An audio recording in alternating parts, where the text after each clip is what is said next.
Chapter 1, On the Black Soil.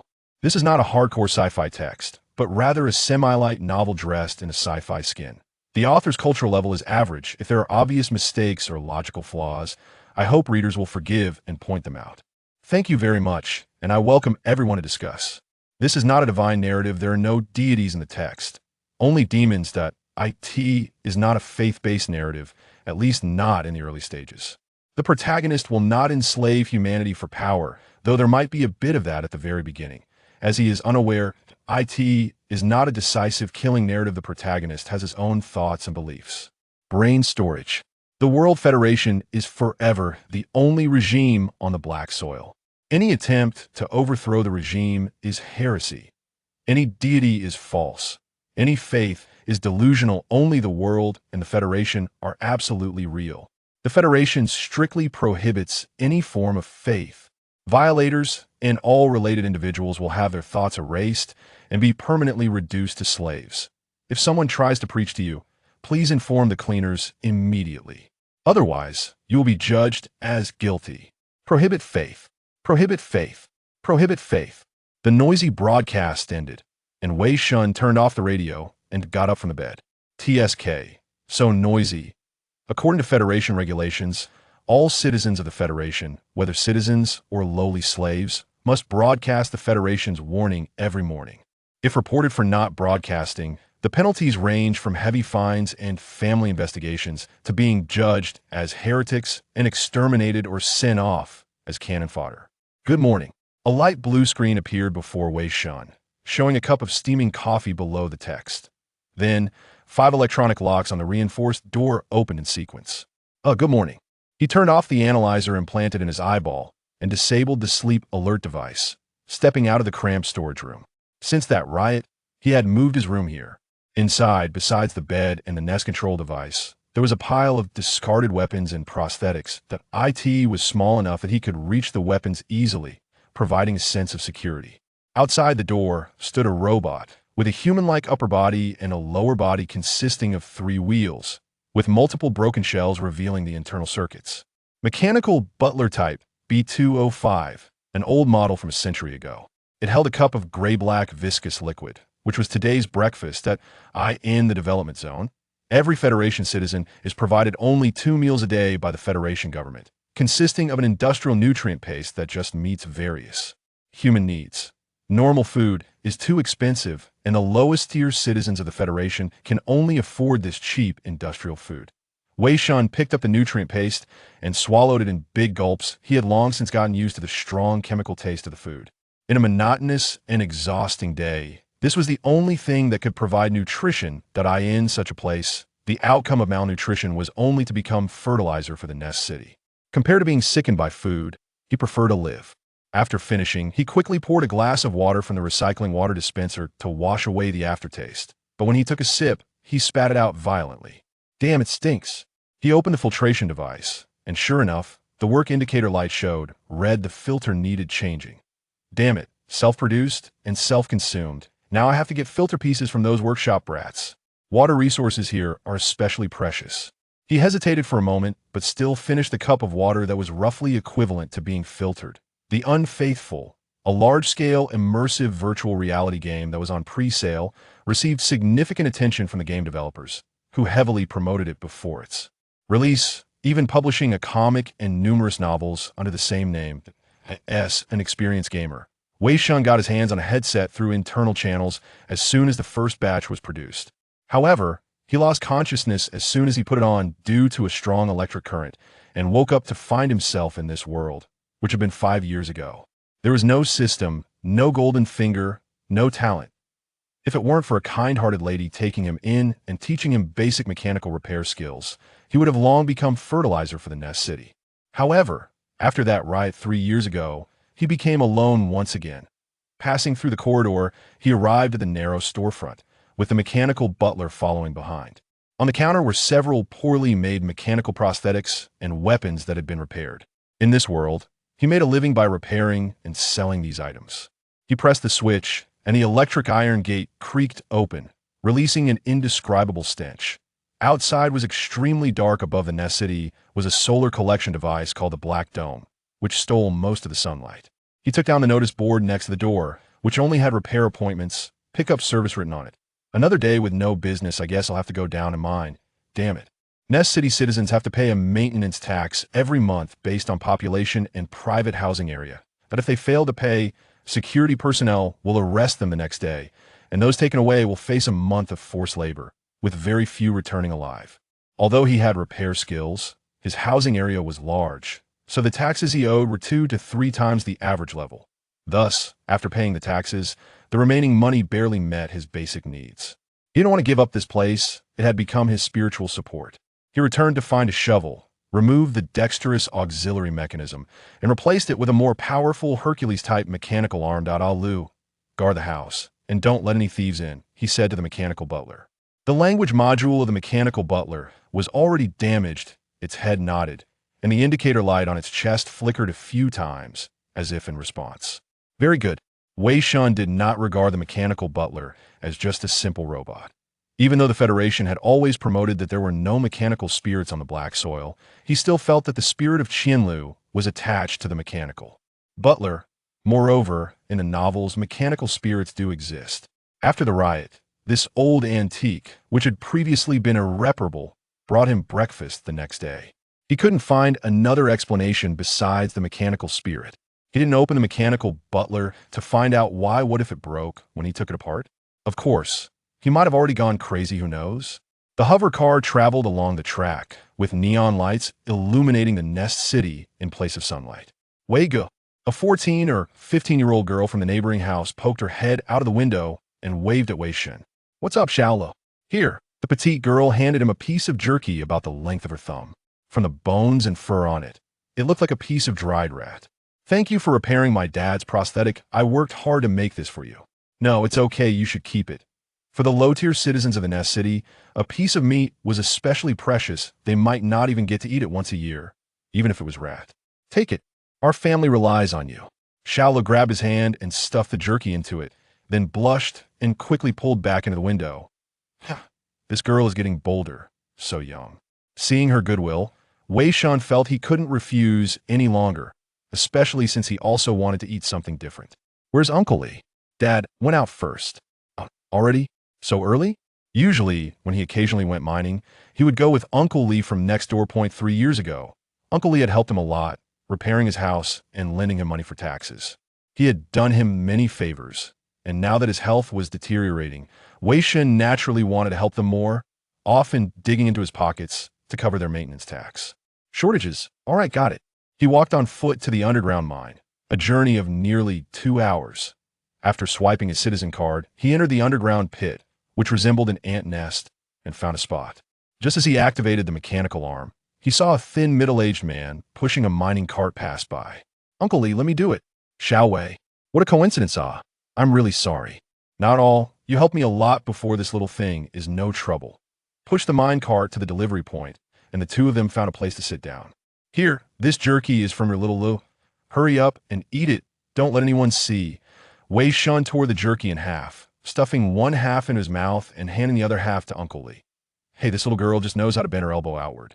Uncle Li smiled helplessly, took the torn half of the jerky, thought for a moment, but still couldn't bear to eat it, stuffing it into his pocket. His face was sickly pale, and his ribs were clearly visible over time. The toxins in the industrial nutrient paste had already eroded his body. Even though his daughter often did some small jobs to help with the household expenses, it was still becoming increasingly difficult to support themselves, and they relied on Wei Shen's assistance every month. It's tough, and soon it'll be tax day again. I still have half a person's gap. He'll think of a way. How can I keep troubling you? You've already paid back what you owed our family. Haha, helping in times of need is hard. This isn't something to repay. Wei Shen shook his head and suddenly leaned in with a mysterious smile that if you really need money, you could try reporting me? Who knows? It might work. You could have a few years of comfortable days. You know, I never believed in the Federation. Uncle Li was startled and hurriedly covered his mouth, panicking. Hey, what are you saying? You can't say that, Xiao Wei. Haha. Anyway, it's already like this. What's the difference? If heads roll, it's just a bigger scar. You rest for a bit, and it'll help you work for a while. Wei Shen shook his head and got up, picking up a shovel. Living like this has no meaning. How much worse can it get? Chapter 2. Collapse. After a day, As usual, they didn't dig up any external props or rare materials, and what they harvested, aside from a few carts of, or was just a fatigued, bodied out a day's hard work, earned them only 300 Federation coins after deducting the expensive electricity fees and the average daily support tax. The remainder was barely enough to buy a 200 milliliters bottle of filtered water or 5 days of industrial nutrient paste, renovating the nest, or buying regular food. That was almost impossible. Wei Shen had already saved enough for his monthly support tax. After thinking for a moment, he decided to transfer today's earnings to Li Pingshan's card and help work for another. 2 days, they should be able to gather enough for his family support tax in these few days. Cough, cough. Thank you so much these past 2 years. Xiao Wei, without you, my family wouldn't have lasted this long. The dust from years of mining had left Li Pingshan's lungs riddled with holes. He didn't know how much longer he could live. It's nothing, helping each other is what we should do. Wei Shen smiled and waved his hand. Back then, I really didn't help the wrong person. Where can you find young people like you now? My daughter quite likes you. Why not find time to settle it? So she doesn't always bend her elbow outward. Haha, she's too young. Let's talk about it later.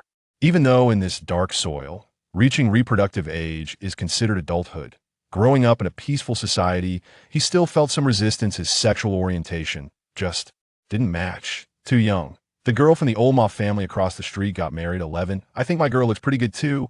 Much better than that ugly one from his family. Cough, cough. Halfway through, Li Pingshan suddenly started coughing violently, even coughing up blood. Damn, are you okay, Uncle Li? No, I'm fine. It's been like this for a long time. He shook his head, knowing he wouldn't live for many more years. Most of his friends from back in the mining days were no longer in contact. Either they had died or been taken away. People like them at the bottom were already doing well to have lived to his age. Of course, some managed to save enough money, went to the black market for a psychic steel injection surgery, and if lucky, survived, reaching psychic level 1, becoming a psychic master, thereby being able to use military-grade machinery, successfully joining the defense army. Though it was just a bottom-tier gray-level team, life was much more carefree than it is now.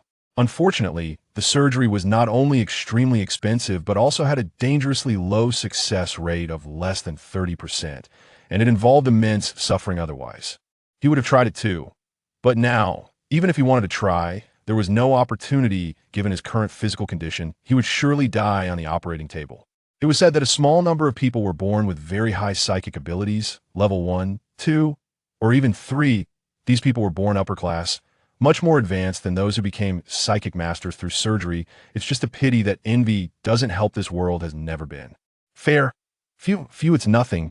Nothing happened. Sorry, scared you. Li Pingshan lowered his head, showing an apologetic expression. Born as a tool for the nest, living an honest life, and in the end, having nothing. Now his life was almost gone. They walked out of the mine ladder. Ahead was a dilapidated passageway. Below was a deep mine pit, with many missing bridge surfaces filled only with a layer of cheap, rusted wire, mesh, and a few steel pipes. Suddenly, Wei Shen sensed something was wrong. There were obvious rust marks on the wire mesh in front of them. Wait, don't go forward. What? Li Pingshan was a beat slow to react. 1 foot stepped on the rusted wire mesh, which couldn't support a person's weight, and immediately collapsed. His leg fell through, and his body tilted forward. Wei Shen quickly reached out to pull him back, preventing Li Pingshan from getting stuck in the bridge. What are you doing? You idiots, you broke the bridge surface. At that moment, 2 administrators suddenly rushed out from the corner, grabbing Li Pingshan and throwing him to the ground. Damaging public property, compensation, take out your cards. Damn, these bastards did this on purpose. Wei Shen frowned tightly, but didn't dare to rush forward. That would only lead to more severe consequences.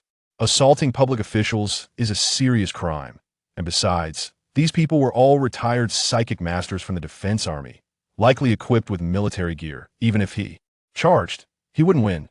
The wire mesh here is rusted. This was just an accident. What? What the hell are you saying?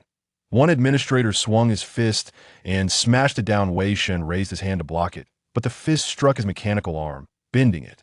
To prevent riots, they wore specially made defense suits, and breaking such old machinery was effortless. Wei Shen was knocked to the ground with a punch despite feeling extremely aggrieved. He could only raise his hands, otherwise the consequences would be even worse. Coward. Seeing his good attitude, the administrator was too lazy to put in more effort and stepped forward to search for his identity card. TSK, almost tax day, and the slave ants have money.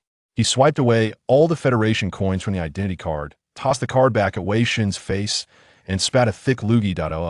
Li Pingshan trembled, curled up beside him, too cowardly to make a sound. Another administrator walked over to him and raised his hand. "Where's the card? Take it out." "Please, sir, I beg you, I can't pay the tax. I can't lose this money." Wei Shen was still young, had repair skills, and had hope, but his body was riddled with holes and couldn't do anything if he lost this money. It would all be over. Sir, just this once I have jerky. I can offer it to you. Please, spare me this once." He forced out a flattering smile. Trembling as he held out the jerky, he was reluctant to eat to the administrator. But the administrator's face turned dark, making an extremely disgusted expression. "Mouse, you dare to use this thing to disgust me?" He kicked Li Pingshan's hand, the immense force breaking Li Pingshan's hand. "Ah!" Li Pingshan knelt on the ground, screaming in agony, but the administrator showed no mercy, kicking him repeatedly. Damn disgusting me. TMD. Passers-by kept their distance. No one intervened, and no one gathered to watch. They lowered their heads and hurried away, afraid of being involved. Only one brave person approached, picked up the jerky from the ground, and fled.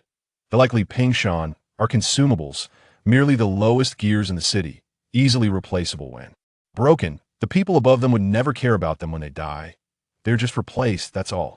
All right, enough. Blood on clothes is hard to wash. Another administrator patted the violent administrator on the shoulder. The violent administrator spat and searched Li Pingshan's card, swiping away all the money inside. "Get lost." Wei Shen hurriedly dragged Li Pingshan away to find a deserted corner. "Ha ha. Woo. Uncle Li, your hand." "Damn that group of beasts. Don't curse. Don't let them hear it's my fault, it's me." Brainwashed since childhood. Now he doesn't even dare to curse. Wei Shen gritted his teeth and could only send Li Pingshan back to his nest.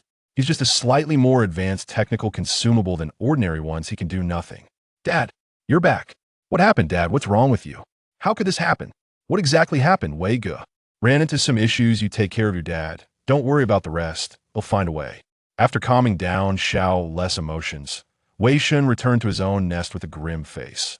Not only Uncle Li, but his balance was also zeroed out, with less than 5 days until the next tax day.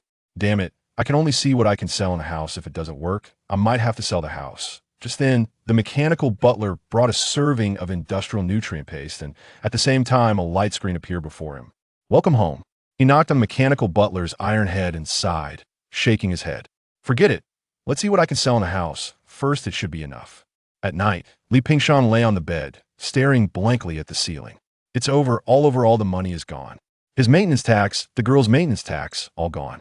Li Pingshan looked to his side. Xiao Lu was asleep by the bedside, completely unaware of the impending future.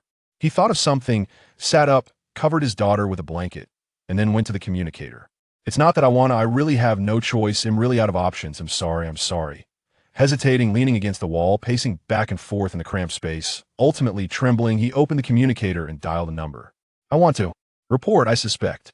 He didn't know how long it had been. He only knew that after finishing, cold sweat soaked his back. His whole body went weak, collapsing to the ground. "I'm sorry, my girl. Don't hate your dad. Your dad has no choice. Don't hate me." Chapter 3 Detachment 5,000. How much?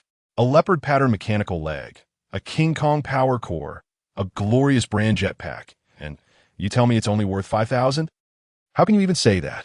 Which of these items doesn't have a 50-year history? I'm a pawn shop owner, not a collector. Damn it.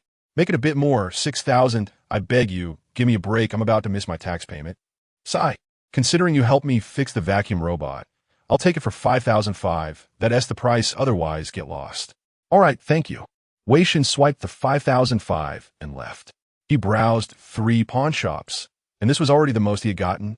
Yet this amount wasn't enough for him to pay his own taxes. There was no choice. There were still some discarded machines left in the storage room. So he planned to disassemble them and see if he could reassemble some usable parts to gather enough for the tax. The road was very quiet, as if all the pedestrians had disappeared. He returned to his nest in confusion, opened the door, but the mechanical butler didn't come out to greet him. Strange. Did the wheels break again? He went to the door of the storage room, ready to search for spare wheels, when suddenly a light screen flickered before his eyes. Run fast, wah. What? Suddenly, a bright light flashed in front of him. and his wrist felt a sharp pain. Looking down, he found his right hand had fallen to the ground. A sharp pain came, fear spread, and as he regained his senses, he hurriedly planned to escape. But then his legs lost sensation as well. Turning back, he saw that his legs were still standing behind him below the knees, which had been severed. Damn it! Blood gushed out, and he quickly lost strength due to excessive blood loss, his skin losing color, and his consciousness grew hazy. At this moment, a figure dressed in special camouflage stepped out of the shadows and grabbed Wei Shen by the neck, lifting him up. Are you a heretic betraying the Federation? So that's it, is it? The Purity Watchers, a squad in the defense force responsible for maintaining ideological purity within the Nest City. Since they appeared here, it was obvious what had happened. He silently mocked. In the end, it comes to this. But it's true that he didn't trust the Federation. Cough, cough. Spit. He spat a mouthful of blood at the Watcher, even in death. He wanted to disgust him. However, the blood couldn't touch the Watcher's body and was repelled by telekinesis at such a close distance. The Watcher wore a mask, so his expression couldn't be seen, but from his actions, he seemed a bit disappointed because he couldn't gather any intelligence. He just held onto Wei Shen, letting his blood spray out. Is this how I'm going to die? I wonder if I can return to my world after death, or if I'll just vanish. Just then, a shadow rushed out. The mechanical butler, which he had confirmed was completely broken, somehow started functioning again and charged at the Watcher. Mechanical ghost? The Watcher threw Wei Shen to the ground and then kicked the mechanical butler. In the haze, Wei Shen saw the battered robot that had accompanied him for 3 years was directly kicked apart, scattering parts all over, and among those parts, there seemed to be something that didn't belong to the mechanical interior.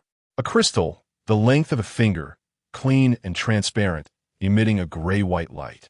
The Watcher also noticed the crystal, bent down in confusion, wanting to pick it up. Sadness surged in his heart. At the brink of death, he burst out his last strength and struggled to touch the crystal before the Watcher could. Boom! A deafening sound erupted, and in an instant, the world changed color. Countless colors flowed before his eyes, as if containing infinite knowledge, converging, merging, forming a strange symbol. He felt incredibly chaotic, his consciousness constantly being destroyed and reshaped until it finally solidified. Suddenly, Wei Shen's vision turned pale, and his consciousness became instantly clear. He looked around, as if surrounded by light. Where is this? He floated in space, with no sky or land, and in the distance, countless stars shone, one of them dazzling like the sun. I remember I should be dead. What happened? He touched his hands and feet. They were still there, with no wounds, as if he had become a different person. His skin was smooth like a stone sculpture, and there was not a trace of excess flesh. When did I become David? No, this doesn't seem to be my true form.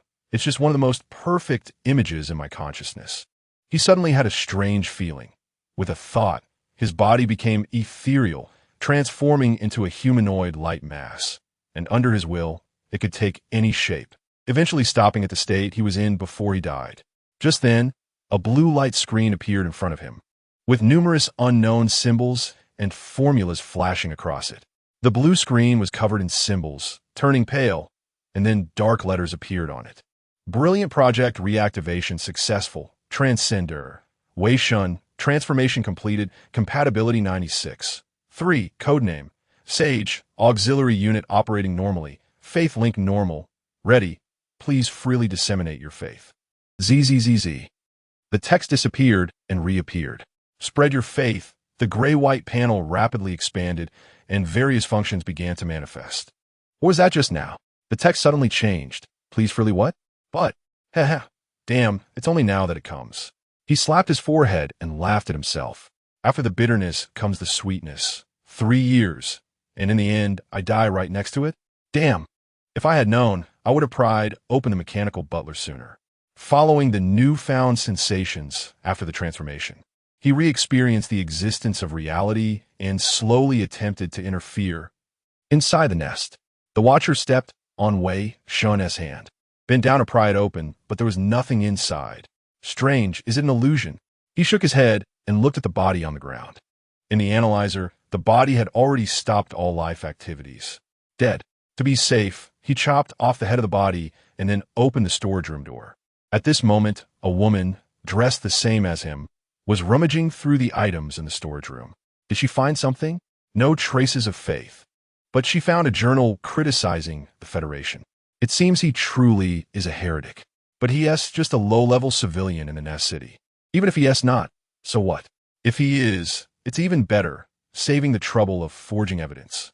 Take the evidence away. The remaining cleanup crew will come to clear it up.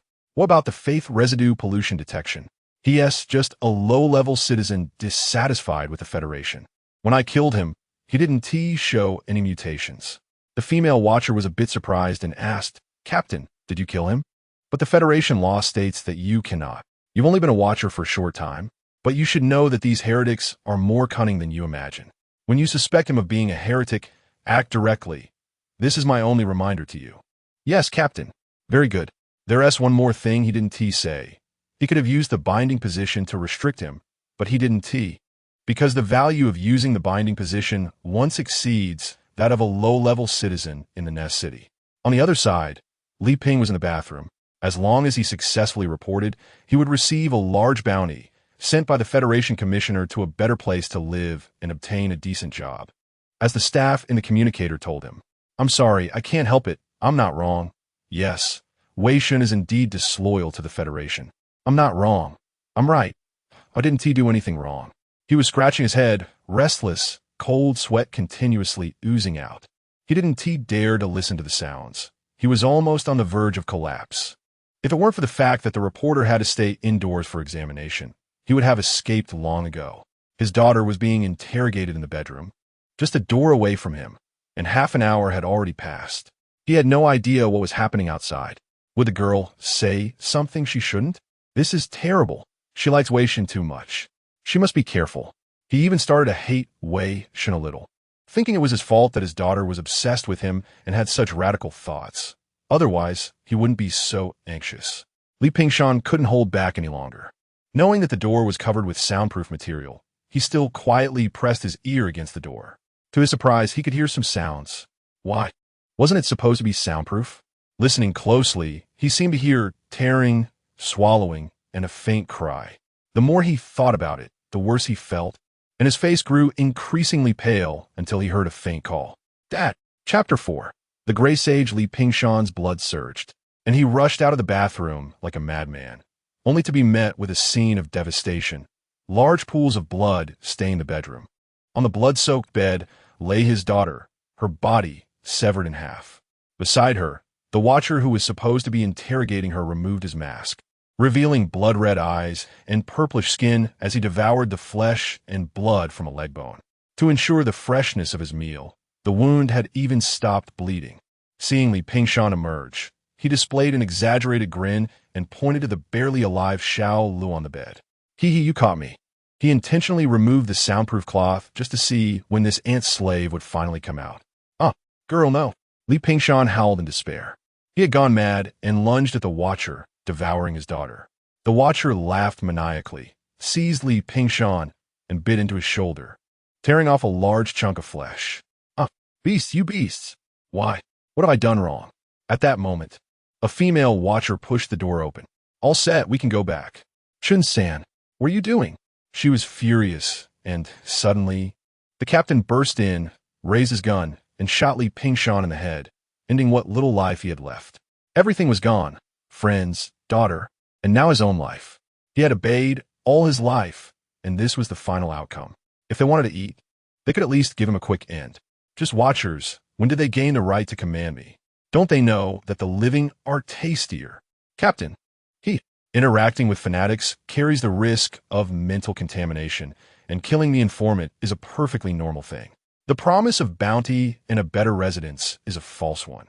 Once it is confirmed that there was contact with the fanatics, both the informant and the accused share the same fate, sacrificing their lives for the Federation. But that accused was only dissatisfied with the Federation, right? Now, he is a fanatic. Despite being mutated by the contamination of faith from his birthplace and possessing the traits of a man-eater, he was still a natural level 3 telekinesis genius. Coming to the Watchers was merely to enhance his resume for future promotion. He truly had no way to deal with Chen-san. Enough, finish this quickly, then report back. Suddenly, the space became completely silent, as if the world had been covered with a gray-white veil. Something appeared before him, a figure draped in a gray-white robe, wearing a hood that obscured its features, walking on the ceiling as if it were the ground, appearing both tall and incredibly short. It emitted a gray light, merging with the surrounding gray space, omnipresent, and through the haze inside the hood, myriad faces seemed to be visible. Trembling, he could not control himself. He should have acted immediately, but the awe stemming from the depths of his soul paralyzed him. Even though the Watcher Captain had experienced countless battles, the oppressive force of this figure surpassed even the highest-ranking faith angels he had encountered. Chen-san, behind you.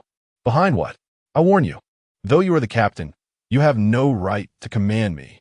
Only pure mentors have the authority to— I said behind. The gray-robed figure extended a hand, lightly pointing into the air. Bang! Chen-san's brain exploded like a watermelon, splattering across the entire nest, and his body, now with only half a brain, trembled for a moment before collapsing to the ground. In an instant, the gray-robed figure turned around and stepped onto the ground, its footsteps resonating, overwhelming all surrounding sounds. Huff! Huff! The Watcher Captain gritted his teeth, suppressing the fear deep within his soul, honed by years of war. For the Federation, he roared as he drew his laser blade, unleashing all his telekinesis, charging recklessly at the gray-robed figure, slashing at it with his blade. The area cut by the laser blade opened up, revealing a flowing gray-white interior, which quickly healed back to normal. Immediately after, the gray-robed figure raised its hand, a terrifying force gripping the Watcher Captain, restraining him completely. Suddenly, a divine and deep voice echoed. I ask you, what did they do wrong? Damn devil, you will never learn anything from me. Telekinesis within the captain's body compressed wildly, growing increasingly frantic. He wanted to self-destruct. Is that so? An even greater force halted the compression of his telekinesis. In the next moment, the captain felt a chill on his forehead as a fruit knife pierced into his skull, extinguishing his consciousness. Now, only one person remained in the nest. What exactly are you? The female Watcher's voice trembled, nearly devoid of combat spirit. She was still young, with far less combat experience than the captain.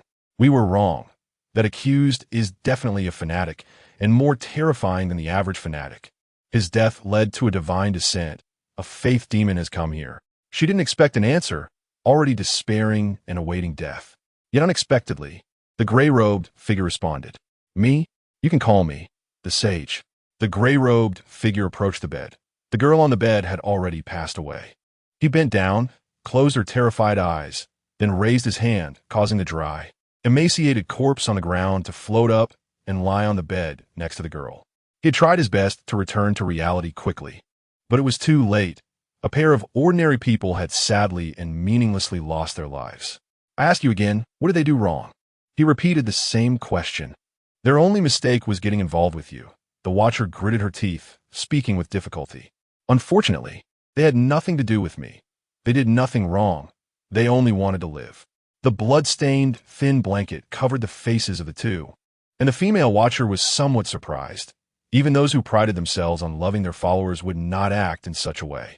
She saw a respect for life in the gray-robed figure's actions. After doing all this, Wei Shen looked at the female Watcher. You did not initiate an attack, did not kill anyone, and followed the law. Disarm yourself, and I will not make a move. Impossible. Even if I die, I will never betray the Federation. You cannot contaminate me. The last Watcher shouted, forcing herself to overcome her fear, raising her gun to shoot. Wei Shen activated his telekinesis, slamming her against the wall. Her helmet fell off, and she lost consciousness. Very young, with an Asian face but golden hair, her facial features showed the determination of a warrior. Huff, finally resolved. Wei Shen sighed in relief, knowing only he understood how far from easy the battle had actually been. Although he had transcended, his current combat strength was still not strong, barely at a level below 4 in telekinesis. Among the main characters and the traitor, his abilities were merely average. surpassing the mass-produced elite units of the Federal Defense Forces, but he could not yet contend with high-tier units like pure mentors or desecrators, at least not at this moment. The battle earlier had primarily involved ambushing Chun San in his frenzied state, resulting in his death. While facing the prepared Watcher captain would not allow him to use the same tactic again. Moreover, he had been hit due to not having adapted to his new body yet. If Chun San had reacted and utilized his telekinesis based on combat strength alone, he likely would not have been able to handle those three. However, he would not have died. The worst case would be being scattered. His core remained in that space. And as long as the core was intact, he could reconstruct his body at any time. That attack did indeed injure him, but the damage was not high, and he would recover quickly. His new body seemed to be immune to all physical damage. The injury was due to the telekinesis attached to the laser blade and the internal necrosteel. Next, Wei Shen opened the newly acquired system, which resembled a game interface, reminding him that he had entered this world wearing a game helmet. Unfortunately, there was no exit button, which left him somewhat disappointed. In addition to the basic panel, there were modules for refining thought steel, tasks, and one called Faith. Among them, the taskbar was gray and temporarily unusable, displaying a message below, 187 days remaining until unlock. 187 days. Recalling the content released by the official trader. The game was set during the period of the Third Mechanical War, just before the Third Mechanical Emperor, the Great Purifier, personally set out. The Federation's Great Seer aimed to obtain annihilation-type weapons potentially stored within the thought steel to prepare for the upcoming war, but unexpectedly summoned a group of fourth calamities. In the novel, this exploration of thought steel ended in failure, leading to the collapse of the Federation's front lines and the iron tide of the Mechanical Empire ravaging most of the Federation's nests. In the subsequent plot, although the Federation emerged victorious, they were severely weakened, allowing other forces to take advantage, ultimately leading to their demise. It can be said that this mechanical war marked the beginning of human extinction. If this were a game world, it would be fine, but if it were a novel, and that exploration hadn't summoned the player, then there would be less than 10 years left until the world destruction. However, it should be possible to summon, otherwise, the countdown wouldn't appear on the taskbar, and in a sense, he was the player, just arriving a bit early, with the summoning method being soul transfer. Additionally, there were the changes happening to his body. The brilliant project, the Transcender, and spreading faith. Because of that crystal, he had already transcended the realm of humanity, at least on a biological level, and even transcended the physical realm. The last sentence from the system was a reminder to spread faith. With a thought, the faith module immediately opened. Chapter 5 Apostle, a circular projection appeared before Wei Shen, exuding a mysterious sci-fi vibe, with a hollow center displaying the number 0.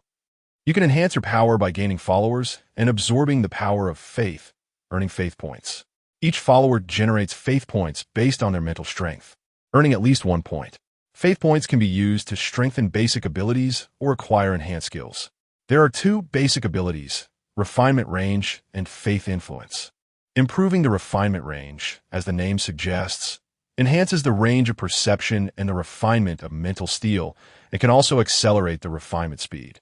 After investing a significant amount of points, perhaps just by approaching a nest, one could instantly refine all the mental steel within it.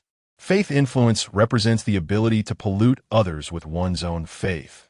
The stronger it is, the more intense the pollution, potentially reaching a level where one can visually perceive faith. As for skills, the acquisition point for the next skill is 1,000 faith points. There are several unknown symbols on the outer ring, 3 of which are lit up, representing the initial 3 skills: True Seal, Compassion, and Apostle. True Seal. The mark is your eye, your ear, your mouth, your hand. You can descend to the location of the mark at any time. Beings that recognize the mark for an extended period will unconsciously become your followers. Compassion. You can feel the emotions and desires of all beings. You can soothe their suffering and provide peace. Apostle. Blessings and resurrection are miracles. You can use refined mental steel to resurrect followers or recently deceased, well-preserved bodies, and transform them into apostles. Current number of apostles, 03. This skill set, a divine simulator, True Seal, Compassion, Apostle. The more I look at it, the more it feels familiar, combined with this high-tech system panel, giving a wonderful sense of a cyber priest online playing hymns. A mysterious circular mark appeared in his mind, feeling both sacred and technological. He manifested the appearance of the mark with mental power, instantly feeling a connection with it, as if it were another organ of his. It's interesting, but let's not dwell on this for now. While the body is fresh, let's see if we can create an apostle. Besides the body, an apostle also requires refined mental steel. He opened the mental steel refining function built into the system, and in the next moment, he sensed all the mental steel within a certain radius. This function can sense and refine mental steel within a specific range, transforming it into special mental steel that has a specific connection to him. Since he hasn't invested points yet, he needs to make contact to refine it, and cannot have a mental connection with others, such as the mental steel within weapons currently in use or within other mentalists. After investing points, perhaps he could ignore these conditions and refine a large area in an instant, becoming a mentalist killer. Regarding the source of mental steel, the novel The Unfaithful mentions in the background story of the Black Earth. 500 years ago, with the arrival of a meteor near the eastern continent, the Dark Age began. Unknown powers distorted faith, turning it into a physical entity, and the faith demons born from this twisted the thoughts of believers, turning them into fanatics. Faith zombies. This day is known as the Day of Faith's Fall.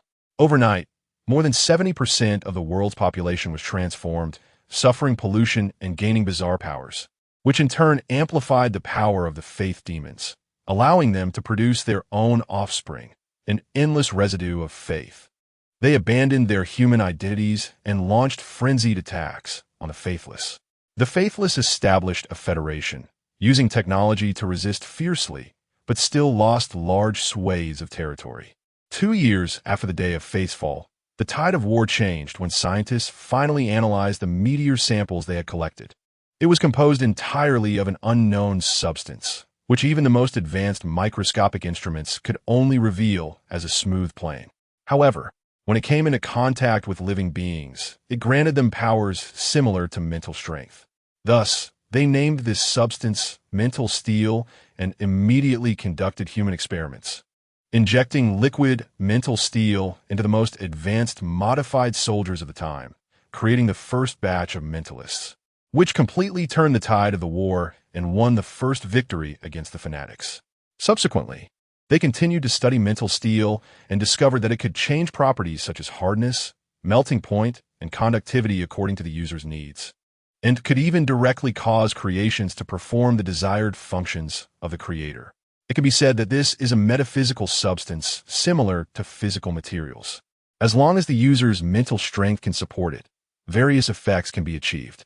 From then on, technology experienced explosive development, and various devastating weapons emerged. Humanity began to reclaim the territories occupied by fanatics. The Dark Age passed, and the era of revival arrived. In subsequent events, such as the 7 Days of Tranquility, the First Machine War, the Great Expedition of Heresy, the Tide of Filth, and the Second Machine War, mental steel played an important role. It can be said that mental steel holds a significant position in the history of Black Earth over the 500 years since the Day of Faith's Fall. Some say mental steel is the root cause of all disasters, while others assert that it is the true savior granted to humanity as a weapon to resist calamity. Now, almost all machines used by humanity, and even humanity itself, contain varying amounts of mental steel. He looked at the corpse of the observer on the ground. Their body was filled with tiny glowing points, especially abundant in the veins and brain, which are mental steel. Wei Shen temporarily did not extract the mental steel from the corpse. He returned to his nest and entered the cluttered room piled high with abandoned machinery. Mental steel has self-regenerating and decomposing properties, so the Federation does not specifically recover various types of mental steel from machinery, allowing him to keep these abandoned machines. Wei Shen touched the mental steel directly through the surface of the machinery, activating the mental steel refining function. The mental steel within the machinery transformed into liquid, seeping into his body through the contact surface. He could manipulate the refined mental steel at will. As long as he wanted, He could transform the refined mental steel into any kind of weapon, provided there was enough of it. He quickly refined all the mental steel from the entire pile of clutter, and the amount of refined mental steel showed on the system panel. Amount of refined mental steel owned, 109 milliliters. Just barely over 1 milliliter. I wonder if this mental steel can create an apostle. At this moment, a piece of information popped up.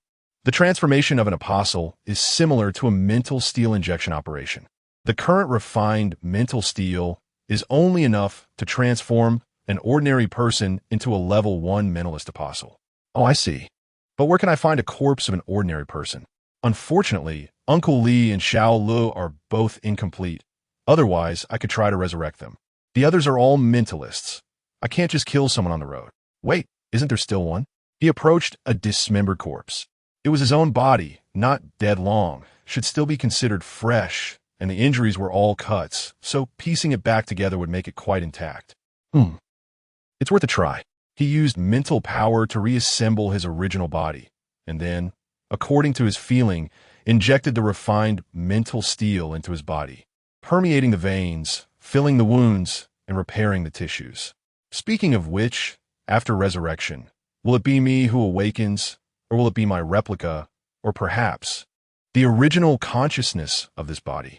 When the mental steel permeated his entire body, he suddenly felt a wonderful sensation, as if his consciousness was being pulled apart. Immediately after, the body that was resurrected into an apostle opened its eyes. Congratulations, you have successfully obtained your first apostle. Great, back to my own body. Wei Shen moved his limbs. The feeling was not much different from before transcending, but various senses had significantly improved, especially his control over mental power. After all, he was at the level of a transcendent, and his control over mental power was naturally far superior to ordinary people. However, after returning to this body, the intensity of mental power had regressed back to level 1. Am I limited by this body? It's like being trapped in a bottle. No matter how amazing you are, the bottleneck is just this big. Humans ultimately have limits. Well, speaking of which, how do I get out now? Bouncing up and down a few times, it was useless. Closing his eyes to meditate was also useless. A severe sense of dizziness and weakness washed over him. His original body had lost too much blood. Although the mental steel had strengthened his body, he was still in a near-death state. As he meditated, he fell asleep. Oh, now I can break free. It seems the condition for breaking free is to temporarily lose consciousness, and the best way to lose consciousness is to sleep. Transcended, he returned to Li Pingshan's lair, where the female observer was still in a coma. Wei Shen had principles. He knew everything that had happened before. As long as she followed the rules and didn't kill anyone, Wei Shen wouldn't move against her. However, judging from the current situation, if the defense army here were to find out, although he wouldn't die, it would undoubtedly cause a lot of trouble. At the very least, his just resurrected body would be wanted and hunted down. The body of the observer captain was still relatively intact. Perhaps I could convert this captain into an apostle. At this moment, a message popped up. Converting the observer captain requires approximately 200 milliliters of mental steel. Damn, is that 200 times the amount needed for my own conversion? The observer captain was already a telekinetic master, so needing that much mental steel was normal. There was mental steel here. Chun San, whose head exploded, was a level 3 telekinetic master, and the mental steel content in his body was at least 100 milliliters. The mental steel in a telekinetic master's body merges with their flesh and is usually unrecoverable. However, this does not include Wei Shen's special ability. After absorbing the mental steel in Chun San's body, he also absorbed the remnants of mental steel stuck to the walls and ground, ultimately refining a total of 191 milliliters of mental steel. Not enough. I can only refine their equipment. Initially, he wanted to keep 2 pieces of equipment for use, but now he could only refine them. Military equipment contains much more mental steel than civilian machinery. After refining Chun San's equipment, the storage barely reached 200 milliliters. Then, he proceeded with the apostle transformation on the observer captain's corpse, using mental steel to repair damaged tissues and strengthen the body. The heart began to beat again, and the observer captain opened his eyes once more. He immediately turned over, angrily staring at the gray-robed figure in front of him.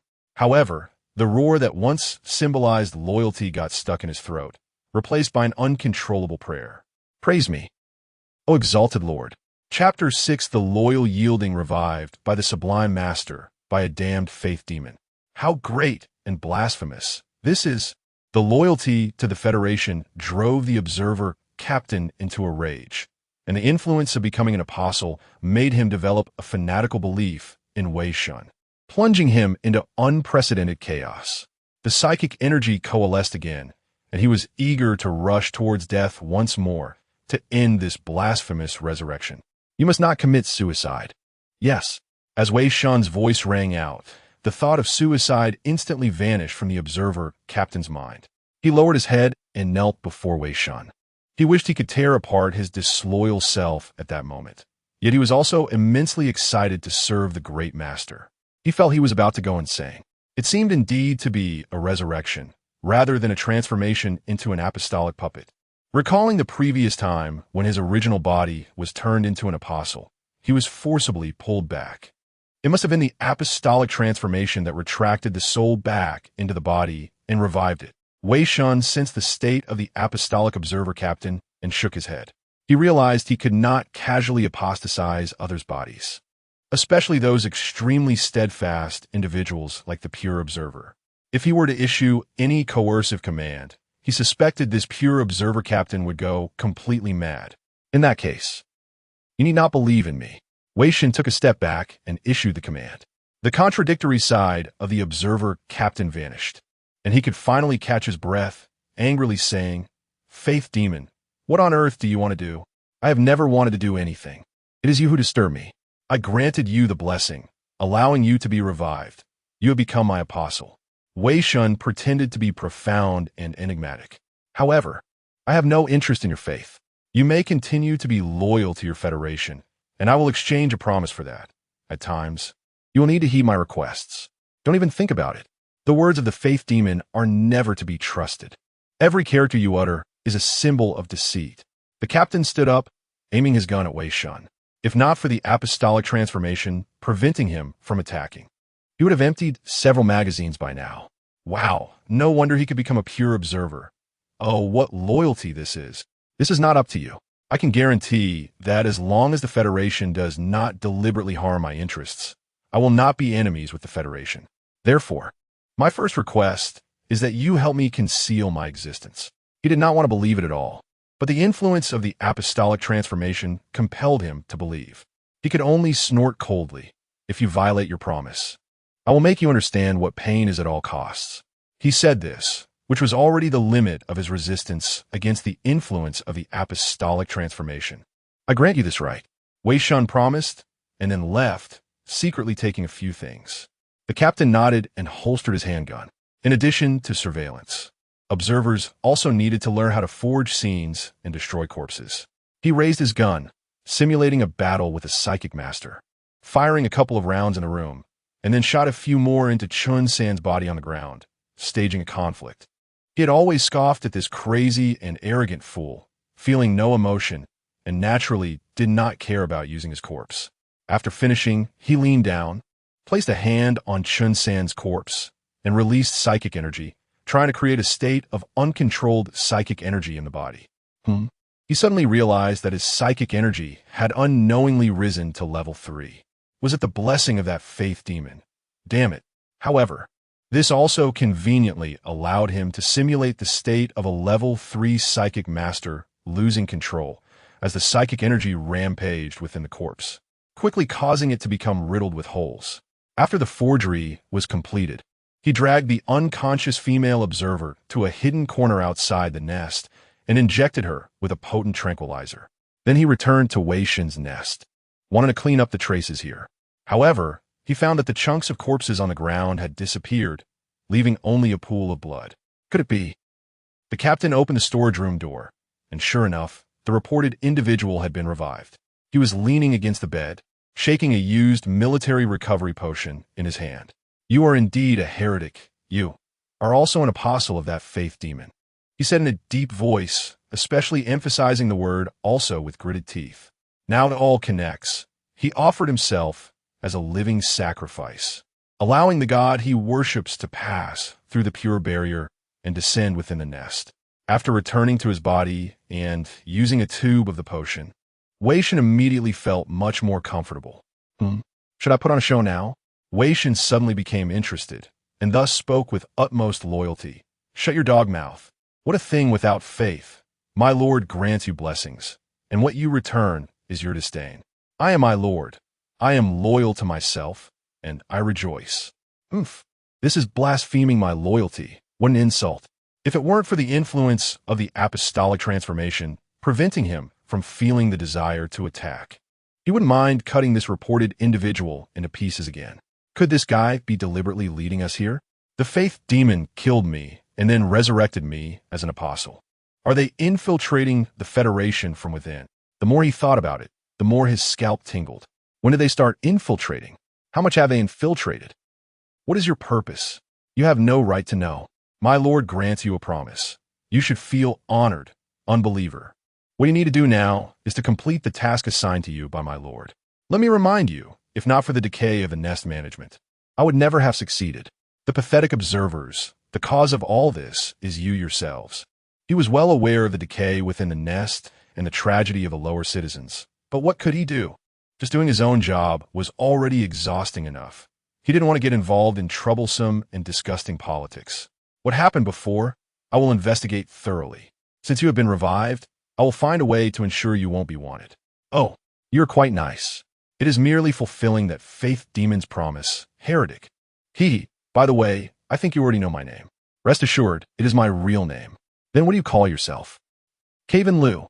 The observer captain took off his helmet, revealing a face that was sharply featured with Western characteristics, yet also possessed a unique softness from the East.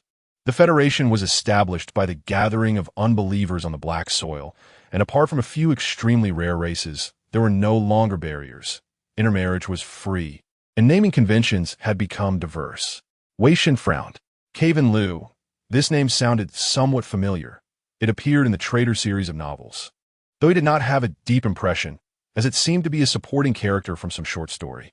The Traitor series consists of numerous stories, with too many characters appearing.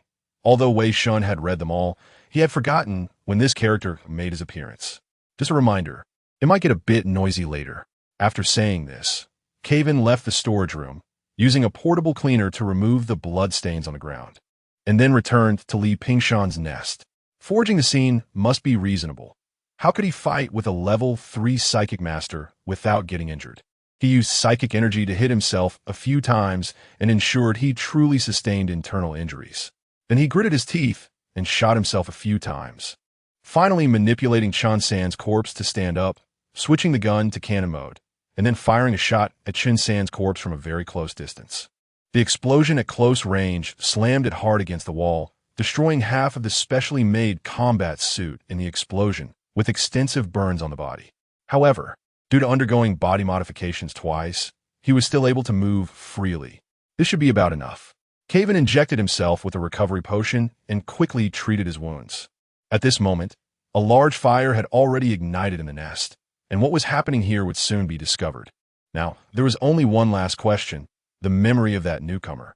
He approached the female observer, whose body had also undergone modifications, allowing her to quickly break down the sedative. Under the shock of the explosion, she was gradually waking up. Captain. Opening her eyes, she saw the captain who was supposed to be dead and the memory erasure device that was about to be activated. A flash of white light passed by, and the female observer fell back into a coma. Chapter 7, Another System. Next comes the formation of false memories. Caven adjusts his state, putting on a look as if he has just been attacked. Soon, the female observer wakes up again. You're awake, team member Yuyue. Sorry, Captain, I seem to...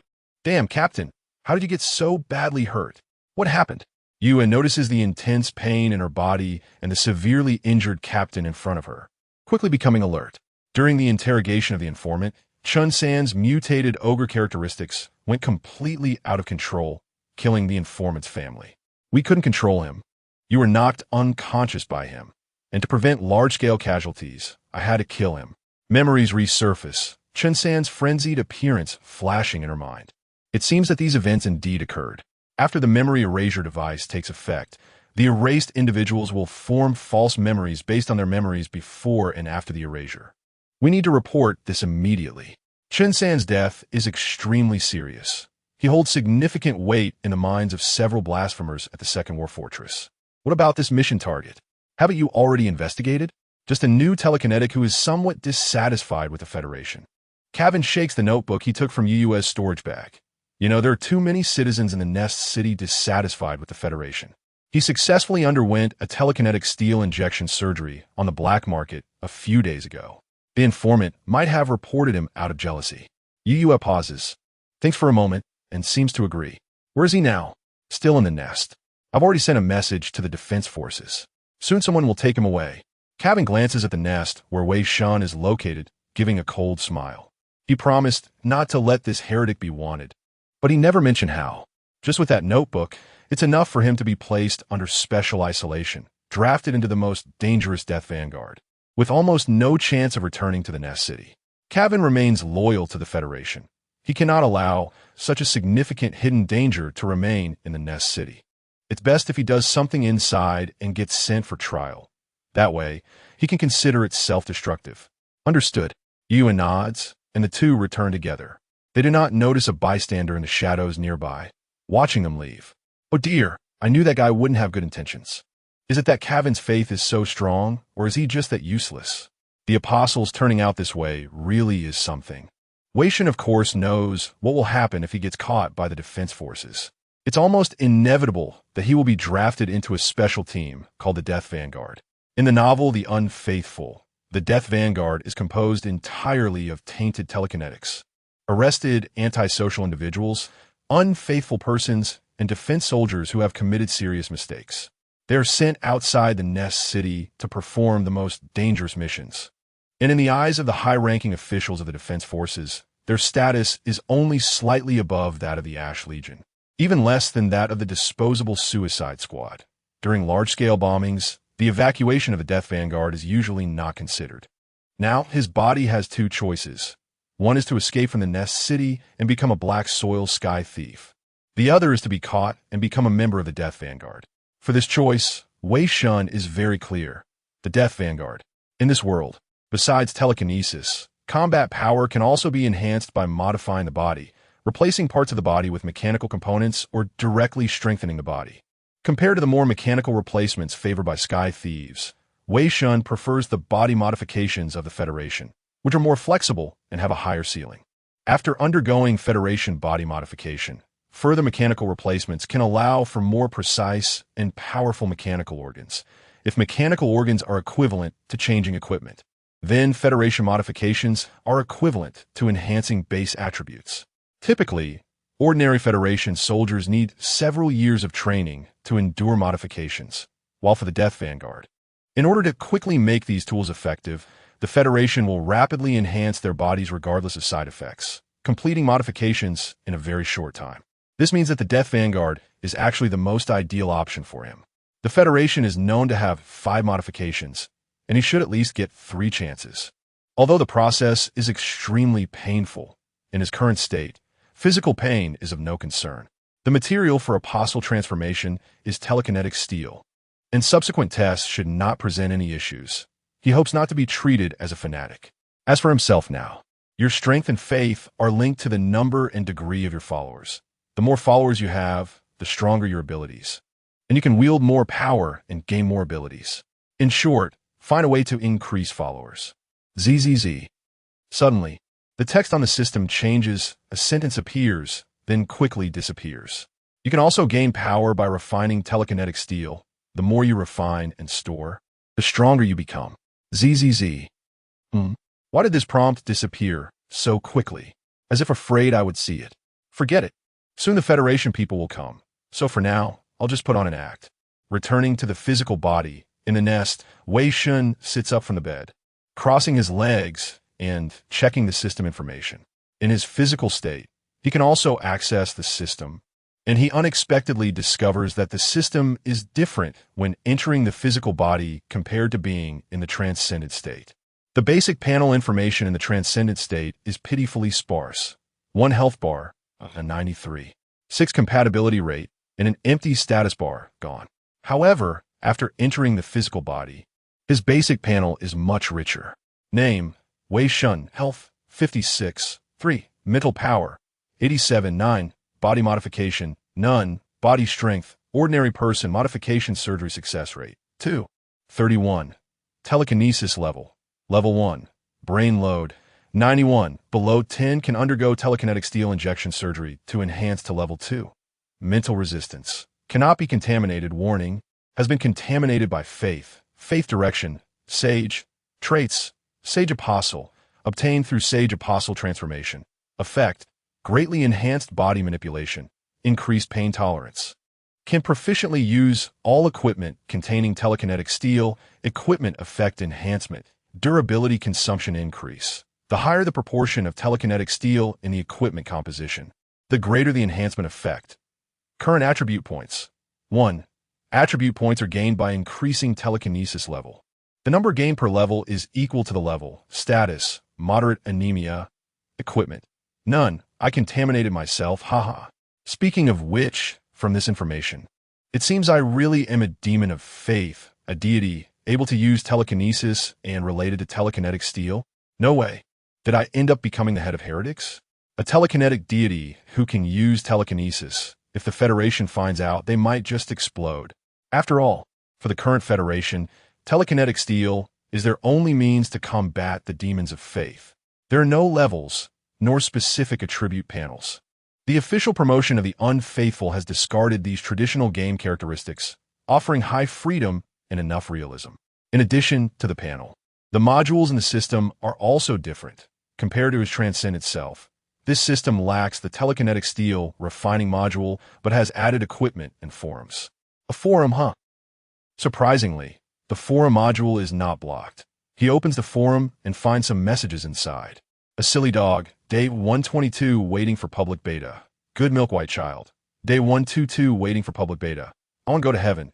Day 122 wanted to poke the producer. A silly dog. You're not right. I'm not your dad. You're not right. A silly dog. Destroy the formation. Drag him out and behead him. Li Dong Liang. Brother poke me. I want to go to heaven. You're not right either, little sweetheart. Selling internal information about the unfaithful. PM if interested. What the heck? It's a bunch of silly netizens. Wei Shen was extremely excited. Never had he found a silly online friend so adorable. He hurriedly tried to send a message, but a prompt popped up. Cannot send message. 187 days remaining until messaging feature unlocks. Damn, what the hell is this? I want to chat with my silly online friend. It hurts. So painful. He scratched his head and felt uncomfortable all over. After 5 years, he finally met the silly online friend he once adored, and now he couldn't even send a message. How torturous that was. Nostalgia was like a screen. He was here, and the silly online friend was over there. He painfully closed the forum, out of sight, out of mind, and then opened the equipment module. The equipment module had 3 functions: manufacturing, disassembling, and soul analysis. The disassembly function was like a degraded version of mental steel refinement, taking a certain amount of time to separate the mental steel fluid from the equipment, yielding waste materials and pure mental steel. Depending on the type and durability of the equipment, there would be some loss of mental steel, which could be improved by investing points, with time spent inversely proportional to the loss rate and level. The manufacturing function provided blueprints and materials. After using the manufacturing function, mental steel would automatically process the raw materials to form equipment. Points could be invested, and blueprints had level restrictions. If the manufacturing level was below the blueprint level, the equipment on the blueprint could not be manufactured, and the higher the level, the better the attributes of the manufactured equipment. As for soul analysis, it was somewhat interesting. Mental steel has an analysis function. Killing creatures to obtain souls can yield soul remnants, equipment blueprint fragments, equipment blueprints, special equipment, and other items. Is this meant to stimulate players with this instead of levels? After all, the game had not yet been released and there were no guides, so he was still unclear about how to operate and the reward mechanisms. Removing the explanation, the soul analysis module also had 3 functions: blueprint fragment completion, remnant exchange, and card drawing. What the heck? This game is card drawing too. Clicking to open it, an explanation popped up. Mental steel has a storage function. Consuming a certain amount of mental steel can analyze weapon blueprints stored in the mental steel, guaranteeing a 100 acquisition of the blueprints. In novels, mental steel was very precious. Drawing once required at least 1 milliliter of mental steel, which was estimated to be worth around 100,000 federal coins.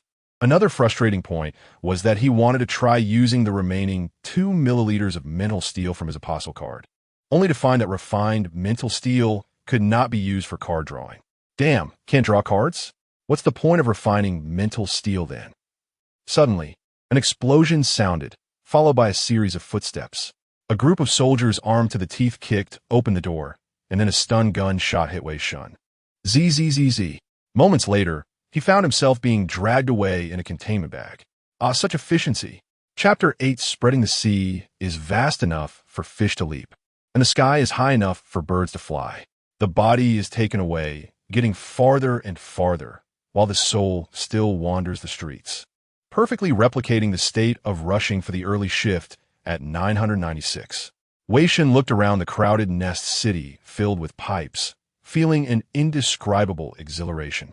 His transcendent self did not need food, did not need to pay tribute tax, did not need to hide, trembling in a storage room, and was even free from the constraints of gravity, reminiscent of the feeling of paying off a mortgage. After staying in the nest city for so long, he felt freedom for the first time. In this state, there is no physical form, and while it's fine to remain hidden, sooner or later he would have to communicate with others in this state. To avoid detection, he needed to rely on mental power to simulate the sensation of having a physical body. Fortunately, after transcending, his mental power manipulation skills had greatly improved. On his way to the underground mine, he roughly simulated a physical state, spreading faith. For now, he could only rely on the true mark to influence others' minds. A staunch proletarian believes only in the glory of labor and that unity is strength. He doesn't even believe in himself, and truly doesn't know how to put it into practice. Spreading the true mark? The pure watchers are not to be trifled with. If it were that simple, the streets would be filled with strange symbols of the faith. In short, should he try it himself? Pretend to be a charlatan and find a hapless poor soul? He scanned around and picked a tattered miner who looked poor and miserable, and approached him. Sir, may I borrow a moment of your time to introduce you to my great master Help? There's an evil believer here. Help! Don't think you can escape, I've got you. Beep beep. Thank you for your report. Loyal citizen, the Federation will remember your steadfastness. Praise our great Federation. This is what I should do. What a loyal citizen. I'll take him away now, huh? Where did he go? My butt. Oh, damn it. You're not even going to mention the 100,000 federal coins reward for reporting, huh? Don't you have any shame, you dogged officers? Wei Shen used his mental power to physically split the patrolman but into 8 pieces and then quickly escaped. Directly finding someone was certainly unrealistic. He tried to imprint his mark on the wall in a corner and then attract people to come over and do their business. Oh, what do I see? An evil mark. With a flick of his wrist, he sprinkled holy water on the mark. Ah, what a desecration. As a punishment for the desecration, he made that person's holy water split into 10 streams. Ah, help! I'm cursed! I'm cursed! The unfortunate soul ran away, and Wei Shen withdrew his mark. Sigh, what the hell? If it weren't for the need to understand, I would have engraved marks under every floorboard in every nest long ago. He thought for a moment. Spreading faith requires picking the right person. The person he had just chosen was clearly not right. In his transcendent state, he could sense the emotions of all living beings. Perhaps he could find a suitable believer through this. However, before that, he wanted to do something. Before entering the mine, he deliberately passed by the iron bridge he had crossed before. The last pit had been poorly filled with rusty wire mesh, and the 2 administrators were leaning against the railing in the shadows, waiting for prey to come. He squinted slightly and snapped his fingers.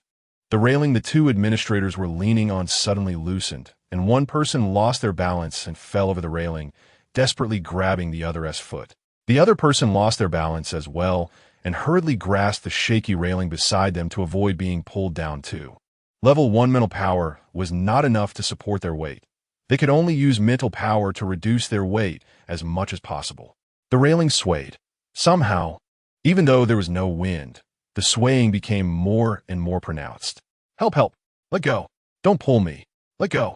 As the railing was about to give way, the other administrator showed no concern for their colleague and stepped on the other's face, kicking them down, even using mental power to suppress their colleague's mental power to prevent being dragged down.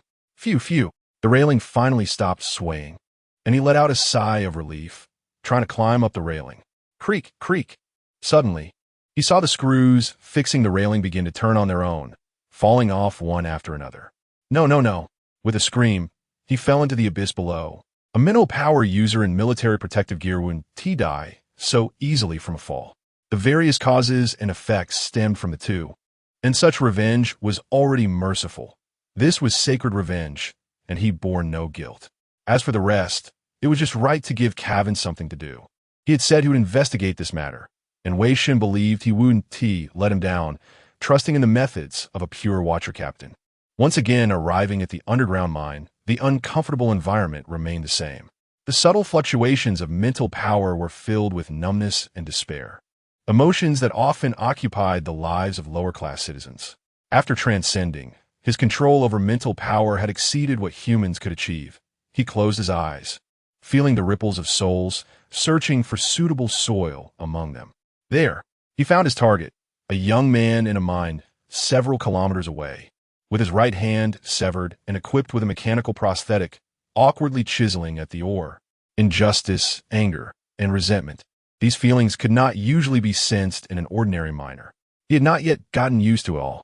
Ah, such delightful emotions, full of vitality. Then, he hid in the shadows. In the distance, within the mine, Bu Changhua was using the drill on his mechanical prosthetic to poke at the rock wall. He had only been here for less than a month. Although his physical condition was better than that of an average miner, in terms of technique, he was not considered skilled. Moreover, the inferior mechanical prosthetic was nowhere near as coordinated as a real hand, requiring him to expend more effort to accomplish the same tasks as others. Once upon a time, he was a mechanic within the Nest City, a middle-class citizen in the Nest City, with a status equivalent to that of the defense forces, sometimes even higher. However, due to an accident, his right arm was completely crushed by gears. He should have received hundreds of thousands of federal coins in work injury compensation, but only received a meager 10,000. His job was replaced by newcomers, and he fell to the bottom of the Nest City, worse off than a miner. The auxiliary mechanical arms of miners were far more functional than his prosthetic. His wife ran off with another man. His son's parents fell ill due to the drastic change in living conditions, and his body was deteriorating further due to the rejection reaction from the mechanical prosthetic. He hated the Federation, hated his superiors, who even embezzled work injury compensation. Lawsuits were useless, and he was even countersued for the repair costs of the machinery, losing everything. They were all in it together. Now, the money he had was just enough to pay for his family's tribute tax, and that was with his mechanical repair knowledge, allowing him to fix some simple machinery. He struck a stone with hatred, and suddenly, the mine shook. Run! The mine is going to collapse. The miners dropped their tools and fled the mine. Chaos ensued inside. Bu Changhua also wanted to escape, but he couldn't bear to leave behind the half-basket of where he had worked so hard to dig. He dragged the ore and tried to run, but was struck down by a falling rock. Damn it, damn it! He tried to get up, but was buried under the rubble. Just when he thought the mine was about to collapse completely, the tremors inexplicably stopped. Bu Changhua dug himself out of the dirt, secretly relieved. Although he was unlucky, at least he wasn't dead. Huh? What is this? Suddenly, on the collapsed rock wall, a piece of or caught his attention, about the size of a fingertip, with silver-gray patterns, resembling an unknown symbol. The patterns seemed to flow, glinting faintly. It seemed to have a unique allure that drew Bu Changhua's attention uncontrollably. He instinctively reached out, not even knowing what he was doing, and when he came to his senses, he was already holding the ore in his hand. Light, powerful, what a wonderful state. How long has it been since he felt this relaxed?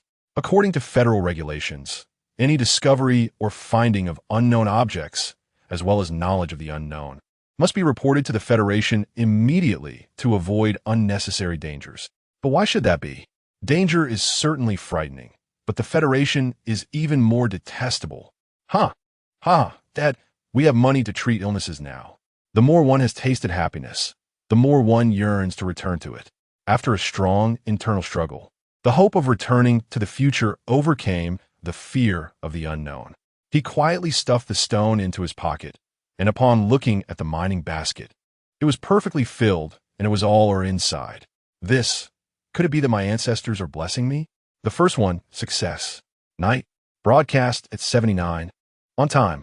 This afternoon at 4 o'clock, a collapse occurred in the number 17 mine tunnel of the underground mine.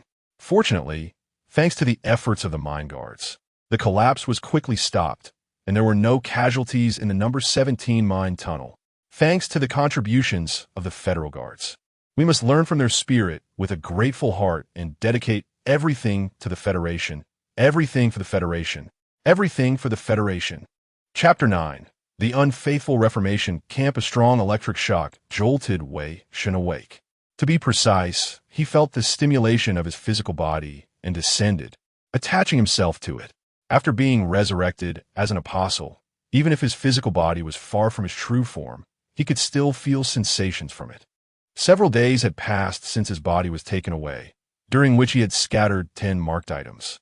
Not many, because all the pigments used for the true marks were refined thought steel.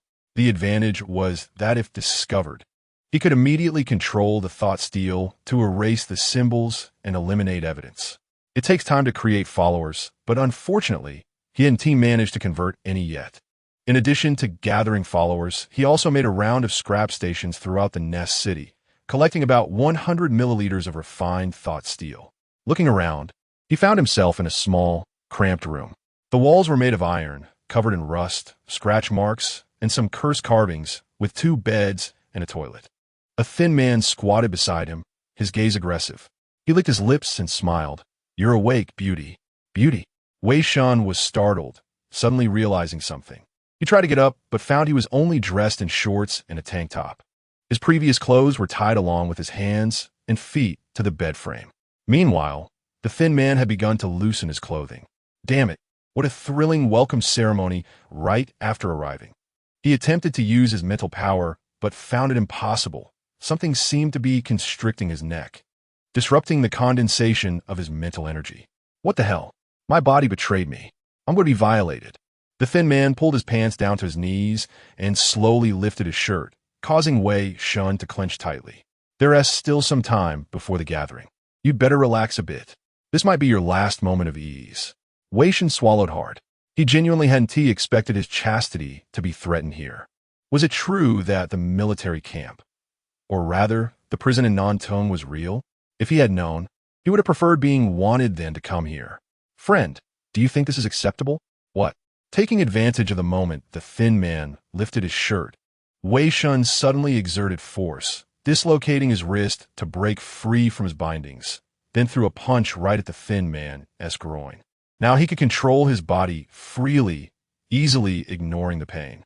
He disregarded the damage to his body and forced himself to the limit. The terrifying force, symbolizing dignity, accurately struck the man's vital area, causing the thin man to howl in pain, getting tangled in his own clothing and falling to the ground. Wei Shen quickly freed his hands, repositioned his dislocated wrist, and hurriedly loosened the bindings on his feet. By this time, the man had gotten back up, seemingly recovering quickly from the heavy blow below. He tore off his shirt in rage and lunged at Wei Shen with blazing speed. Wei Shen couldn't even see the punch coming before it struck his abdomen. That punch was enough to make an average person lose their ability to resist temporarily, but it didn't work on Wei Shen. He endured the pain and retaliated with a left hook aimed at the thin man's jaw. The thin man was surprised and tilted his head to dodge. Wei Shen seized the opportunity to thrust forward, using his weight advantage to pin the man to the ground, grappling with him. The thin man continued to strike Wei Shen, but with each hit, he grew increasingly alarmed. His face was already bloodied and bruised, yet he showed no signs of giving up, even when struck in painful spots. He pressed on. This newcomer seemed to feel no pain at all, indifferent to his injuries, relentlessly attacking and targeting vital points. Kill him, kill him. He must be killed. The thin man regretted it more and more. This person's attacks weren't particularly skilled, but they were filled with a desperate killing intent. The thin man's momentum was suppressed by Wei Shen, who seized the chance to roll behind him, wrapping his arm around the thin man's neck in a chokehold. The thin man struggled fiercely, grabbing one of Wei Shen's fingers and bending it back with all his strength. Most people would typically cry out in pain and let go, but Wei Shen remained locked on, tightening his grip even more. Ugh! The thin man panicked, frantically clawing and scratching at Wei Shen's hand, causing it to bleed, but Wei Shen held on, his mind focused on one thought: kill him, no matter what, to maintain some dignity while living here. The struggles weakened, and the thin man gradually stopped moving. Wei Shen continued to hold on, 1 minute, 2 minutes, until there was no more movement, and he felt no pulse before he finally released his grip. TSK, troublesome. Hint. First kill completed, gained special equipment. Finger gun, oh? Did I hit the jackpot? Or is it a newbie reward? He twisted his finger with delight. Strictly speaking, this didn't count as his first kill. It could only be considered the first kill of this body. Unfortunately, the person he killed before leaving his body didn't seem to drop any equipment. After all, the systems were different. He felt something new in his body. In the blind spot of the surveillance, he extended his right index finger, and thought steel seeped from his skin, quickly forming a gun barrel. It can be stored within, seemingly made entirely of thought steel. Is that why it's called special equipment? Opening the system, a new line of information appeared on the panel. Special equipment. Finger gun, level 1. This equipment can be upgraded. Upon opening it, he saw, do you want to consume 10 milliliters of thought steel to upgrade? Can I use refined thought steel? Refined thought steel cannot be used. Then forget it. Even if I sold myself, I would have 10 milliliters. Recalling where he was before descending and the distance to his current location, he realized he knew where he was. The 5th War Fortress? Indeed, he had been taken to the front lines, but it wasn't too bad. At least it wasn't one of the first 3 war fortresses. However, that wasn't certain. If the first 3 war fortresses fell, this would become the 2nd war fortress. To counter attacks from various factions, the Federation would convert the closest nests to the front lines into war fortresses. A large amount of resources from other nests would be invested in the war fortresses, and the citizens inside would completely lose their freedom, becoming batteries to maintain the fortress' operation or cannon fodder to block fanatical believers. All new recruits gather at the extreme training ground in 5 minutes. Latecomers will bear the consequences. A beeping sound rang out from his neck. He reached up to touch it, finding a small collar strapped around his neck. Looking down, he saw the thin man also had one, with a red light flashing on it. The Fearless Lock, one of the signature pieces of equipment for the Vanguard team heading to death. It has multiple functions, including mental disruption, positioning, body monitoring, contraction, remote detonation, and electric shock. In the unfaithful, unless unlocked with a special key or assisted by a level 4 telekinetic or after 3 body modifications, the only outcome is having one's head blown off. But it's not the only outcome now. Opening the system, he selected the disassembly function. Select equipment to disassemble. Do you want to disassemble the Fearless Lock? As guessed, this thing also contained thought steel and could indeed be disassembled. If it couldn't be disassembled, he could directly remove it with his true form. He dared to be caught here precisely because he had the ability to disassemble. Otherwise, he would have run off to become an air pirate long ago. No, there's no rush now. Even if he disassembled it, he couldn't escape from here. Moreover, he hadn't yet achieved his purpose for coming here. Since he had this thing on, it meant he was already inside that building. The unfaithful Reformation camp, specifically designed to handle telekinetics who have not been tainted by faith, or those in the Federation Defense Army who have committed serious mistakes. The only standard here was to transform entrants into Federation weapons. For this purpose, any non-lethal methods of torture were allowed. Even inhumane body modification experiments were not forbidden. At the same time, the sound of a lock being opened echoed, and the tightly shut iron door opened a crack. Wei Shen retracted the finger gun and stepped out of the room. Outside, several newcomers, also wearing collars and looking dispirited, were being escorted forward by guards. Along with him, there were a total of 10 people. A soldier stood outside the door, reaching out to grab Wei Shen's clothes and violently dragging him into the line. The soldier noticed the scars on Wei Shen's body and scoffed. Many of the veterans here enjoyed tormenting newcomers to assert their authority, and the Reformation camp would deliberately arrange for newcomers to share rooms with such individuals to crush their spirit. This newcomer was covered in scars, clearly having put up a fierce resistance. Surely that old man must be quite pleased at this moment. They had undergone extensive training, although they had not undergone Reformation surgery. They had soaked in body enhancement agents more than once, giving them high physical strength. Resistance would only excite the abuser further and lead to even more brutal oppression. This was Tak the Black Badger's room. He was known to take both men and women, and the newcomer would probably have a rough time for a while. The soldier glanced inside the room, but the thin man with a comfortable expression did not peek outside. Out of curiosity, he leaned in, only to be startled. Tak was actually dead. Report to the officer, Black Badger Tak in room 013 has been killed. Oh, got it. Who did it? A casual voice came from the communicator. A newcomer named Wei Shen. Newcomer? Understood. I'll handle it. Yes. The soldier looked at Wei Shen, suppressing his mocking expression, a flash of admiration and pity crossing his eyes. Traitors are always checked after being caught, and only those whose bodies have not been enhanced are thrown into this Reformation camp. So, for a newcomer to kill someone who is about to gain Reformation qualifications with just the strength of an ordinary person is quite ruthless. However, after this, he would probably be in for a tough time. Attracting the attention of that instructor is not a good thing. Chapter 10. Extreme torture. Seeing the soldiers allow him to leave, Wei Shen breathed a sigh of relief. In the Deathbound Vanguard's re-education camp, killing is not considered a serious crime, and one will not be sentenced to death, but the cost is being targeted by the training officers, which is usually worse than death. Under the escort of soldiers, he arrived at the extreme training ground, a massive steel building. There were no windows, and every wall was welded with iron spikes, adorned with skeletons.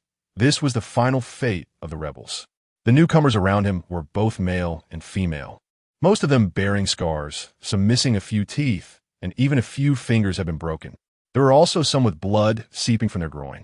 If he had not resisted at that time, his fate would have been the same as these unfortunate souls. Those who are disloyal to the Federation are not worthy of being called human. Good afternoon, insects. Welcome to the Extreme Training Ground, your ranch. My name is Yang Ping, one of your instructors. At the entrance, the instructor of the Extreme Training Ground shouted, "From now on, you are the new recruits here. There will be no mercy here. You are not worthy of living. It is the Federation that has given you the chance to live. How merciful. Now you only need to do one thing. Obey orders. Until death, or die immediately." After finishing, Yang Ping waved his hand, and the soldiers struck the newcomers with the butt of their guns, forcing them into the extreme training ground. Inside the building, the oppressive iron walls were everywhere, and surveillance cameras filled the corridors. They were led into a room, which was filled with a foul odor and had neatly arranged tables and chairs. On one table, bowls of food were uniformly placed, presenting a reddish-yellow paste that emitted a nauseating smell. 3 seconds. Find your position, Yang Ping commanded, and Wei Shen quickly stood in front of a bowl, knowing what would happen if he was late. 2 others, like him, swiftly found a spot. Wei Shen turned to look. One was a man of unremarkable appearance, and the other a woman with an expressionless face but a good figure. The remaining people reacted and pushed to try to squeeze in, resulting in chaos, with only 2 successfully finding positions in the end. 3 seconds had passed, and Yang Ping chuckled, raising his hand. The waiting soldiers raised their guns again and struck the remaining people fiercely with their gun stocks, causing a chorus of wails. Only when these people could no longer scream did the soldiers put away their guns, and then the instructor spoke again. "I'll give you 3 more seconds to find your position." The people quickly scrambled to find their spots, this time taking only 2 seconds. "I'll give you 5 minutes to eat." This food? Most of the telekineticists had been pampered, and very few at the bottom had become telekineticists through illegal telekinetic steel injection surgeries. Most of the people here came from the upper middle class of the Nest City. They had never seen such food and had hardly interacted with the lower class. Their understanding of industrial nutrient paste was limited to written descriptions, and after the order was given, they hesitated about whether to eat. Wei Shen did not hesitate at all, picking up the bowl and swallowing it in large bites. He had been accustomed to eating industrial nutrient paste for 5 years. It was fishy, bitter, and salty, like a mixture of rotten meat and inedible plant roots, crushed and stirred with a lethal amount of salt. However, even so, this was better than industrial nutrient paste, subtly surpassing the lower-class specialty of rat jerky. He savored the meat flavor in his mouth and continued to swallow. The two who had reacted quickly before also began to eat quickly, their expressions somewhat distorted but still gulping it down. The others, seeing them eat so fast, hesitated and leaned their heads toward the bowls. Ugh! Most people vomited as soon as they took a bite, retching violently, while a few forced themselves to swallow, fearing that if they vomited, they would be beaten. Meanwhile, Yang Ping quietly watched the new recruit who was eating heartily, already knowing that this newcomer had just killed his former roommate. If the weapons in the re-education camp were dead, he would be penalized with Federation currency. 5 minutes passed, and Wei Shen was about 80% full. Besides the man and woman, the rest had only swallowed 1 or 2 bites, still afraid of being beaten for not eating. Yang Ping did not force them to eat all of it. When the time was up, he led the soldiers to take them to another room. In the center of the room was a conveyor belt with half-meter-wide passages left on both sides, and the walls at the front and back were filled with thumb-sized short spikes equipped with barbs. Stand straight. I don't want to waste words with you. Yang Ping picked up a baton hanging on the wall and swung it, creating a gust of wind. In so many special training rooms, this is my favorite place. It's simple to operate, saves effort, and is torturous enough. Under the threat of gun stocks and batons, the new recruits were forced to stand on the conveyor belt. Lined up in a row, their expressions terrified, knowing that the real torture was about to begin. Just then, Yang Ping walked up to Wei Shen's side and smiled. Wei Shen, right? I heard you killed Tokei, your roommate? The others were startled and looked at the young man. They had been ravaged and knew the terror of their roommates. And this person had actually killed his roommate. Yes, in the face of the obvious knowledge. Lying would only be seen as provocation, so Wei Shen readily admitted. Good. Yang Ping nodded, as if appreciating him. Then his expression suddenly darkened, and he drew his gun, shooting Wei Shen in the leg. The angle of the shot was very precise, not damaging the major blood vessels. Wei Shen made a pained expression. Of course, it was all an act. This was nothing to him. Besides, he was already injured in multiple places, so this was just one more. Start, Yang Ping shouted, and the conveyor belt started, quickly accelerating to a speed that required running. The new recruits began to run in a panic, and one recruit accidentally tripped and was quickly dragged to the back by the conveyor belt. He didn't have time to get up before crashing into the spiked wall behind him. The intense wails stimulated the spirits of the other recruits. As the conveyor belt pushed that recruit's body against the sharp spikes until they were fully embedded in his body, and his skin was ground into a bloody mess by the belt. At this moment, the conveyor belt stopped and several soldiers grabbed the recruit, forcibly pulling him off the spiked wall. The recruit screamed and fainted, but the soldiers did not carry him away. They took out medicated military ointment and applied it to the recruit's wounds, then quickly wrapped them with bandages. The intense stimulation woke him up again. The wounds quickly stopped bleeding, and he was thrown back onto the conveyor belt. Many were terrified and ran toward the exit. I want to go out. I want to go out. You can't do this. I want to see my lawyer. I know Captain Liu of the Defense Forces. I want to see him. Tell him I am. The soldiers struck the recruits, trying to approach the passages on both sides with their batons, forcing them back into the conveyor belt area. With the command given, the conveyor belt started again. Everyone had learned to be smart and got into running positions beforehand. This time, no one was unfortunate enough to crash into the spikes at the start.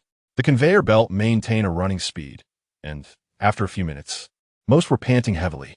Telekinetic steel could somewhat enhance their bodies, but they had not undergone transformation, and physically, they were not much better than ordinary people. Some had never even done physical labor.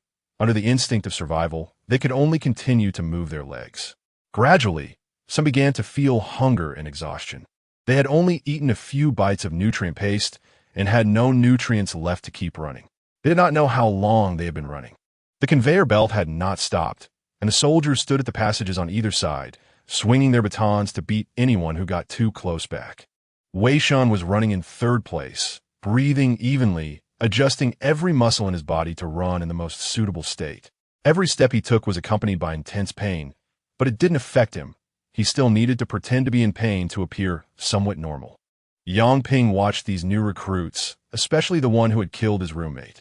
Pain would wear down a person's endurance, yet that recruit maintained his speed, which intrigued him even more. Good patience. No wonder he could kill his roommate. Impressive. It seemed he could even go faster. He raised an eyebrow and manipulated the switch, increasing the speed of the tracks. The recruits cried out for mercy.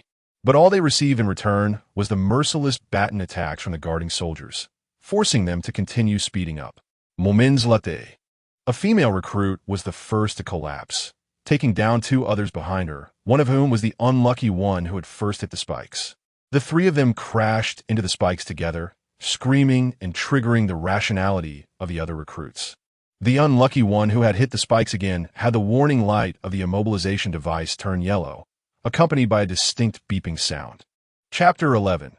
Running the tracks came to a halt, and, after quickly tending to their wounds, the other two threw the unfortunate soul with the yellow indicator light back onto the tracks.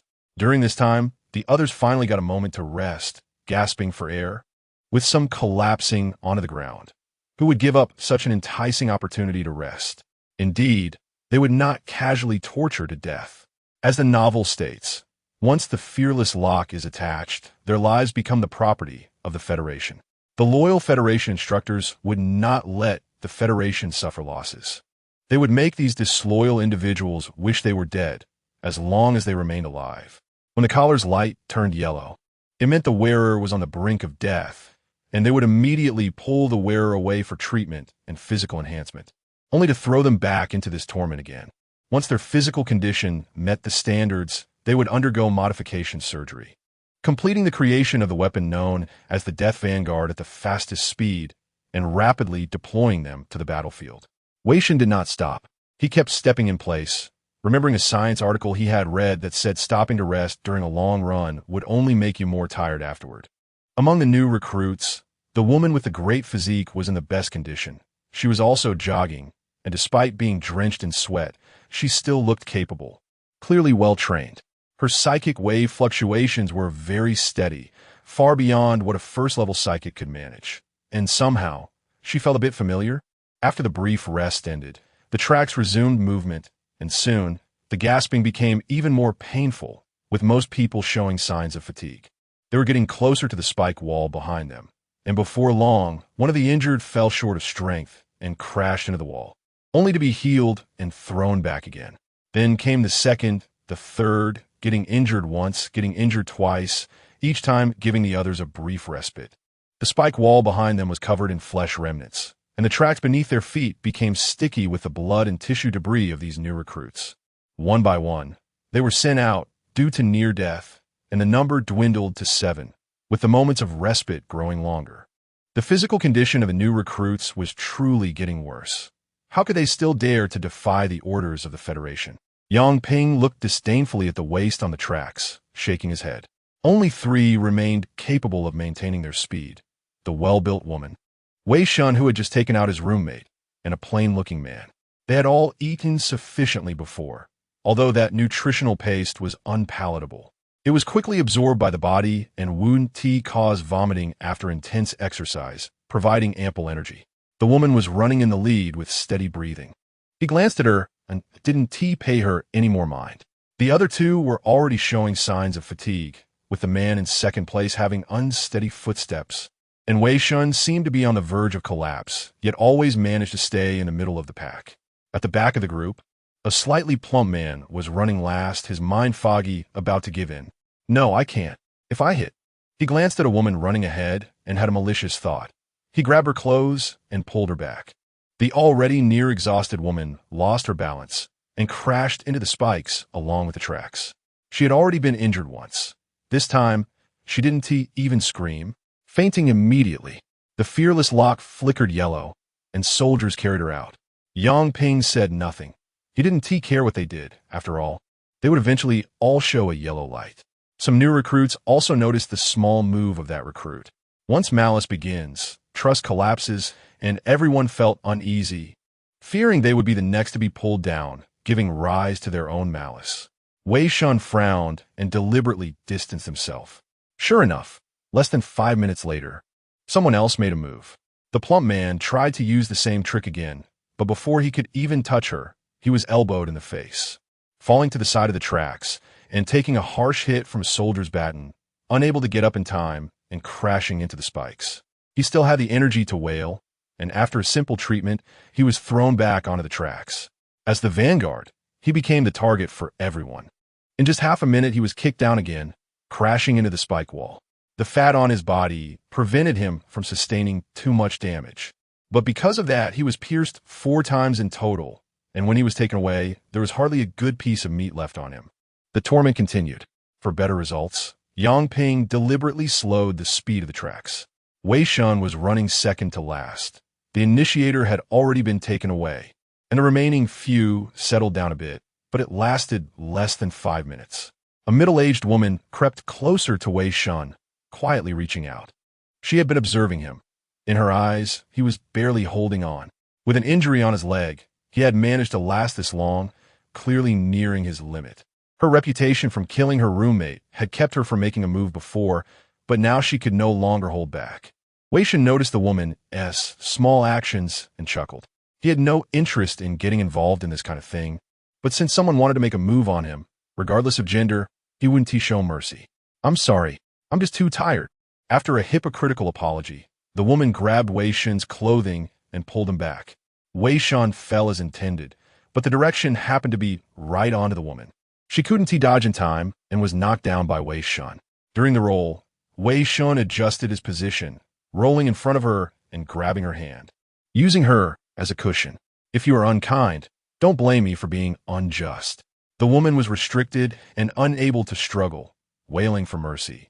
But there was no response, only a tightening grip. She crashed into the spike wall, and with the weight of an adult, the spikes fully penetrated her body. After a muffled sound, she fell silent.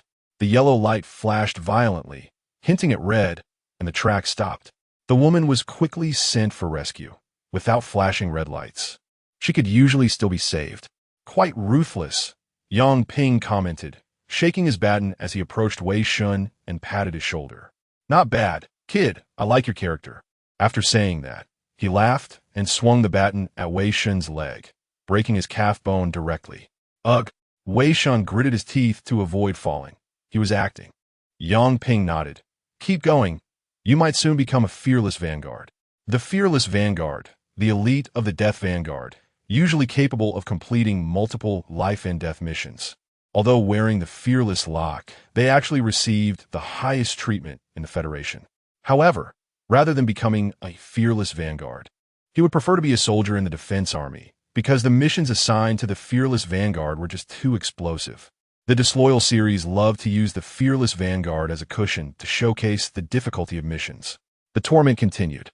One leg was out of commission, still open, and the muscles could not adjust, forcing him to hop to maintain speed. The instructor even deliberately accelerated the movement of the tracks, which was simply perverse. The physical state was already terrible. Even if he controlled his body well, he was close to the brink of collapse, with almost all energy expended. Soon, another person couldn't hold on any longer. The last string in their mind snapped, and they collapsed to the ground, fainting. The fearless lock indicator light flashed yellow, and they were dragged away by soldiers. In the end, only 3 remained, almost like returning to the dining hall. Yang Ping looked at the time, and he began to take note with great interest. Wei Shen's consciousness grew heavier, and his vision began to darken. Almost there, should be reaching the limits of training. Just watch me fall. Suddenly, a hand reached out, offering him support. At least he is a good person. ISNT-TH. Thank you. Though it meant little to him, he felt he should say thanks. He would remember this kindness. Huff, huff. "I admire you, brother," the plain-looking man said, exhausted. "I will remember." With that, he fell into unconsciousness, his body separating from his spirit. This place is, after all, a re-education camp, and he doesn't want to stay too long. The moment he left his body, he returned to his pale sanctuary. In that instant, he noticed that the woman in front seemed to have glanced back at him. What? Did she really run to death? The indicator light on the fearless lock flashed red, and Yang Ping was stunned. He quickly called for soldiers to carry Wei Shen away, while he himself had run to the flashing yellow light. And the first one to really die was still the first. Taking advantage of the freshness of the corpse, he hurried to attempt a rescue. Who knows? It might still be salvageable. The tracks continued to move, and soon after, the man who had lent a hand was also carried away, dying from his wounds, leaving only the woman in the room.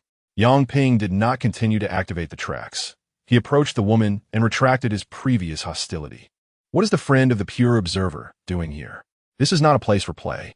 A group of the most loyal people in the Federation coming to a re-education camp to be punished for their disloyalty is indeed strange. Secret mission, none of your business. The woman glanced at him, stretched her neck, and the fatigue from earlier disappeared completely. She had undergone 2 rounds of modification. Running continuously at this speed for a week would probably only make her feel tired. Fine. I won't interfere, as long as you don't write me into the judgment list. You continue. Just remember to act a bit more convincingly and don't let the target discover you. Yang Ping had once served in the Disbeliever Squad, and after retiring, he became an instructor. His rank was quite high, and he wasn't intimidated by the typical pure observers. He waved his hand and went to the rescue room. He was now more concerned about whether the divine being that had run him to death could be saved. If not, that would be a huge loss. Chapter 12 Special Treatment. The surroundings were extremely warm, like taking a bath, but every corner of his body was in excruciating pain, through the sensations transmitted by his flesh. Wei Shen heard something. Listening carefully, it was 2 people conversing beside him. His body was severely overdrawn, with organs failing. What kind of torture have you devised to torment someone like this? He ran away by himself. What does that have to do with me? His willpower is probably comparable to that of a veteran heretic who has served for 100 years. I can't imagine what he has been through. He was just an unlicensed repairman from the lower levels of the Nest City. It's strange. Don't you suspect that his soul has already been tainted by some faith demon? If that's the case, then blow him up with a fearless lock. What are you afraid of? Which faith demon's servant would dare to show off so openly? Besides, didn't you just check? He has nothing on him except for a bit of steel thought. Regardless, his physical condition is terrible. Recovery requires a large amount of healing potions and body supplements, which exceeds the allocation given to new recruits in a Reformation camp. Deducted from my share, I suddenly have some ideas. Didn't you recently get some things from that group of fanatic pharmacists at the Second War Fortress? How about? The voice slowly approached, accompanied by the sound of metal clashing, getting closer and closer. Alas, what a sin. My delicate body is about to be subjected to advanced technology. 3 days later, Wei Shen returned to his body, opened his eyes, and found himself in a glass tank, soaked in green liquid. Although this green substance was liquid, it supplied oxygen to his body, but the intense pain throughout made him very uncomfortable. What exactly did they inject me with? Can't they at least name it? I might know it. His body had basically recovered and had become even stronger, filled with power. He opened the system panel, and the success rate of the modification surgery had reached 21.98. The green liquid contained an enhanced version of the body supplement, and the closer his body was to being overdrawn, the better the effects of the supplement. He had already undergone his first body enhancement. During these 3 days, he had also gained 3 new followers, and in the transcendent version of the system, the number on the faith disc showed 4. During this time, he could occasionally hear the prayers of those 3 followers. 3 streams of spiritual energy were transmitting towards him. Though faint, they were continuous, and his faith points had increased by 8. However, it was still too slow. The minimum standard for a faith demon to condense required over 1,000 believers, and now he had only 3, simply a disgrace for a deity. Moreover, the current true imprint had no points to add and could only affect ordinary people. The higher the level of a mind power master, the higher their mental resistance. He had tried before, with his current level. It was still not enough to influence a mind power master just through the imprint. Even if he acted personally, he could only influence weak faith level 1 mind power masters. After all, the influence of faith also had no points added, and to enhance a level at least required thousands of points. Previous attempts were just to test the waters. It was impossible to spread faith relying on just one person, and he wouldn't let his followers spread faith. His followers lacked his abilities. The result of spreading faith would only lead to being tortured to death by the pure monitors, thus exposing his existence. All for the sake of survival. Who wants to die? Since they have helped him, he still had to be responsible for his followers. Until there was a safer method, he would let them rest for now. As for spreading faith, he had read all the novels in the Traitor series and had a certain understanding of the main characters. He had long set his sights on a target, someone who could help him spread faith. So during these 3 days, besides distributing true imprint stones here and there, he was also searching for a place, a smuggling entrance left by miners. During this time, he tried to develop his power as quickly as possible, leaving a signpost before his compatriots arrived. The silly internet users were moved to tears. Through the glass steel observation room. This was the Reformation camp's internal enhancement laboratory specifically for strengthening soldiers. Tubes were inserted into his body, and flashing electrical signals recorded his current physical data. Outside, a woman in a white coat was staring at a nearby display screen, jotting down something with a pen. She had short hair and a pleasant appearance, and from the exposed skin, one could see obvious muscles and scars. Besides her main job, she was also an excellent warrior. Wei Shen found that he could see every detail of the laboratory clearly, feeling that his sensory perception and reaction speed had greatly improved, even able to observe every eyelash of the doctor. So my flesh must not have this capability. Is it the effect of the previous potion? At this moment, the laboratory door opened, and Yang Ping entered wearing a bloody combat suit. He had just played a little game with the new recruits. You're awake? Much faster than I expected. How do you feel? Oh, right, I forgot you still can't speak. Yang Ping pushed aside the doctor who was recording data, pressed the activation button, and the nutrient solution was drained away as the glass tank opened, causing Wei Shen to fall directly to the floor. What are you doing? The experimental data isn't finished recording yet. Is it necessary? After all, it's just a failed product. The injection target is just a traitor. As long as he survives after the injection and doesn't go mad, isn't that enough? Yang Ping removed his powered armor helmet and chuckled. Now you can speak, right? How do you feel? Wei Shen coughed violently, expelling the residual nutrient solution from his lungs, then wiped the corner of his mouth and pulled out the tubes from various parts of his body. It hurts, it really hurts. What did you inject me with? He couldn't speak anymore. The muscle control around his mouth started to malfunction, and then he realized he had lost control of his body. He collapsed to the ground, his whole body twitching unnaturally. Everything was out of control, including his breathing and heartbeat. The doctor shook his head. I told you before, the medication isn't as simple as severe pain. Once he leaves the suppressants in the nutrient solution, it will affect the brain's control over the body's muscles. The doctor widened his eyes. The person's breathing had actually returned to normal. The twitching gradually stopped visibly, and his body slowly regained balance. As long as he didn't lose consciousness and separate from his body, he could perfectly control his flesh. He really held on. See? I told you he could hold on. Now you owe me 100 federal coins. TSK, you simple-minded fool. That's not the point, okay? Unbelievable. What exactly is the situation? The doctor flipped through the previous examination reports. All 3 reports had the same results. Besides steel thought, there was nothing else on him. The only problem was that the activity of the steel thought in his body was higher than that of an average mind power master. But even if it was higher, it was still steel thought. If this counted as a problem, then the entire Federation's humanity would have problems. One could doubt everything except steel thought. Whatever, anyway I won. Great, I knew I didn't misjudge you, Bug. I'm starting to get a bit curious. What exactly are you? Yang Ping suddenly picked up a pen and threw it at Wei Shen. Wei Shen immediately reacted. To be precise, he reacted when Yang Ping raised his hand, and he determined the trajectory of the pen's movement. He sidestepped and accurately dodged the flying pen.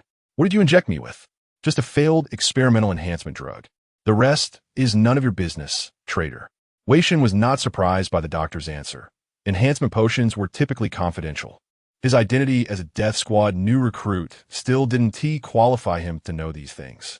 From now on, after every training session, regardless of the outcome, even if both legs are broken, you must come here once. That's an order. You have no right to refuse. All right, can I go back now? Wei Shen replied nonchalantly. Although I still don't know the name of the drug, based on the sensations it brought to my body, It should be some kind of enhancement drug with strong side effects. In any case, this trip was worth it. In the Traitor series of novels, enhancement drugs are already a relatively precious type of medicine. Just based on the improvement in reaction ability, the drug is likely quite expensive, and if it's permanent, it would be worth a fortune. All right, let's go. The doctor threw over a piece of clothing, and Wei Shen put it on, being personally taken away by Yang Ping. When they reached the door of cell 103, Yang Ping smiled and patted Wei Shen's shoulder, handing him a bottle of nutritional liquid. Apple-flavored. I have high hopes for you, Bug. I'll take good care of you, so be grateful. Then, he kicked him into the cell and locked the door. Chapter 13. The Path to the Glorious Nest after a period of experience, setting aside the serious side effects. The effect of the enhancement potion is quite impressive. Wei Shen's senses, reaction time, and coordination have all significantly improved, and there are no signs of decline. The effects of the potion are likely permanent. It's worth it. A huge profit, easily worth 1,000,000 federal coins. As for the lifelong pain and the chaos in his body's operating system, it has no impact for him. It's at most a bit invigorating. Additionally, through subtle sensations, he suspects that the potion can greatly enhance exercise effects, improve recovery abilities, and allow the body to develop resistance to special energies like telekinesis. He perceives that the telekinetic fluctuations around him are distorted when they come into contact with his body, making it difficult for them to have an effect on him. It seems that this enhancement potion is indeed quite good. No wonder they wouldn't want to dispose of even the failed products. If it weren't for him, injecting this stuff would be tantamount to death. He moves his body to get used to his current state. The roommate in the room has already been cleared out, and he wonders when the next unfortunate soul will arrive. For now, he is alone. From the next room, occasional screams are heard, or perhaps they aren't really screams. Who knows? Maybe the dear neighbors have learned to enjoy themselves, while he can leisurely lie in bed drinking apple-flavored nutrient solution. It's quite comfortable. It would be even more comfortable without surveillance. Otherwise, he could take out his finger gun and play around. Today's training for the new recruits has concluded. The next time will likely be after the new recruits recover from their injuries, and he won't have to see that instructor's demanding face. Just thinking about it makes him happy. Suddenly, the fearless lock on his neck beeps, and a soldier drags him out, taking him to the extreme training ground, into a room made entirely of steel. Inside the room, Yang Ping is only wearing shorts and a tank top, single-handedly lifting a massive barbell up and down. His arm muscles flexing and contracting, exuding extreme violence, truly terrifying. Oh, Bug, you finally came. He puts down the barbell, the terrifying weight causing the entire room to shake. You must be very disappointed that you missed today's training. No worries, I'll give you a little extra. I said I would take good care of you. Damn it, I really want to curse your dog. Once again, he was beaten into the life pod. That perverted instructor must have taken a liking to him. Through the true imprint, he descended into the underground mine of Nest 79. Wei Shen sighed and shook his head. However, it wasn't all bad. While pursuing the special telekinetic fluctuations, he finally found something unusual in a corner of the underground mine. To safely and efficiently spread faith, he needs to find a person. The future apostle of the faith demon born on the Black Earth. One of the main characters in the Traitor series, Extinguish, and also an important supporting antagonist in the later stages of the Traitor series. The Apostle's Silence. Among all known main characters, she possesses extremely terrifying telekinetic manipulation abilities and the ability to influence wills. In the later timeline of Traitor, she alone influenced all members of the Beheaded Mission's contemptuous Believer Squad, including 2 federal defenders, breaking down their telekinetic defenses one by one with her terrifying telekinetic talent, polluting them all into fanatics, leading to the failure of the federal beheading plan. During the Third Machine War, her nest was invaded, and she broke down due to the death of those around her, entering the ultimate battlefield alone, accurately eliminating all attacks that would hit her. Praying to the Father in the center of the battlefield, the Angel of the Horn descended upon the battlefield, destroying everything, and she fell in the horn, becoming the Father's apostle, with her nest becoming the holy city granted to her by the Father. Among the characters in Traitor who can influence the will of others, she is the only one that can be accessed quickly, and she has no ties to the defense forces, so she won't be overly loyal like Caven. Nor is she a fanatic. In the early stages of Extinguish, it is not clearly stated that she has faith.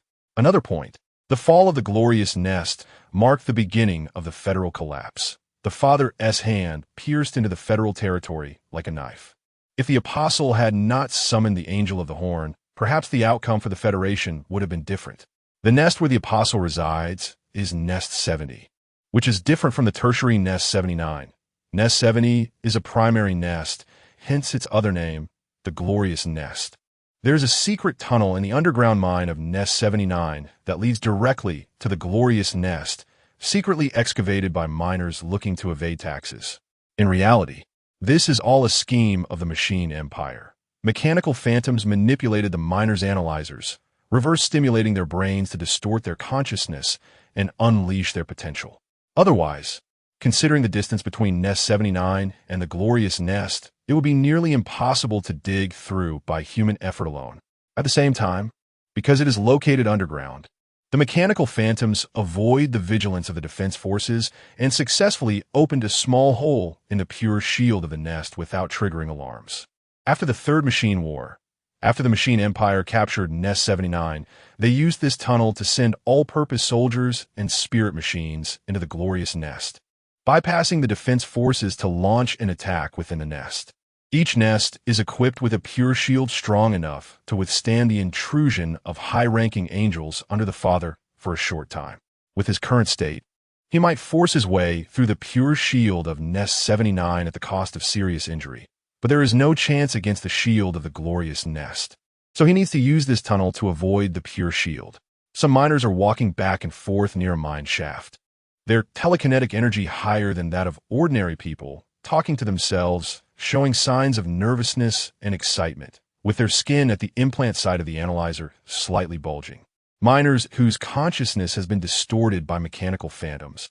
Wei Shen shrinks his body and slips into the rock wall, entering the depths of the mine, where he indeed finds a small opening leading in the direction of the glorious nest. Found it. It should be here. He crawls into the tunnel, and after a while, he gradually feels a strong energy fluctuation. Ahead is the pure shield of Nest 79. An ordinary faith offspring would turn to ashes upon contact. On the light blue energy field, there is a mechanical ring about 2 meters in diameter. The energy field inside the ring is isolated, forming a passage for entry and exit. At that time, the Machine Empire will infiltrate the interior of the glorious nest through here. This passage will eventually be destroyed, and when the time comes, he will tell Caven. He should know what to do. Wei Shen passes through the passage of the Pure Shield, heading toward the glorious nest. Pure Observer's headquarters, Nest 79, Eye of the Nest. Outside the confinement room, Pure Mentor, he opens the door of the confinement room. Caven, you can come out now. Teacher, Caven, bound all over, lowers his head and bows to the Pure Mentor. Steel spikes pierce his flesh, steel nails pull at his skin. The steel crown of sin binds his telekinesis, and heavy ingots hang on him. This is the unique torment of the pure observers, all of which is voluntary. Caven puts down the ingots, tears off the steel spikes and nails from his body, stands up straight, and the body that is about to qualify for the third transformation quickly stops bleeding. Teacher, may I ask what the result is? Although it was due to your loss of control, you did kill Chen San. That blasphemer is very angry, and they want you dead. I am willing to sacrifice my life to appease their anger. Teacher, everything is for the Federation. After all, having become an apostle of the faith demon, living itself is a blasphemy. It's better to satisfy the wishes of those blasphemers. Being executed by the Federation does not count as suicide. He shook his head and said, No, those blasphemers only wish to see their dog rampaging in Nest 79. You did well, Caven. When did those contemptuous believers have the right to decide the life and death of the pure observers? The Grand Mentor rejected their demands and arranged for you to return to the glorious nest, where you can better showcase your talents. However, before that, you need to enter the Death Dojo and cannot come out until you qualify for the third transformation. Caven is one of his best students, and he doesn't want to lose his life because of this matter. Yes, but before that, may I be allowed to take care of something? Go ahead. I want to investigate some things. Chapter 14, the instructor's task returning to his nest. This might be Caven's last time back. The Death Arena is a facility within the Pure Watchers specifically designed for the punishment of guilty watchers. The training inside is extremely terrifying, and there are only two outcomes for watchers in the Death Arena. Either they pass the training or they die. The Radiant Nest. Sigh. You already infiltrated the disloyal Reformation camp at the Fifth War Fortress. Of course, it was her own choice. Caven merely provided a little guidance, which does not count as violating the promise with that faith demon. In any case, that guy needs to be monitored. He is an apostle of the faith demon, a traitor to humanity, and Caven will never feel at ease with him. Of course, he himself is also in that position, so he won't feel at ease with himself either. However, the promise with that guy still needs to be fulfilled.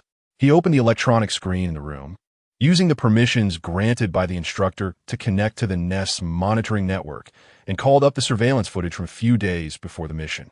The surveillance of a certain mining bridge was broken. He continued to retrieve nearby surveillance footage, and in one of them, he saw that on the afternoon of the day the report was received, the apostle was leaning against the reporter in a corner, both of them showing varying degrees of injuries.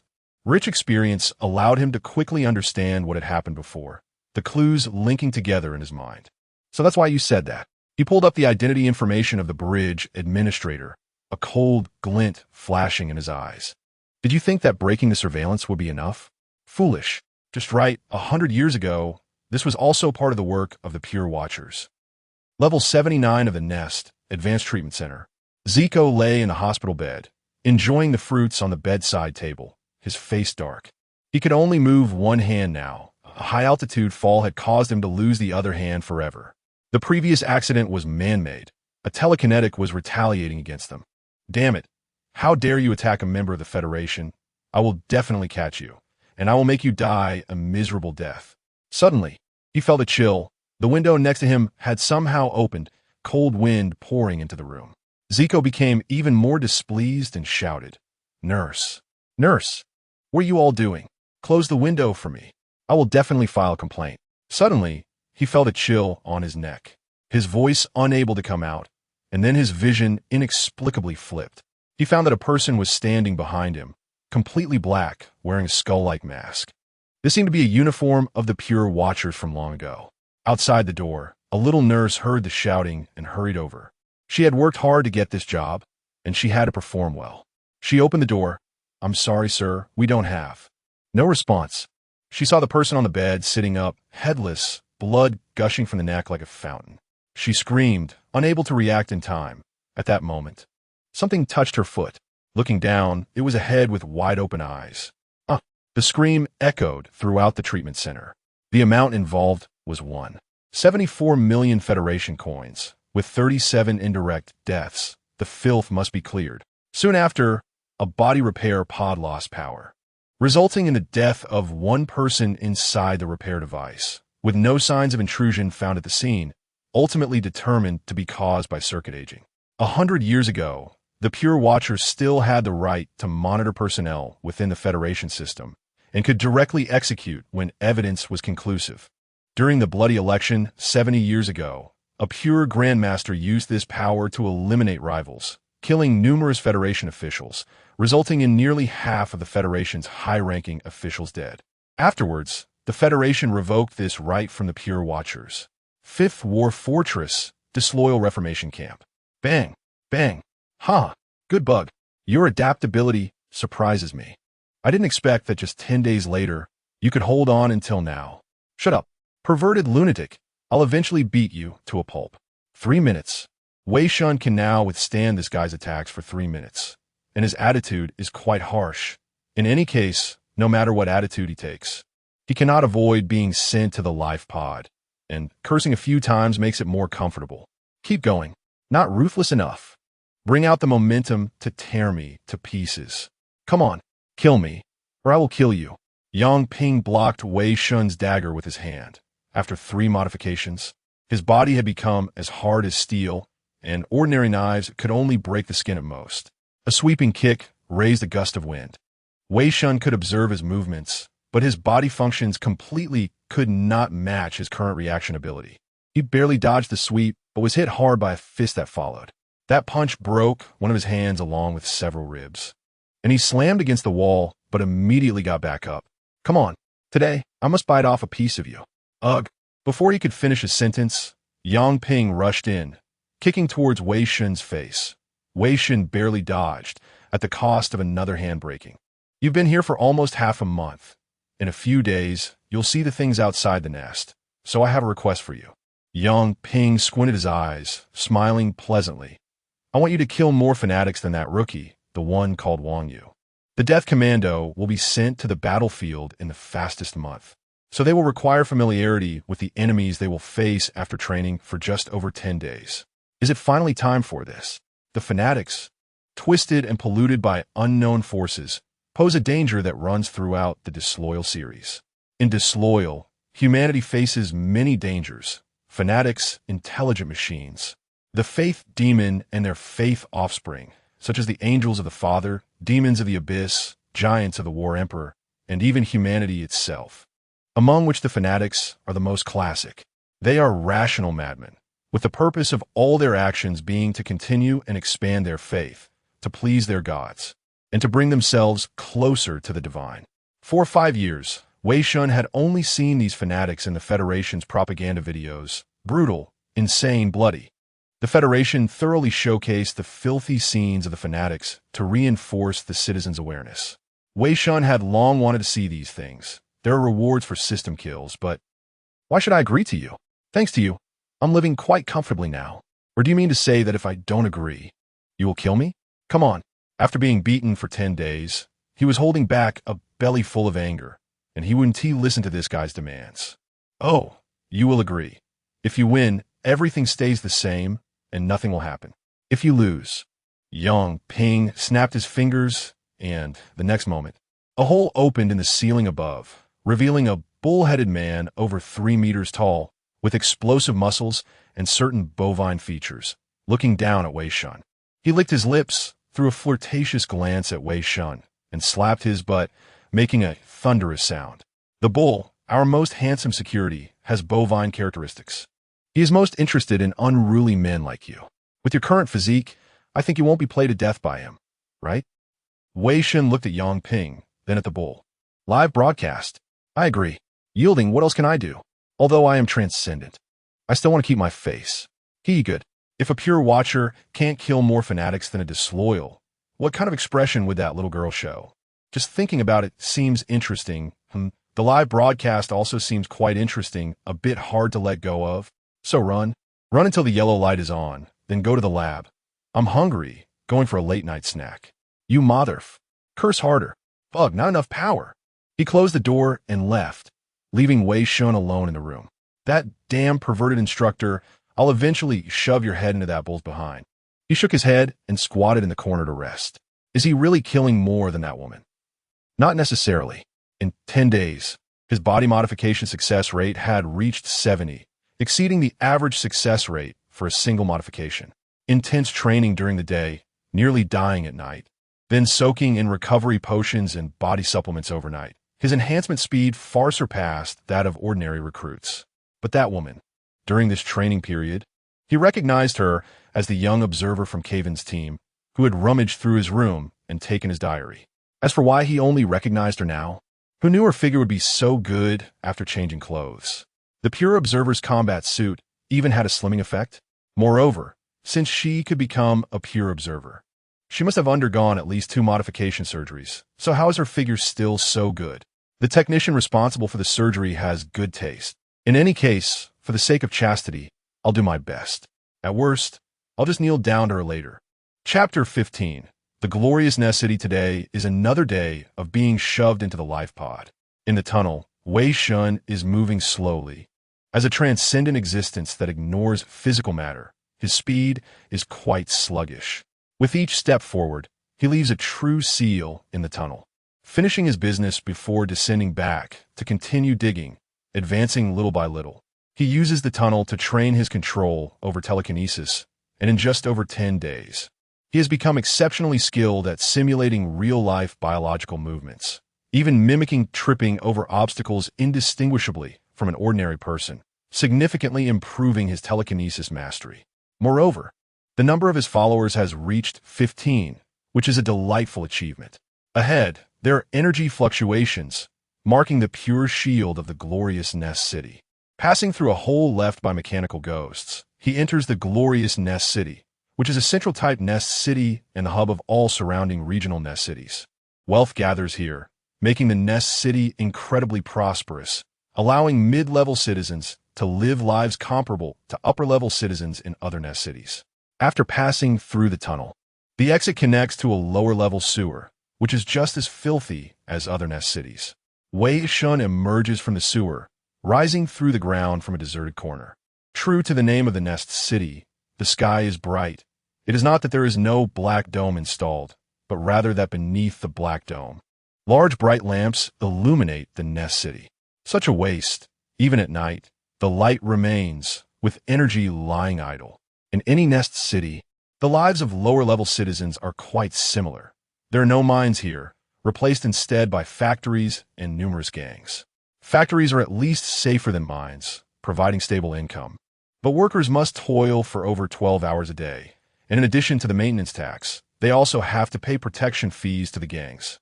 So the commoners here are not much better off than those in Nest City 79. The streets are empty. At this time, most people are either working in factories or sleeping at home waiting to go to work. Factories operate 24 hours a day, never stopping. In Lights Out, the character Jian Yin makes her debut in a residential area at the lower level of the glorious Nest City, starting from a peaceful and warm life. In Lights Out, her health is so poor that she cannot work in the factory, so when her parents leave for work, she stays at home sewing to help with household expenses. Generally, this should not happen to a telekinesis master, as telekinesis can enhance human bodies. Although it cannot compare to soldiers who have undergone transformation surgeries, it at least ensures health. But she is an exception. Perhaps this is the price of her terrifying talent? The novel narrates the transformation of a harmonious residential area into hell from the perspective of a girl suffering from delusions. The delusional girl experiences bizarre events in the residential area. The disappearance of neighbors, nightmares at night, inexplicable sounds, and dogs that bite to death. After each incident, she meets her frail friend to recount the stories and pour out her doubts, while her frail friend patiently analyzes and provides psychological counseling. From the initial warmth and happiness, it gradually shifts to strangeness and chaos. In the end, the girl dies in a sea of corpses and blood within her delusions, and Jian Yin also collapses, uttering her final prayer on the battlefield. The author writes to stream of consciousness, making it nearly impossible to find any clues. Some netizens analyze that the girl is the root cause of all the chaos, while others believe that the delusions are the reality. There are also those who think that the stupid author is trying to ride on the popularity of the unfaithful to make his own work successful, forcibly connecting it to the unfaithful at the end of the story. By the way, Wei Shen is the third party. This broken novel lacks the refreshing feeling of the unfaithful, and the purchase was purely to see the official inclusion in the Unfaithful series as a collectible. The glorious Nest City is much larger than Nest City 79. How should I find it? I seem to remember a place called the House of Mutual Love. At this moment, a passerby approaches, dressed differently from ordinary citizens, looking rather intimidating. Hey, what are you doing here? If you don't want to rest, go work in the factory. Do you deserve the factory that feeds you? The gangs collude with the factories to oppress the laborers, making them completely reduced to machines for the factory. Every minute of rest costs the factory several federal coins. Oh, damn it, since when did the factory, which exploits surplus value, become the workers' bread and butter? I'm starting a revolution, believe it or not. Wei Shen slapped the man's face with such force that he fell to the ground. You dare hit me? You're dead today. Lou Darren. He looked up in anger, and upon seeing the man's face, he was instantly terrified and became respectful. The person in front of him turned out to be the second in command of their gang. Look at my eyesight. I didn't recognize you. I'm sorry, Lou Darren. I'm really sorry. I ask you, do you know where the House of Mutual Love is? The House of Mutual Love? The gang member thought for a moment, then shook his head in panic. No, I don't know, sir. I've never heard of a place called the House of Mutual Love in the glorious Nest City. None? Wei Shen was puzzled.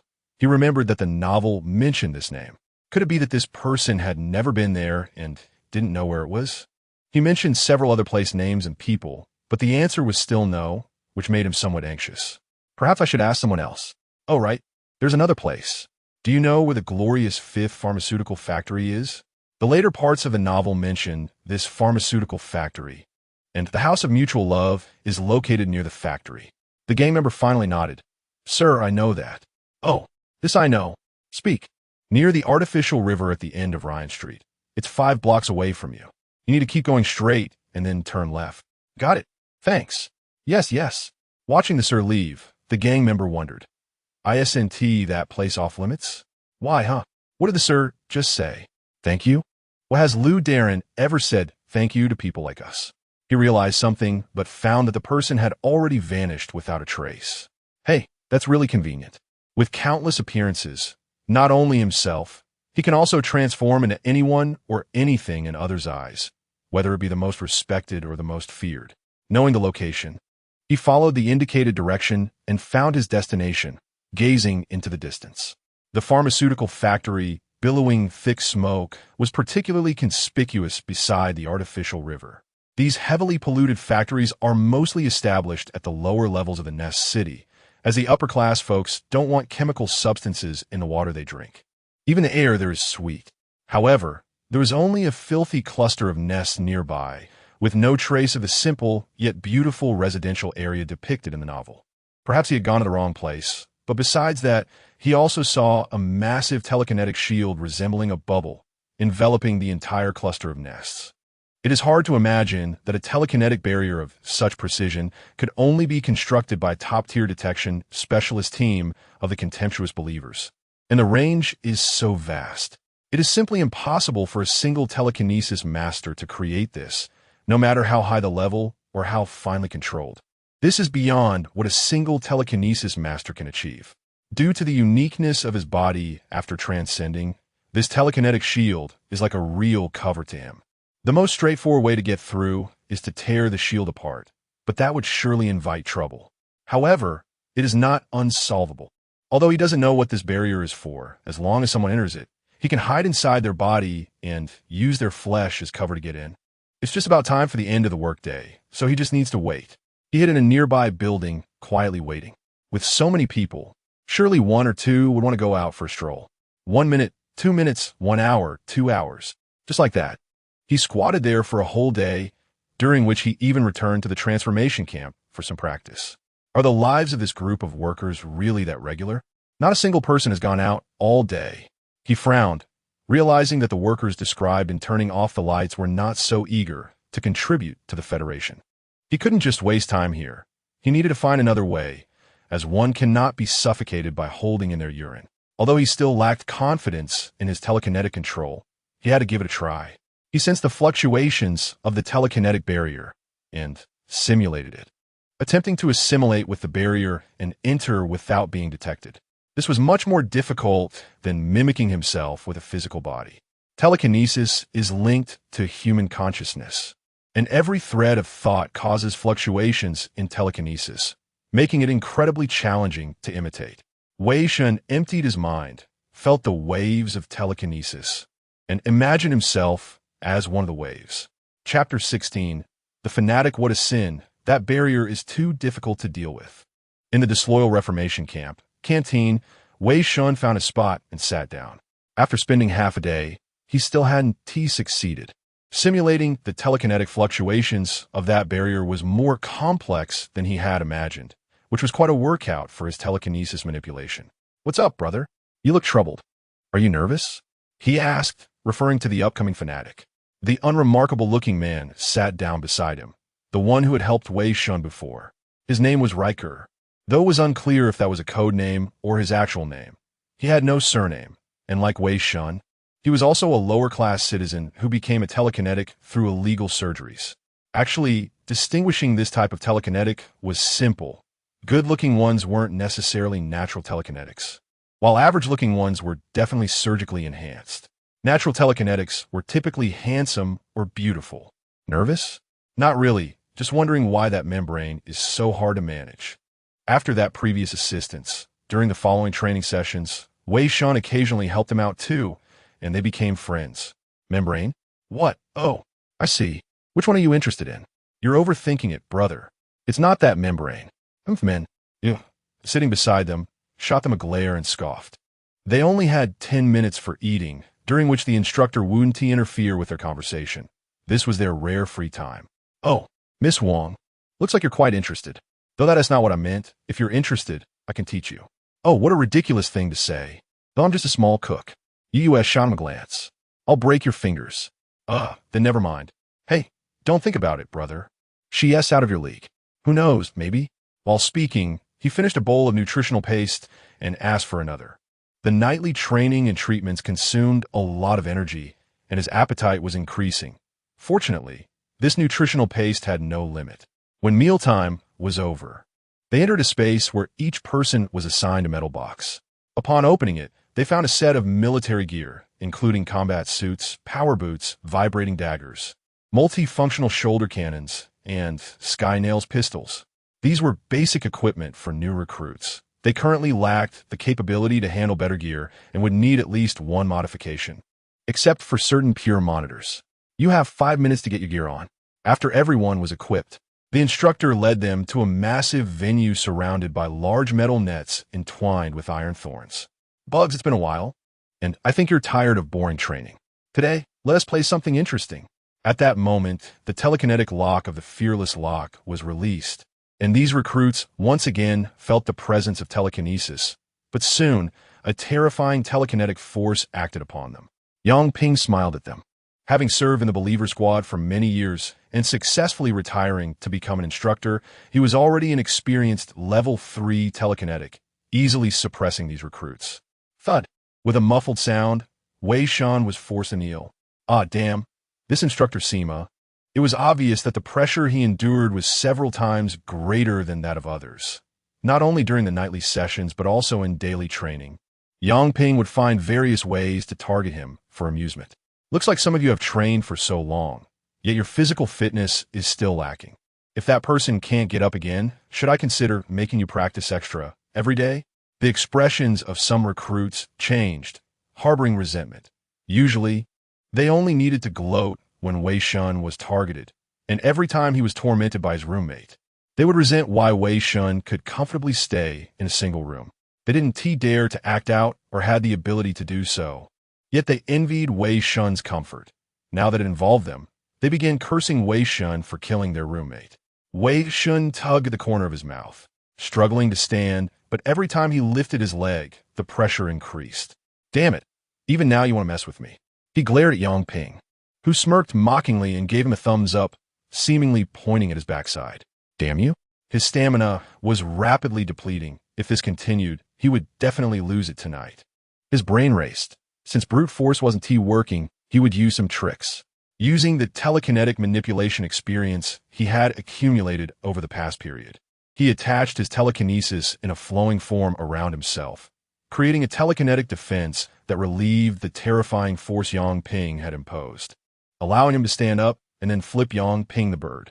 Hey, this bug. The force was alleviated? He actually grasped this advanced telekinetic manipulation technique just like that. Yang Ping raised an eyebrow, but didn't he continue to target Wei Shen? He removed his telekinesis, and the recruits felt a sense of relief. This was a reminder that even without the telekinetic restraints, they were still just bugs. And they shouldn't think about turning the tables. Yang Ping stomped on the ground, and the next moment, the ground opened up, revealing a massive cage slowly rising. This training was officially starting. The twisted monsters and crazed, terrifying madmen they had anticipated did not appear. Instead, they heard prayers, gentle and sincere, bringing a sense of calm. Like a mother's lullaby, the Federation's education instilled a sense of disgust and fear of prayers in the recruits. Some covered their ears in terror. But it was of no use. The prayers seemed to directly penetrate their minds. Gradually, they began to feel at ease. These prayers didn't seem as detestable as they had thought. Let me remind you, stay rational. These prayers will pollute your souls. Yang Ping shouted, waking some recruits who were about to succumb. They immediately felt a sense of dread. If they fell into despair, all that awaited them would be becoming a target. He only reminded them this once. In this segment, Yang Ping wouldn't care about the deaths of these recruits. Only those with firm will could qualify to step onto the battlefield. Otherwise, they would be sending soldiers to the demon of faith. And the Federation didn't need such inferior products. This was not just a training, but also a selection process. Wei Shen frowned. Prayers had no effect on him, instead giving him a headache. He himself was the demon of faith. The heretical faith could not pollute him, but only made him feel extreme disgust. Get ready. They're coming. With that, he opened the cage. The prayers ceased, and whispers emerged from within the cage. The cage is open? Those demons. Will they really let us go? Why have they brought us here? I want to go out. Mom. No. Neela, don't. Don't go out. Footsteps echoed, and the recruits tensed, staring into the darkness of the cage. However, delicate little feet stepped into the light, revealing a shrinking blonde girl. She looked terrified, gazing at the recruits with a mix of fear and curiosity. You are. Bang. The Sky-Nail pistol fired a bullet with the power of a heavy sniper rifle, shooting through the girl's head. Her voice abruptly cut off. Kill low-level fanatic, Heavenly Father, level 1 Soul Remnant 1. The new recruits were shocked and looked towards the source of the gunfire, which was the recruit who had previously killed his roommate. Even Yue was somewhat surprised. He seemed completely unaffected by the prayers, drawing his gun faster than she could. How could he be so resolute? She inexplicably felt that her loyalty was being insulted. What are you doing? She asked just a child. The recruit beside Wei Shen grabbed his collar, his face flushed with anger, even raising his gun at him. Wei Shen coldly looked at him, slapping the mask of his combat suit, flipping it to the ground, and then fiercely stepping on his gun hand. Fool! The new recruit on the ground was still extremely angry, struggling to get up and attack. Suddenly, Wei Shen felt a wave of psychic energy attacking his psychic defense. This guy actually used psychic power against me. Unfortunately, a level 1 psychic ability is not strong enough to even carry a person's weight. His manipulation had no skill, and it barely affected Wei Shen. He frowned, kicked him on the head, knocking him out. Ah, my child. Neela. Oh God, you devils. A man and a woman rushed out from the darkness, helplessly embracing the girl and crying out in despair. They looked just like ordinary people who had lost a child, showing no signs of danger, evoking deep sympathy within others. Unfortunately, Wei Shen was completely unaffected by this act. Heretics musti.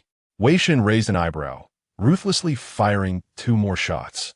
Every word from these 2 was making him more irritated. Chapter 17. Father's Trench. 2 screams echoed. 1 bullet hit the man's shoulder, and another shot blew off the woman's ear. No, please don't. What did we do wrong? We didn't even resist. Why is this happening? Why? The new recruits hesitated. Several of them looked angrily at Wei Shen, criticizing his brutality. I knew you were a madman. You still want to torture them? One new recruit shouted, the woman who had pulled Wei Shen during the first training. Wei Shen glanced at him, unwilling to explain. Brother, you should raise your gun now. Out of respect for the past, Wei Shen used telepathy to convey his voice to Riker. In the past, the new recruits wouldn't even dare to speak during training. Yet now, they actually dared to uphold justice? Such noble character among these traitors? Wei Shen aimed at the heads of the 2 individuals. With his current ability, he couldn't possibly miss. Yet he did. Moreover, the bullet with the power of a heavy sniper merely penetrated the child's skull. A normal person's head would have exploded. This could all be a show led by this group of fanatics to guide their division. At that moment, he felt a tremendous telekinetic force acting on his left shoulder. Crack! The bones in Wei Shen's left shoulder were completely crushed. A careless remark cost him the use of 1 hand. Telepathy, another advanced telekinetic manipulation technique. You really have a talent for telekinesis, but who allowed you to remind him? Yang Ping also used telepathy to convey his voice to Wei Shen's ear. This was indeed his problem. He violated the rules. The fanatics would pray together, and the more people there were, the stronger the pollution to a person's soul. The number of fanatics Yang Ping arranged was specific. This was a selection, a baptism. Only those who could awaken under such pollution and still harbor killing intent towards these fanatics were qualified to enter the battlefield. Otherwise, even if they passed this time, they would be subjected to larger-scale prayer pollution in the future, losing their fighting spirit, or even betraying. Yang Ping had already reminded him once. There would be no second chance. I'm looking forward to tonight's live broadcast. What kind of delightful screams will you make? Damn it. Compared to the fanatics, He now wanted to kill this perverted instructor even more. Riker was taken aback, suddenly realizing he had been influenced, breaking out in a cold sweat, and casting an apologetic glance at Wei Shen. He sensed that Wei Shen had been manipulated by the perverted instructor because of him. Quickly awakened, his will was relatively firm. He could be considered qualified, and it seemed there was no need to give that bug a deep lesson. Yang Ping had initially planned to crush Riker's head to teach Wei Shen a lesson, but seeing his quick reaction, he decided against it. There was no need to waste a future weapon over this. In the team, Yu watched Wei Shen out of the corner of her eye. Ordinary people who had never seen fanatics could hardly break free from the fanatic's prayers so quickly, yet his speed was even faster than mine. A fanatic who believes in a belief demon would not be polluted by another belief, could he? But he had passed the Loyalty Reformation Camp's inspection. Yu was greatly confused. She knew this was a selection, so she temporarily held back from taking action and waited for the new recruits' next reactions.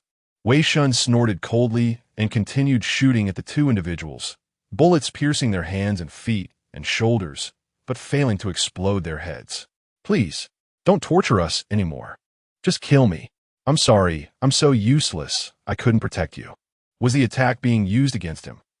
TSK.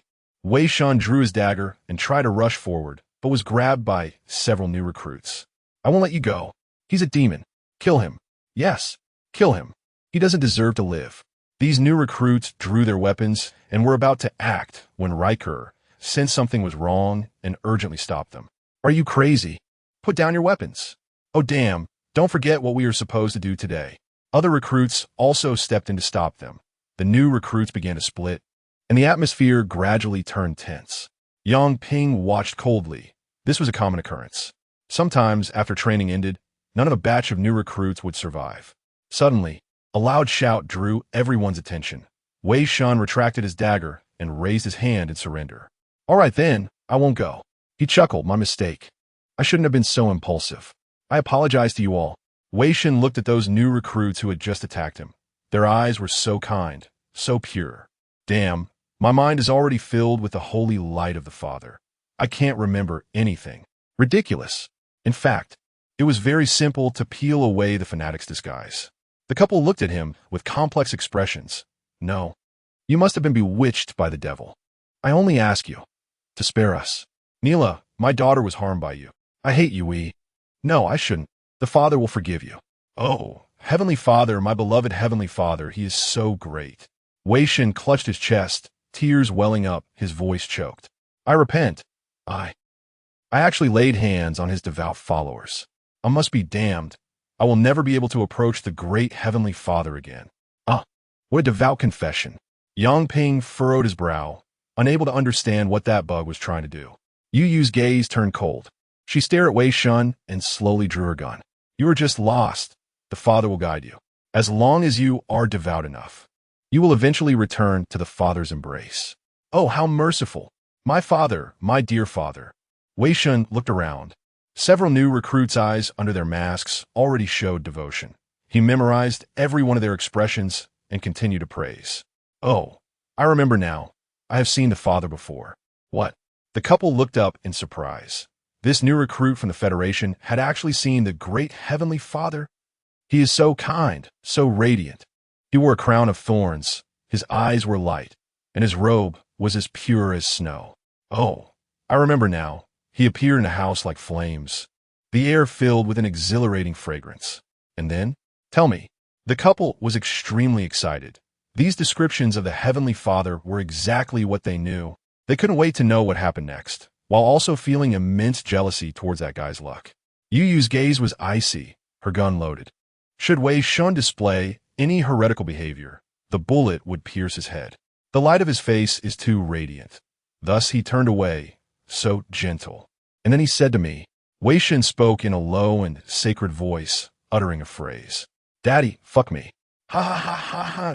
Wei Shen burst into frenzied laughter, quickly drawing his gun and shooting the thighs of 3 new recruits. They had just been so devout, already planted with the seeds of faith, corrupted into believers of the Heavenly Father. Yu was stunned.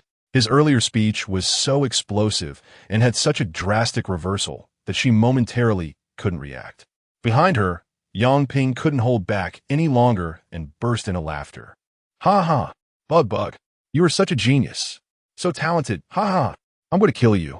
Damn blasphemer. I'm going to kill you. Two fanatics roared, their muscles rapidly swelling, charging madly at Wei Shen. At the same time, there was a commotion in the cage as over a dozen fanatics rushed out frantically.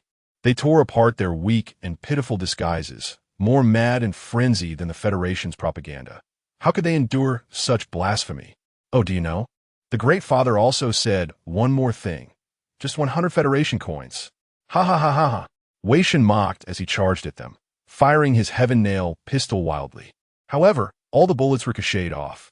The danger posed by an individual fanatic is usually low, but the more there are, the more dangerous they become. They can concentrate their consciousness, enhancing their abilities. They no longer disguise themselves, revealing holy garments woven with golden light, which were precisely what deflected the bullets. As they ran, they charged up, all targeting Wei Shen. He reacted by dodging to the side, but the ground beneath him was suddenly enveloped in countless beams of light. Turning it to char holy light? Damn it. Bullets shot out. He dropped his pistol and drew a dagger, activating his shoulder cannon, rushing in for close combat. Suddenly, 2 bullets shot out, piercing the heads of 2 fanatics, not blocked by the holy garments. Wei Shen turned back in terror, as Yu was aiming and shooting. Before the bullets fired, she had used telekinesis to tear apart the defense of the holy garments, killing the fanatics. Damn, she's cheating. Her telekinesis is 1 level higher than mine. Her range is greater than mine. Wei Shen glared at her in anger and accelerated to engage the fanatics up close again. Yu was filled with confusion. She was helping him relieve pressure, so why was he glaring at her? That look had 7 parts anger, 2 parts pleading, and 1 part grievance. At this moment, Wei Shen had reached the fanatics. He withdrew his defense, used telekinesis to tear apart the fanatics' holy garments, and plunged the dagger toward their hearts. Chapter 18. Equipment Blueprint Fragments. Telekinesis is weak against physical attacks, but it can have a strong impact on the abilities of fanatics. Telekinesis has a strong interference effect on the external manifestation of faith, enough to tear apart the defenses of these fanatics. A scorching light shone on Wei Shen as he endured the burning sensation and stabbed a fanatic in the heart with his blade. The fanatics swarmed in, attacking this damned blasphemer, strengthening each other and possessing tremendous power capable of shattering bones even through the basic combat suit. Wei Shen completely abandoned evasion and defense, allowing their fists to strike him, then turn around to grab them, tearing apart their defenses and attacking wildly. Was he going insane? Perhaps there was some deep-seated hatred, a group that had no fear due to their faith, and one who abandoned everything for dignity. Made it hard to distinguish who the real fanatic was. For dignity, for life. Come on, kill me. Come on. The second, third, fourth, he didn't care about his injuries. The only thing he needed to protect was the hand that could wield the dagger and the heavily overloaded shoulder cannon. He vowed to defend his dignity at all costs. The other recruits were infected by the atmosphere, howling as they charged at the fanatics. Now, all the fanatics' attention was on Wei Shen, completely ignoring their own attacks and solely focusing on him. Seeing that someone was coming to steal his kills, Wei Shen felt a chill run down his spine. He had never been this scared in his life. Don't come over. They're mine, all mine. He crazily charged at the fanatics, slicing, stabbing, and striking. A massive amount of holy light shone down, smoke billowing from his body, his combat suit turning red. Although the high temperature of the holy light nearly cooked him, he still recklessly launched his attacks. When he severed the head of the 8th fanatic, a force pulled him out of the chaos. Let go of me. Damn it. That's my kill. My kill. Your fearless lock has already turned yellow. You're about to die, don't you know? Why are you so excited? Yu asked. Because of you, you foul woman. Let me go. I want to kill. I want to kill. Zzz. The fearless lock discharged electricity, pushing Wei Shen into the second stage. Yang Ping stepped forward and hoisted him onto his shoulder. Don't mind him. You continue, kill more. He drew his gun and swiftly executed the one that Wei Shen had just shot, as well as the previously knocked out recruit. If they were tainted by faith, there was no need for them to continue living. Just as he was about to leave, he chuckled and said to Yu, the prepared fanatics are running low. If you alone, if you kill fewer than this bug, then your loyalty really isn't up to par. Why? What's wrong? Yu pouted, feeling somewhat wronged. She had tried to save someone, but was scolded, then inexplicably ridiculed. Throughout it all, she had no idea what was happening. However, Yang Ping wasn't wrong. She had indeed been feeling stifled lately and could vent her frustrations on those heretics. She picked up her gun and charged onto the battlefield. Soon, the battle was resolved, thanks to a certain unfortunate soul being focused on. Other than the few personally executed by Yang Ping and that unfortunate one, none of the new recruits turned yellow this time. Of course, they didn't kill many fanatics either, and were eventually sent to the track room for extra training. Before this, Yu found Yang Ping. Can you help me with something?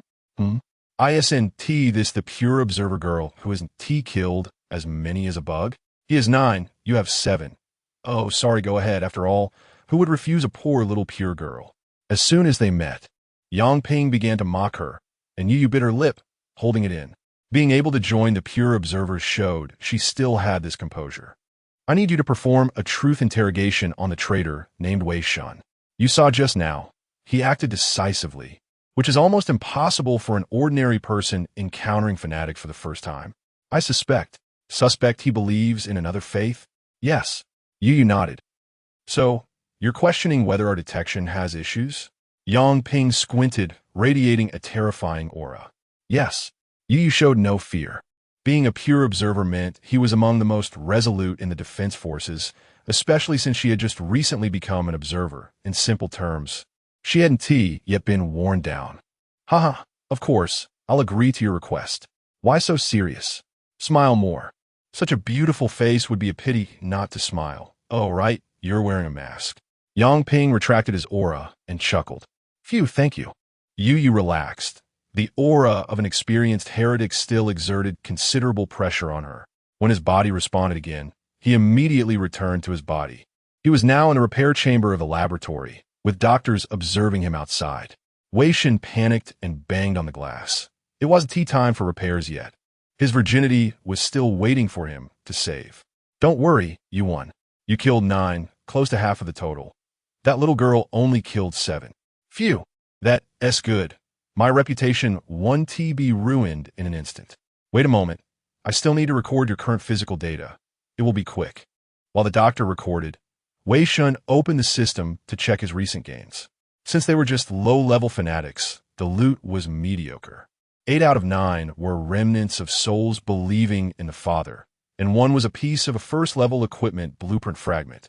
In this world, equipment and telekinesis are divided into 6 tiers, with each tier offering significant enhancements. However, it's not necessary to reach a specific telekinesis level to use corresponding equipment. This is not fixed. Some level 6 equipment can be used by a level 1 telekinesis user, while some level 1 equipment requires level 6 to use. The blueprint fragment was blue, indicating it was a quality piece of equipment. Similar to traditional games, the system classifies equipment quality into 5 types: inferior, normal, superior, master, and legendary, corresponding to gray, white, blue, purple, and yellow colors. According to the fragment's information, this equipment is a force field shield generator. Completing this blueprint can choose to consume telekinetic steel, identical blueprint fragments, or soul remnants. Telekinetic steel and identical blueprint fragments are out of the question. He chose the soul remnants option. Incomplete 65, heavily incomplete. Completing this blueprint requires consuming 109 first-level soul remnants. Only same-faith soul remnants can be chosen. Warning: using soul remnants to complete the blueprint will cause some distortion. Please choose carefully. 109. Do I need to kill at least 101 more fanatics believing in the Father? It seems I want to be able to obtain a complete blueprint in the short term. He looked at the soul remnant exchange function. Soul remnants could be exchanged for telekinetic steel, which seemed to be the only way to obtain telekinetic steel directly through the system, but it was pitifully low.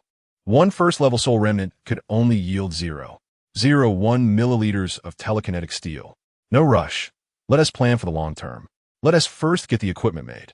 After all, force field generators are quite rare in novels. All right, it's done. The doctor opened the life support chamber, and Wei Shen skillfully put on his clothes. He had to come here every day, so he was used to it. Thank you, Ms. Luo. Can I take some nutritional liquid back this time? Coming here every day, he had gotten familiar with the doctors. Although he still felt little warmth, at least he didn't have the same sour face as the first time. Do as you wish. It'll be counted towards Yangping. By the way, before you go back, you need to go to a place first. Luo Xinshi waved at Wei Shen. After he walked closer, she suddenly threw a binding device to trap him. Ms. Luo, why is this? Wei Shen frowned. For safety, come with me. Luo Xin brought Wei Shen into a metallic space on all sides and led him to a circular platform in the center. Then he took out a helmet full of fine needles and placed it on Wei Shen's head.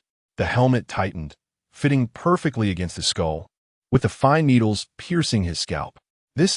Wei Shen became tense. In the novels, there was only one thing that matched the characteristics of the helmet. The Soul Interrogator. Chapter 19 Truth Extraction for Psychics. Ordinary truth serums are ineffective, so the federal technicians created this special torture device specifically for psychics. The Soul Interrogator causes the wearer to be in constant agony and prevents them from telling any lies. The wearer's consciousness is severely affected, and for days or even a month after wearing it, they're tormented by excruciating pain, living in a state worse than death. The Federation usually does not use this device on its own psychics, as very few can endure the pain it inflicts, leading to insanity or sudden death. For Wei Shen, pain is nothing. He had anticipated being subjected to this. Perhaps in his current state, the interrogator would be ineffective against him, but who knows? He prepared himself in advance. As long as it wasn't the 7th-generation Soul Interrogator, wearing that would mean certain death, and he wasn't ready to give up this valuable body. Answering a few questions wouldn't take much time. Luo Xinshi left the room, and the next moment, blue light illuminated the space. And a round platform extended restraints to control him, lifting him to the center of the space. His head felt swollen, gradually turning into intense, throbbing pain, as if it were about to explode. At that moment, a voice sounded. Question: where were you born? The Gray Mine Nest City. The device cannot make someone lie. But as long as it's not a lie or an irrelevant answer, any response is acceptable. The birthplace of this body is indeed the Gray Mine Nest City. So this is not a lie. Parents? Unknown. Guardian? Unknown. You don't know anything? Yangping, and you were in the control room listening. And after a moment of thought, Luo Xinshi changed the question. Who's your guide? A woman named Qian Lu. She guided me to survive in the Nest City and taught me how to repair machines. However, she died 3 years ago in a riot. Wei Shen said in a deep voice, clearly disliking this question. Luo Xinshi frowned and glanced at Yu, who shook her head, indicating no. But according to the records, you have always been alone. The woman you mentioned, Qian Lu, does not exist. What? He clearly remembered living with Qian Lu and how she taught him to repair machines. How could she not exist? If that were the case, how would the mechanical butler explain it?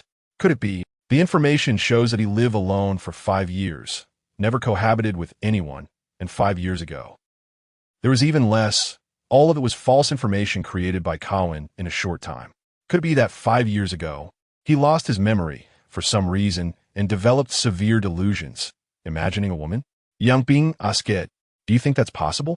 Yangping shrugged, why not? There are quite a few mentally ill patients in the lower levels of the Nest City. It's just that no one has ever paid attention. Yu shook her head.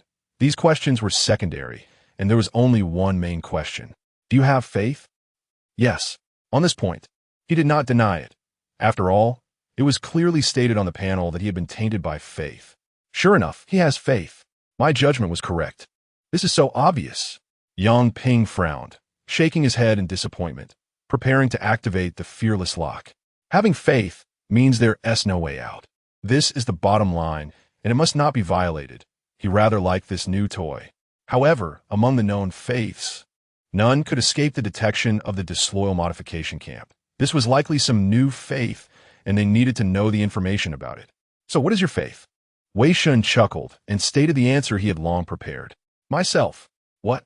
My faith is myself. Fearing they hadn't caught it, Wei Shen added, Pft. A mouthful of spit sprayed on the observation window, and Yangping was stunned for a moment before bursting into laughter. Ha ha ha. This guy always surprises me. I've never seen someone so narcissistic.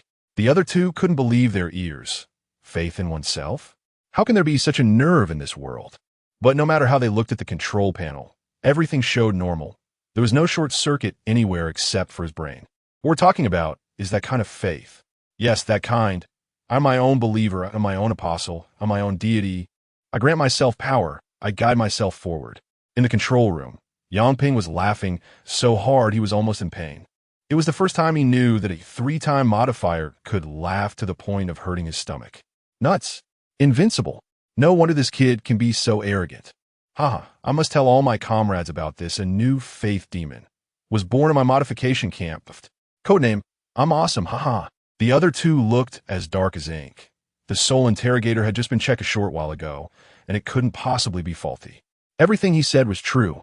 He really does believe in himself, reaching the level of delusion.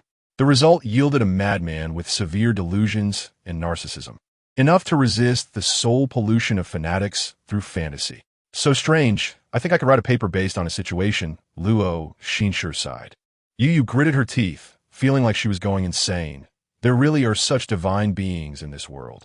I'm tired, I'm going back. She left with a parting remark. Don't forget the bet we just made. 1,000 federal coins, pure little girl. Don't call me pure little girl. Yangping Laogid Heartili. The more he looked at that bug, the more pleasing it became.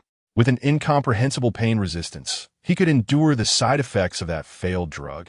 A high psychic talent, and now he could also ignore faith pollution. If that's the case, perhaps I can apply for a special modification for him. Seeing his demeanor, Luo Xinshu sighed and shook his head, about to close the soul interrogator, but was stopped by him. Wait a moment. I have one more question to ask. Then, he input his question into the control panel. Are you loyal to humanity? For this question, Wei Shen had only one answer at this moment. Not loyal to humanity. Whoever dares to offend me, I will retaliate against. It's the same for everyone. However, if humanity falls into despair, I will try to resist because I do not wish for humanity to perish.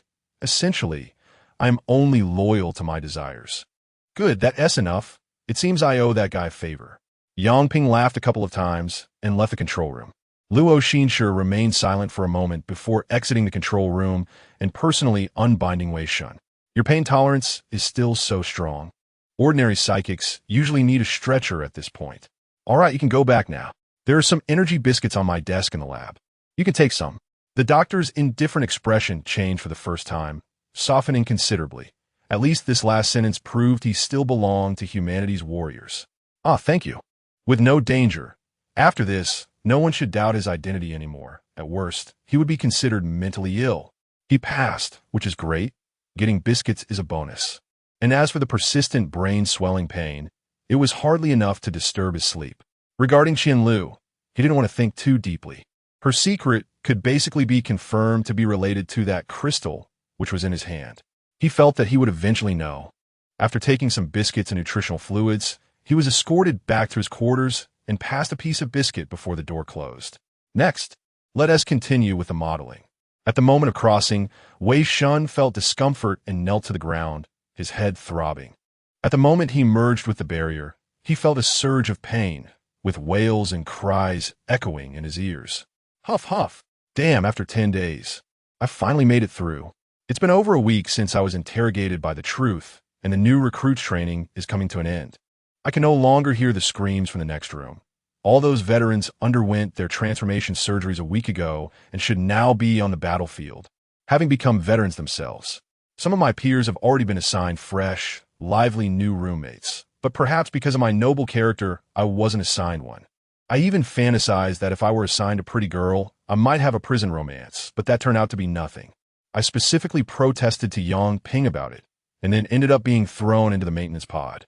I wiped the cold sweat from my forehead, tried to calm down, and looked up, only to find that the scene in front of me had completely changed. A simple yet beautiful residential area. Where is this? Struggling to get up, the surroundings looked just as described in the novels, and Wei Shen confirmed that this was indeed the residential area of the Silent. But what I just saw was clearly a cluster of nests. My body felt heavy, like I was carrying someone. No, that's not right. Where did this cold sweat come from? The physical me is still in the transformation camp next door. Where the hell have I ended up? Chapter 20. Utopia during this time, he was taken care of more frequently by that perverted instructor. Every day, he was not just beaten, but truly fed moves. Beaten until he was bruised and then stopped, leaving him with one leg to hop to the laboratory. Thanks to this kind of perverse training, his transformation success rate had reached 95. However, when the success rate hit 90, a new item called Special Transformation appeared on the panel, showing a success rate of 67. There was a description of Special Transformation in the Traitor series of novels. After the Great Expedition of Wei Shen, the defense forces suffered heavy casualties. To quickly replenish new soldiers, the federal technicians optimized the transformation surgery, significantly increasing the success rate at the cost of reducing intensity. Quickly creating soldiers to support the subsequent wars, and Special Transformation was the surgery conducted before the Great Expedition of Wei Shen. Special transformations were typically only eligible for the best batch of new soldiers in the defense forces. Now that he was a traitor in the transformation camp, if he wanted to gain the opportunity for a special transformation, he would have to get that perverted instructor to apply for him at a great cost. Asking him for help. Hell, even if I die, I jump out of the transformation camp. I don't want to use the quota he gave me. I mean it. Inside the barrier, telekinesis could still be used, still at the level of 3 to 4, but for some reason, there was a very subtle stutter when using it, so subtle that it was beyond human perception. However, Wei Shen was no longer human. Opening the panel, the system was still there, and it didn't show whether he was in a negative state. The crappy system was useless. He could still sense his holy domain. As long as he thought about it, he could return at any time, and it didn't seem like he was dreaming. He had turned back into a physical form. Annoying, now he had another body. If the body from the transformation camp found out, would get angry, unlike me, I would only feel heartache for my brother Lo.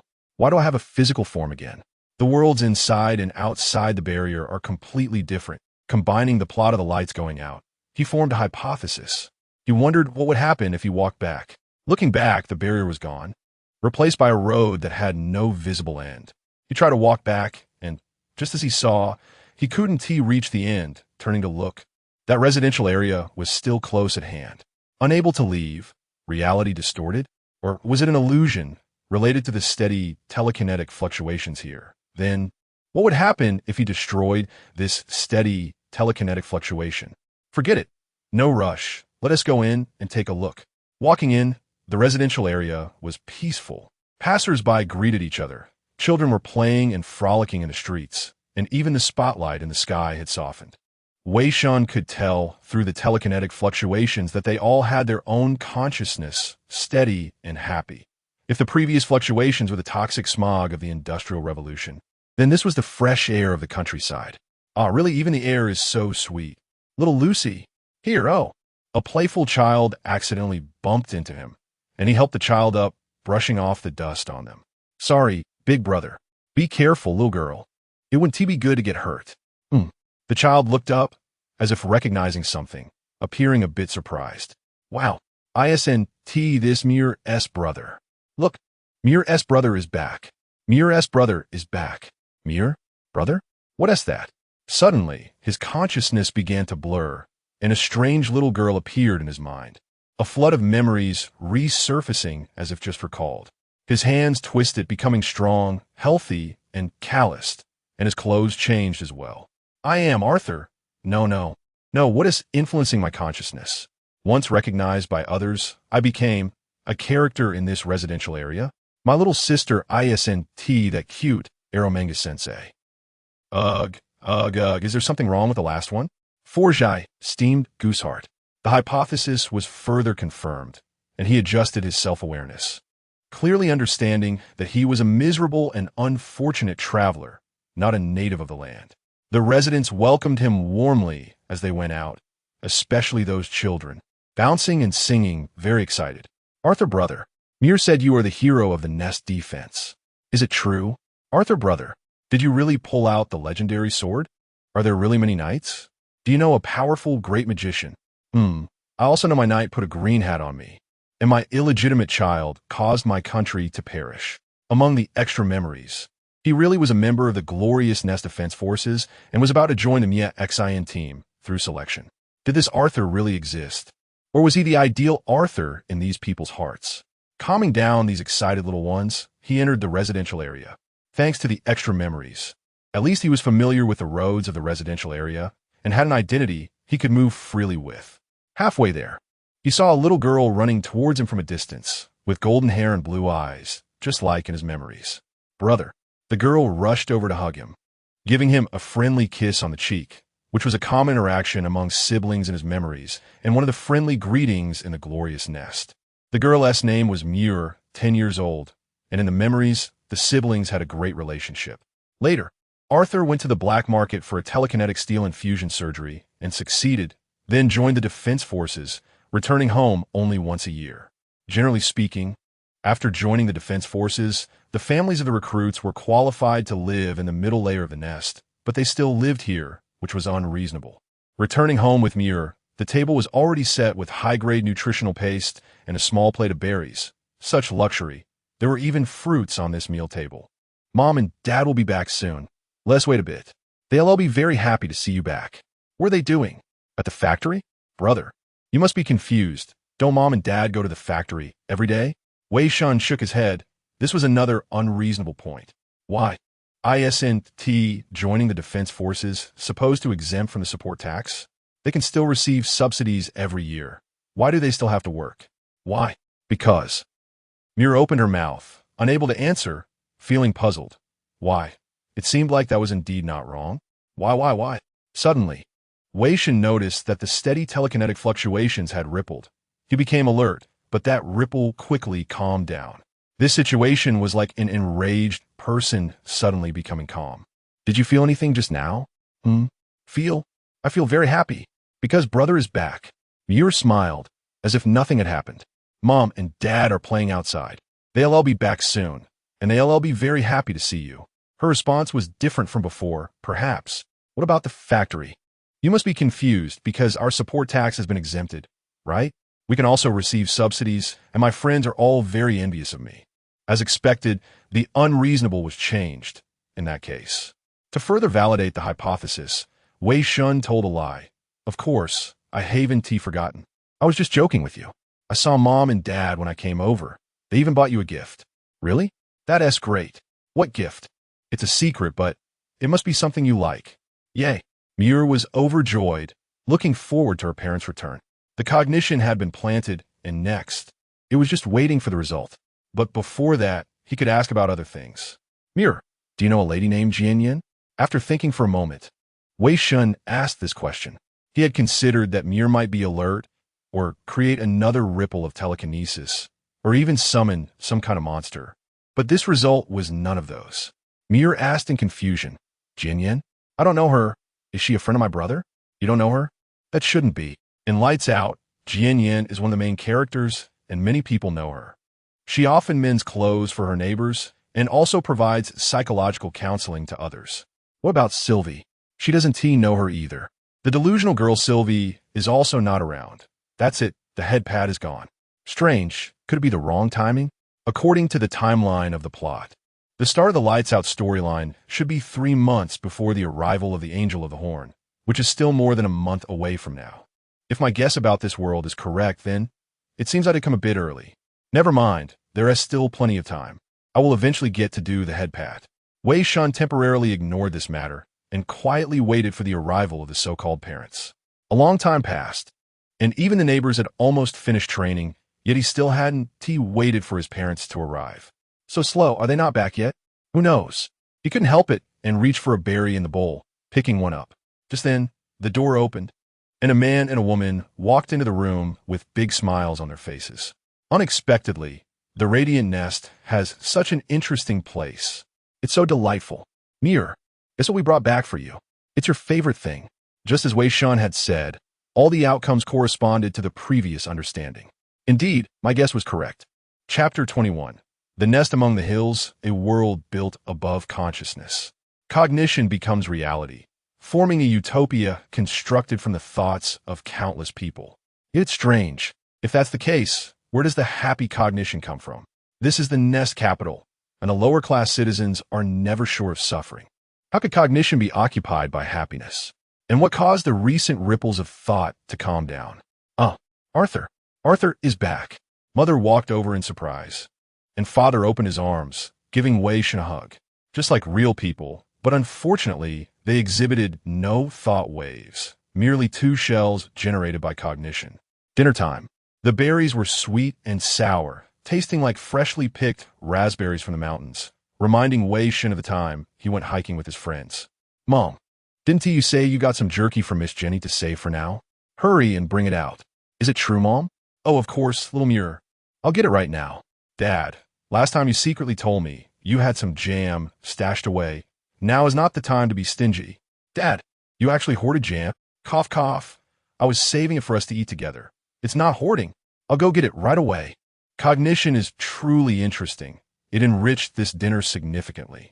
He suspected that if there were a way to make Muir believe, her parents could even produce a demon of faith. If that's the case, what then constitutes the people of this world? As thoughts were born, he curiously used his thought power to scan the three people in the room. The result was as expected. Three bizarre entities with human appearances. Inside Muir was a mass of flowing murky sludge, while the other two were merely empty shells. Muir, what do you think the human body is made of?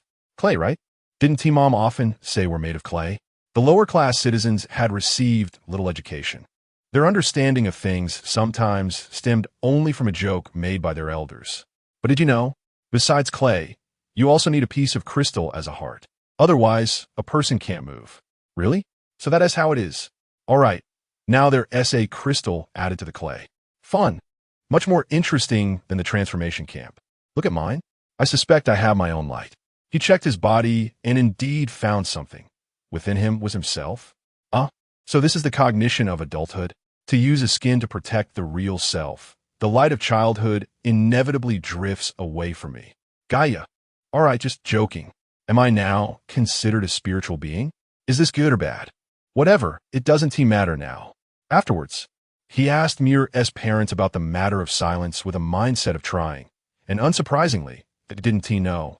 Halfway through dinner, Wei Shen finished a few bites and got up to leave. Where you going, bro? To fight the world boss. Damn training. Not long after, training ended. He trained exceptionally hard and successfully landed a punch on the twisted instructor, only to be unsurprisingly the first one to be knocked into the life capsule. Fortunately, he left a true mark outside the barrier, allowing him to descend directly. After entering once, subsequent entries became much simpler, and he quickly returned to this world of consciousness. Back in the nest, Muir was sleeping soundly, looking very happy. This was the main tone before the lights out, which would later be ruthlessly destroyed. So what comes next? After transcending, he no longer needed sleep. He left the nest. Since he was here, why not explore a bit? The street was very quiet, devoid of people. Only the spotlight still shone. Wei Shen recalled the scenes from the novel. Silence lived in an old nest on an artificial slope, with a withered peach blossom tree next to it. Through the window, one could see the artificial river and the spotlight shining like the sun. Although he knew she might not exist in this world now, Wei Shen still wanted to give it a try. Based on the extra memories, he arrived at the top of that artificial slope, where there was indeed a nest. However, it was unfortunately completely different from the description in the novel. The door here was wide open, looking like it had been abandoned long ago. Walking inside, it was strange, damp, and emitted a peculiar smell. Intelligent butlers, fully automated integrated furniture, and a bunch of unfamiliar high-tech gadgets. Why would there be these things here? The technological level inside was extremely high. Most middle-class citizens in the nest capital should not have such a nest, yet it appeared here, and the space was small. Couldn't they afford to transform it into 2 rooms? Moreover, why was this place constructed? Clearly, no one lived here. Red-black blood seeped from everywhere, making it particularly eerie. This nest had no windows, and most of the facilities inside were inoperable, looking like mere decorations. Doors and windows were standard for nests. A nest without windows would only be blown up as a secret base for those with malicious intent. Crack, crack. He intended to look around more, but suddenly, countless currents of electricity flashed within the nest, and the blood rapidly evaporated into crimson steam, causing all electronic devices to short-circuit. What the hell is going on? He quickly left the nest. At this moment, the previously stable thought waves around began to create large ripples, akin to the struggles of drowning persons, filled with pain.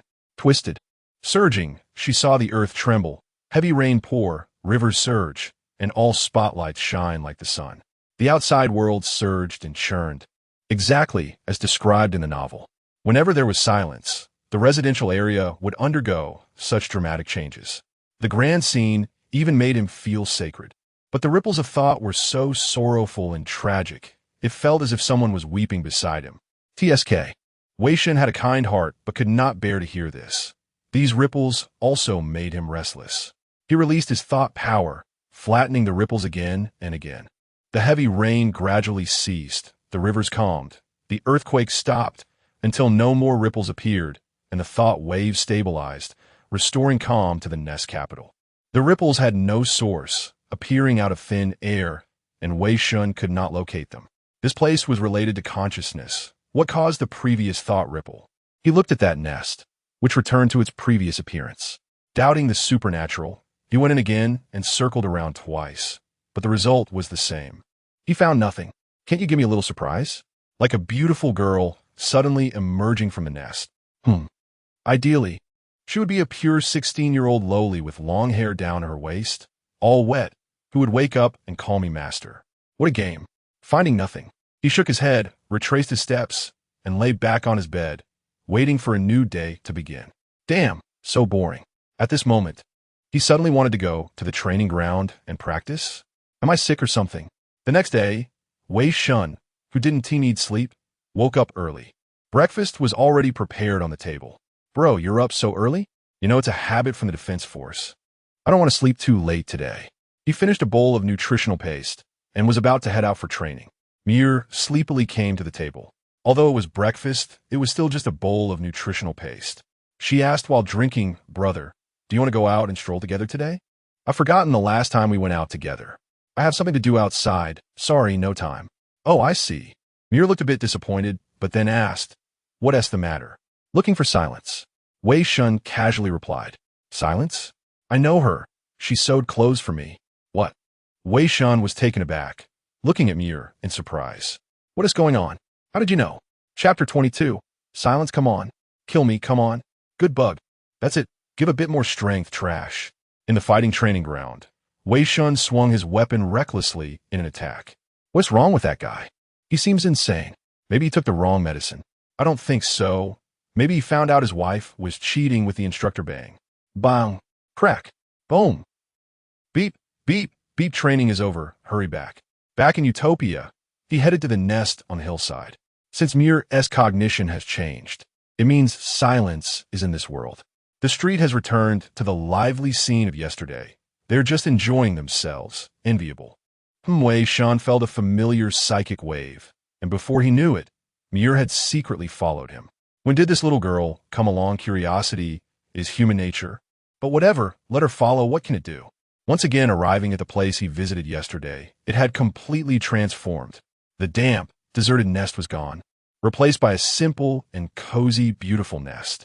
And by the small window beside the door, a frail figure was faintly visible. The entire nest has changed, and also, the psychic wave silence is alive, not just an empty shell created by cognition. However, the psychic wave is very strange.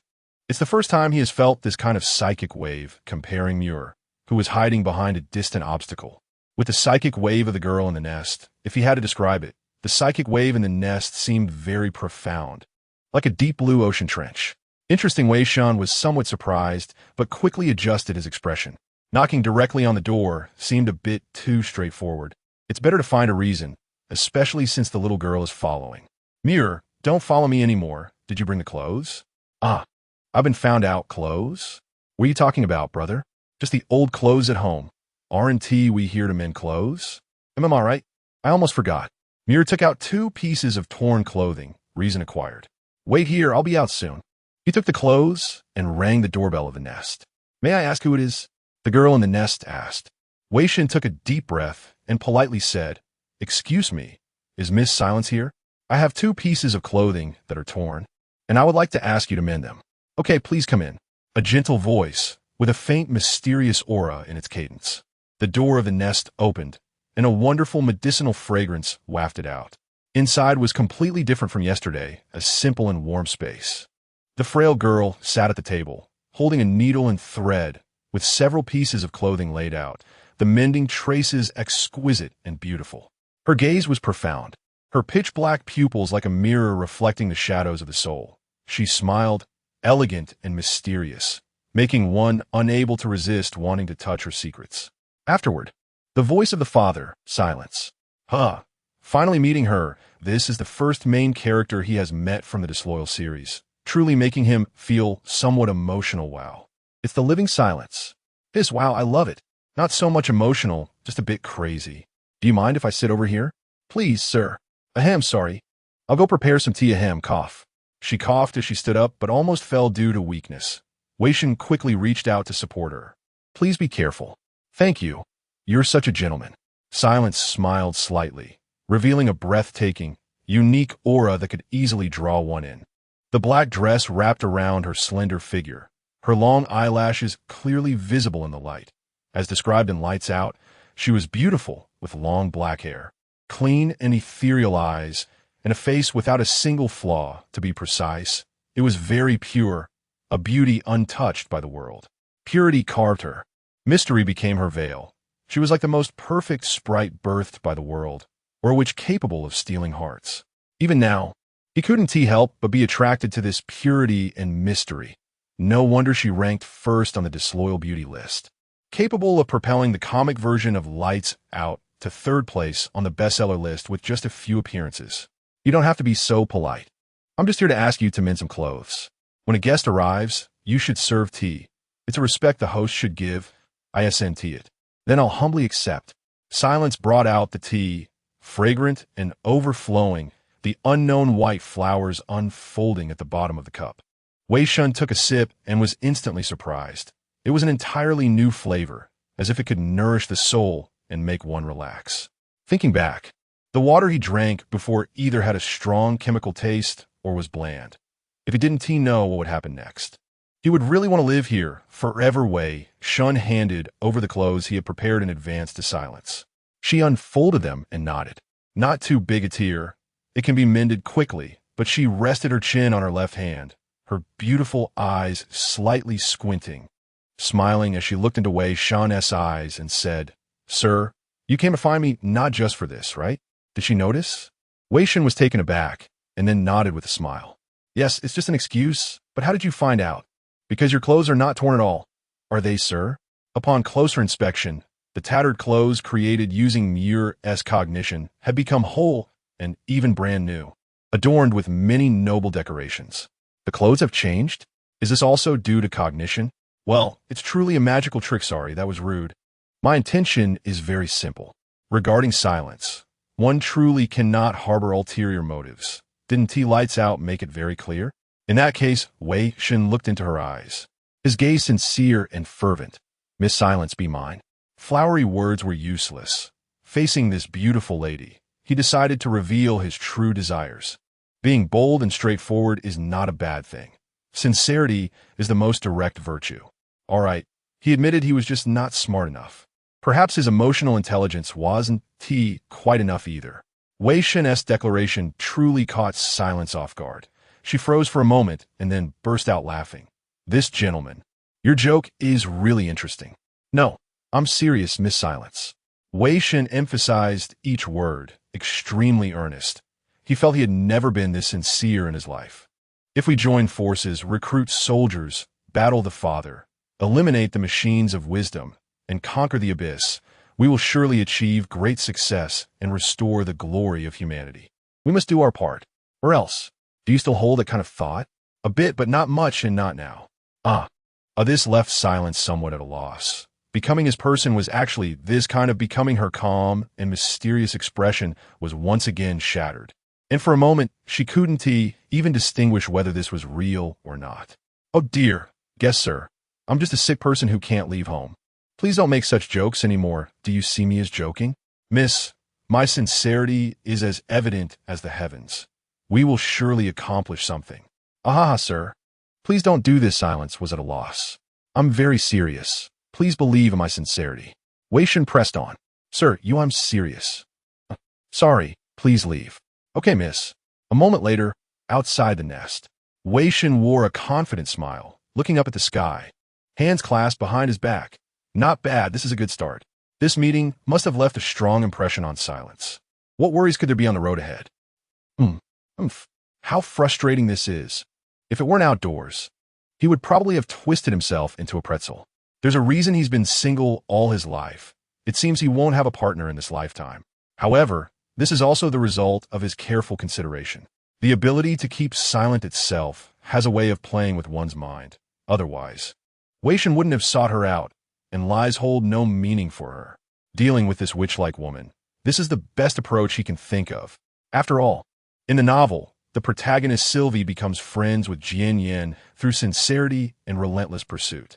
Although others are beautiful girls, and I'm just a simping loser, it shouldn't matter, as Jian Yan's character in the novel shows that she doesn't care about such things. At least from Jian Yan's emotions. It's clear that she's indeed impressed by him. If I go to see her every day, I'm sure she will eventually be moved by my sincerity and join me in great endeavors. In ancient times, there was the determination to visit a humble abode 3 times. Now, there rests the wisdom of a common person being a loser, taking advantage of a kind-hearted girl. Sad. At this moment, Mir jumped out from a corner and came to his side. Wow, brother, didn't Sister Jian Yan say anything to you? Mir's eyes sparkled with excitement. Wei Shen chuckled and then swiftly flicked her forehead. Amid her cries of pain, Wei Shen replied playfully, she told me to get lost. Come on, little sister. I'll treat you to some bread. Chapter 23. The gloom beneath utopia inside the nest. Jinian gazed out the window, watching the young man walk further away. He was led around by Mr. Guest. I forgot to ask his name. Arthur? That's just the name of his outer shell. Is this outsider's purpose really as he said? He seems like he isn't lying. Jinian couldn't see him clearly, unable to glimpse his soul, only perceiving a chaos, and her power couldn't penetrate him at all. She only knew that he, like her father, lacked substance. His essence was even more profound than her father's. If it were him, could he defeat her father? Could he free me? Or would he become another father to me? In the end, he is the demon of faith. I shouldn't trust him. He cannot be our savior. But I'm really so tired. Returning to the residential area, according to their agreement, Wei Shen took Mir to the bakery. Only here would there be a bakery. The lower levels of the nest usually only had black bread processing factories, and most people only got to eat black bread once a year during the holidays. The bakery was crowded with people, mostly young people and children. She could feel their psychic energy fluctuations, as they all had souls. Inside the bakery, the kind masters displayed freshly baked bread in the window. Unlike the people outside, they were all empty shells. 2 loaves of bread, 1 cream-filled, and 1 plain. Great! With a mysteriously appeared identity card, I bought 2 loaves of bread, handed the cream-filled one to Mir, and took the plain one for myself. Just like the taste of the bread in my memory, soft and delicious. Even though it was merely a manifestation of the taste of bread he had eaten before, it was enough to eat. Who cares about so much? Manifestation is also good. At least it reminded him of the breakfast moments from back then. Is it delicious? Yes. How delicious is it? Super delicious. Hey, now the little sister is happy. Heaven, I really hope this world can exist forever. If the subsequent mechanical war doesn't reach here, perhaps. Sigh, am I overthinking? Can the pile of nonsense that happened in the middle of the novel be considered non-existent? Suddenly, he noticed ripples in the surrounding psychic energy fluctuations. Looking in the direction of the ripples, not far away, a young man was holding his head and wailing incessantly. TSK, ISNT that Johnny? What happened to him? Muir squeezed forward. She was familiar with Johnny's family, as Johnny's father was a craftsman who often helped neighbors repair furniture. I don't know. We were just joking around a moment ago, and now he asks like this. Don't crowd around. Is there a doctor here? Call a doctor quickly. What is going on? Wei Shen frowned. According to his previous speculation, this world is constructed on consciousness, and states change due to cognition. Theoretically, unless one imagines being sick, such a situation shouldn't occur. Wei Shen squeezed into the crowd and shouted, "Make way, let me try." He squatted beside Johnny, scanning his current state with psychic energy. Due to cognitive influence, his body was filled with mechanical parts, yet these parts were continuously twisting. His consciousness has issues, to the point where he cannot maintain awareness of himself. Something is affecting his consciousness, but the surrounding psychic energy fluctuations are very stable, with no traces. Does this mean his own consciousness has problems? Why? How could this happen here? Wait, am I stupid? So that acid dam, is it because of this? He suddenly realized that if there wasn't a being similar to him, then consciousness requires a carrier, which is the physical body. Is his body malfunctioning? Johnny's struggles became weaker. Seeing that he was about to collapse, Wei Shen hurriedly calmed his psychic energy ripples, even though this was just a temporary measure. Huff, huff. He looked like he had calmed down a bit, struggling to grab Wei Shen's hand, his expression twisted. So uncomfortable, so painful. Brother, stay awake. Don't fall asleep. I will find a way. I see. I'm tied up, so many. So dark, so red. They're looking at me, so scary. My head hurts so. What? Speak clearly, brother. Sir, I feel a bit bad. Bang. The ripples of psychic energy suddenly stopped. In front of Wei Shen, Johnny burst like a bubble and disappeared. He died, his consciousness dissipated, and the fluctuations of psychic energy vanished, meaning his physical body has died. Sigh. As long as there is normal cognition, witnessing a person's demise is, after all, a bit uncomfortable. I'm sorry, I couldn't save him. Save him? What do you mean, save him? What are you doing here? Mir asked in confusion. Wow, who is so wasteful, throwing away half a loaf of bread? She lost her recognition of Johnny? Johnny, do you know Johnny? Who is the person who repairs furniture at home? Johnny? I don't know, is he your friend? We've always repaired our furniture ourselves. She completely forgot. Even her past memories had changed. No, it's nothing. It seems that when a person disappears in this world, all their existence in this world will also disappear. The crowd dispersed, all curious about why they had gathered there, completely forgetting that there was someone just a moment ago. I see. The neighbors who disappeared in Lights Out.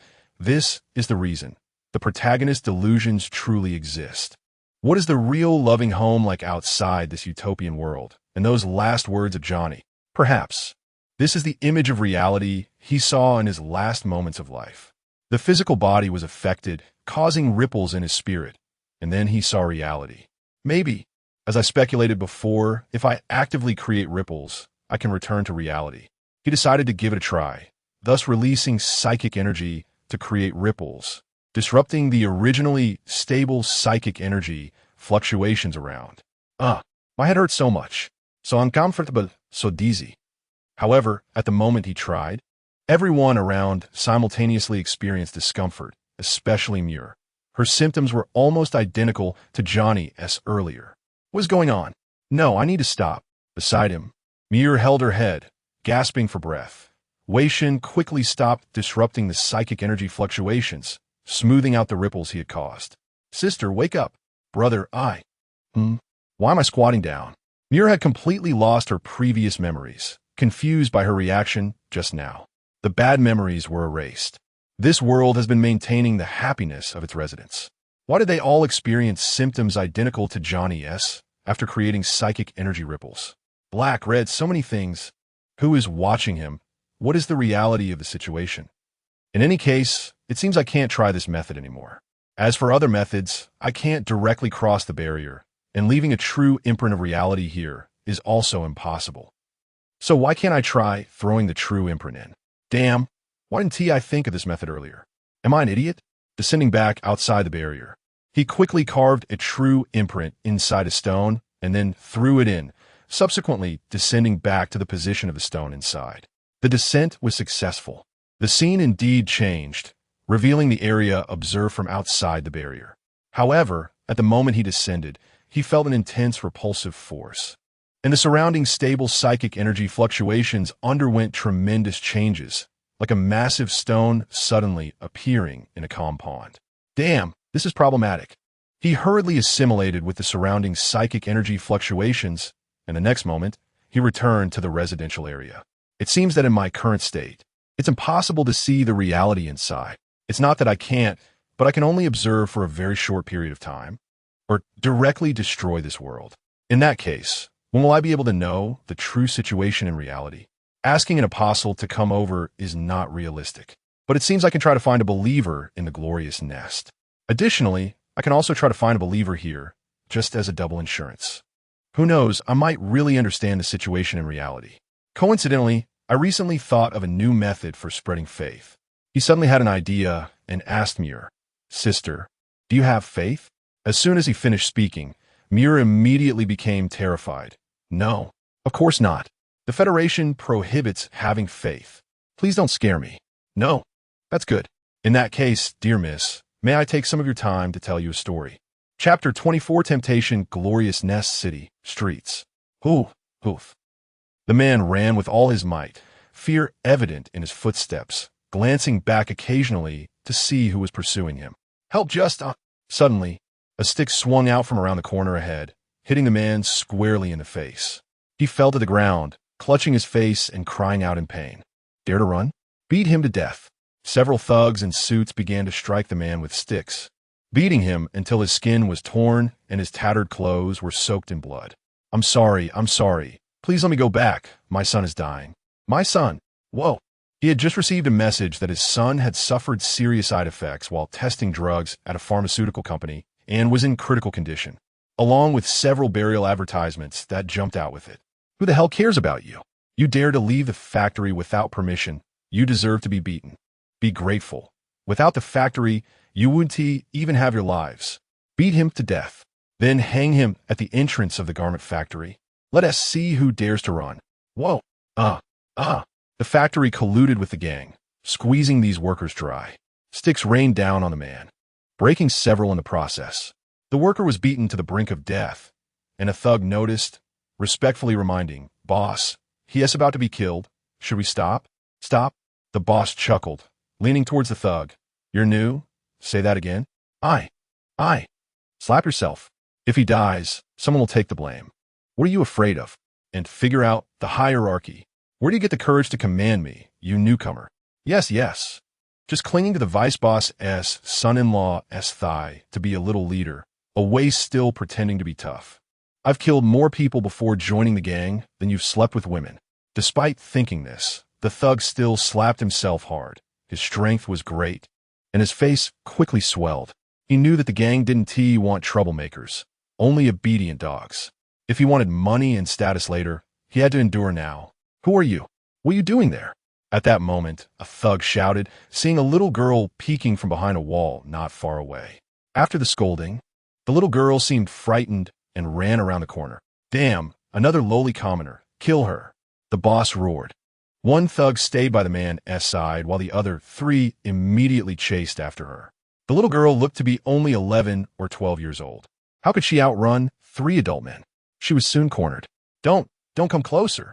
I was just passing by. I didn't mean to see." The girl trembled in fear, terrified. Oh, still a girl. Upon closer inspection, the girl was exceptionally beautiful, with long, smooth hair down her waist, rare white hair, a round and cute face, a slender and delicate figure, and 2 big sky blue eyes brimming with tears. The boss licked his lips and approached. "I haven't seen such a beautiful woman in a long time. Though she is a bit young, that doesn't matter." The others also gathered around, blocking all escape routes. After the boss had his fun, they could also enjoy a bit. "Don't come closer. What you're doing is illegal. Federal law doesn't allow this." The little girl shouted with a cry. "Law? Huh?" The boss laughed loudly, unabashedly moving forward and grabbing the girl's hand. "What is federal law? If I follow the law, I would have been shot dead several times by now. Where are the patrolmen? Are they coming to catch me? After I'm done playing with you, I'll throw you into the artificial river and slip some money to the cops. Who cares about your lives? Oh, then I can rest easy." What? Suddenly, the girl disappeared. A sharp pain shot through, and the boss screamed. His hand was twisted into a pretzel without him realizing it. What is going on? Run. We've encountered a faith monster. 2 thugs sensed something was wrong, grabbed the boss, and tried to escape, but suddenly crashed into something. Both of them knocked to the ground. An air wall blocked their path, trapping them completely. "Oh no, we need to call the patrolman quickly." Bang! All the devices with mental steel on the 3 of them exploded simultaneously, and their right eyes went blind. At that moment, the little girl suddenly emerged from the wall. and 3 weapons floated in front of the 3 men. Sinners, your evil has already angered my Lord. Wash away your sins. Accept my Lord. Spread my Lord's grace. And receive my Lord's forgiveness. My Lord will grant you power. Damn faith monster, don't think you can deceive us.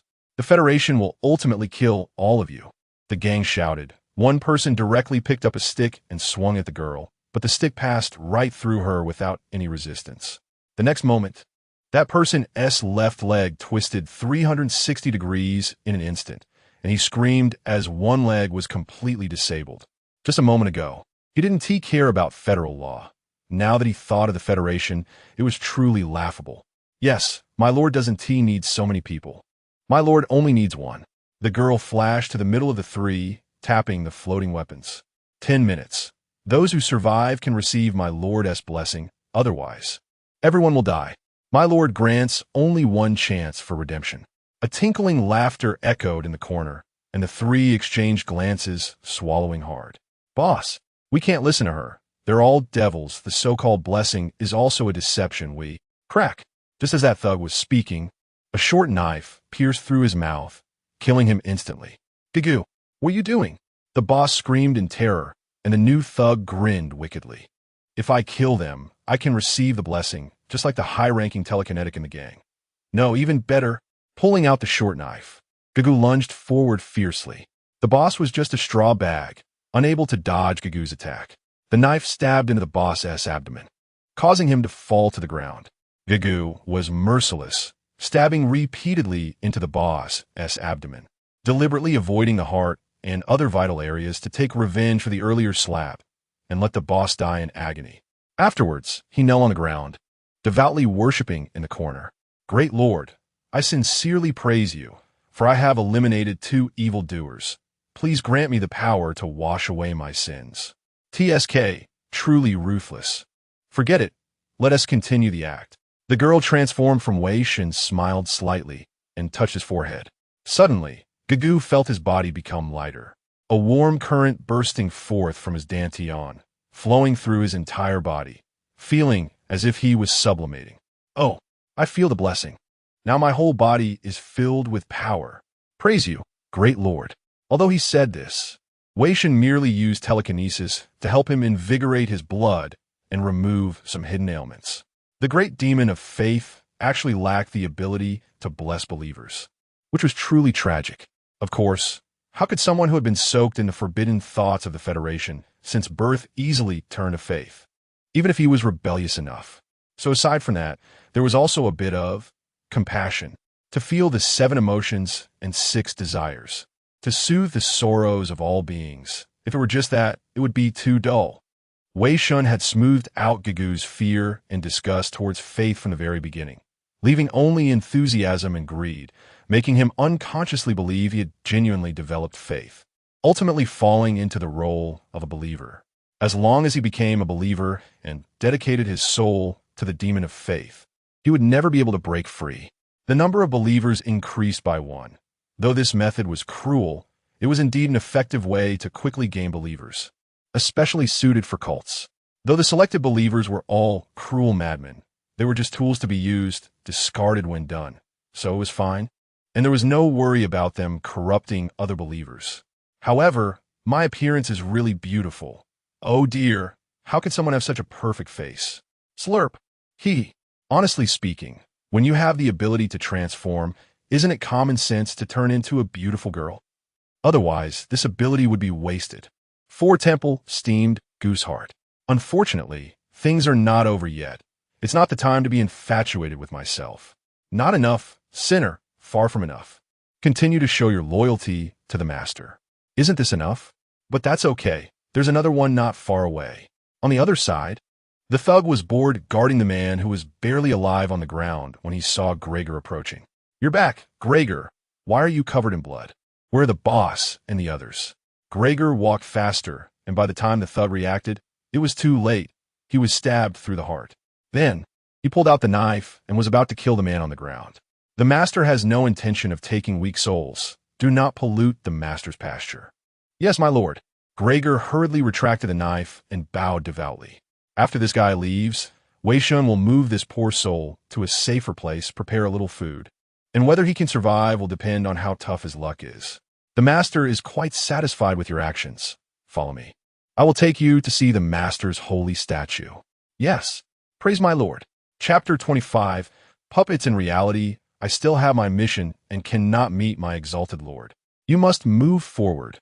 The path ahead will be guided by the Lord's child. Beside the psychic barrier, the girl transformed by Wei Shen vanished. Then directly possessed Gu Kua's body. Yes, Gu Kua responded, stepping forward. He was just an ordinary person and could not see the psychic barrier. We are not allowed to get close here. Could it be because of my lord's presence? So that's it.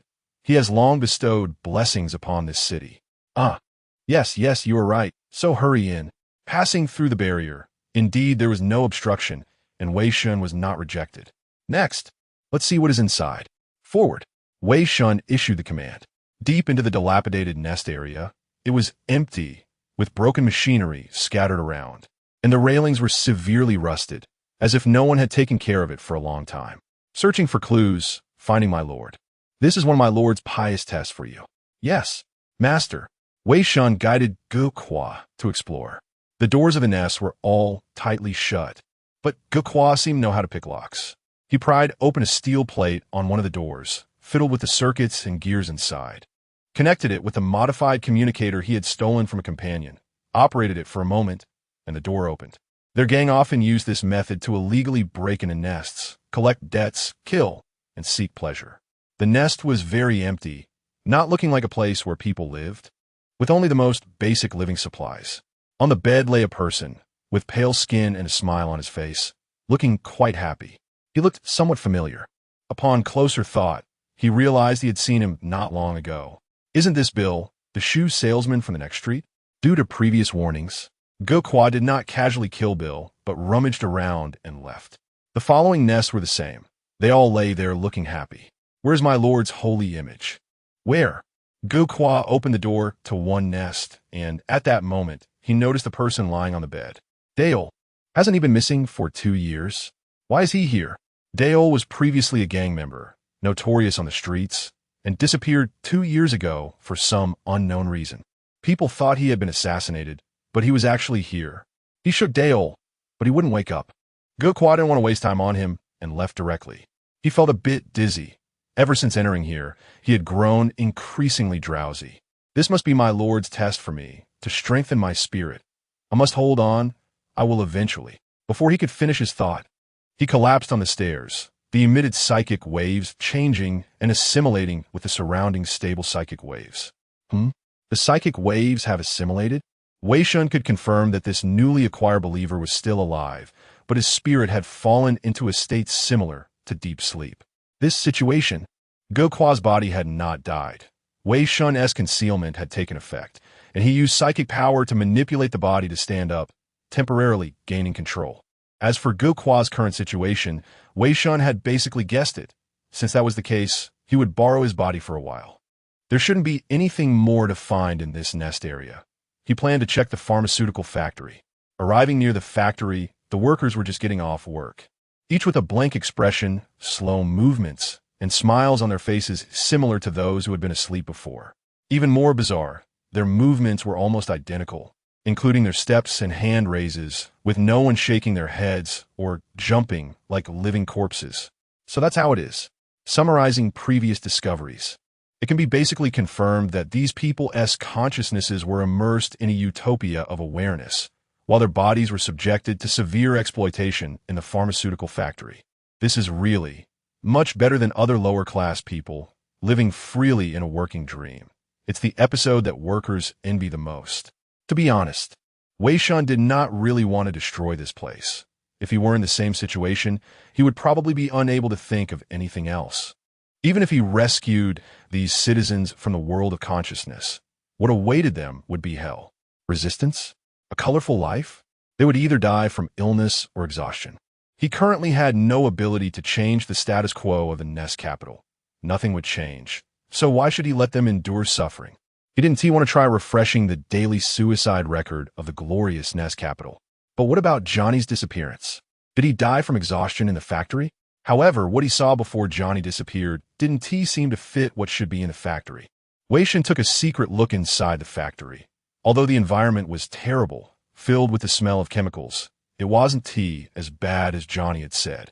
Could it be that long-term exposure to the factory's poor environment caused damage to his eyes? That is also possible. For now, let us leave it at that.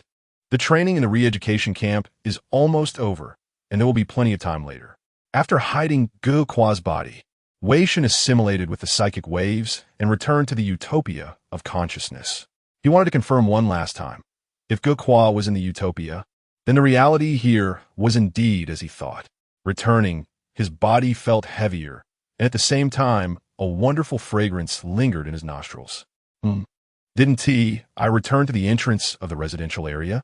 The room was familiar, simple, and comfortable. This was Jian Yan's nest. Wei Shen turned his head and saw that tea had already been prepared on the table. Jian Yan smiled at him, but her eyes did not look like they were smiling at all. We meet again, Mr. Guest. I'm in trouble. I knew Jian Yan was not simple. Now it seems her relationship with this utopia is deeper than I imagined. Damn, if that's the case. Was my earlier behavior just like a mischievous child breaking into a bedroom to play with figurines? Was it because of his influence on the utopia? Or was he manipulating the believers to investigate on his own? He seemed to see Jian Yan's favorability rating drop rapidly, falling into the negatives. At this point, sweet talk was certainly useless. Then, let us use my voice to cover it up. Mr. Guest, I beg you. I'm sorry. I was wrong. I want tea dare next time. Wei Shen bowed in apology, his voice loud enough to shake the entire nest. He had forgotten the last time he apologized like this. Previously, when he was drunk and ran away after pulling down his brother's pants in the street. He hadn't apologized this much even when taking his pet for a walk under the moonlight. Jian Yan couldn't hold back and burst into laughter. He is apologizing? How strange, like a little boy who accidentally broke the neighbor's window. Isn't he a demon of faith? Mr. Guest is really impressive. Every response surprises me. Wei Shen's previous actions made her vigilant. Although this demon of faith had not caused any substantial harm, who knew what his true intentions were? Jian Yan had intended to tell him some truths about this place as a warning, that this was not a place he could easily toy with. But who knew he would apologize? And so sincerely. Since that's the case, it might be better not to tell him those things for now. After all, if a father is no longer a father, then Jian Yan did not mean to blame the guest, but since he was so sincere, could he help Jian Yan with a small favor? You say, the reward is very little, you know? It's fine, you say. Wei Shen's only thought was to abduct her. Favorability was the reward.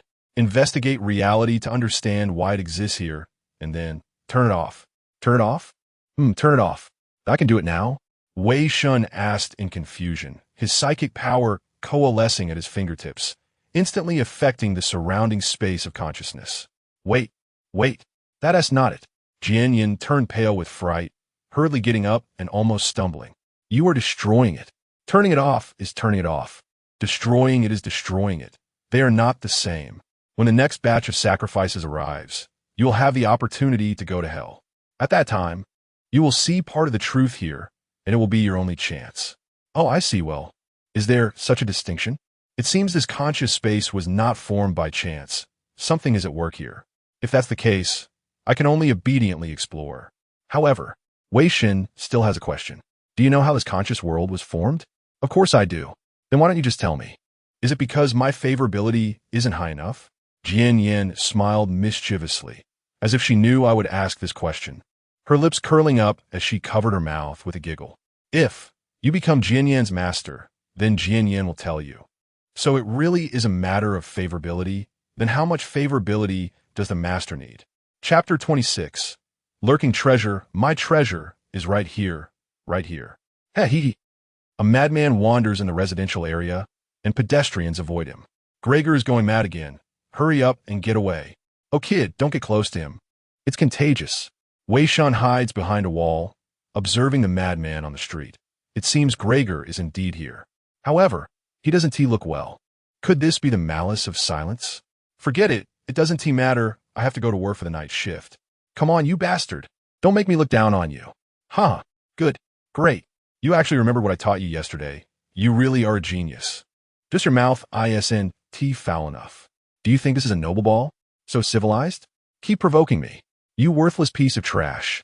Go back and have some distance with your parents. I remember, wasn't your mother once taken advantage of by your grandfather? Good. You managed to piss me off.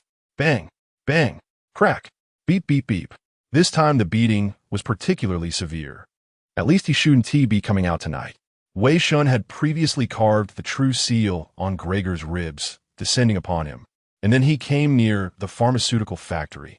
The factory has surveillance cameras, so he couldn't rush and recklessly. But these machines are also mixed with thought steel, and he could determine the location of every camera. After circling the pharmaceutical factory and memorizing the layout, he lurked in a blind spot of the surveillance. Next, it was just a matter of waiting for the next shift change, and then he would infiltrate a worker's body to enter the pharmaceutical factory. Due to the utopia of consciousness, the exploitation of workers at the fifth pharmaceutical factory is more severe than in other places. The shifts occur 3 times a day, with each person working at least 16 hours. As the clock struck, a new batch of workers gradually entered the pharmaceutical factory. He infiltrated a worker's body, carving the true seal on his ribs, and thus successfully entered the pharmaceutical factory. Please proceed to work in an orderly manner. ZZZ. Please do not leave the work area without permission. ZZZ. The broken broadcast continuously loops the factory's notices, and not a single human voice can be heard in the entire pharmaceutical factory. The assembly line operates at a rapid pace, with workers frequently performing the same tasks without any protection. Workers' corresponding body parts suffer severe strain. For instance, the one Wei Shen infiltrated has severely damaged hands and waist, looking like barely a teenager, yet those parts are more broken than those of old people. Sigh, at least in dreams there are no muscle strains or cervical spondylosis. The workers' bodies are merely transit stations. Apart from working on this high-speed assembly line, they can do nothing else. Wei Shen needed an identity that could move freely around the pharmaceutical factory. There can't be only workers in the factory. Someone must remain sober. Otherwise, who would connect with the outside world? At the very least, technical tasks like repairing machines shouldn't be left to these nearly mindless workers. And the method to attract these people is simple. Wei Shen controlled the worker's hand, twisting a part on the machine. He himself is a mechanic, only lacking the money for certification. After transcending, his professional skills have ascended several levels, knowing how to create slight malfunctions in machines. The machinery stopped operating, triggering a fault alarm. Soon after, a repairman dressed in a blue high-end work uniform, carrying a toolbox, walked into the pharmaceutical factory. His movements were smooth, and his expression lively, forming a stark contrast with the workers. At least that annoyance could not appear on these workers' faces. TSK, it's this machine again. Why hasn't the factory manager replaced it yet? Like moving tools, the repairman pushed aside the workers and after searching for a while, finally found and fixed the fault. He did not notice that a demon of faith had quietly infiltrated his body. After the repairs, it was almost time for him to get off work. Tidying up his office supplies, he passed through the worker dormitories and arrived at a very new dormitory. The environment here was worlds apart from where the workers lived. There were even potted plants in the hallway. How many lower-class citizens struggle just to drink water, let alone raise potted plants? Those damn guys, they throw all the work at me just because they joined 6 months earlier, and their skill level isn't even higher than mine. The dormitory was luxurious. Even the door was high-end anti-theft. The gangsters' little tricks couldn't even open the door skin.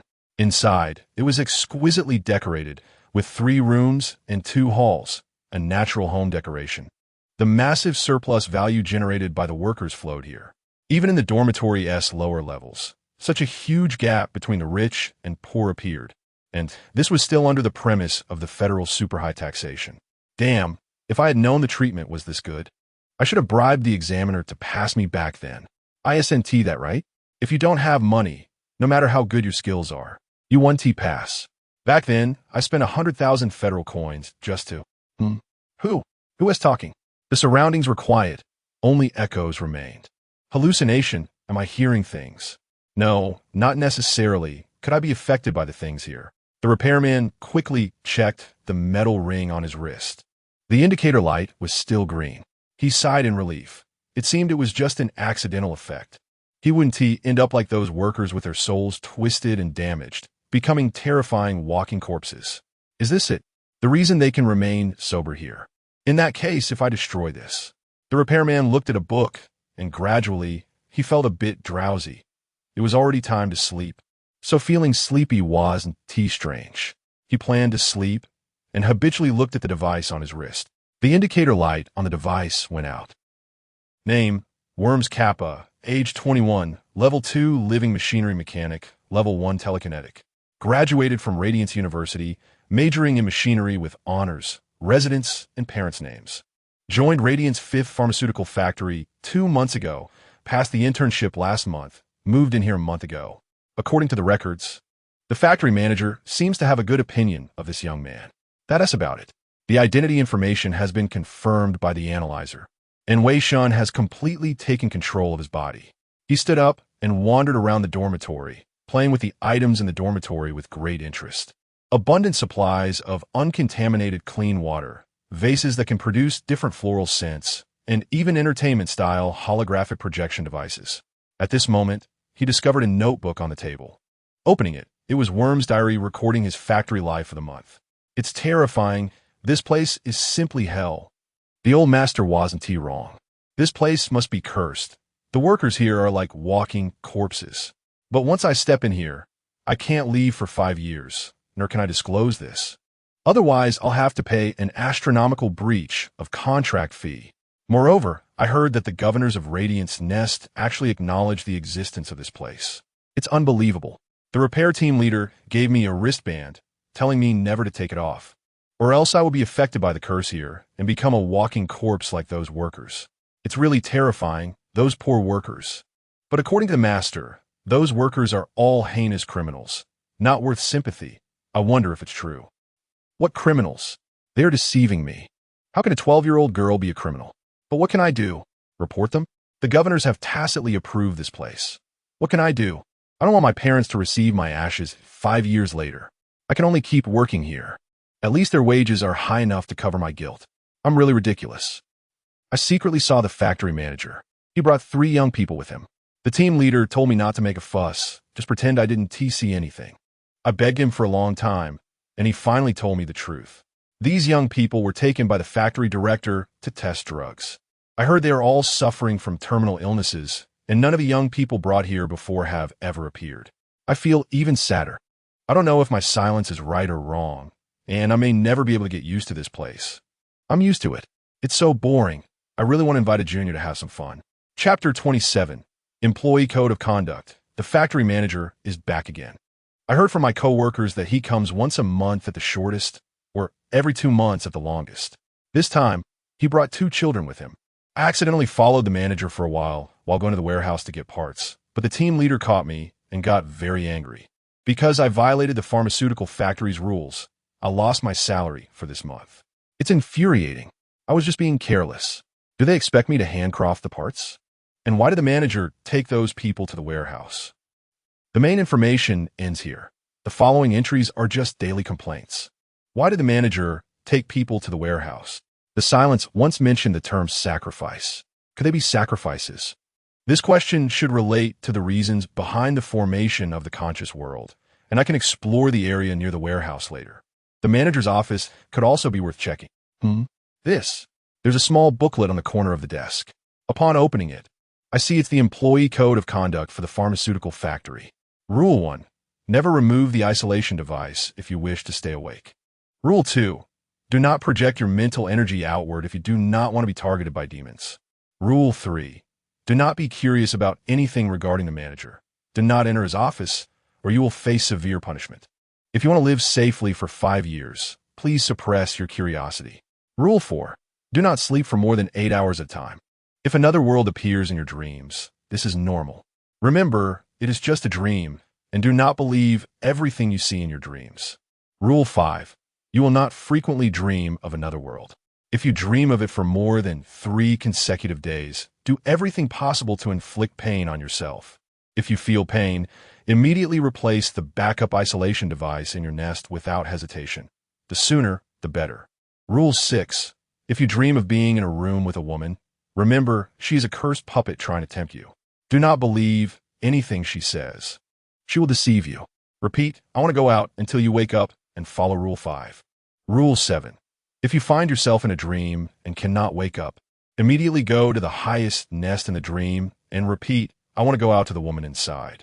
Do not believe anything she says until you wake up and follow Rule 5. Rule 8. Ignore anything others say to you regarding dreams.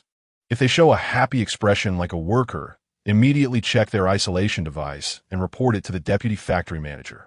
If the deputy manager is not present, lock them in the manager's office and explain the reason.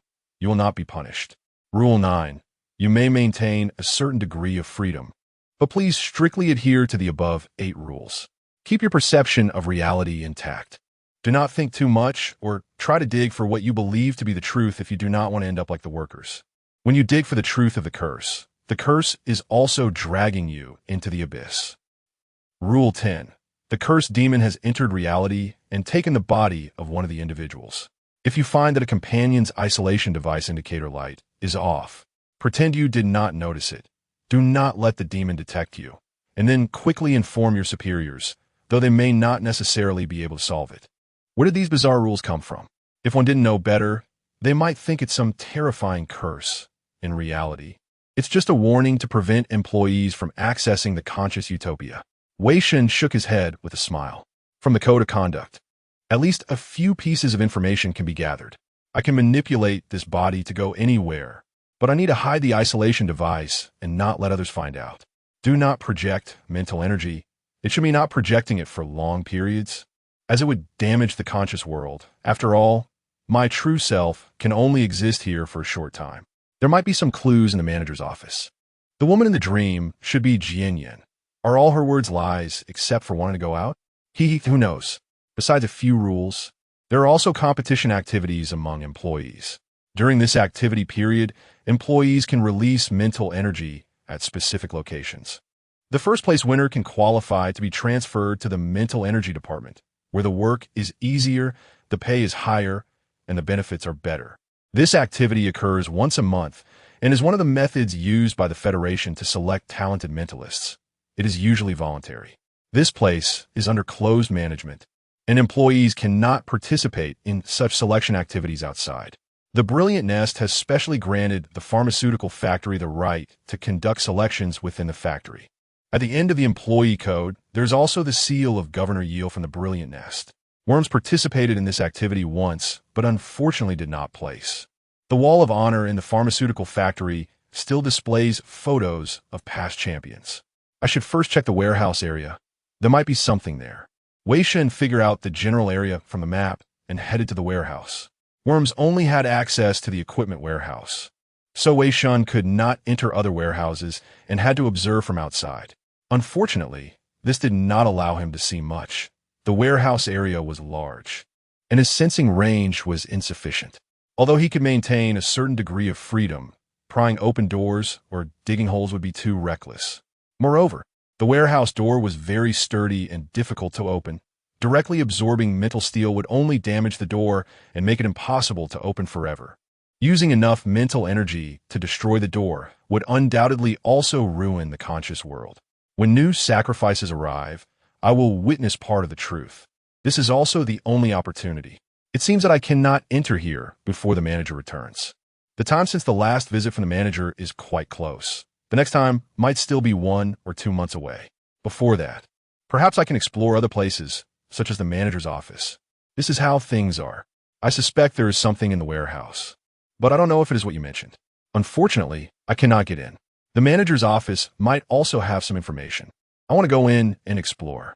Also, how can I kill a perverted instructor who has undergone 3 enhancements and is 2 levels higher than me? Wei Shen supported his chin with his hands, looking serious and full of curiosity.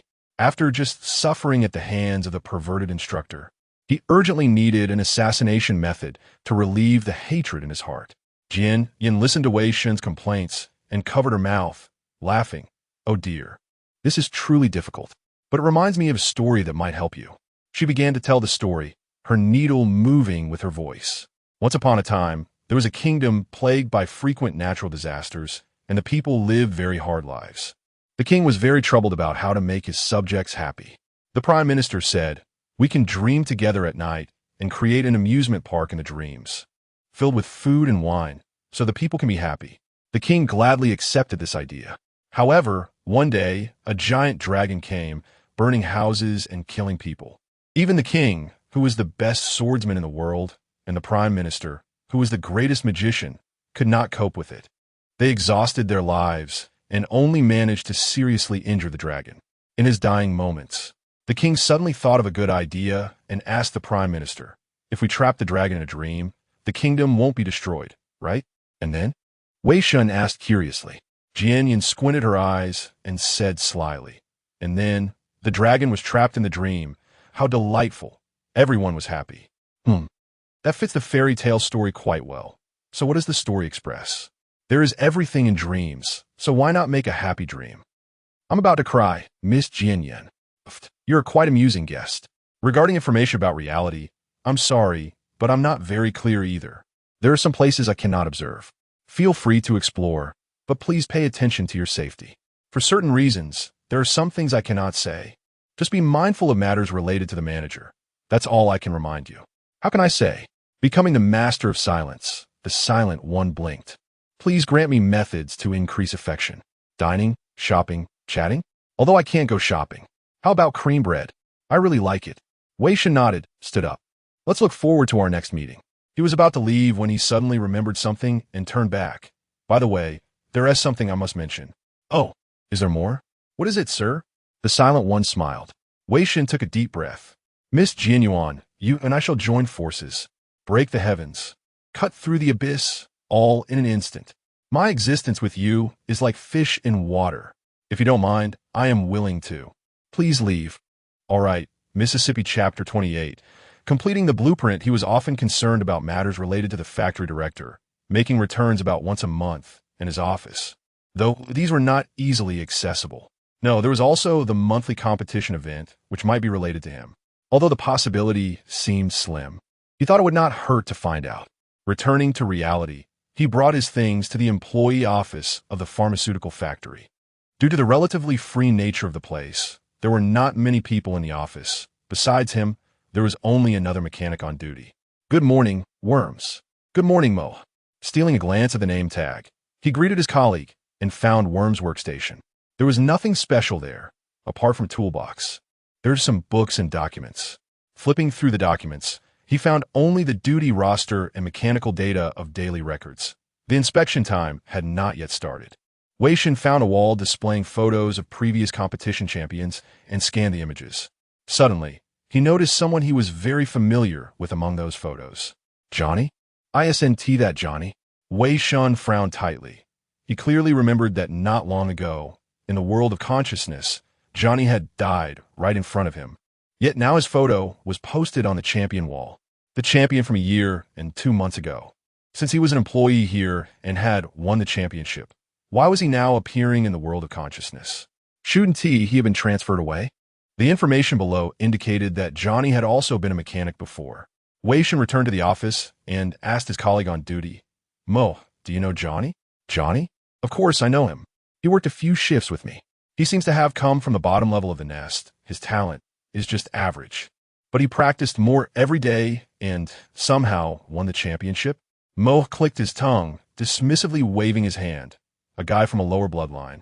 What difference is there between him and those slave workers? Now he is probably just a minor employee. If he is a minor employee, that is still good. Are they still talking about bloodlines?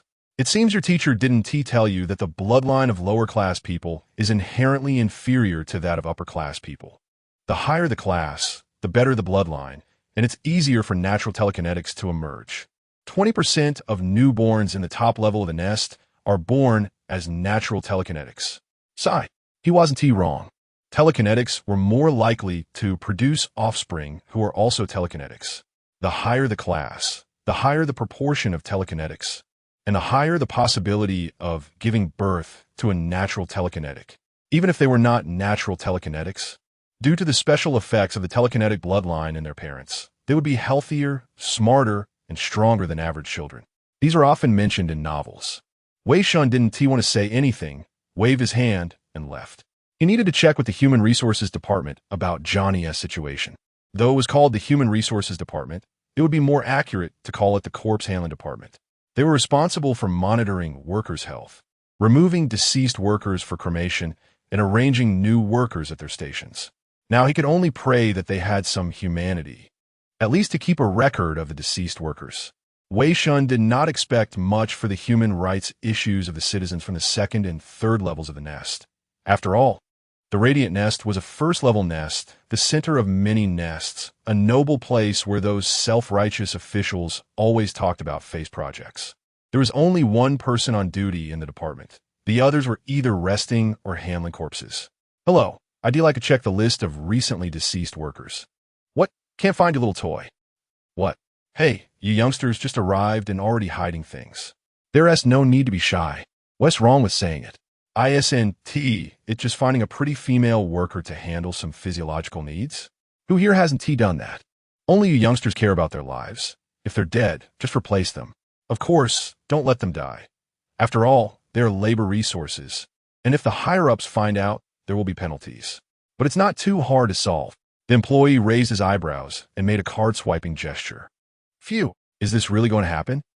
What's wrong? Nothing. Just suddenly had the idea of tearing something apart. Wei Shen smiled inwardly. Fortunately, this was just his telekinetically controlled body. If it were his real body, his face would probably be a bit dark now. So can I check? Of course. I'll pull it up for you. The screen was filled with photos of deceased workers. No names, only numbers. Next to those that had been processed, there was a label. Processed. Afterwards, the list would be printed and sent to the governor's desk, then thrown into a corner by the personal secretary, and no one would look at it. Years later, it would be treated as garbage and shredded. A worker death list fabricated by interns would be placed in a golden file box for the governors to review, deal with, and use for promoting their greatness. Wei Shen carefully reviewed the list of deceased workers from the past few days, but found no clues, not even someone who looked similar. Are there any deceased workers who haven't been processed? Didn't he find any? What a pity. We just cleared the deceased workers yesterday, and each one was implanted with a life monitor, so there's basically no chance of missing any. Sigh, maybe I remembered wrong. Sorry. Come find me if you need something repaired next time. Not existing? Why? But he was indeed in the consciousness space. I watch him die, and I still remember what he said before he died. Maybe I should find a way to go to the factory director's office and see if there are any clues. According to the information in the regulations, to enter the factory director's office, one must send the problematic employee in when the deputy director is not present. Perhaps if the deputy director is there, he would personally take the problematic employee into the factory director's office. So, I at least need an employee who is immersed in the consciousness space. In any case, let us just pick someone I don't like for now. Comrades, follow me. Maintain fire harassment. Don't let them build up power. Watch for enemies from the rear. Charge! Charge! Phew, Lao Wei, you slow down. This guy cough cough, what is going on lately? Running after extreme runs, and still so crazy? Phew. Ugh. Who knows? Maybe his wife was cheated on by cultists. Speaking of which, his command level is really high. He has already wiped out a cultist stronghold in less than half an hour. As long as he can't beat Wang Yu. He will never be the boss. I don't think he ever wanted to be the boss. ISNT it better to hold on to a big leg? Kill. Today's annihilation training was particularly enjoyable, releasing the previous pent-up resentment. 21 fanatics were annihilated, earning 19 level 1 soul remnants, 2 pieces of blueprint fragments, 2 white ones, 1 civilian and 1 military, with the military one not being too incomplete, able to be completed with 21 level 1 soul remnants. It's just a pity that the elite fanatic, which was the main focus of the training, was snatched by that pure observer. Otherwise, who knows what good equipment could have dropped. The grudge of snatching the head was like a thorn in the back. Next time, I must pour boiling water into her potted plant and pull her seat during class. Putting that aside for now, in the life support pod, Wei Shen was contemplating whether to complete this military equipment blueprint. Flying mouse, floating bomb, no model. From the appearance of the bomb, it should be a floating bomb independently developed by some aerial thief mechanic with low stability and accuracy. Hence, it was a white blueprint. It was likely a waste to make it, but Wei Shen wanted to see what kind of distortion would occur after completing the blueprint with soul remnants. He still had to tell me her story later. It wouldn't be good to slack off during duty. Forget it, I'll complete it. Do you want to use soul remnants to complete the flying mouse floating bomb blueprint? Warning. Using soul remnant to complete blueprints may cause certain distortions. Please choose carefully. Yes. Confirming the use of 21 level soul remnant, Father, to complete the flying squirrel floating bomb blueprint. Completing. Progress 0, 59, 5, 87, 2, 100, 0. Completion finished. Acquired blueprint. Little Angel floating bomb blueprint. The name has changed. Not just the name. The appearance has also undergone some changes. A small wing decoration has been added to the round bomb body, and its stability and accuracy have been slightly enhanced. But its power has decreased, and it now has a flashing effect. Great, it has turned into a flash bomb. Wei Shen opened the blueprint details, and there really were detailed instructions for crafting this equipment. At that moment, he had a sudden thought. If he used refined soul steel, could he make this thing?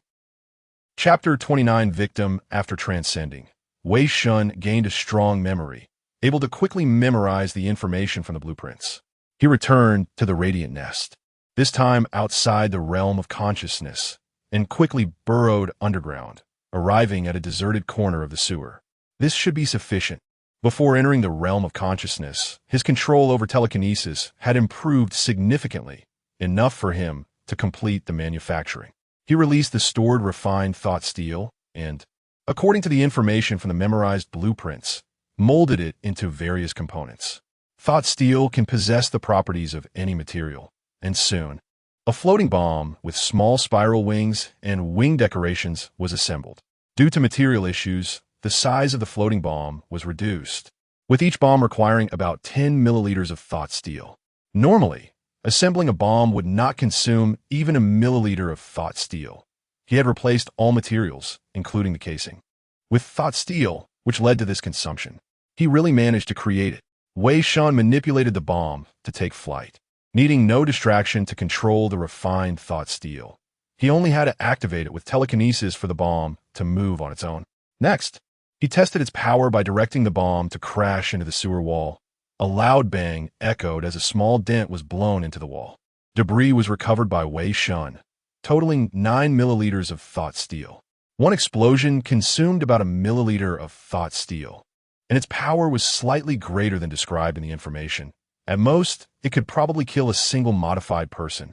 The useless waste was too high. He could sense it. After all, it was just a white-level weapon blueprint. He suddenly had an idea. If he became stronger and improved his control, perhaps he could directly manipulate the refined thought steel to self-destruct, generating an even greater power than before. Although its power is still less than directly using telekinesis, at least in situations where telekinesis cannot be used, it could still be useful, like near the 5th pharmaceutical factory. Manipulating refined thought steel requires constant external telekinesis and cannot be used in the realm of consciousness, but this thing might come in handy. Wei Shen returned to the telekinesis dome, created 5 bombs, and tossed them inside, then descended back to Worms to hide the bombs away. Today was not Worms' shift. 2 senior employees who had worked for several years were on duty, and during their free time, they happened to return to the realm of consciousness. Suddenly, the communicator rang. It was a call from an old employee on duty. Worms, the machine has malfunctioned. It's quite serious. Come and fix it. Me? I'm not on duty. Your repair level is higher than ours. Why not you? Hurry up. Do you want this months? Click shut off. Really? What does it have to do with me? Damn, if it were Worms himself, he'd really take this to heart. It's been mentioned many times in the diary.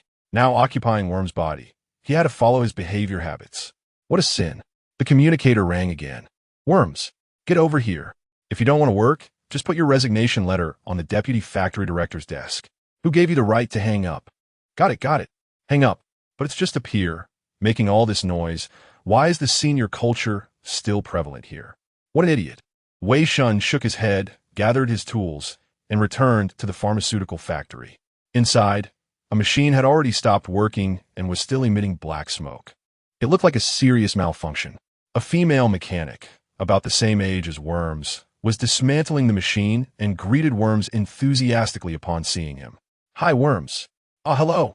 Miss Fry. Ailey Fry. She was a mechanic who joined the company at the same time as Worms, and seemed to be the daughter of an upper-class merchant family in the nest.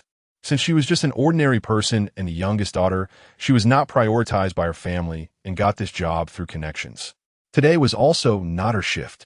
She was probably called in by that old fox. Let me take a look at the situation. Wei Shen checked and found that some mechanical parts had burned out, caused by short circuits due to aging wiring. Checking the alarm device, it was intact, so it shouldn't have reached this extent. Wei Shen frowned and wrote a note for the replacement parts, handing it to Ailey. Could you go to the warehouse and fetch these parts?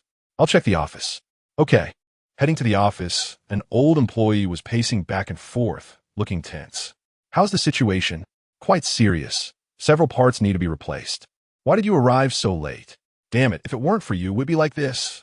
What do we hire you for? Don't you know only you can fix this kind of malfunction? Hurry up and get the machine fixed. Otherwise, no one will take responsibility if it breaks. Fine. Hold it in. I have to hold it in. Wei Shen. Oh, Wei Shen. Haven't I seen enough beasts before? This is nothing. At least it's not directly robbing money. At this moment, he noticed that this guy's clothes were a bit disheveled and then sensed another person's telekinetic fluctuation in the office besides him. Oh damn, what are you going to do? Get lost. Wei Shen slapped the person in the face, sending him crashing to the ground, then stepped on his head. I remember. This place is precisely not covered by surveillance. Intentionally adjusted? Quite nice. I'll kill you. Telekinesis. What? Bang. I'm telling you. Bang. Crack. Don't hit me. Crack. Such clumsy telekinetic manipulation skills could be interrupted just by using fists. He remembered that in the realm of consciousness, Ino had a partner, yet in reality, she was being violated by such a beast.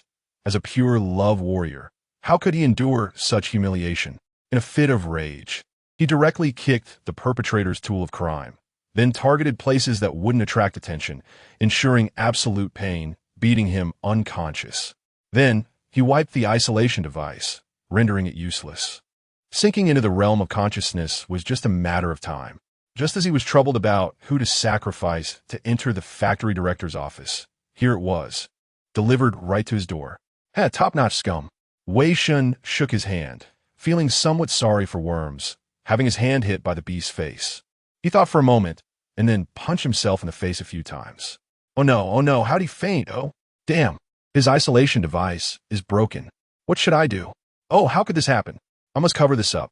After putting on a show for a bit, he dressed the female worker and hid her away before leaving the office and returning to the broken machine.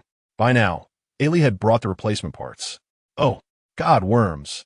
What happened to your face? She noticed the injury on Worm's face, panicking. Luke has fallen under the curse here. He went mad. And the injury on my face was caused by him. Oh my God. Oh, he really was cursed? The things in the employee handbook are actually true. Yes. It's really terrifying, but I've already subdued him, and he's fallen into a coma. Phew, that's good. At this moment, the old employee Luke had completely fallen into the world of consciousness, his face showing the same expression as the workers. Why is there a strange smell here? He had a release here. Oh, this is just too perverse. Wei Shen dragged Luke, accompanied by AI Li, to the deputy factory director's office. He knocked on the door, and with a voice saying, "Come in," Wei Shen opened the door and entered the room. Chapter 30 Underground Facilities in the office. The deputy factory director was reading a book. He was handsome and seemed to be a natural telekinetic. Behind him stood a small, short-haired secretary, whose gender was indistinguishable. The report to the deputy factory director stated that the mechanic on duty, Luke, had exhibited the same symptoms as those workers and had attacked me. The deputy factory director looked up at Wei Shen, whose face was bruised, clearly having been struck hard. Understood. Keep him here. You will receive compensation for your injuries this month. Yes, thank you for your fairness. After Wei Shen left, the deputy factory director approached Luke, grabbed his hand, and checked the isolation device on it. It's broken. It must have been damaged during the conflict with that new employee. He knew that the new employee was lying because someone trapped in the consciousness space would not initiate an attack. Moreover, this guy had carelessly moved the surveillance cameras. How could he not know? He also knew that this guy's obsession with beauty had severely damaged the machines, leading to significant economic losses for the factory, and he intended to shift the blame onto others. Given this, it was only right that this guy face punishment. So, how do you plan to deal with that new employee? Don't target him. We have enough fuel as it is. His skills are good. If he repairs the machines, then let him stay. Drag him into the factory director's office, and you handle the rest. Understood. In the factory, Wei Shen was methodically repairing machines. Although it was his first time, he still remembered the theoretical knowledge learned from Qian Lu very clearly. And with the process of detachment, repairing such machines was quite easy. Wow, Worms, I can't believe you're so skilled. I remember when we were on duty together, you were still quite inexperienced. I practiced for a long time. You know that people always need to keep honing their skills. He casually boasted. Showing off wasn't illegal. Suddenly, he sensed someone watching him. He kept Worms's body still and used his original form to observe discreetly. He discovered that the small secretary was coldly observing him from upstairs. Unfortunately for him, I can easily fix the machine.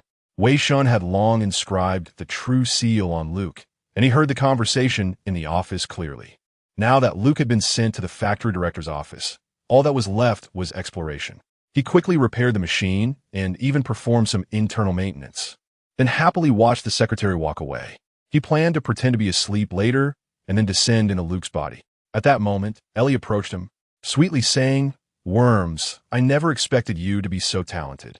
Would you like to come to my room for lunch later? I want to learn more about your mechanical repair experiences." "Oh, of course I would love to. I think we will have a wonderful lunch together."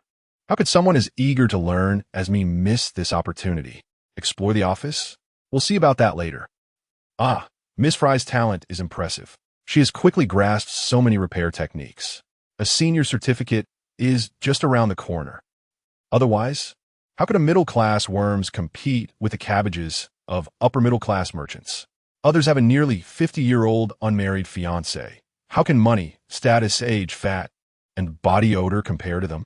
Descending into Luke's body, Wei Shen observed his surroundings. The factory director's office had many items, but most seemed to be useless books and decorations.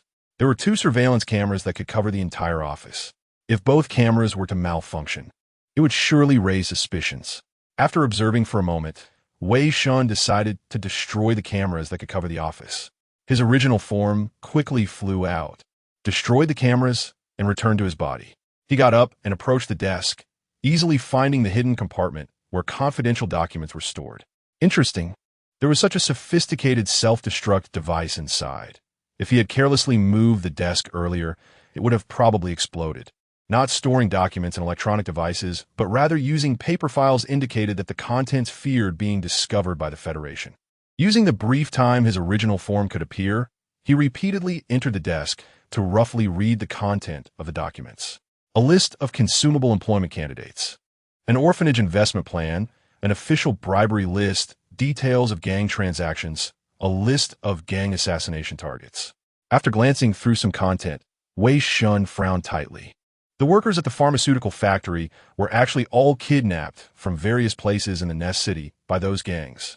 No wonder there were so many workers immersed in illusions. It was absurd. And concerning the orphanage investment plan and the official bribery list, why invest in an orphanage? How could they possibly be so kind? What was the purpose of bribing so many officials? Was it to cover up their evil deeds of kidnapping? TSK, someone is coming so soon. Sensing the presence of active human telekinesis, Wei Shen quickly lay back down, restoring his previous posture, even smoothing out the wrinkles in his clothes. The telekinetic waves did not come from the front door, but from a hidden corner. Moments later, a storage cabinet beside the office was opened, and several people emerged from a secret passage connected to the cabinet. They dragged Luke's body into the passage, and, after traversing a winding underground tunnel, brought him to an underground cell. The factory director's office actually connects to an underground cell. After observing for a moment, the cell appeared very primitive with dirt walls, and the door was an iron gate reminiscent of a medieval prison. Along with him in the cell were 2 young men, and there were no guards in sight, perhaps because they were all fools. What a pity. There was no way to knock one out and possess his body. There would be opportunities eventually. Take it slow. After all, there were no cameras here. Wei Shen left Luke's body and entered the consciousness world. After buying 2 cream buns, he returned to Mir's nest. "Brother, you're back." "Wow, cream buns. Here, I bought them for you. I know you like them, so I added extra cream." MMM. Muir picked up a bun and happily took a bite, getting cream all over his mouth. Brother, aren't you eating? I've already eaten. This is for Taylor. A tailor? Is he your friend? By the way, can you tell me more about the Ranger's story? Oh, of course. I can tell you. You truly admire him. Nearly 20 days. The transformation training was nearing its end. Originally requiring nearly 2 years of training, the transformation camp had shortened it to just over a month. This was entirely through a method of hastily nurturing each transformed warrior, and the price of extreme training and enhanced body supplements was a significant reduction in lifespan. Therefore, new recruits emerging from the disloyal transformation camp, even if they successfully lived to retirement, usually did not live long unless they underwent several additional transformation surgeries for life extension. However, for Wei Shen, this side effect seemed to have vanished. He could feel his body's vitality still robust, with no abnormalities appearing. This was not just the effect of a possible transformation, but also that unknown enhancement agent. If that agent could eliminate the side effects, human combat power would likely rise to a new level. Among the remaining 6 people from his cohort, most had undergone transformation surgery, except for him and a young observer who did not need surgery. Among them, 1 did not make it, while the other 3 had already entered the 5th War Fortress. After more than a month of torment, his body had become incredibly resilient. Even without transformation, he was capable of facing a first-time transformer.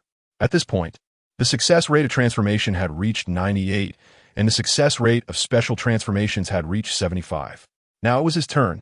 Last night, the perverted instructor rarely didn't drag him out to beat him up, but instead gave him a fresh apple, which almost moved him to tears. He had already anticipated what was about to happen. Chapter 31, Special Transformation, as for the Radiant Nest City. Now, Wei Shen tells stories to Muir every day, fabricating a ranger on the black soil who is just powerful, handsome, and nearly perfect. He guides Muir to idolize the ranger, causing Muir to unknowingly develop a belief stemming from Wei Shen's influence. Muir thinks he is merely admiring a hero, but in reality, he has unknowingly fallen into the depths of faith. It's so dog-like, even deceiving a little girl. He wonders if this will succeed. If it does, his rate of gaining followers will greatly accelerate. During a specific time each day, telekinetic waves are generated, and whenever he has the time, he smooths them out. Meanwhile, on the other side, Wei Shen is naturally not idle, going every day to report the reality of the situation, occasionally complaining and following the routine. If we both join forces, who can match us? Please go out. Okay. If we stand side by side, who can rival us? Please go out. All right, miss. Oh, how sincere this is. Miss Jinyan must be deeply moved. The unyielding lock clinks as Wei Shen gets out of bed. The time has come. Soon after, the prison door opens, and it is Yang Ping who comes in. Time to go, Bug. It's your turn. He escorts Wei Shen to the underground, disloyal transformation camp, a large surgical room dedicated to human modification, filled with blood replacement devices, bone saws, skin peelers, and various instruments that are spine-chilling. Special incense is lit around the room, which disinfects while also keeping the surgeons alert and focused for extended periods. The doctors bow neatly towards the operating table, making the scene somewhat sacred. Feel honored. This is a special transformation, a slot I worked hard to secure, thanks to my comrade from back in the day. Otherwise, I really wouldn't have gotten it. Yang Ping crosses his arms. He has undergone a special transformation once, but that was during the Third War. At that time, he led his squad to destroy a war altar, preventing the birth of a giant, and earned first-class merit, which granted him that opportunity for special transformation. You actually got a slot for special transformation. TSK, it's rare to see this guy pleasing to the eye for a day. I won't thank you. If you think this will make me go easier on you in the future, you're thinking too much. Although he previously boasted he would never accept Yang Ping's slot, he didn't expect Yang Ping could actually secure one. He can only say it's a pleasant surprise. As a refined egoist, not accepting it would be foolish. Gaining this opportunity surely comes at a price. The Federation won't be so kind to disloyal individuals. If his contributions don't match what the Federation has invested in him, he will undoubtedly suffer more painful torment than an average disloyal person. Suit yourself, Bug, but you should at least survive the battlefield first. The probability of the death-forging vanguard successfully retiring is less than 5%. And you need to get off the operating table alive. If you die, I won't. 75% probability. Not too high or low, much better than the odds of drawing gold. Oof. Keep talking back while you can. Yang Ping chuckled and patted Wei Shen on the shoulder, then injected a highly effective anesthetic into Wei Shen's neck. Considering how much pressure you've relieved from me, here, as a reminder, remember your identity. In the military, there's only one thing you need to do. Obey orders, especially from your superiors, unless you want to die. As his voice faded, Wei Shen completely lost consciousness, lifted onto the operating table like a sacrificial offering. The lights in the room suddenly brightened. The modification instruments emitted a unique mechanical rhythm, and the doctors solemnly advanced, initiating a ritual belonging to the Federation and humanity. Now, the operation begins. At the 5th War Fortress, the Disloyal Transformation Camp Instructor's Office. After the operation began, Yang Ping returned early, as the results no longer concerned him. A new batch of recruits awaited his instruction.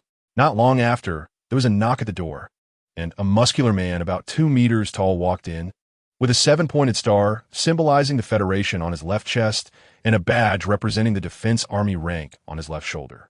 A black spearhead with a 5 below indicates he is the leader of the 3rd Vanguard Regiment at the 5th War Fortress.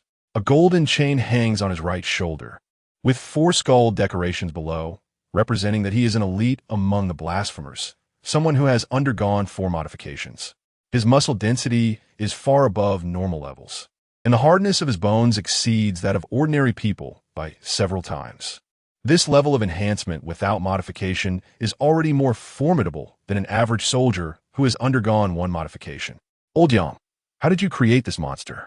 It's simple, Willick. Just let him spend more time in the life chamber than outside of it. Yang Ping smiled, tossing Willick a laboratory life chamber usage record, which was thick with 40 to 50 pages. Willick flipped through it and couldn't help but swallow hard. 0 minor injuries, 5 major injuries, 44 near-death experiences. This means he nearly faced death with every training session. The entire document consists of injury reports aside from physical data. So crazy. If you weren't sitting here, I would really suspect you were an apostle of the abyss. It's a miracle he hasn't gone insane. I told you, his pain tolerance is high. Breaking limbs is like drinking water for him. Even if all 4 limbs are broken, he would still crawl over to bite me. You should have heard his answers during the truth-seeking interrogation. In any case, as agreed, he will be yours next. Great, if what you say is true. This slot is worth it. You've given me a great gift. I hope he can provide enough surprises. Not afraid of pain, with a resilient body, strong reflexes, and the ability to ignore faith pollution, even his telekinetic talent is strong. If properly cultivated, he could become an unmatched weapon. He has already thought about how to use this high-end weapon afterward. Oh, by the way, his temper is quite strange. He almost fears death, and the unyielding lock doesn't intimidate him much. The cost of being able to ignore faith pollution is that his own belief must surpass everything. He values dignity more than life. What do you mean? I mean, if you want to control him, I suggest you. Yang Ping made a circle with one hand while the index finger of his other hand slowly passed through the circle. Oh God, your twisted sense of humor. A glorious warrior shouldn't be subjected to such humiliation. Willick shivered and sneered. You know where I grew up? Unlike you, the upper-class noble lords. What does it matter in the depths of a nest city? That guy too. Rather than say he is a lower-class person, it's more accurate to say he is an upper-class citizen who has fallen to the lower class, filled with the stench of the vile virtues and dignity that only you possess. But since you think so, I can't help it. Let me give you another piece of advice. That guy responds better to kindness than a force. If you're nice to him, he'll listen to you. What do you call it? Returning kindness for kindness. It seems you hold him in high regard. After all, he has brought me a lot of amusement. And besides, how could a good person rate such a person low? You? Willick laughed. But if that is the case, perhaps I can give him a little preferential treatment. Although I can't remove the unyielding lock, doing some work on it shouldn't be a problem. At least the triggering conditions won't be so casual. Familiar warmth enveloped his entire body, and when Wei Shen opened his eyes again, he found himself in the life chamber. I understand. Through subtle physical sensations, and covert observation, he learned the basic process of the first special transformation surgery. Bone hardening, assembling artificial organs, enhancing muscle explosiveness, strengthening visceral functions, skin modification. If given the appropriate equipment, he could essentially replicate the surgical process. It's not easy, really not easy. Finally, he doesn't have to stay in the transformation camp anymore. Compared to the significantly improved physical abilities and learning a transformation method, Wei Shen is more moved by finally escaping the torment of the perverted instructor. Enhanced pain tolerance does not mean ignoring pain. At least the psychological pressure is still there every day. Opening the panel, the attribute bar has changed. Name, Wei Shen, Health, 99, Mental Power 100. 0, Body Modification, One-Time Modifier, Special Modification, Enhanced Modification Surgery Success Rate, 26.7. Psychokinetic Level, Level 1. Brain Load, 89. Mental Resistance, Extremely Strong. Warning, has been contaminated by Faith Target, Sage, Trait, Apostle of the Sage, Current Attribute Points. 1 Status, Pain, Negative Status. Body Disorder, Negative Status. Equipment, Stabbing Gun, Special Equipment. Chapter 32. The War Fortress. 3 days had passed since the surgery began, and the operation lasted for 2 days and nights. Afterward, he was sent out of the transformation camp and was now in the healing room of the War Fortress. Leaving the life pod, he skillfully coughed out the liquid from his lungs, raised his arms, and felt a surge of power throughout his body. He had noticeably grown taller. His muscles were strong and well-proportioned, surprisingly perfect, exuding strength while still retaining agility. Wow, this is simply perfect. Won't this charm the ladies when I go back? Outside, life pods were neatly arranged, and beside his pod was a set of clothes, presumably prepared for him. As he put on the clothes, he felt something was off. His neck? The discomfort from the fearless lock had disappeared. He touched his neck. Judging by the sound it made, it should be the fearless lock, but it seemed to be a new model directly implanted inside his neck. So this was what was installed on his neck before. Could it be removed? It probably has greater explosive power now. But he wasn't afraid. It could still be disassembled, though how to extract it afterward was another issue. Suddenly, a beeping sound came from beside his right eye. The sound received through bone conduction. Detected that you have awakened. Please proceed to the dormitory of the 2nd Team of the 1st Death Brigade of the 3rd Vanguard Corps. The analyzer had been dismantled when he entered the transformation camp, and it seemed that a more advanced one had been implanted during the surgery. The information displayed in his right eye indicated that this analyzer not only had data analysis capabilities, but also featured night vision, recording, object tracking, and could even see the concentration of faith pollution around him. Becoming an elite soldier of the Defense Army was a supreme honor with a grand enlistment ceremony, but clearly, the Death Brigade didn't qualify for that. As a weapon of the Federation, he could return to standby as soon as he left the life pod. For the Federation, disloyal individuals had no right to glory, but Wei Shen was also not interested in glory to save time and resources. Outside the healing room was a corridor made of steel and pipes, with the smell of chemical steam mixed with rust. The surrounding area echoed with the roar of heavy machinery, and scars could occasionally be seen on the walls. Commander, salute to you. For the Federation, the patrolling soldiers in the corridor stood at attention and saluted Wei Shen. They were former residents of the Nest City, forcibly incorporated into the Ashes Army after it was transformed into a war fortress. They had almost no psychic power and had not undergone physical transformations. Those who could come out of the healing room were all regular Defense Army members, even elite soldiers who had undergone physical transformations. Regardless of their identities, they were not the kind of Ashes Army soldiers who could afford to ignore them. Comrade, hello. Thank you for your hard work for the Federation. Wei Shen replied casually and followed the analyzer's guidance to the dormitory. The patrolling soldier was momentarily stunned and muttered. He actually replied to me, "Is he a new recruit?" After walking for a while, he arrived at an open corridor where he saw a terrifying war behemoth. The entire Nest City was covered in steel, with countless turrets aiming forward. The open deck was filled with amphibious war machines and numerous single-person hoverbikes. Inside the fortress, giant machines emitted a shocking roar, and at the top, huge cannon barrels obscured the sky. The grandeur of the war fortress described countless times in the unfaithful seemed so barren compared to witnessing it firsthand. The fifth war fortress? In the storyline, these war fortresses did not withstand the mechanical tide of the great evolved beings. Countless intelligent machines surged over the war fortress's defenses like locusts, launching an attack on the nest city behind. After the third intelligent machine war ended, only the first, third, sixth, seventh, and eighth war fortresses remained, and due to the collapse of the rear, they fell into isolation and helplessness, ultimately succumbing within 5 years, with only a few mobile war fortresses retreating. Now, with just over 2 months until the outbreak of the intelligent machine war, it meant that during this period, it would be best to undergo another Federation transformation. Isn't it spectacular? Right, comrade? Are you a new recruit? A soldier approached Wei Shen and greeted him. It's much more spectacular than I imagined. How did you know I'm a new recruit? Only new recruits look up at it with excitement, while veterans bow their heads. Wei Shen turned around. A black chain hung from his shoulder, indicating he was a despiser. My surname is Su. From now on, we are comrades. How should I address you, brother?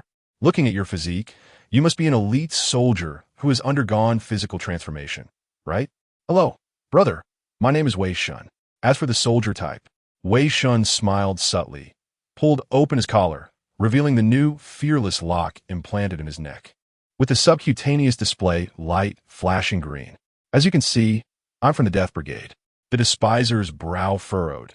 The friendly expression immediately turned cold and disgusted, with no attempt to hide it.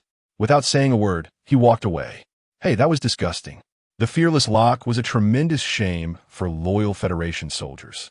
Disloyal individuals were unwelcome everywhere, even if most of their missions were the most dangerous. Following the analyzer's guidance, Wei Shen found the dormitory of the Death Brigade of the 3rd Vanguard Corps. Entering the dormitory, he found not only clothes, but also his identification badge. From the information on it, he seemed to have been assigned to the first-level team, 2nd Squad, based on his psychic power and the number of transformations. The internal environment was decent. Upon entering, there was a metal corridor with many rooms on either side, complete with basic facilities. In addition, there was a training room and a recreation room. On the table in the small lounge were fruits and tea. The food for the Defense Army was generally not considered bad. Unless in extreme situations, they could eat regular food instead of factory nutrient paste. Judging by basic treatment alone, the Death Brigade was actually comparable to elite soldiers like the Despisers, as they at least had to be given some desire to survive. Finding his own bedroom, there were no windows, and the walls were thick metal, besides being slightly larger and equipped with a desk. It bore no difference from the prison in the disloyal transformation camp. On the wall beside the bed hung a brand new combat suit, much more advanced than what he had encountered in the transformation camp.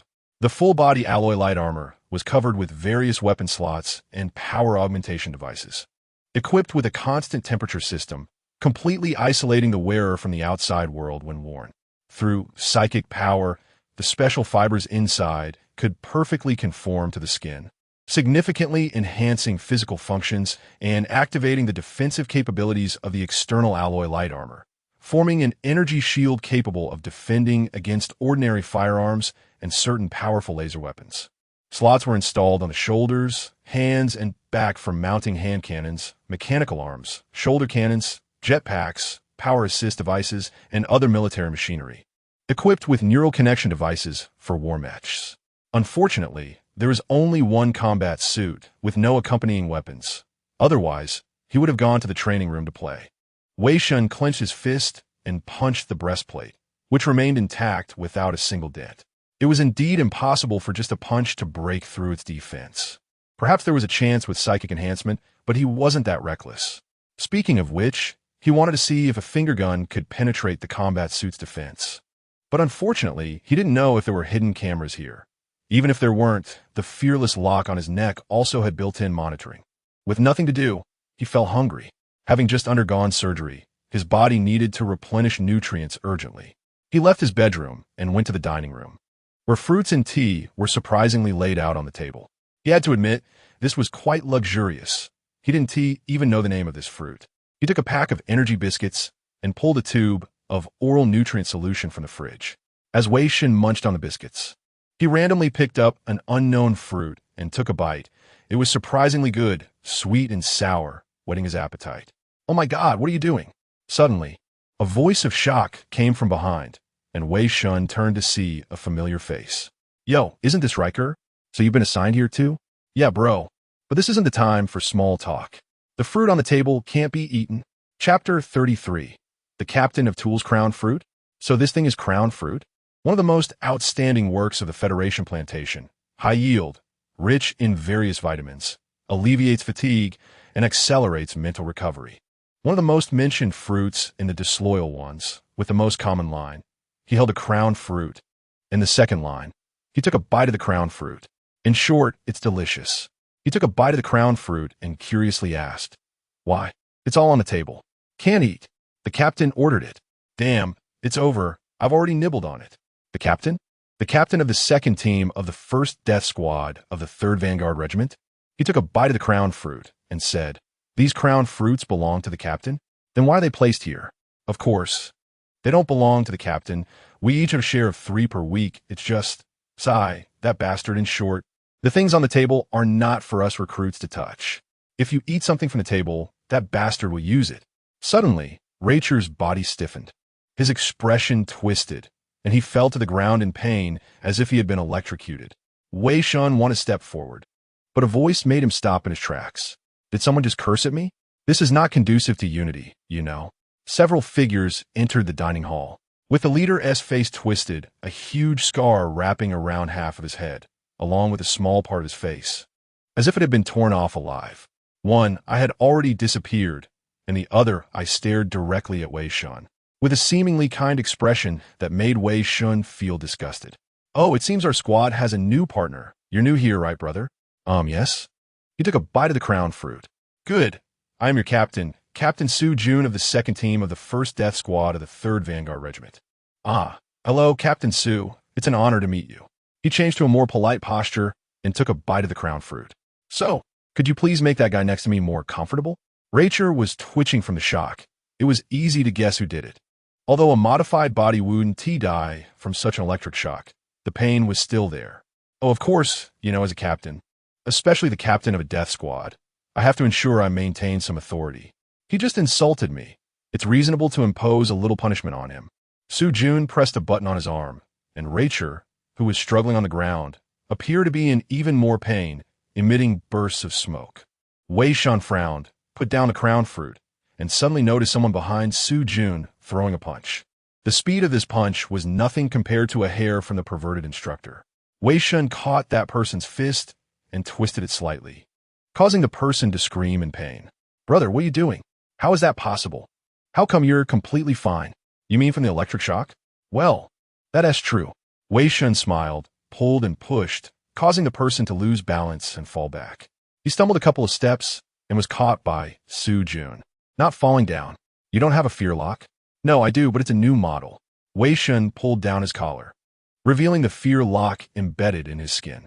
Su Jun frowned slightly, patted his little brother's shoulder, and the little brother immediately retreated knowingly. "It seems the Federation values you highly.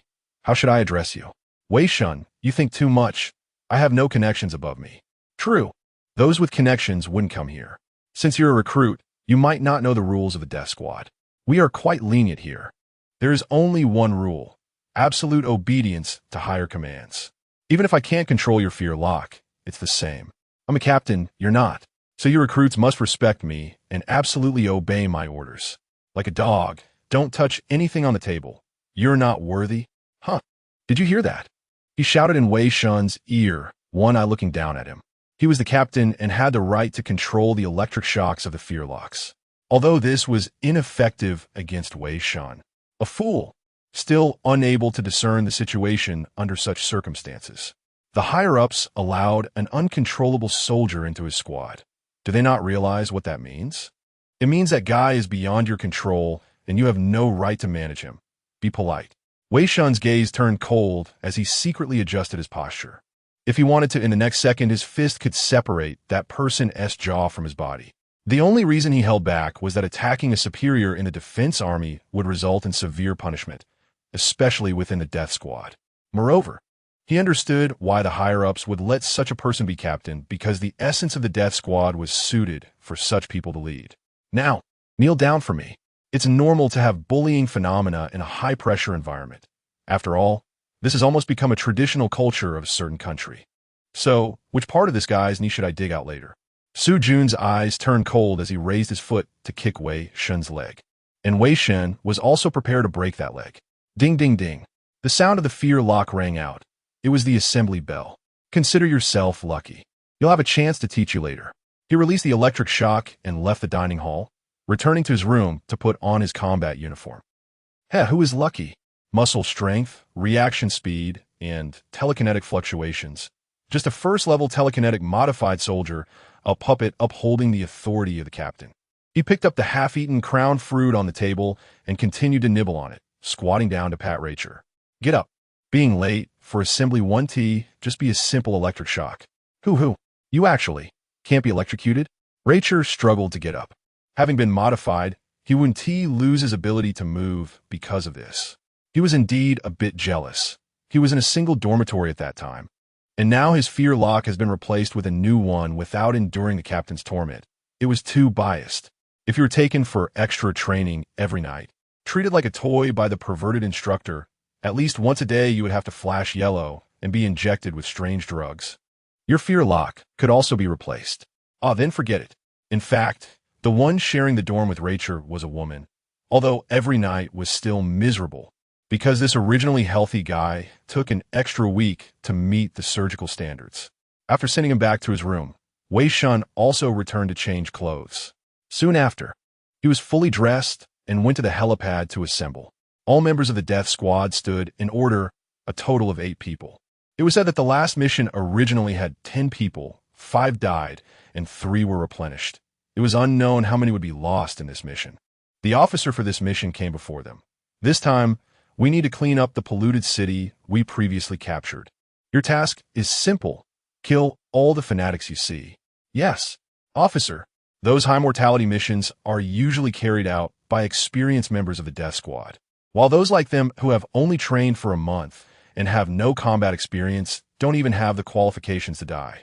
What they can do is similar to this kind of cleanup task, and such tasks are also extremely difficult for them as new recruits. The training of the death squad is practical combat. The Federation doesn't care about the lives of these disloyal ones. The original intention of establishing the death squad was merely to utilize and punish waste. A pile of scrap is not worth their effort to repair and polish.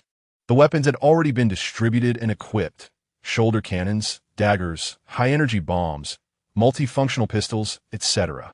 They boarded the transport aircraft and headed to the mission location. The location was a small city occupied by the Father of Heaven's believers on the north side of the 5th War Fortress, located on the necessary route to the 104th Fallen Nest City. The fanatics, besides their extremely distorted beliefs, were like humans in other aspects. They could also establish cities, but their cities were vastly different from those of normal people. Upon arrival at the destination, the city has become a smoking ruin, having been baptized by the artillery of the defense forces. The next task is to eliminate the fanatics hiding under the protection of the church and the altar. The mission location has been reached. Everyone get ready. The jetpacks roar to life as the vanguard leaps down, parachuting into the city above. The ground is made up of gravel and shrapnel, and under the saturation of artillery fire, only a few shields emitting holy light remain. High-risk targets have been marked and will be handled by a specialized team of despisers, whose mission is to annihilate those low-risk targets. Accelerate. Accelerate. Su Jun gives the order, and the vanguard hastens their march, quickly reaching a concealed position near shield. Riker, Huda, and Wei Shen, you 3 are the vanguard. Gray Mao and Robert will be the rear guard, and the rest of you keep watch outside. Get ready. Are we new recruits supposed to take the lead? Damn it, are you crazy? Hode's face is pale under his helmet, terrified. Wei Shen recognizes him as a fellow recruit from the same class. Physically fit, but with low mental resilience, very afraid of death. What greets him is not an explanation, but another electric shock, a disorganized mob. And they still want to have an internal conflict at this moment. There is only one outcome for those who do not follow orders on the battlefield. You either go in, or I will kill you right now. Unity? Not a chance. This is the vanguard of death. Their belief and persistence is to survive. Su Jun has the privilege of being the commander. How could he engage in anything that poses a risk to his life? Chapter 34. The battle to eradicate the chapel under Su Jun's intimidation. Hode obediently fell silent, despairingly accepting the fact that he was being used as cannon fodder. Wei Shen said nothing, quietly watching. He had initially wanted to go in and kill the fanatics to gather materials. Prepare. Action. Equipping the Rift Piercer and channeling his psychic energy, Wei Shen was the first to charge out from cover, launching an assault on the barrier. Bullets and holy light poured down, but unfortunately, they couldn't keep up with Wei Shen's speed. He easily dodged them and drove the Rift Piercer into the barrier. Driven by psychic energy, the Rift Piercer disrupted the flow of energy in the barrier, melting a large hole through it. Through the hole, a church could be seen inside. Fanatics dressed in monk-like garb aimed their guns at Wei Shen and opened fire, their expressions tragically heroic, as if they were the victims, giving their all to resist the invading enemies. However, this had been the territory of the Federation several years ago. Wei Shen waved his hand back to signal his teammates to follow, then began exchanging fire with the fanatics. Such attacks were ineffective against each other. The bullets of these low-level fanatics could not penetrate the defenses of Wei Shen's combat suit. Although the power of Wei Shen's handgun was enhanced compared to the training pistol, the sheer number of fanatics and their protected position in the church meant that the bullets could only serve to restrain them. Knowing their bullets were ineffective, some fanatics began to charge their energy, releasing holy light, which was the only thing to be wary of with enough numbers. The holy light could breach the combat suit's defenses and inflict real damage. Everyone, fire cover. The team gathered, and Ruelcher and Hode, who were familiar with Wei Shen, heard his words and immediately raised their guns to shoot, restraining the surrounding fanatics and covering Wei Shen's movements. With the pressure eased, Wei Shen dodged the incoming holy light, drew his dagger, and charged into the fanatics. Just as in training, he used psychic energy to tear through their holy garments and stabbed a fanatic in the heart. Kill low-level fanatic, Father, level 1 soul remnant 1. Holy light spilled onto the battlefield, but could not touch Wei Shen. He moved through the fanatics with a speed far surpassing that of a transformed individual, disrupting their formation, tearing apart their holy garments, and using a high-frequency, vibrating dagger to reap their lives. Watch the left. They're charging energy. There's movement at the front door. Fire cover. You two brothers. The back is up to you. Yes. Wei Shen's activity inspired the other two, and their previously despondent mindset found hope again. Who is that brother? He's so fierce. Wei Shen, he's tough. He's the second fiercest in our cohort. Second? There's someone fiercer? Yes, a woman. Damn. That's because that woman is a pure observer who infiltrated. She's here to fish for kills. One by one, fanatics fell at his hands. As he tore apart a fanatic's holy garment and was about to strike, suddenly, several beams of holy light shone upon him.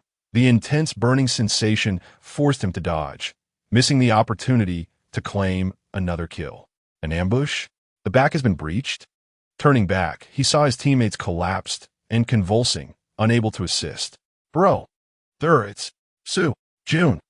At this critical moment, Su Jun suddenly activated the Fearless Lock, releasing electric shocks that incapacitated his teammates. Su Jun, are you crazy? Shut your mouth, rookie. Who gave you the right to command? You have no right to lead the Vanguard members. The command is in my hands. Outside the barrier, Su Jun felt fear. As the captain, he sensed his authority was being undermined by this rookie, even though without the privilege of controlling the Fearless Lock, he had no authority to begin with. In this situation, you pull this stunt. You son of a bitch. So what? Aren't you so capable? Go save them, come on. Let me tell you. I am a captain. I have the right to command them. Ha, fool. Wei Shen dodged the dense attacks time and again.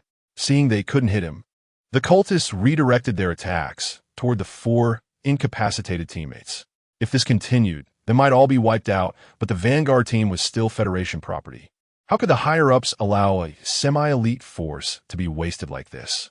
The Fearless Lock had built-in monitoring, and the higher-ups couldn't possibly be unaware of what was happening here. Yet they still had no response, and now he was the only one capable of moving. Damn it, those guys want to see how useful I am, huh? Fine, let them see. Not daring to curse too much for fear of triggering the monitoring above, he activated the shoulder cannon's overload mode, changed the magazine of his handgun, reduced the strength of his psychic barrier to enhance his physical abilities, and prepared his finger gun. Even without psychic energy, the outer armor of the combat suit could block some attacks. For him and his teammates, it was the same. Wei Shen charged out fiercely, once again plunging into the fanatics. The pressure was all on him now. He had to kill enemies while attracting fire to ensure the safety of those teammates. However, attracting fire was quite simple. He took a deep breath and shouted, "Father, you ultimate insult." Damn blasphemer. All the fanatics went berserk, their firepower instantly pouring onto Wei Shen, some even charging at him without fear of death. Come on, you all. With his left hand providing long-range fire and his right hand tightly gripping the dagger, his mental energy was rapidly depleting. Piercing, slashing, stirring, in a sense. This was the first formal clash between the Sage faction and the Father faction. A Sage personally ambushing small fry? How unsportsmanlike. I have to say, the training from the perverted instructor was indeed effective. His combat skills had greatly improved. Compared to these attacks, the perverted instructor's strikes were faster and more powerful. Kill Fanatic Father, Soul, Remnant 1. After killing the last fanatic outside the church, Wei Shen took a breath, finally able to rest for a moment.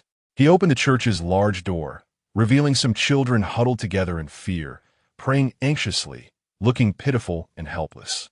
Wei Shen remained unfazed and said to them, "Father, extreme humiliation. What blasphemy! He insults our father. Kill him." Well, they're also fanatics. He activated a high-energy bomb and threw it inside, then shut the door tightly and hid behind the wall. Boom! The door exploded, and the analyzer showed only a few life signs remaining inside the church.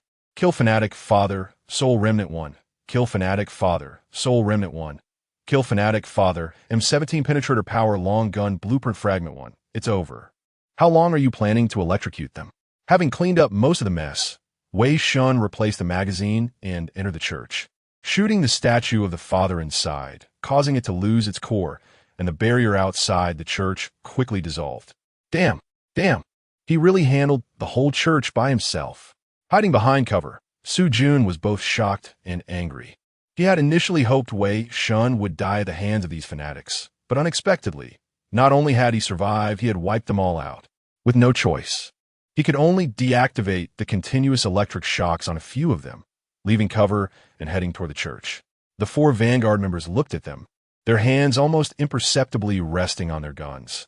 They wore helmets, obscuring their expressions, but Su Jun could guess that their faces must contain anger and disdain. He was extremely furious, and more so, fearful. Previously, they would never have dared to look at him like that. They would only lower their heads. This rookie, who was not under his control, made him panic. He feared this person would replace him, and if that happened, his life would be over. Upon entering the church, Wei Shen had already shot the last fanatic in the head. "What are you doing? Don't you know to leave a live one?" Wei Shen disdainfully looked at him and mocked. "Alive? How shriveled is your pig brain that you can find such a ridiculous excuse? Do you want to keep the mad believer alive just to hear him greet you, you bastard, about your birthplace?" He's very angry right now, and hiding in the back is one thing. But using the fear lock privilege to restrict team members' actions during the attack is enough to be considered a betrayal of the Federation. I can actually understand why such waste became the captain. The Death Vanguard is different from other troops. Most of them are not loyal and have no faith in the Federation. The Federation wants them to die, and a selfish and arrogant captain just happens to be able to accomplish this task, while also serving to shift blame and act as a scapegoat. That's why the Federation is willing to let someone like Su Jun become the captain of the Death Vanguard. However, due to reckless behavior leading to excessive casualties, perhaps it has already aroused the Federation's dissatisfaction. Otherwise, why would he be assigned here? "You bastard." Su Jun gritted his teeth and rushed in front of Wei Shen, grabbing his neck and shouting, "I am the captain. What the hell are you, to dare insult me? You have no right to insult me. I have the authority to command you. Insulting me is insulting the Federation." "Ah, right, you're the captain. Your captaincy is amazing. Oh, by the way, are you hungry? Do you want to find some dog milk for you?" Wei Shen let Su Jun choke him. After all, he had armor on. If Su Jun could choke the combat suit to pieces with his bare hands, he wouldn't be in this mess. Although he really wanted to kill him, it wouldn't be worth it to suffer severe punishment over this fool. He didn't even want to confront this idiot, wasting his anger.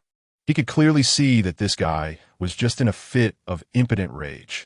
At this moment, 4 team members who had charged with Wei Shen also came in, entering the church. You, I want to kill you. Hey, just you? Su Jun was furious, raising his foot to kick Wei Shen. But Wei Shen easily raised his hand to block it, unable to be shaken. Having injected enhancement drugs and undergone special modifications, he was on a completely different level than an ordinary modified soldier, disobeying orders and still daring to resist. How disrespectful to the Federation. I have the right to execute you. Wei Shen laughed. As a traitor of the Death Vanguard, he dared to bring up disrespect to the Federation. You guys, take action. Grab him.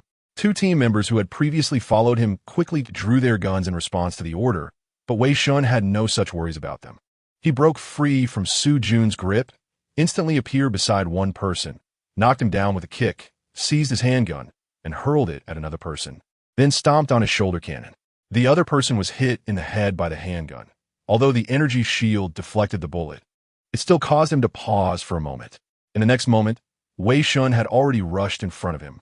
He stumbled back, but Wei Shen kicked him down, easily took his gun, and then shot his shoulder cannon to pieces. Is that it? And then what? You dare to resist? You're finished. I've submitted an application to headquarters, and your fear lock will explode soon. Su Jun shouted, trying to cover up his inner panic. He had already seen something, but his reluctance to let go of his power made him unwilling to believe. Now that Wei Shen had disobeyed orders and openly resorted to violence. According to the Federation's laws, the only outcome for a traitor of the Death Vanguard was one. But if there was no explosion, if I were you, I would have stopped, you fool. Wei Shen chuckled and approached Su Jun. Even though he knew this fool was deliberately chosen by the higher-ups, it was still too foolish. Not seeing the situation clearly was foolish, but seeing it and still not understanding was even more foolish. It seemed that his long-standing arrogance had made him forget his identity. Since that was the case, Wei Shen didn't mind accelerating this process. He took off his helmet and then drew his gun, offering it to Su Jun. Come on, kill me. I just disobeyed an order. You have the right to do this, right? Come on, fool. Brother, are you crazy? Riker said anxiously. Wei Shen had gone mad more than once or twice, but this time was different. He might really lose his life. Riker rushed forward, and the other 3 were also eager to move, but Wei Shen raised his hand to stop them. It's okay. Isn't this just giving this cowardly captain a bit of respect? Come on, Captain, kill me. Can't you even do that? Wow, you're so kind. His fear lock didn't explode. I've submitted an application to the higher-ups, but his fear lock didn't explode. He's standing up there. Coward, waste, scum, bastard born from bastard. I thought you at least had this little courage, but it turns out you can't even discuss people thoroughly. What is the meaning of your existence? Don't think I won't kill you. Oh, then why are you shrinking back like a turtle egg? Move, little turtle egg. The gun is right in front of you, yet you're still not moving? It seems you know you're just a waste, a useless scum. Not even good enough to be a dog. Don't think I won't kill you. Su Jun shouted, and Wei Shen raised an eyebrow, the corner of his mouth twisting in extreme disdain. Hey, shrinking back again, turtle egg. I will kill you. Su Jun furiously grabbed the gun and pointed it at Wei Shen's head. Bang! A dull sound echoed from within the combat suit, and Su Jun collapsed to the ground, losing all sound. Heh, ridiculous. The actions just now have already sufficiently proven his value. His standing in the hearts of those above is already higher than Su Jun's. He deliberately created a conflict. Once Su Jun picked up the gun, it allowed those above to make a choice, and the result is obvious. A member of the Vanguard with the potential to grow into a fearless Vanguard is worth much more than such a traitorous fool. His provocation also hinted at Su Jun regarding one thing. Su Jun had only 2 choices: not to pick up the gun, which would greatly weaken his power, or to pick up the gun, which meant death. Then Su Jun chose to pick up the gun. What a fool. Wei Shen shook his head and put on his helmet. You took too big a risk just now. What if he really fired? Riker asked as he stepped forward. What was that sound just now? What happened to him? His fear lock exploded. What? Riker squatted down and took off Su Jun's helmet. Blood sprayed out, and a severed head was stuck in the helmet, soaked in blood. Really, why? No matter how much of a beast he was, he didn't violate the Federation's laws. It shouldn't be like this. Because he pointed a gun at me, and my value is higher than his, that's all. His only mistake was not recognizing his own value. The Death Vanguard, and indeed everyone in the entire Defense Army, are tools of the Federation. Tools will have value. Recognizing value increases the chances of survival. After that, Wei Shen looked at Su Jun's two comrades, who were staring in disbelief at their fallen captain. Wei Shen picked up the gun and offered it to one of them. Come on, you also have a chance. No, I was wrong, spare me. I was wrong. What a pity, and what about you? I have the same. A bunch of cowards. Wei Shen did not act against them. His previous behavior might have already aroused dissatisfaction from above, and he couldn't afford to press further. He still wanted to exploit more from the Defense Army and didn't want to become a wanted criminal so soon. He changed the magazine. Empty, there were no bullets inside, which meant that unless the higher-ups went crazy, Wei Shen wouldn't die in any case.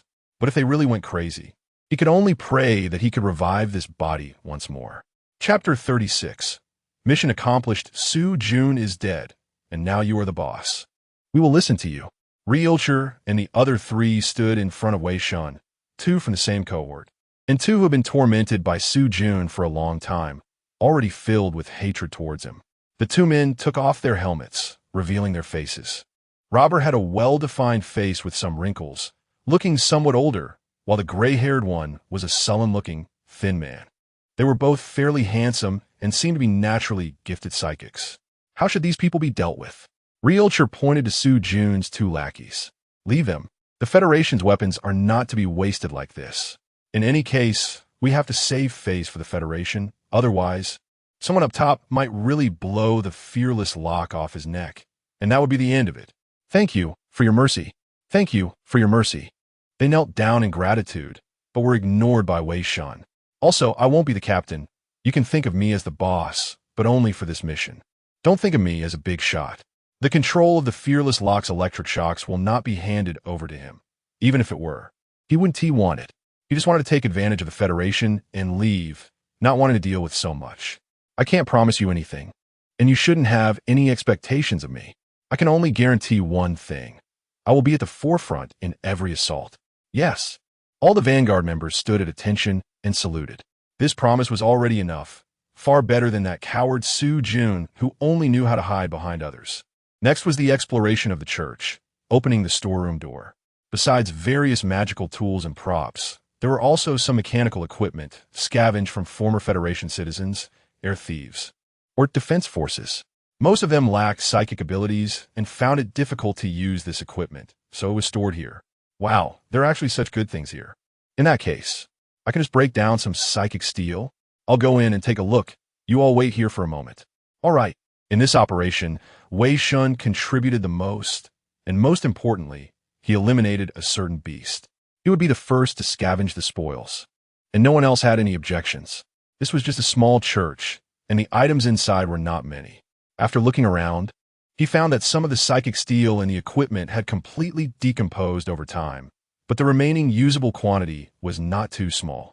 After a brief observation, there was nothing that caught his eye. Most of the equipment was standard gear like what he was wearing. Decompose? Yes.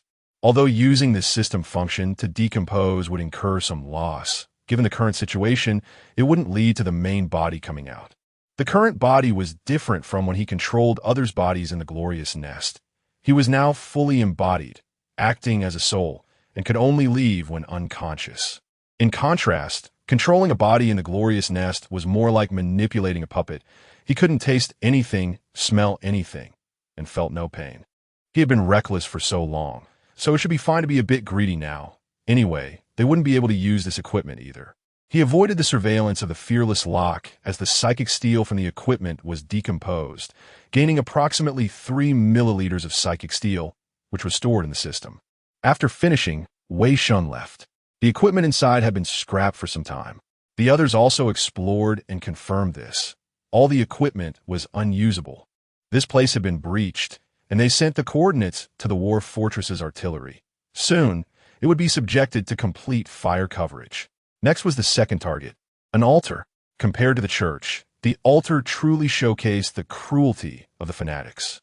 The foundation of the altar was completely paved with bones. Countless skulls strung on the altar's long spikes, with severed limbs and human skins hanging from ropes. These were the remains of former Federation citizens and defense forces, all of whom had endured horrific torment before dying. Compared to the church, the fanatics of the altar had received more enhancements, including a high-ranking father priest. After paying the price of one person being heavily injured, Wei Shen took advantage of the priest's inattention and blasted the father symbol on the altar with a shoulder cannon. The altar collapsed, the fanatics lost their enhancements, and were killed one by the Vanguard members, followed by the Federation's artillery cleansing the area. Robert, hang in there. The rescue helicopter is on its way. Ugh, huff, huff. The recovery potion had already been injected, and Robert was out of life-threatening danger. Soon, the rescue helicopter landed, took Robert away, and also supplied Wei Shen and the others with a batch of materials. Summarizing the experience, they had been caught off guard by high-risk units, failing to notice the surrounding fanatics' ambushes and the build-up actions of high-risk units. The coordination among units was not cohesive enough, wasting too much ammunition, and they needed to correct this next time. Yes. Besides that, he also discovered a serious problem. The altar had no storeroom, making it impossible to scavenge for psychic steel. Next time, choose the church as the target. There might not be dangerous units inside, but there will definitely be at the altar. Also, if we can't win, we should run and leave it to other stronger teams. I'll hold the rear, and don't go to your deaths. Yes, Emperor's privilege, nice. After that, Wei Shen led the Vanguard to break through 3 more targets, heavily injuring one person. During the annihilation of the 4th target, they encountered a father bishop who was too strong to defeat and had to retreat, nearly getting him into the secondary stage. The Federation occasionally has such marking errors, which usually leads to the annihilation of an entire squad. They happened to be unlucky and encountered one. 1 person died on the spot, and 2 were heavily injured, who knew this district's bishop was hiding here. While covering the rear, Wei Shen's right arm was severely burned, and his equipment was heavily damaged.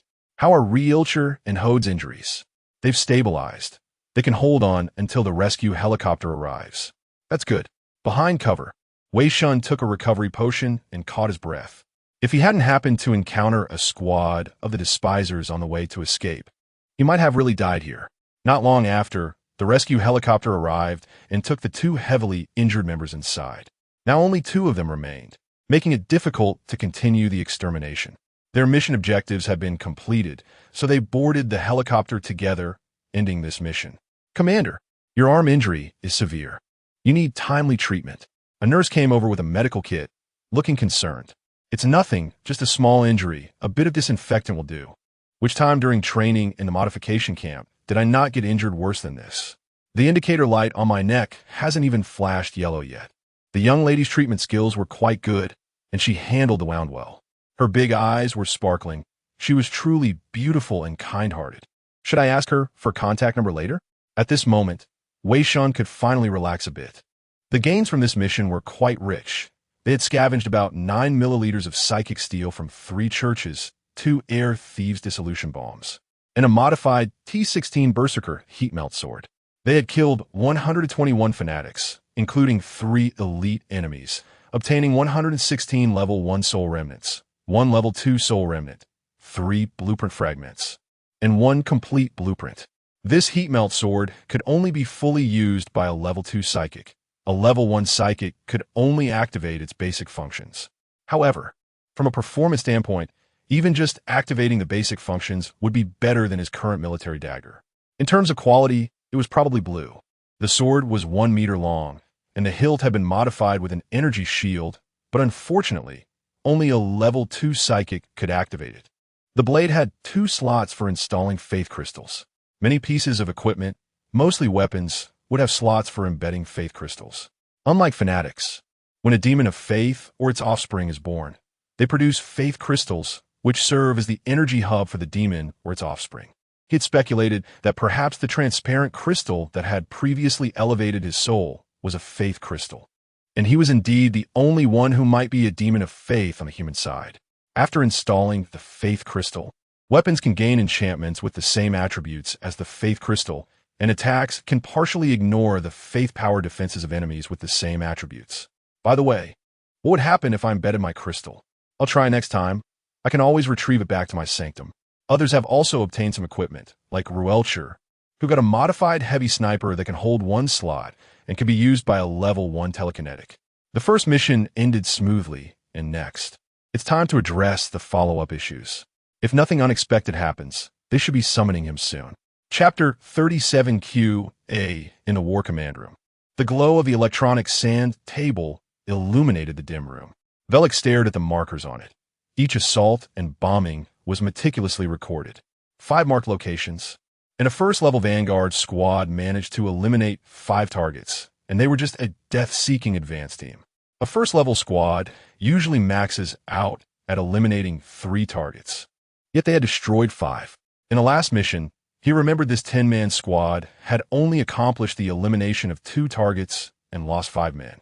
This time, they successfully executed 5 elimination operations without a single casualty. Only 2 were seriously injured. However, the previous poor performance was mainly due to that useless captain. It's gone. So be it. There are plenty more where that came from. With a better supervisory tool, it was time to replace that thing. Even when they encountered the bishop of that district afterward, they only lost 1 man. He managed to hold off a bishop who could trouble a second-level squad for so long with a specially modified body and first-level telekinesis. Yangping, you really created something good. The failure product of an unknown reagent significantly enhanced his basic stats and growth potential. And with the practical experience instilled by an experienced retired zealot, at least in terms of evasion, Wei Shen was no less capable than most second-generation modifiers. Velik now had only one thought. Giving away this special modification slot was a huge profit. However, this new tool, while useful, was a bit too clever. Clever to the point of being irritating. A death-seeking Vanguard member dared to force him to make a choice? Such overstepping, what right did he have? Report to the regiment commander. The second team of the first-level death-seeking Vanguard has returned. Bring that new recruit to see me. Yes. Back at the 5th War Fortress, Wei Shen had already dealt with his wounds, but unfortunately, he hadn't asked for the young lady's contact number, which was a small regret. He stepped onto the deck, and soon, a guard came before him. Sir, someone wishes to see you. Please follow me. Knowing this, the higher-ups would definitely come looking for him. All right. Following the guard through the corridors, he stepped onto the elevator leading to the fortress's interior and arrived at a makeshift office. Please wait a moment. The guard bowed and then left. Wei Shen stood still, waiting. It wasn't just a moment. Who knows how long he waited, idly thinking about how to tell stories to the little girl next door tonight. At that moment, the one he was waiting for finally arrived. He wore a full black armor, exuding an oppressive aura. Golden chains hung from the shoulder pads, and Wei Shen was very familiar with this armor. It was one of the most common armors in the Traitor series of comics. The 4th-generation desecration armor could be worn by a 3rd-level telekinesis master whose body had undergone 4 modifications. Compared to the first 3 generations, the 4th generation had a much finer structure, capable of providing stronger physical enhancements, while its defensive capabilities and resistance to faith contamination were superior to those of the 2nd and 3rd generations. It was also equipped with optical camouflage, autonomous medical systems, flight capability, and many more functions, making it suitable for various battlefield situations. The only drawback was its exorbitant cost. Even the total resources produced by a 2nd-level nest in a year might not be enough to manufacture a single piece of 4th-generation desecration armor. Only someone of at least the rank of a regiment commander could wear this armor. Commander. Wei Shen stood at attention and saluted, showing absolute respect. This was someone not to be trifled with. One had to be humble when necessary. My name is Velik, commander of the 3rd Vanguard Regiment of the 5th War Fortress. I believe you know this name. You did very well in this mission, far exceeding my expectations. Thank you for your praise, my lord. However, despite that, I need an explanation regarding Su Jun. You have caused the Federation to lose a tool that wasn't particularly useful. Velik's expression turned cold, and Wei Shen felt as if a blade was drawn across his neck.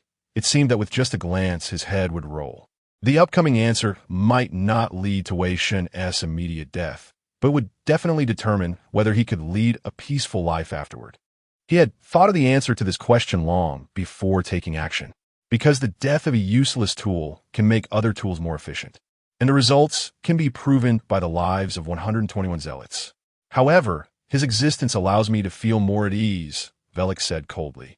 Yes, sir. Even so, his existence does not reduce the enemies of the Federation, so he should not exist. Everything for the Federation. Velik narrowed his eyes and laughed. Ha. For the Federation.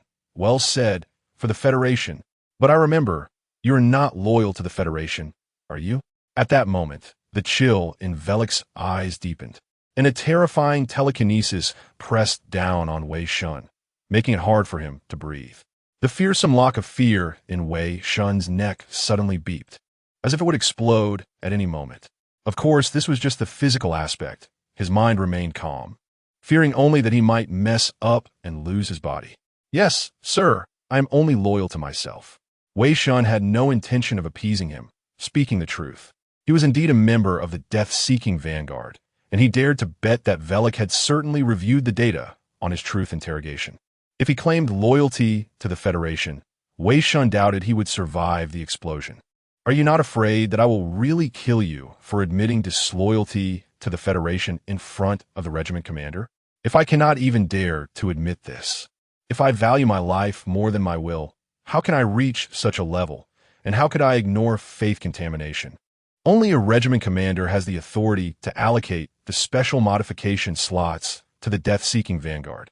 Since he entered the 3rd Vanguard Regiment after the modification, it could be confirmed that Yang Ping was requesting the slot from him. If he was willing to offer this slot, it indicated that he had reviewed my information and recognized my advantages. Therefore, he should also be prepared to bear the risks that come with those advantages. If he wasn't prepared for this, then Wei Shen would accept his fate and question how he became the commander of the Vanguard Regiment. TSK. It's annoying, a damn disloyal person. That previous tool was much easier to use. What was its name again? Never mind, it's not important. If it were a desecrator, Velik would have immediately arranged the best resources and guided him personally. But unfortunately, he was just a disloyal person. No wonder there are so many talents among the disloyal. It's no wonder Yang Ping was so interested in him. Very well, you've passed. However, it must be said that this was the answer Velik wanted. Difficult to control? That is fine. If it goes out of control, just destroy it. As a traditional soldier of the Federation, he would always appreciate such people. If Wei Shen had chosen to lie, he might have truly detonated the lock of fear. I will not pursue this matter further. I do not wish for a second occurrence in the future. Regarding the rewards for this operation, you can receive a week's worth of brain tissue supplement. A new captain will be appointed soon, so do not be negligent during this period. All right, you may leave now. Yes, sir. Wei Shen nodded and left the room, his footsteps quickening until he entered the elevator, finally letting out a sigh of relief. Phew. The pressure was too strong, and he even used telekinesis. Oh my little heart. As expected, I will not become a captain. They would not trust someone like me, who cannot be controlled, with the right to control the electric shocks of the lock of fear. When I lose my value, they will also detonate the lock without hesitation. I must quickly seize the next 2 modification opportunities before losing my value, then make a run for it. At that time, the sky will be high and the birds will fly. I can do whatever I want. However, it's not all bad news. At least the reward for this operation was quite satisfactory. That week's worth of brain tissue supplement. Chapter 38, Load Training Brain Essence Supplement can enhance memory, improve learning and thinking abilities, and alleviate fatigue. However, these are merely secondary effects. The most important benefit is that it can increase the brain's load capacity. Generally speaking, enhancing brain load requires long-term mental training, and progress is extremely slow. Although he has transcended now, it doesn't help his physical body much. To reduce the current brain load to below 10, it would take at least a few years. By using the Brain Essence supplement, he can directly enhance his brain load capacity, significantly shortening this process, allowing him to support the use of secondary mental power. Once he reaches secondary mental power, he can remotely tear apart the faith defenses of fanatics, and ranged weapons won't only serve a restraining purpose. The identity card has already loaded the permission for the Brain Essence supplement, so he can just go pick it up later. Next, He needs to lie in the healing pod for a while. After completing the treatment, he will collect the Brain Essence supplement and go practice mental power training.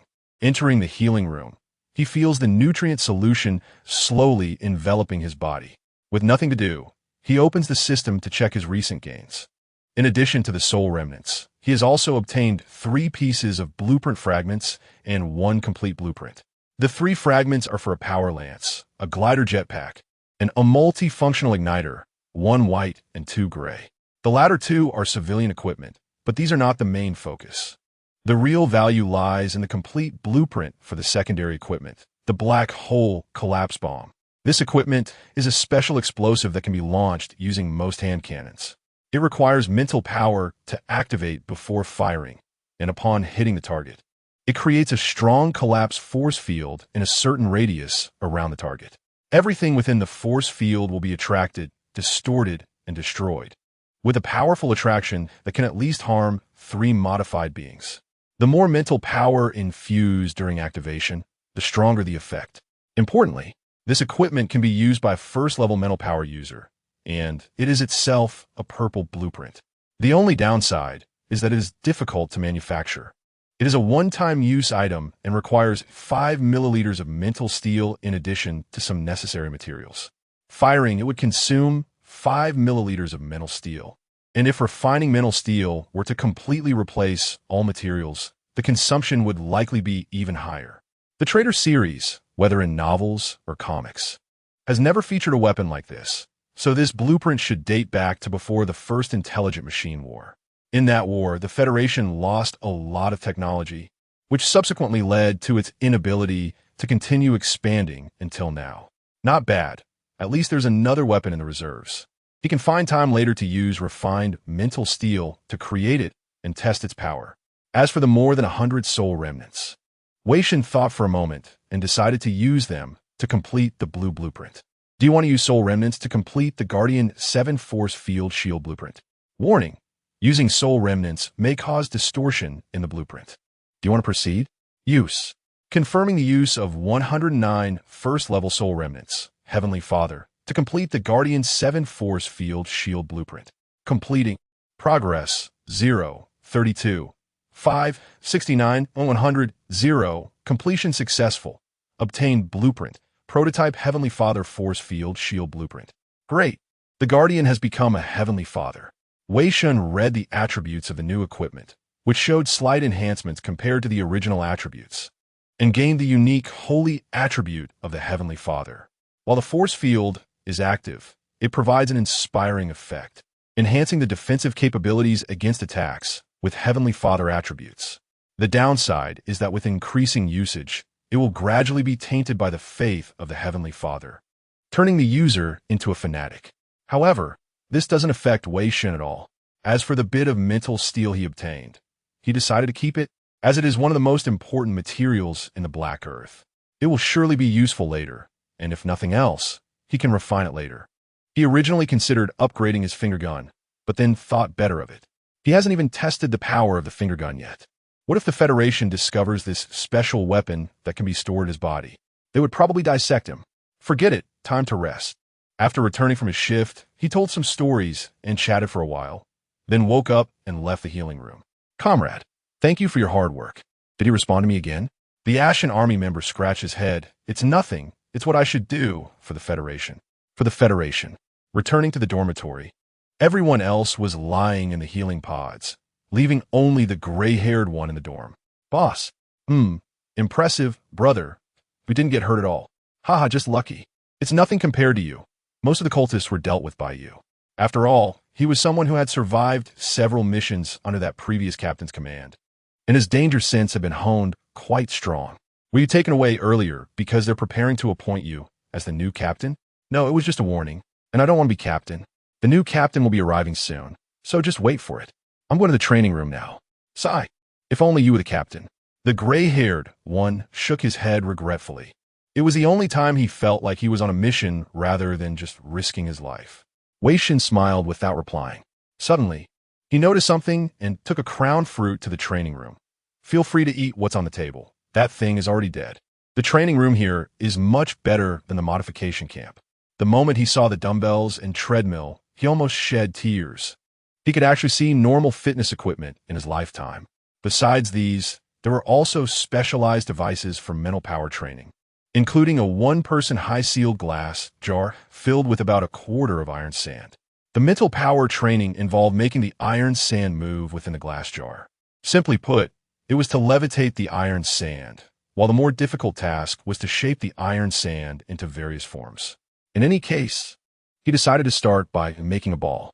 Using mental power on the iron sand, the grains floated up. Wei Shen focused intently, controlling the iron sand to gather and morph. It wasn't difficult, but it was mostly tedious. Making a ball was too boring. He decided to increase the difficulty and try to make a car. That seemed pretty average. Let's try making a mechanical butler. In the evening, Rielcher emerged from the healing pod. His luck was good. The wound's surface was very neat. And after being sutured and spending a day healing in the pod, he was nearly fully recovered. The task reward was also quite good, with a bottle of brain essence supplement, which would cost at least 50,000 federal coins on the black market. He didn't expect to get this from the Federation. He would engage in mental power training later to raise his strength as soon as possible, increasing the chances of being assigned to the top 3 war fortresses. Back in the dormitory, the gray-haired one was sitting at the table, tears streaming down his face as he ate. Although he couldn't finish, the table was still filled with food. Just as Rielcher was about to remind him, he suddenly realized that the previous jerk was already dead. So he picked up a crown fruit and started nibbling on it. Where's old Wei? Wei Shen wasn't as injured as he was, but he could still take it. He should be recovered by now. The boss is in the training room practicing mental power. Practicing mental power, right? Since he got the brain essence supplement. It's impossible for Wei Shen not to have received it too. He really doesn't seem like a human. When he first arrived, he had practiced a few times and could barely control the iron sand to form a circle, which usually takes beginners over 10 days to master. He had just recently completed the mental steel injection surgery, so he was still considered a beginner and felt quite confident about it. Perfect. He could also see how well old Wei was controlling it. He should be stronger than him. From Wei Shen's appearance, although he looked decent, he wasn't at the level of a natural mental power user. Rielcher entered the training room and approached the glass jar. Old Wei, I'm here to check on you. He saw Wei Shen sitting in front of the glass jar, focused intently. Inside the glass jar, a steel robot made of iron sand spread its large wings and spun around. What is this? Isn't the telekinesis training for psychics supposed to progress from circles to squares and then to more complex three-dimensional shapes? What is this thing? This, what? Wei Shen did not answer. A small amount of iron sand rose and condensed into a word on the robot. Gang de Mu. Chapter 39, New, Captain Headache, and Dizziness are symptoms of mental energy about to be exhausted. Mental energy, 11. 3. This feeling can only be experienced in the disloyal transformation camp when one is truly on the brink of death. Just a few days, and it feels so nostalgic. Wei Shen twisted open a bottle of brain matter supplement and gulped it down. The taste was unique, thick, slightly salty, somewhat like drinking nearly coagulated blood. In any case, it was better than industrial nutritional paste. Soon, his consciousness began to recover. The headache and dizziness gradually subsided, and his dull thinking became sharper than usual.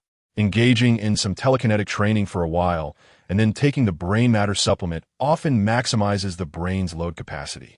Next, he would take advantage of the momentum and train his telekinesis for a while longer. Oh, Rielcher, you should join too. This glass jar is big enough to accommodate training for 2 people. I think I'll pass, I'll pass. Looking at the giant wooden ball spinning in the glass jar, and then at the small ball he had painstakingly made over the past few days, Rielcher felt like a waste. Oh, fine then. Wei Shen really didn't feel this was impressive. This was nothing. He could perfectly simulate the movements of real creatures with his telekinesis. As long as he wanted, he could completely use these iron sand to simulate a transforming robot, complete with dual subtitles. Only simulating something at this level could slightly exercise his telekinetic manipulation ability. Squeezing a sphere was as easy as breathing. If he could participate in the Federation's annual Telekinesis Cup competition, he would definitely crush those little geniuses who could only make small planes and rockets in the Children's Cup. After training, the brain load in the panel had decreased to 86. 1. roughly a 3 reduction. He didn't have high hopes of reducing it too much. It wasn't realistic to expect a drop of 10 in one go. When he reached level 2, the effectiveness of the brain matter supplement would further decrease, as the brain would have adapted.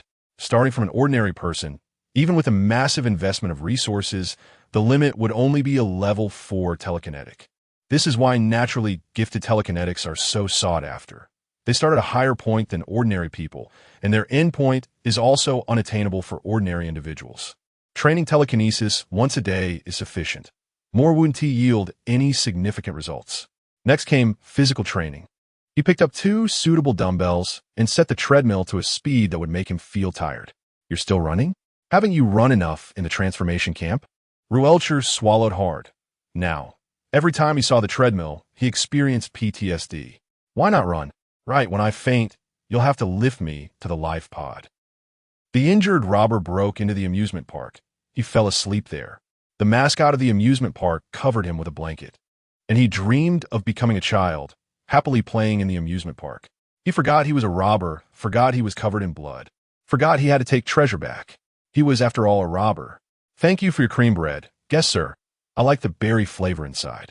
I'm glad you like my sudden inspiration. Muir likes it too. Wei Shen used verbal trickery to create cream bread with berries using Muir's perception, and it seemed to taste pretty good. So, what is the significance of this story?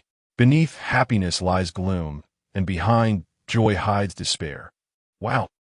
Yin suddenly leaned over, making a clawing gesture. Guess, sir, did I scare you? Ah, you scared me to death.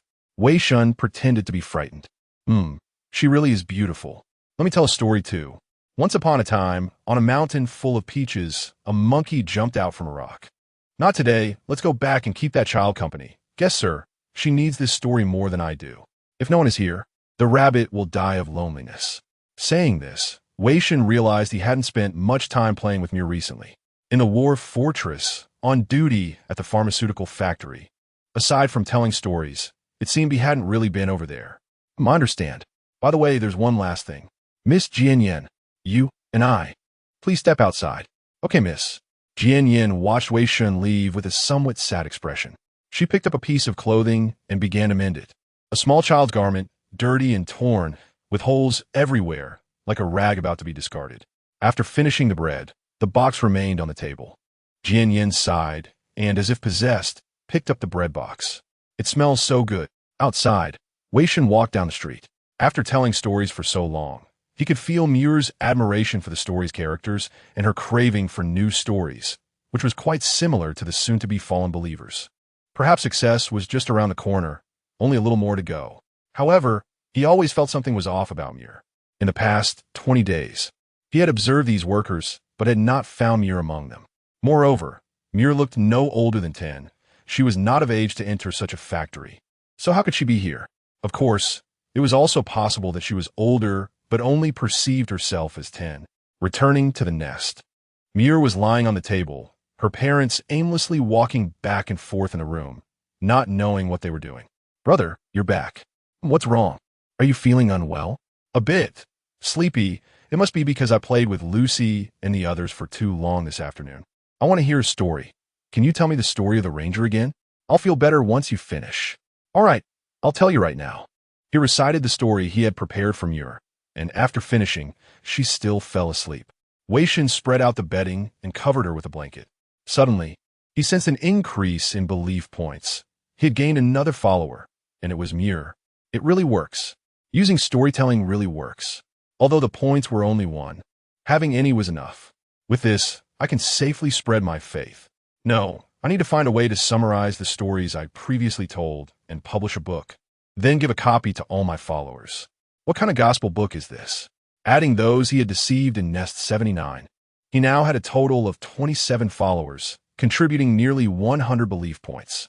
If these followers spread the faith in the form of stories within 2 months, he might gather enough for 1,000 belief points and gain another skill, further increasing his power.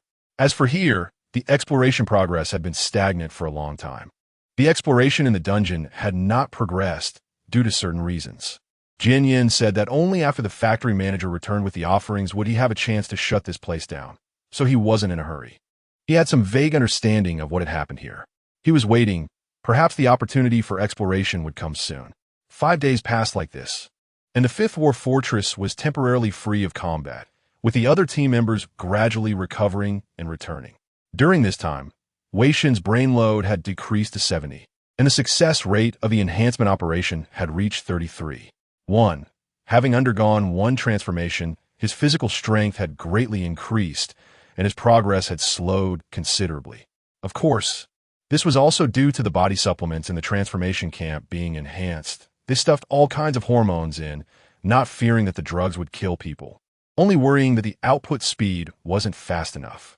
During this period, he also took the time to visit the garbage dump in the Radiant Nest several times. This dump was much more luxurious than that of Nest 79. In just one trip, he refined nearly half a liter of telekinetic steel from a massive old garbage mountain, which was quite tempting to think about. Truly a delicacy. With the previously obtained and the occasional digging at the number 79 trash dump, the current stock of refined is close to 800 milliliters. Let's see if we can dig at the War Fortress's dump later. The content in military machinery is much higher than that of civilian equipment. At noon, everyone learned that the new captain would arrive in the evening. Some team members were worried, especially Gray and Robert. They had just managed to escape from a difficult situation, and if they encountered a captain like the previous one again, they would probably be truly desperate. I heard the new captain is also a rookie. It better not be a captain like Su Jun, or else next mission. I'd rather charge at the fanatics in a suicide attack than get electrocuted. Boss, please help us out. Fine. Anyway, I won't get electrocuted. I'm curious to see who it is. The door opened. A woman walked in, her appearance ordinary, but her great figure was enough to make others overlook her looks. Chapter 40. The second mission. Oh my. Is that Miss Wong? Gome. Please take a seat. Welcome to be the captain of our Vanguard team, 2nd Squad. What a stroke of luck. Wei Shen lowered his voice and acted subserviently, bowing and scraping as he welcomed you inside. Hey, what are you all standing there for? Hurry and serve our Captain Wong. If Captain Wong is pleased, any dissatisfaction she has will be directed at you. A few team members were dumbfounded. Just a moment ago, the confident Wei Lauda was now acting like a servant from ancient texts, especially one with 2 little bells cut off. Sigh. Riersch shook his head helplessly and explained, didn't Tiwi say that Old Wei is the 2nd strongest in our cohort? She's the strongest, and Old Wei can't beat her. Oh my gosh. The team members looked at Yu as if they were seeing a deity. However, they could also be reassured. Not everyone was like that beast Su Jun Wang Yu wouldn't randomly electrocute people. Hopefully. Zizizi. The obsequious Wei Shen suddenly stiffened, his hands and feet losing control. The team members were all too familiar with this state. It was either being electrocuted or something. Calm down, Wei Shen.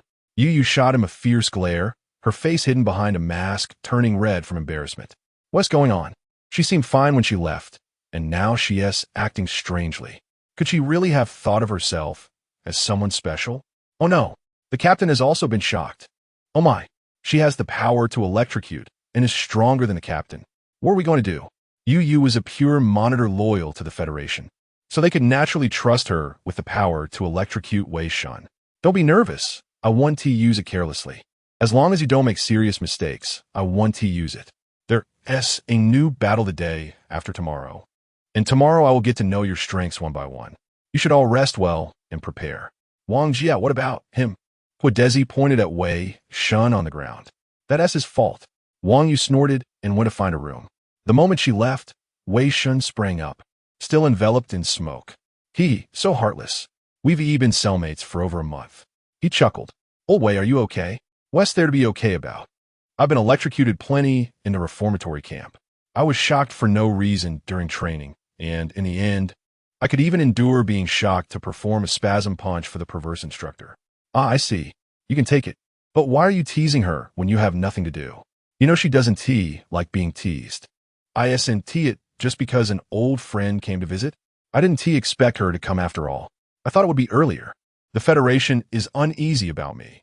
No, it must be Caven who is uneasy about me. Roden City, one of the cities established by the fanatics outside the Nest City after Nest City number 104 fell, has a vast underground sewer network built by humans before the fall of faith which has now been transformed into an underground church by the fanatics. The team's mission is to eliminate the fanatics in the underground church and destroy this underground church so that the Federation's mobile war fortress can successfully take root here. The surface buildings of Rodin City have been completely cleared by the fortress's firepower. Our task is to enter through the western entrance of the underground church, eliminate the cultists, and assist the Blasphemer's squad in destroying the western stronghold. Prepare. Jump. Yes. We were airdropped to the western entrance of Rodin City's sewer. The Ashen Army was guarding the entrance, and the Blasphemer's squad that arrived earlier had already stormed into the underground church. Pucci. Accompanied by the smell of burnt flesh, Wei Shen used a thermal blade to cleave a fanatic in half. Continue to delve deeper. Yu issued the command, and everyone ran through the magnificent corridor. The infiltration went smoothly. The elite combat strength of the fanatics was engaged in battle with the Blasphemer's squad that had entered early, and they dealt with the remaining fanatics. There were fanatics lurking on both sides of the corridor ahead, 3 on the left and 2 on the right. Be mindful of their prayers, and do not be tainted by their faith. Fire support ready. Charge. Following the command, Wei Shen quickly advanced, tearing through the fanatic's holy garment, taking one down with a single sword strike. It must be said that the thermal sword was quite useful, far more efficient than the previous dagger, slicing through the fanatic's armor with ease. Having a competent captain was uplifting. Not only did it not hold him back, but also allowed him to share some of the combat command authority. You damned invaders, the Father will punish. Father, arrogant curses. Crack. After eliminating the last fanatic, Wei Shen returned to the team. Report, Captain, the cultists ahead have been exterminated. Good. However, I want to point out that your attacks are a bit aggressive. You were like this in the reformatory camp as well. This is very dangerous. I hope you can be more cautious. Yu commented. Before becoming a pure monitor, she had served in the defense army for 2 years and had rich combat experience. It must be said that Wei Shen's command level was indeed good. Quick reactions, decisive, organized. His only flaw was being too aggressive, as if he had a grudge against the fanatics. And give your teammates more opportunities to train, the Federation's soldiers need. Captain, Wei Shen interrupted her. What is it? Aren't we the vanguard heading to our deaths? In other words, we're the Federation's elite cannon fodder, and someone as eager as him is actually the odd one out. I'm sorry. Yu, accustomed to her time in the defense army, didn't realize this. Most of these people had never considered joining the defense army. Wei Shen chuckled. He wouldn't just give away heads so easily. Each one was at least a resource of 0.01 milliliters of thought steel, and making a black hole collapse bomb would at least require killing 500 of these fanatics. Let us discuss this later. Move forward. The Blasphemer squad had already reached the stronghold area. They needed to go to the control room to open the gate blocking the Blasphemers and eradicate all the cultists there. The control room would certainly have more than one elite unit. Bolstered by the underground church, the fanatics would unleash power exceeding that of a typical level 2 psychic. Those fanatics were already qualified to use the Holy Fire. The Holy Fire could ignore combat suit defenses, burning directly on the body, fueled by our fear. Maintain calm when in contact. At that time, I will face the enemy head-on with Wei Shen, while Riersch and Robert provide fire support.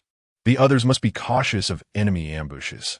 Yes, Yu recognized Wei Shen's combat power. At least she didn't have the courage to take on a few moves from Yang Ping, but Wei Shen dared to do so, even though the outcome would always be him crawling back to the life pod after being shocked by the fearless lock. Upon storming into the control room, Wei Shen was much more cautious this time, not recklessly aggressive. The underground church amplified the power of all the fanatics significantly, making it harder to rip apart their holy garments. In this place, facing elite units, he wasn't confident he wouldn't be knocked into the second phase. Wei Shen followed Yu's commands completely. In this situation, Yu was clearly more experienced. It must be said that commanding him was quite enjoyable. His reactions were astonishing, combat power strong, fearless, completely unaffected by faith pollution, executing commands swiftly and accurately, giving a sense of invincibility. Mission accomplished, waiting for the next instructions. Wei Shen decapitated the last fanatic. Continue forward, hurry up. The Blasphemer squad has already reached the gate. As they approached the outskirts of the control room, Two elegantly dressed fanatics were guarding it, one wielding a spiked hammer and the other holding a holy book. In addition, there were nearly 10 fanatics on high alert. One deacon and one church guardian. They might be tough to deal with. Follow the previous plan. Quickly eliminate the deacon. Prepare smoke grenades. 3, 2, 1, throw. A round sphere flew in front of the zealot and then exploded, smoke instantly filling the entire space. Damn it, there's an enemy attack. Soon, a barrage of fire poured down on the church's holy guards, and the federal special smoke bombs rendered the usual winds ineffective, causing the zealots to lose their sense of direction. I'm under attack. The holy guard shouted, and the followers gathered around him. The deacon began to conjure a spell, preparing to disperse the smoke when suddenly, a black figure rushed in front of him.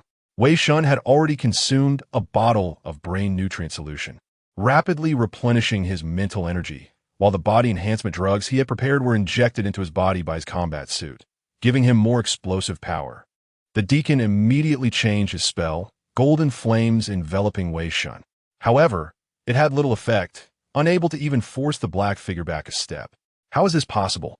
In the next moment, the holy armor was finally torn apart, followed by a sword glowing with intense orange heat. With one strike, the deacon was cut in half. Chapter 41. The breakthrough action. As a high-level fanatic, the deacon's holy garment is quite difficult to destroy. It was only with the assistance of Yu Yu's telekinesis that he managed to tear it apart in a short time and complete this attack. Kill Level 2 Fanatic Father. Level 2 Soul Remnant 1. Compared to other fanatics, dealing with the Father-S believers requires the highest level of telekinesis. Without strong enough telekinesis, it's hard to break through their defenses. Level 1 telekinesis is still too weak, and Wei Shen is eager to quickly enhance his brain's capacity. The defenses of the Holy Knights are very strong, and their armor is blessed by the Father.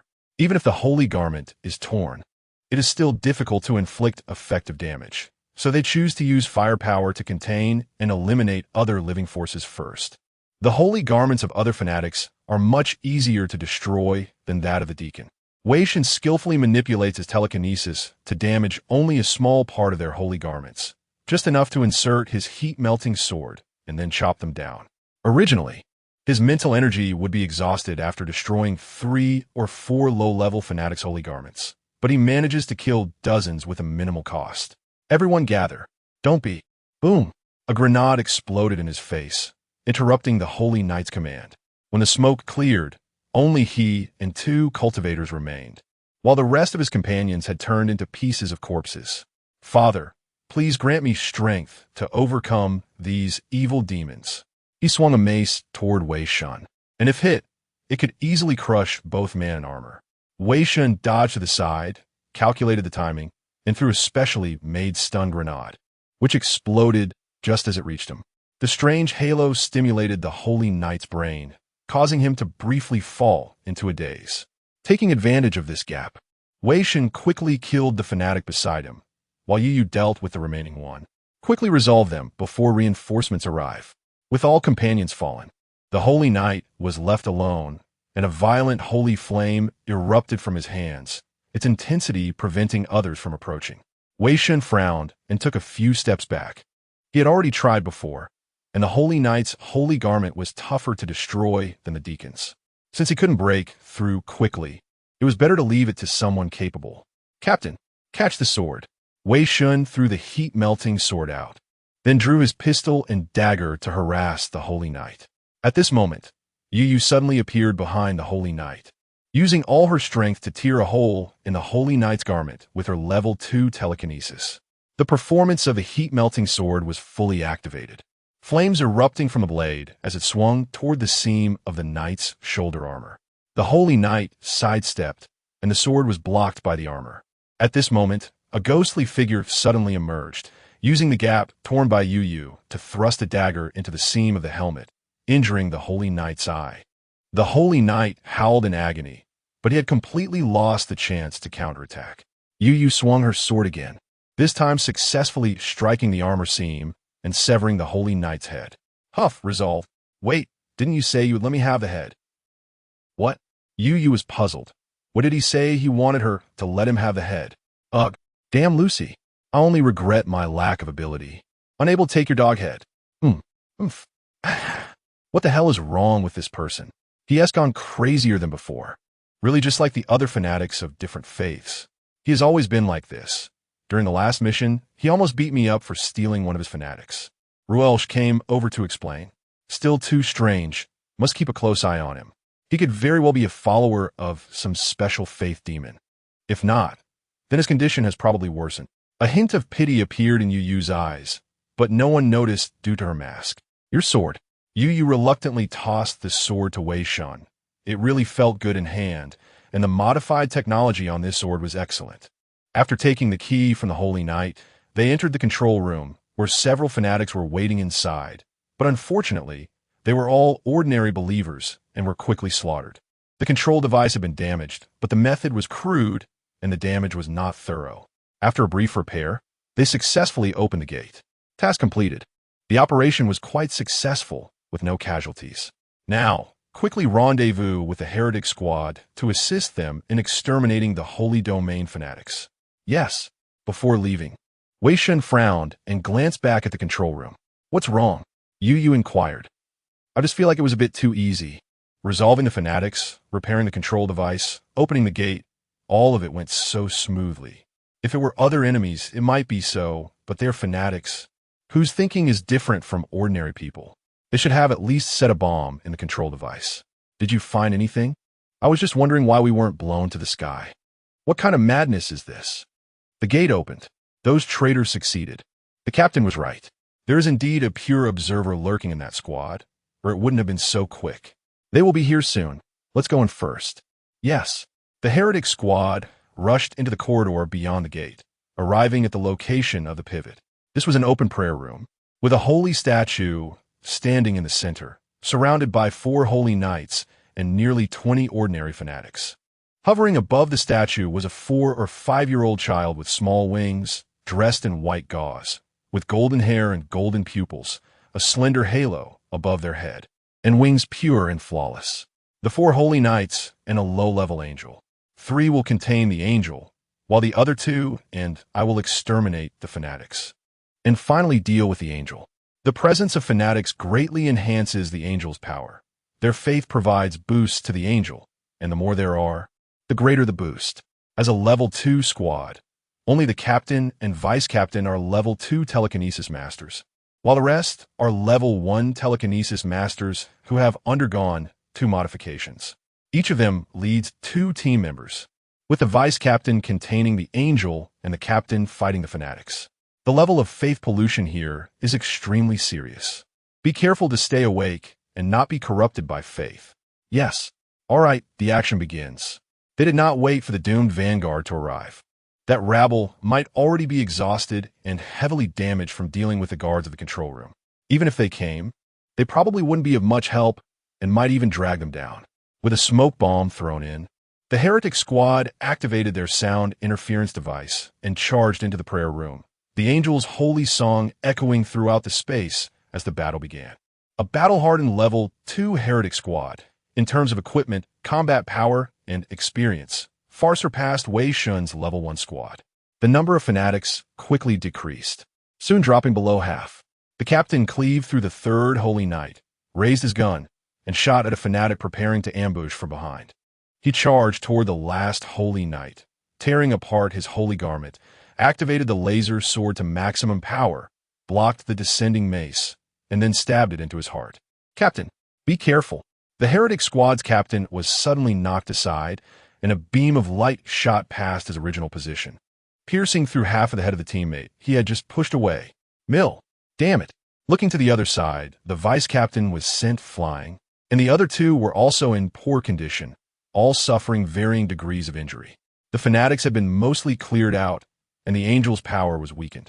The captain roared and charged forward, switching to a piercing submachine gun to engage the angel in combat.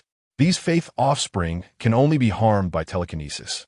So the Federation specially manufactured a type of bullet called the distortion bullet, targeting the characteristics of faith demons.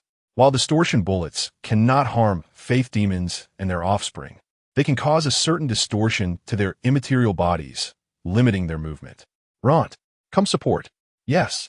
Only he and the vice captain, Lonta, in the team had level 2 telekinesis, capable of remote release.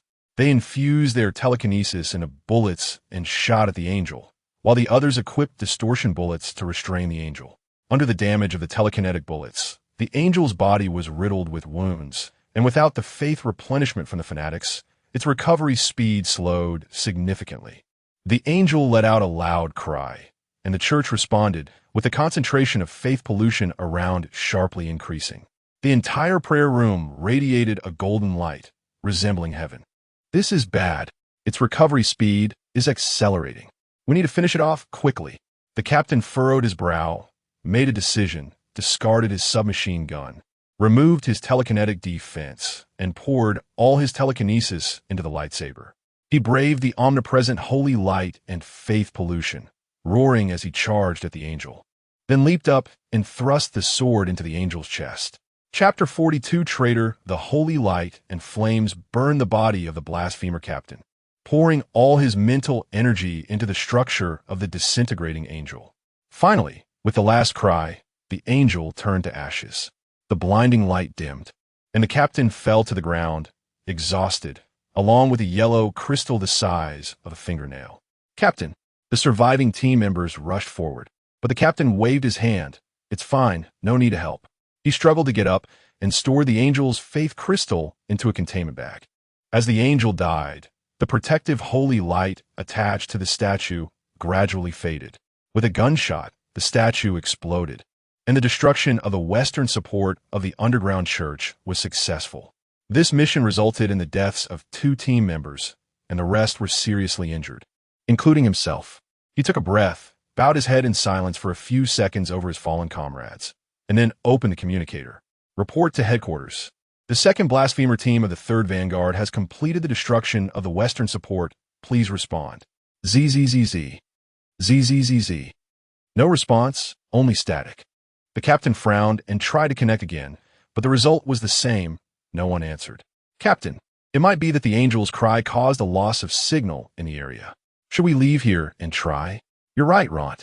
The captain arranged for the team members to carry their comrade's body. He felt his consciousness fading. He had removed all defenses earlier, and the erosion of faith pollution was giving him a headache. The sound of divine hymns echoed in his ears, and some images resurfaced in his mind. Kneeling before the statue, the pure white heaven, the desire to pray growing stronger. Damn, my loyalty to the Federation is still not pure enough. This is a symptom of faith pollution. He needed to return quickly and find a purity medic for mental purification. No, wait. Suddenly, he sensed something unusual. Somewhere in this space, he felt a closeness. What's wrong? Captain? We should quickly report the mission situation, the vice captain inquired. No, there's something wrong here. Something is hidden nearby. The captain approached the statue, cleared away the debris, and pushed open the base, revealing a hidden door beneath. There's indeed a problem here. The mission is not over yet, aren't we? A sharp pain shot through his chest. The captain looked down to see his chest pierced by a spiked hammer. He fell to the ground, and in his gradually darkening vision, he saw his 2 surviving team members brutally killed. They found me, then don't blame me. Ront. The black figure raised the spiked hammer and brought it down, taking away the captain's last shred of consciousness. Praise my exalted father. The heat-melted sword pierced the skull. Yet another fanatic dealt with. Soul Remnants 1. Why can't we get more support? The assisting Rilcher twitched at the corner of his mouth. Are you even thinking about what you're saying right now, brother? Killing one more means eliminating one more fanatic for the Federation. Oh, what loyalty this is. Can you understand this fervor? Have some dignity, will you? You said irritably.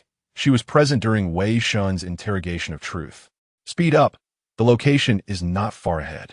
The gate is in sight. The passage beyond the gate leads to the support point. It was very quiet inside, with no prayers or hymns. The blasphemer team must have wiped out the fanatics inside and destroyed the support. As they passed through the gate, suddenly, the fearless lock emitted a rustling sound and sounded a warning.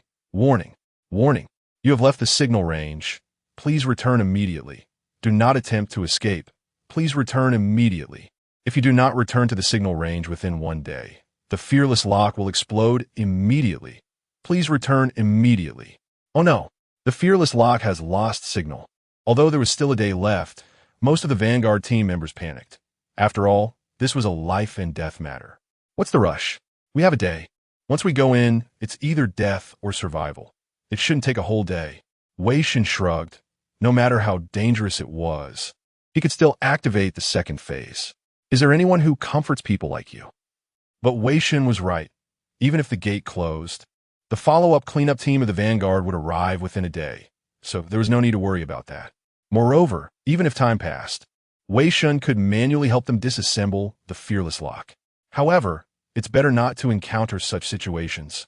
He hadn't harvested the remaining 2 modifications yet, and didn't want to become a sky thief so soon. Entering the prayer room, it was already in ruins, with corpses of fanatics everywhere. Soon, they discovered the bodies of the blasphemers. They had died horribly, especially the captain, whose body was half blown apart. How could this be? He was the captain. What on earth happened here? To become a captain, one must have experienced at least a dozen battles. How could he die so tragically? What could have caused him to end up like this, half shattered? Captain, there's still someone alive here. Robert was crouching beside a blasphemer who was severely injured. His wounds and tattered battle suit stuck together, blood and flesh in a mess. Sir, are you all right? Yu asked as she approached. The blasphemer shook his head, struggling to speak. I am the vice captain of Team 4. We encountered the angel, and all my brothers perished. The captain self-destructed his mental energy and perished with the angel. Cough, only I survived. Thank you for your contribution to the Federation. You have paved the way for the Federation. You are glorious. Yu, after all, was merely a disguised, unfaithful one, yet still held an unwavering loyalty to the Federation as a pure observer, naturally feeling sorrow for the death of the Federation's soldiers. She bowed her head in mourning, unaware of the vice captain slowly raising his hand. Suddenly, a shoulder cannon struck the vice captain's face, causing an explosion, but it was blocked by his mental energy. Wei Shen, what are you doing? Yu exclaimed angrily. Was that guy finally going to reveal his fanatic nature? He has fallen. He is a fanatic. Robert, run. Wei Shen shouted loudly. As the vice captain raised his hand, he felt that familiar and intensely disgusting energy, the tainted power of the Father's faith. However, it was already too late. The analyzer triggered a warning sign. The faith pollution index rapidly rising, especially around the blasphemer vice captain. A terrifying force enveloped Robert, rendering him unable to move. The next moment, golden holy fire erupted from the vice captain's hand, burning away Robert's fear and turning him into ashes wrapped in his battle suit. Yu immediately reacted, releasing her mental energy to counter the vice captain's power while quickly pulling away, attacking with her gun and shoulder cannon in coordination. Everyone run, if you don't want to die. The overwhelming mental energy was hard to resist. The intense pressure made even pure observer Yu feel fear. The vice captain's strength was probably far beyond that of an ordinary second-level blasphemer. With the blessing of the Father, he had likely already reached the level of a third-level mentalist. This level of enemy rendered these first-level Vanguard members useless. They were mere burdens, and they knew they were ineffective, quickly fleeing in the direction they came from. Don't even think about escaping. The vice captain raised his hand, and a large amount of stones and wood were swept up by the holy fire and hurled at them. At that moment, a figure flashed by, grabbing a piece of wood to block the attacks, giving the others time to escape. Boss, hurry and leave to contact the stronghold. Quick, under Wei Shen's cover, they successfully escaped, leaving only 3 survivors in the prayer room. Seeing them escape, the vice captain charged forward, but Wei Shen blocked him, firing wildly with his shoulder cannon and handgun. The golden flames instantly enveloped Wei Shen. However, the next moment, he charged directly out of the flames, swinging the heat-melted sword at him. Without fear as fuel, the flame can only scorch his skin. How is that possible? You have no fear? The vice captain blocked the molten sword, puzzled. If you were to run around naked here, I might feel a bit of fear. At this moment, Yu also launched an attack, moving beside the vice captain like a ghost, sweeping with the laser sword of the heretic leader.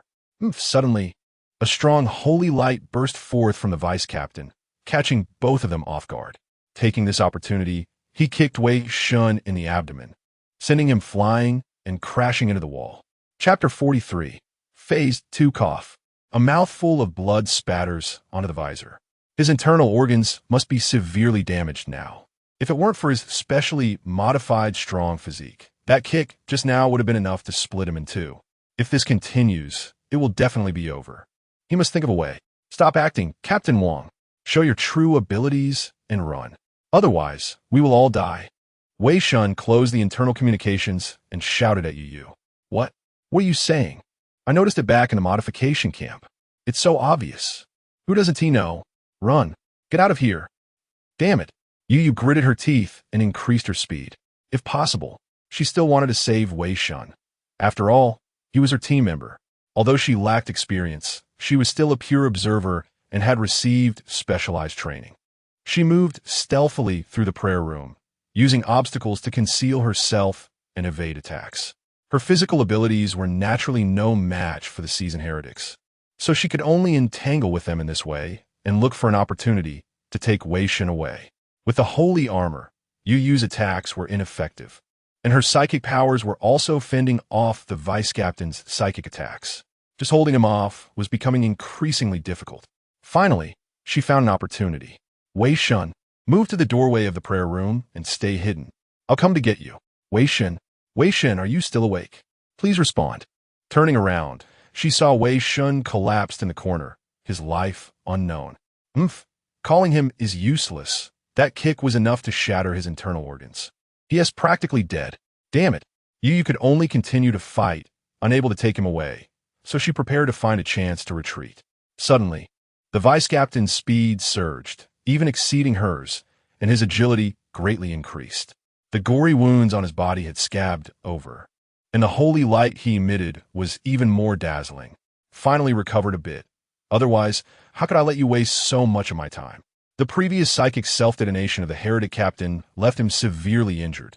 Otherwise, he could have wiped out this entire vanguard team. The power of faith and healing potions were gradually repairing his body, and although still severely damaged, he could now handle a novice pure observer without issue. Golden flames blocked Yu's path. Suddenly, Yu lost her balance, and the vice captain seized the opportunity. He swung his mace down hard onto Yu's head. In a moment of desperation, Yu gathered all her psychic energy to reinforce her combat suit to protect her head. When the hammer struck down, it didn't smash her head, but left her dazed. The vice captain turned and kicked Yu in the abdomen, sending her flying. She rolled on the ground and finally crashed into the wall, losing consciousness. Back in the day, I was just as loyal a federal soldier as you are, until the light of my father. You could die now. The vice captain raised his mace and approached Yu step by step. Just then, an explosive device detonated in his face. Turning to look, the previously downed traitor stood up again. You're still alive? Want to die so badly? I'll grant your wish. The vice captain dashed towards Wei Shen, swinging the mace down violently. Wei Shen hurriedly twisted his body, barely dodging, but the vice captain grabbed him by the throat from behind. Clearly, if you just hid, you could live a bit longer. Why bother? He ripped off Wei Shen's helmet. But the face behind it didn't show the anger or fear he expected, but rather an extremely mocking expression. Cough, cough. You think you can kill me? I was going to wait until she escaped before dealing with you. But since you fainted, it's about time. His head tilted, as if he had passed out. What the hell is going on?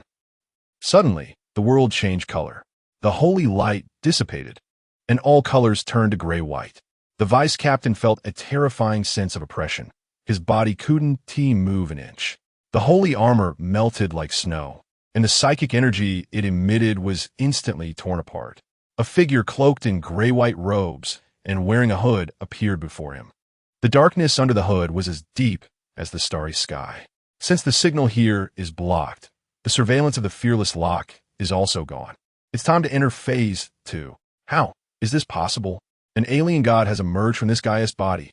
The Federation refers to the gods of faith as the demons of faith, while zealots refer to gods that are not their own as alien gods. Wei Shen slightly raised his hand, and the vice captain's fingers gripping his throat bent backward. His body was released and sent back to the wall. Damn it. How can there be an alien god inside him? What does he want? Why is he appearing in the Federation's team? The vice captain desperately urged his psychic energy.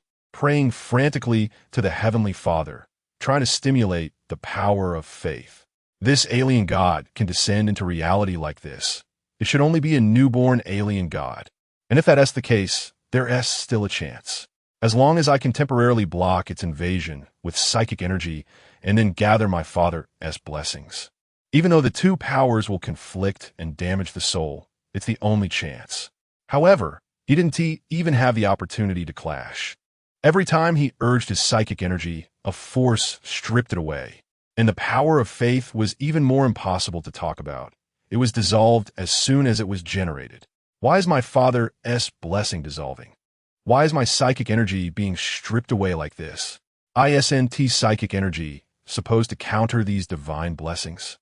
Before being polluted by faith, he was also an experienced federal soldier. He was very familiar with the feeling of his psychic energy being suppressed and stripped away, something that often happened during practice with other federal soldiers. He felt a mix of fear and absurdity, despite being hard to believe. He couldn't think of any other possibilities. This is a psychic alien god, once considered the last pure land by humanity. The only thing they could rely on for survival, the psychic steel and psychic energy, had birthed their own god. Is humanity ultimately doomed? I don't know. Perhaps. Anyway, Wei Shen has no interest. After nearly 2 months of practice, Wei Shen's control over psychic energy has become as familiar as his own limbs, far exceeding what humanity could achieve, easily controlling a secondary heretic. A terrifying force was imposed on the vice captain. His joints began to distort. Bones broke and shattered with a cracking sound, and he was crushed into a ball by psychic energy. The intense pain made him wish he were dead, and the terrifying restrictions prevented him from even screaming. Combined with the previous shock, he just wanted to die quickly. Such a powerful zealot. It would be a shame not to let the body kill him. With a grip, the vice captain's limbs were torn apart like Play-Doh, and then he pointed at his head, causing him to pass out. Then Wei Shen returned to his body, grabbed the molten sword, and severed his head in one stroke. Kill Level 3 Zealot, Heavenly Father. Level 3 Soul Remnant 2. Obtain MI-12 Sky Lone Wolf Small Floating Ship Blueprint Fragment. It turned out to be a Level 3 monster. Wei Shen's eyes lit up. In the Federation, Level 3 psychics, or third-level modifiers, are considered the backbone, capable of independently exterminating a small church and handling the offspring of faith alone. Logically, a Level 3 zealot shouldn't be so easy to deal with. According to the clues, it should have been hit by their captain's psychic self-detonation not long ago. In any case, luck was on his side. As for the corpse, he thought for a moment and began to refine all the psychic steel from the body. Although it carried the stench of the Heavenly Father, refining it felt like digging for money and feces, but the psychic steel was innocent. Once a psychic is polluted by faith and becomes a believer, they can no longer undergo psychic infusion surgery, as they will be rejected by psychic steel. However, the psychic steel infused before becoming a believer has already fused with their body, so they can still use psychic energy. Therefore, the demons of faith and zealots often prefer to pollute psychics, as they are more comprehensive and harder to deal with. The refining of the thought steel is complete, yielding a total of 126 milliliters. Next comes the handling of the corpse, and there are many methods to choose from, but Wei Shen wants to try a new approach. Previously, he had obtained a blueprint for a secondary purple weapon, the Black Hole Collapse Bomb. He took some time to learn the production method for the collapse bomb, and now it's time to experiment. Soon, the refined, thought steel version of the collapse bomb is completed, still a smaller model than the original, consuming about 150 milliliters of thought steel. He levitates the traitor's corpse and controls the collapse bomb to strike it. At the moment of impact, a massive collapse force field is generated, and moments later, the force field explodes, turning the traitor's corpse to dust. Hiss! It consumes 50 milliliters of thought steel at once, which is 10 times more than the direct manufacturing cost. After all the effort to gather the refined thought steel, now it's all gone in one explosion? If I had known, I would have chosen a different method. Burying it in the ground would have worked too.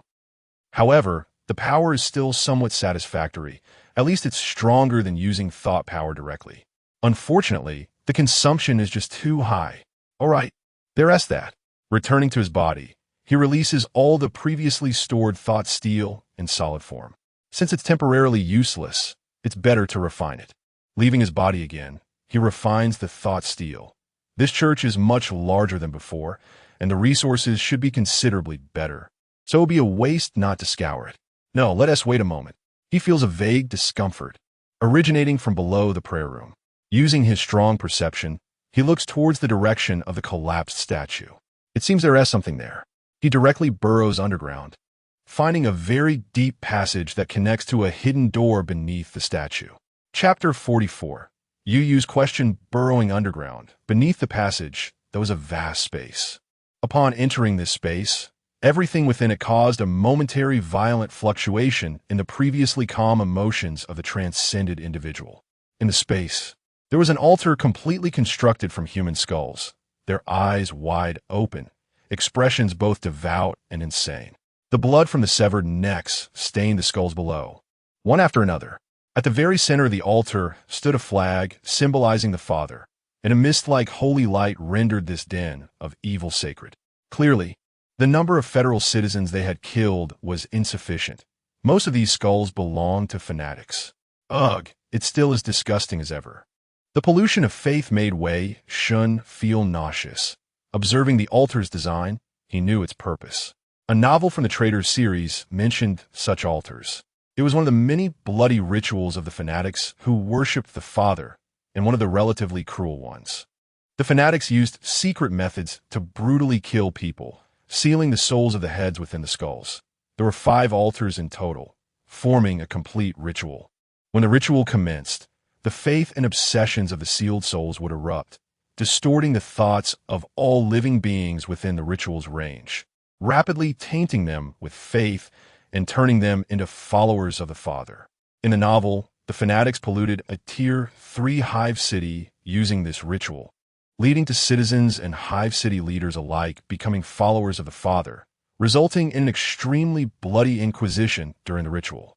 Since he saw this here, it meant that these fanatics planned to root themselves in the federal mobile war fortress and corrupt everyone within it. So that's why the 5th war fortress was so quickly breached by the mechanical intelligences in the story. If the cultists' plan succeeded, losing a mobile war fortress would indeed severely weaken the war fortress. Each war fortress typically has 3 to 5 mobile war fortresses, each costing over a decade and vast resources to build, and certain weapons or devices within some fortresses are hundreds of years old, with their manufacturing methods long lost, making them incredibly precious. Since he had seen it, he had to lend a hand. Directly destroying it might alert the cultists and cause trouble, and just in time, he had just obtained some refined thought steel. If that's the case, why can't I try to taint the Father's ritual? Wei Shen extracted 10 milliliters of refined thought steel and dispersed it into various positions on the altar, merging with it. The ritual needed to be kept pure. Once other forces intervened, it could easily fail or backfire, greatly reducing the chances of success. To be safe, he also tainted the other altars. He passed through walls and first found the underground warehouse of the church based on his perception of thought steel, refining all the thought steel inside. The warehouse was large, and the equipment was more advanced than that of a typical small church, storing a large amount of gear stripped from the defense forces, and he refined approximately 2 liters. Adding this to his previous haul, he now had 2 liters of refined thought steel. Afterwards, he went to each altar and injected the refined thought steel to prevent the 4 altars from maintaining the ritual. The task was completed, but he still felt something was missing. After thinking for a moment, he simply destroyed all the recording devices of the blasphemers who entered the support point and secretly helped a team of blasphemers by causing a chandelier to fall, striking a fanatic and turning the tide of the battle. After restoring the scene, he returned to his original position, and now he just had to wait for support to arrive. Although he could basically anticipate the trouble that would follow, the task was completed nonetheless. He never expected that the woman, knowing he had problems, still wanted to take him away with her. When did such a good person emerge among the cold, obsessive pure observers? He hoped she could survive. Otherwise, living alone could lead to even more trouble. Waiting for subsequent support to arrive, he was taken away and pushed into the operating room. 2 days later, he woke up in the life support pod. Leaving the pod, he dressed, skillfully pocketed an energy candy, and turned to see a stunning lady standing beside him. What a coincidence, Captain. You've finished your repair too. I've been waiting for you. Yu shook her head and coldly stared at Wei Shen. Come to my room later. I have something to ask you. Wow. The lady is inviting me into her room. Is my spring finally coming? He thought happily, but judging by her expression, it was clear she was not smitten. After reporting the mission, as a reward, he received a week's worth of brain tissue supplement, and his living resources for the following month increased by 50%. The Federation did not delve deeply into the events that had occurred. All the recording devices of the Federal soldiers who entered the 4 support points were destroyed, and they indeed treated it as a problem with the underground support point. As for the vice captain of the 2nd Blasphemer team of the 3rd Vanguard, who had betrayed them, they believe he had to leave quickly for some reason, resulting in him not being able to confirm the survival status of Wei Shen and Yu. During the coma, the War Fortress conducted the most thorough examination on them, and the result was that they had not been polluted by faith, and their bodies remained pure. Back in the dormitory, Riurcher, Hode, and Yong Jixing, a former henchman of Su Jun, were dining at the table. Wei Shen took a double portion of food and bit into a fruit. Looks like you're fine again, old Wei. I thought you might not make it this time. You don't know how dark the doctor's face was when he checked your injuries. Cursing me, huh, brother? By the way, where's gray fur? In the room, Robert's death hit him hard. He and Robert had a good relationship. Riurcher glanced at Yong Jixing, who awkwardly smiled and lowered his head, silent. The companion who survived alongside him through Su Jun's oppression had ended up dead here, which made Gray Fur fear, even though Su Jun was dead. Death was still very close to him. Wei Shen wanted to ask where Yu was, but thought better of it. Anyway, he could just find her in her room later. After finishing lunch, he came to the door of Yu's room, as agreed. He knocked on the door, and after a moment, Yu emerged from another room. Why did you come out of Gray Fur's room? Just some psychological counseling. It helps him feel better. After all, I am your captain. TSK. If it were any other captain, it would at least involve a shock therapy package. You could do that too? I learned a bit before. It's just superficial. All right, follow me. Entering the room, there was little decoration, and things were somewhat messy. The blanket crumpled like a long worm. I wouldn't have guessed your room was so casually arranged. Ahem, please don't mind too much. Yu coughed awkwardly a couple of times, wishing she hadn't ignored Gray Fur and had tidied up the room in advance. ISNT this pretty good. Following your own wishes? Why care about others? You really are carefree. Not to mention that. How did you know my identity? Yu heightened her attention, her muscles tense. Although the captain hadn't explicitly stated it before, he had strongly hinted that this guy was extremely dangerous and that she must be cautious in her interactions, not to be deceived. The pure observer who came with you told me. What? Yu was shocked. How could the captain possibly share her information with this guy? It was indeed impossible. Now she knew. Yu paused, suddenly realizing she had been led into a conversation. You bastard. You're still too young, pure little girl. Your Captain Wun-Ti makes such a mistake. Infiltration and disguise are part of the pure observer's job. Zzz. As soon as Yu heard the term pure little girl, she immediately got angry and directly arranged an electroshock package. This person's mouth is just as annoying as that of the instructor from the re-education camp. These two must have colluded with each other. Don't call me a pure little girl. Chapter 45. End and Harvest in the command room of the War Fortress. Velik listened with great interest to the real-time monitoring of the Fearless Lock. The recent battles have been going smoothly, putting him in a good mood. Next, they just had to wait for the War Fortress to reach its designated position, where they could build defensive structures, making their War Fortress the fastest to reach its destination. His vigilance was too low, experience insufficient, and his personality somewhat unstable. He was still too young. A rookie really couldn't handle that guy. Velik was increasingly satisfied with Wei Shen, who could outsmart other pure watchers, bringing him some face. He really couldn't understand why this rookie watcher from Nest 79 came here. Why not just kill the suspect directly instead of making it so troublesome? Although the federal law disapproved, which pure watcher hadn't directly killed suspects. However, if it came to actually killing, he certainly wouldn't agree. It was rare to have such a strong combat asset that didn't cost him anything. So how could he let a rookie watcher decide to kill? Got it. No need to call me that. Wei Shen smoothed his disheveled hair. thinking he hadn't said anything inappropriate. How did that get such a big reaction? Had he known it would cause such a stir, he wouldn't have made the joke. So what if he knew?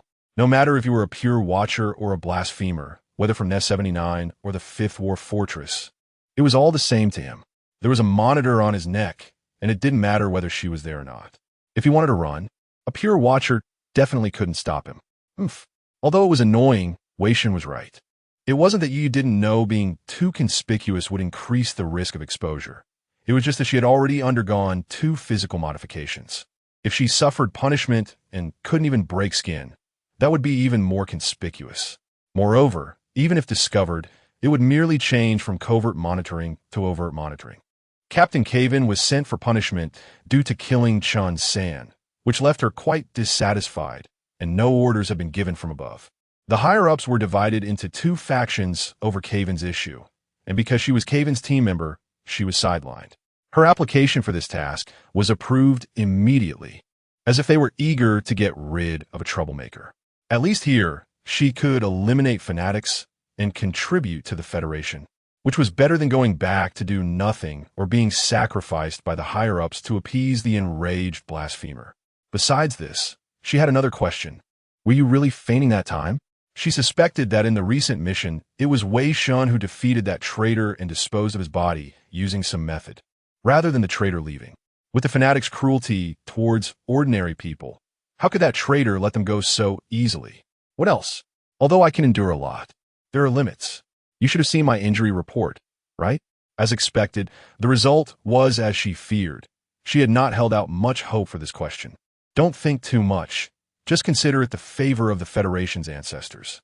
Since you doubt me so much, why not just kill me directly? No. The federal law states that without certainty, one cannot deprive a federal citizen of their life, and you haven't made any aggressive actions against me. So I have no right to kill you. She did not take Caven's teachings lightly. She was just more steadfast in her beliefs. TCH. Velik on the other end of the monitor couldn't help but laugh. It had been a long time since he had seen such a foolish pure watcher. He bet this little girl wouldn't last 3 years. Wei Shen tugged at the corner of his mouth, his expression somewhat subtle. So rule-abiding, thankfully, those in power weren't like her. If everyone above followed the rules so strictly, how could I transcend? He couldn't help but laugh. You are really adorably foolish. The Federation actually produced someone like you. You must be a citizen from the upper echelons of the nest, 18 years old, 12 years of compulsory education, and every day you can eat normal and fresh food. Yu frowned and said, "Are you mocking me?" Yes and no. In a sense, he was also an intellectual who had undergone 9 years of compulsory education. Even after being in the nest for 5 years, he at least wouldn't forget what his values and morals used to be.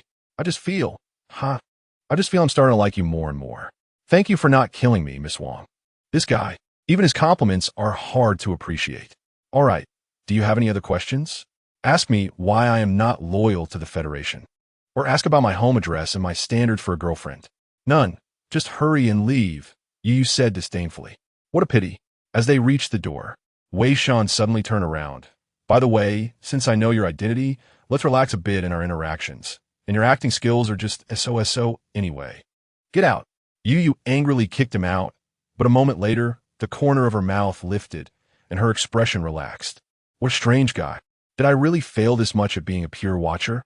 The instructor said so, and Captain Caven said so. Was that last comment a concern for me? Maybe it was, but why did he have to add a snide remark at the end? So infuriating. For some reason, she now felt much more at ease. Back in his room, Wei Shen counted the spoils from the last mission. 57 ordinary fanatics, 1 steward, 1 traitor. The first 2 yielded 54 level 1 soul remnants, 1 level 2 soul remnant, 3 fragments of blueprints, a vibrating knife, suction cup boots, an adhesive prostate treatment device. 2 gray and 1 white. The prostate treatment device was a good item and would be added to the completion list. Of course, none of these compared to the rewards from killing that traitor. Mi-12 Sky Lone Wolf small floating ship blueprint fragment. The hull could carry 4 escort guns and 2 medium cannons, equipped with a medium railgun and 2 rocket launchers, and could replace other weapons. It also contained a small lifeboat for 3 people and 2 combat floating boats for 1 person each. Although it was just a blue blueprint, it was enough to satisfy him, as it was a floating ship blueprint. A floating ship was standard for sky pirates. Having one's own floating ship meant being a sky pirate. Otherwise, one could only be considered a sky drifter. Although it was small, it was nearly 40 meters long, with enough internal space for 3 people to move around, complete with autopilot and combat functions, everything one would expect. This blueprint fragment had little missing, with 70 completeness, and could be completed using 45 level 3 soul remnants or 50 milliliters of mind steel. The soul remnants required were level 3, and with his current level, dealing with monsters that could drop level 3 soul remnants without summoning his transcendence would be a challenge not to be turned into soul remnants himself. Compared to soul remnants, 50 milliliters of mind steel was obviously easier to obtain. It was merely the yield of 5,000 low-level fanatics. At the current efficiency, plus the gear he had taken from the fanatic warehouse, he could accumulate enough in about 2 to 3 months. If it weren't for the equipment decomposition having a loss rate, he could have gotten more, or he could have used the attribute points he had been saving for this. However, this was just a blueprint. To actually build a ship, one would need at least units of mind steel. Wanting to get his own floating ship was still a long way off. Using refined mind steel was even more impractical. It would be measured in cubic meters. And robbing an entire level 3 nest would probably be a stretch. First, let's see if we can seize the Federation's modification opportunities. And there will be chances in the future. The battles ahead were about to begin, and once the war fortress was fully established, they would move into the war fortress. At that time, there will be more frequent and complex battles, raids, defenses, sweeps, and even fierce assaults on the fallen nest. Suddenly, Wei Shen raised an eyebrow and looked in a certain direction. The opportunity has come. In the dungeon, people have finally entered again. Chapter 46. Apoptosis. Beneath the ground lies a buried devil. The villagers of the village dug up gold in the farmland, and they were very happy digging and digging, destroying the farmland and ruining the crops. They found more gold and became even more eager to dig, unaware that they were getting closer to the devil. The gopher advised them, but they poured boiling water on it. The wizard encouraged them and became a guest of honor, the guardian of the farmland. The gopher could only secretly fill the holes at night, but could never fill the void, watching them draw closer to the devil. The devil was about to break through the ground. And what about the gopher? The gopher is truly miserable. I didn't expect the guest would be interested in such a little story. It was just something I casually said, not to be taken seriously. You say it every day, don't you? It's quite interesting. The gopher. The gopher is tired and wants to rest. This is a story that GN mentioned over 10 days ago, and Wei Shen still remembers some of it. The Radiant Nest. It has been a month, and no one has approached Luke in the dungeon. Previously, for safety reasons, they didn't leave a true seal on the few people who brought Luke into the dungeon, as leaving it outside would be discovered, and carving it inside would cause them pain. They originally planned to carve the true seal into one after knocking him out. But who would have thought that no one would come for almost a month? Water and food were in a simple storage box next to the dungeon. Although his mind sank into the consciousness space, his body still performed some basic activities. When he was hungry, he ate the nutritional paste in the storage box. And when he was thirsty, he drank water just like the workers in the pharmaceutical industry. And so a month passed. However, someone has finally come. As the food in the storage box is almost gone, the true seal sensed it. The person appeared hollow-eyed, smiling, with multiple scars on his body.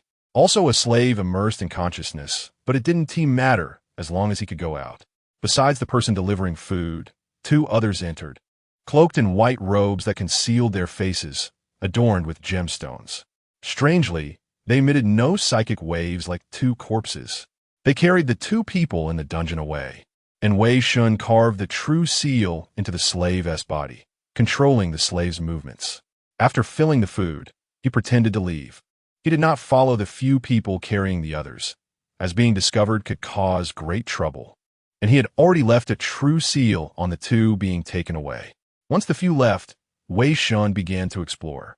Besides a few cells, there were several spaces dug out for living. Using the true seal to sense the locations, the 2 who had been carried away were now on the ground. Moved into a small room that resembled a cleaning room for items. while the corresponding position on the ground seemed to be in a warehouse. The white-robed figures stripped the two of their clothes and roughly sprayed them with a cleaning nozzle, while another white-robed figure left the room and returned with two shaving knives. Just like slaughtering pigs during the New Year. Are they going to be used as sacrifices? What will happen afterward? Wei Shen avoided the people in the space and entered a small area with only a table, which held some documents and notes. The documents included surgery contracts, experiments on the consciousness-bearing capacity of Level 1 psychics, comparisons of psychic activity across different age groups, discussions on the limits of brain load, brain regions of children and youth. The more Wei Shen read, the more alarmed he became. A dreadful suspicion was born in his mind. Brain regions, brain load, psychics, children and youth. Could it be that this world of consciousness was built on exploiting the brains of children and youth? Everything connected. Why the factory director often went out, returning every month or so with some people, why Johnny was not on the list of bodies to be processed, and why Muir could not be found in the factory. Inside the factory, the two young men had their bodies completely shaved and were dressed in white clothes, like lambs awaiting slaughter, carried by the white-robed figures as they entered an elevator, descending underground. Suddenly, Wei Shen heard footsteps. He tidied the table back to its original state and pretended to wander aimlessly in the space. A white-robed figure entered, and seeing the aimless wandering slave, frowned and pulled him from a space. Fortunately, he did not raise any suspicion. At that moment, Wei Shen noticed the figure's exposed hand. There was a pattern in his palm that made Wei Shen feel immense disgust. It was the mark of the Father. Why would the fanatics of the Father appear here? He thought of something. The Father's followers, the upcoming angel of the trumpet. Could it be? Damn, there's no time to waste. Wei Shen quickly returned to the world of consciousness. He arrived at GNS door, took a deep breath, suppressing the anxiety in his heart. Did I forget to bring the bread? This isn't the time to worry about that. He lightly knocked on the door. Miss GN, I'm here. Please come in. Walking into the familiar room, GN was still mending someone else's clothes. Good morning, Miss GN. Good morning. As always, mysterious, pure, and with a hint of sorrow. He had too many questions to ask, but didn't know where to start. At that moment, he noticed the piece of clothing in GN's hand. Isn't this Muir's clothing? Yes, it's already very torn. I've been sewing it for the past few days. As she said, the small piece of clothing was in tatters, full of stitches and holes. Even a beggar's rags were more intact than this. It's so torn, even a minor wound keep it. Do you still need to sew it? He had a bad premonition. The young man who was taken away, the sacrifice could it be? They need to be sewn. They are the lives of humans, the swaddling they wrap around themselves, the final outline of consciousness. He guessed the appearance is ultimately just the appearance. Though I know it's meaningless, I still want to try to preserve this appearance, to let the essence within the appearance last longer, to maintain dignity in the end. Even if it is just futile, the sorrow grew more intense, filled with helpless sadness and despair. GN's hands moved quickly, the needle and thread weaving through the clothing. But for every hole she mended, another one would appear, and those previously mended would tear open again. It's already impossible to mend. Guest, go see that child. She really likes you. If you're with her in the end, I think she will be very happy. Wei Shen already knew what was going to happen next. Suddenly, he sensed something dissipating and detected a very familiar psychic wave. It was Muir. I'm sorry. I have to leave for a moment. Following the feeling, Wei Shen hurriedly ran through the streets, finding Muir lying on the ground, her condition the same as Johnny's before. In this month, he had seen 11 people die. Every time he tried to save them, using the true seal to stabilize their souls, without exception, he failed. Their bodies in reality had reached their limits. Brother, Muir, I'm here, hold on, don't fall asleep, you mustn't fall asleep. Damn. He had long been prepared for Muir to die, holding on to the hope of perhaps finding a way to save her, but unfortunately, he found nothing. Even if she became a believer, he still couldn't help her. He couldn't even bestow power upon a believer now. He futilely tried to calm Muir's intense psychic fluctuations, subconsciously merging with those fluctuations. Brother, it hurts so much. I'm in so much pain. Muir grasped Wei Shen's hand, struggling, growing weaker. I'm here. Don't be afraid, you will be okay. Just like providing end-of-life care. Wei Shen spoke these words. Under the merging, he saw reality. Ancient life pods surrounded him, with desiccated human bodies soaking in red-black liquid. They were bound, with restraints piercing through their skin, pipes deep in their mouths, continuously injecting nutrient solution and data tubes inserted into their heads. The true home of mutual love. The source of this conscious world turned out to be such a den of evil. He saw the previous white-robed figure dragging a cleansed sacrifice to a life pod, inside which lay a child resembling a dried corpse. And the white-robed figure reached out to the child. He wanted to tear apart this world, break free from the restraints, and rip off the heads of those white-robed figures. But beneath the soil, the devil was buried. Wei Shen gritted his teeth, unable to contain his sadness. It was so helpless. Accompanying Muir until the end, trying to ease her pain, was the only thing he could do. Brother, it hurts so much. Ranger, haven't you come yet? Bang! That child turned into foam and vanished. She perished. Ranger. Damn it. Damn it, damn it, damn it, damn it. The terrifying psychic force stirred up huge ripples, causing everyone around to cry out in pain. Their vision began to warp, and reality became chaotic, dissipating like a dream. His body became light, the constraints of cognition were collapsing, and reality gradually manifested before him. He had no intention of destroying this world. He would keep his promise. He was just sad, wanted to touch that withered corpse, trying to gain a glimmer of hope from it to alleviate his pathetic guilt. Suddenly, the world fell into silence. The waves of psychic energy abruptly calmed, and the utopia solidified once more. The reality before him disappeared, and when he opened his eyes again, he found himself in that familiar nest. Jian stopped her sewing, and the completely shattered clothes dissipated in her hands. I'm sorry. Chapter 47, Angel, I'm sorry. No, I should be the one apologizing. I lost my composure for a moment. Wei Shen sat dejectedly, pressing his fingers hard against his temples, though it was of little use. Eventually, he touched Muir's lifeless body. The target is severely damaged and cannot be converted into an apostle. The last hope was shattered, the final straw that broke the camel's back. Muir was dead, and the traces she left in this world would disappear. Wei Shen would no longer be Arthur. Everything was wrong. The saviors were dead, and the descendants plowed the land with their swords, the blades cutting into their palms, the weight of the swords making them sweat profusely. They believed that blood would nourish the barren soil, but how could seeds sprout from that? Another story, and Wei Shen understood the meaning within it. Let's talk. Let's discuss what I discovered before. Wei Shen slowly revealed his previous findings. It was slow, both a statement and an accusation. This is how it is. This is what I saw at their stronghold. This world operates on human fuel, right? Silence smiled, not speaking, and Wei Shen took it as an acknowledgement. Besides, there were those believers I saw. He should have realized that the appearance of the trumpet angel at the end of Lights Out was not coincidental. Beneath the soil lay buried devils. This was what silence wanted to imply. It was only upon seeing those fanatics that he truly confirmed that the angel had been sealed in this world from the very beginning. Do you want to shut down this world to continue sealing it like before? Yes, it is my responsibility. That is impossible. The devil will eventually be unleashed. He knew what would happen in the future. Even if the trumpet angel did not appear, this place would eventually be occupied by intelligent machines, and when that time came, it would be destroyed, and the trumpet angel would still escape. He initially thought that by preventing Silence's collapse, he could prevent the arrival of the trumpet angel. But now it seemed that the trumpet angel was here, so how could he stop it?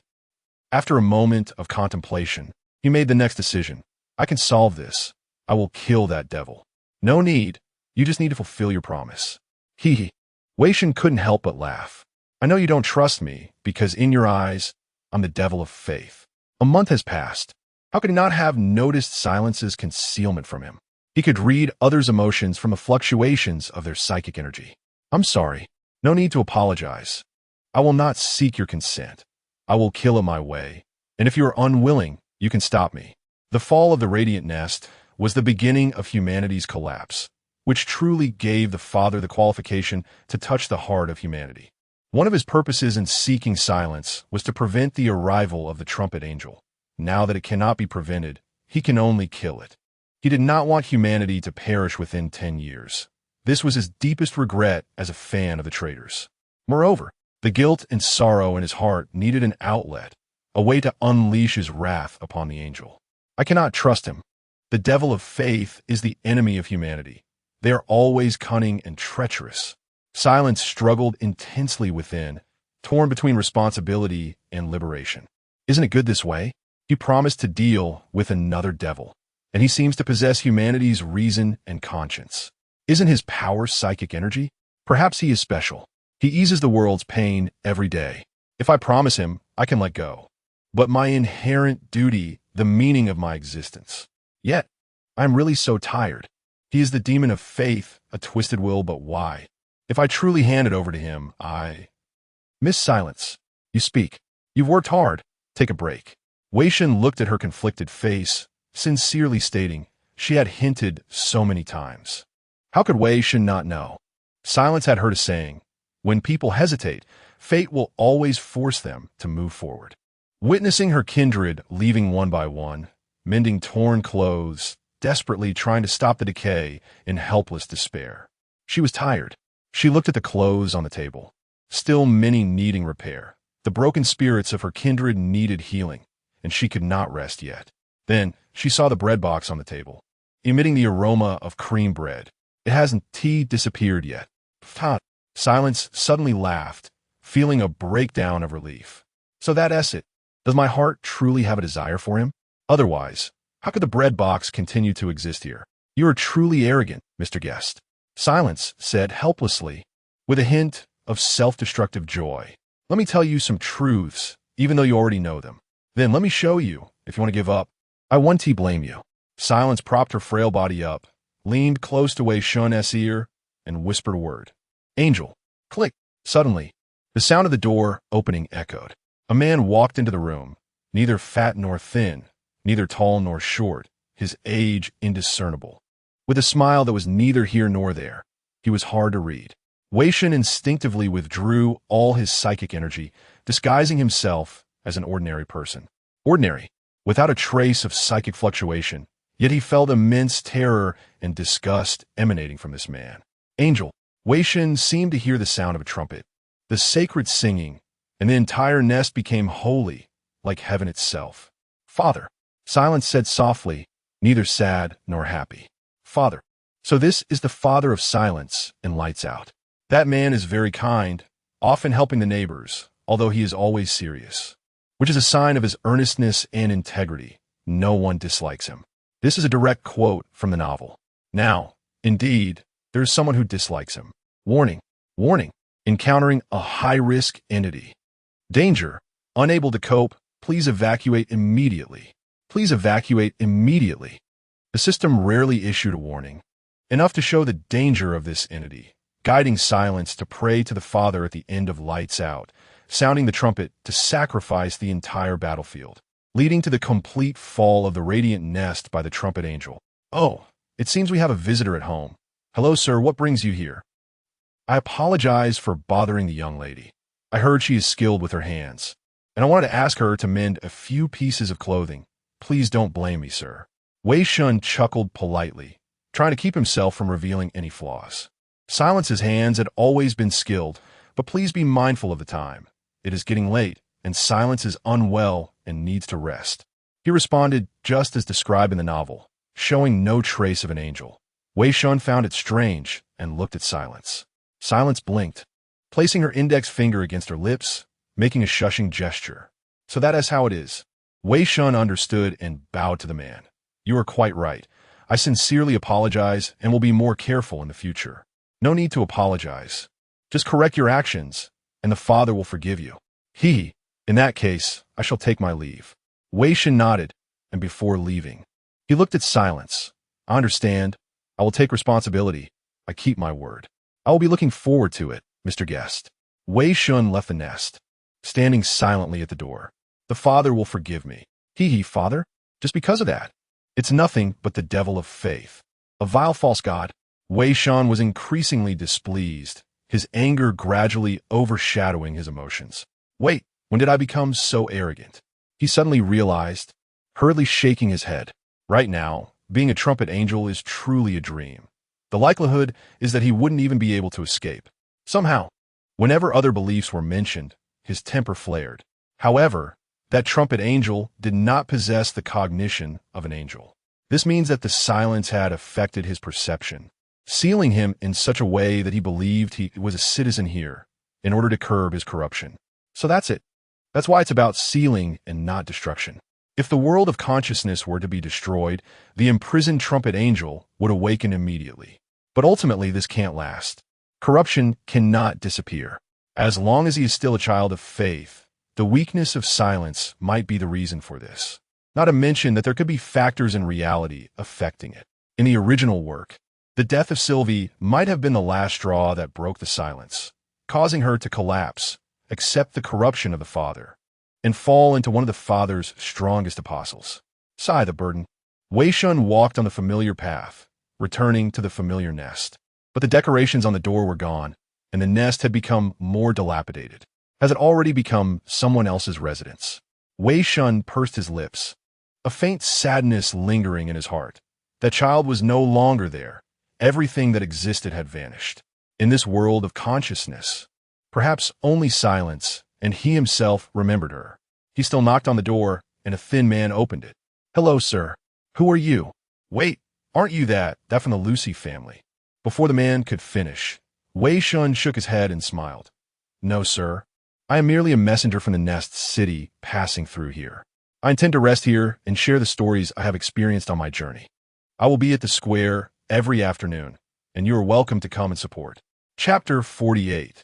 The Nest City Messenger. The Nest Cities are isolated from each other. Although there is communication, it is merely a form of entertainment for the upper citizens. The lower and middle citizens find it difficult to learn about information outside the Nest Cities, and one of the ways to do so is through the Nest City Messenger. This profession was born in the early days of the establishment of the Nest Cities, when the human situation was very dire. Shortly after the 7 days of silence, humanity had lost 90% of its population. Fortunately, technology had not been lost. Against this backdrop, the first 5 Nest Cities were established, with survivors huddling inside the towering steel fortresses to combat the dangers brought by the demon of faith, enduring through the near-extinction period. When the Nest Cities were first established, communication was hampered due to the recently ended war. In this environment, the Nest City Messenger emerged, filled by the most steadfast warriors who conveyed information between the Nest Cities.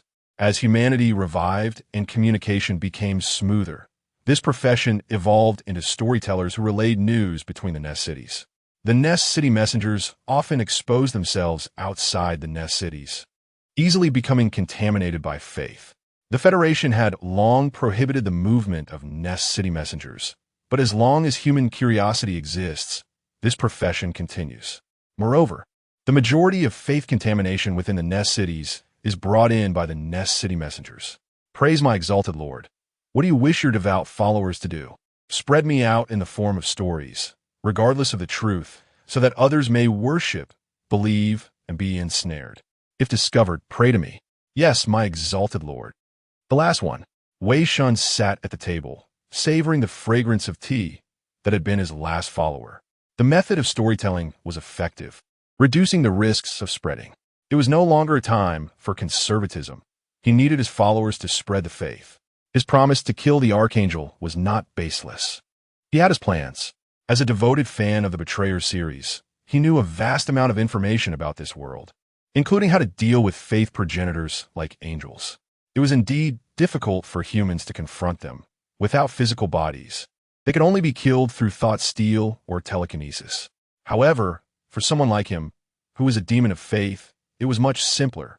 In one of the stories from the series, the Father faction and the Abyss faction had a massive conflict, where one of the Father's 5 angel knights, the Knight of Courage, invaded the territory of the 7 demon lords of the Abyss and slaughtered recklessly.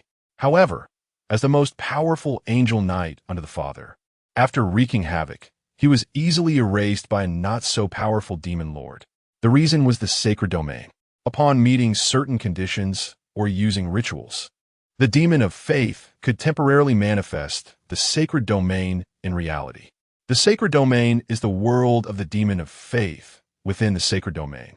Only one type of faith remains, which is lethal poison to other faith progenitors. The demon lord lowered the sacred domain in his territory, causing the Knight of Courage to lose the vast majority of his power. His cries could not reach the Father, and he was easily erased by the demon lord. This is also why Wei Shen is confident in dealing with the Archangel. One of the abilities he has yet to unlock is the sacred domain. Although it is pure fantasy for him to confront the Archangel now, as long as he acquires the sacred domain, Wei Shen is confident he can at least cripple it. Therefore, he needs to increase his followers as quickly as possible, preferably gaining the ability to manifest the sacred domain in reality before the factory manager arrives. Thus, he became the Nest City messenger, source of contamination, here. That's how it is, Miss Jianyan. My idea is that before contaminating them, they will first become my loyal listeners. In exchange, I will do my utmost to eliminate that guy. As long as I don't trigger key phrases, angels won't come. And Wei Shen can still shamelessly visit here.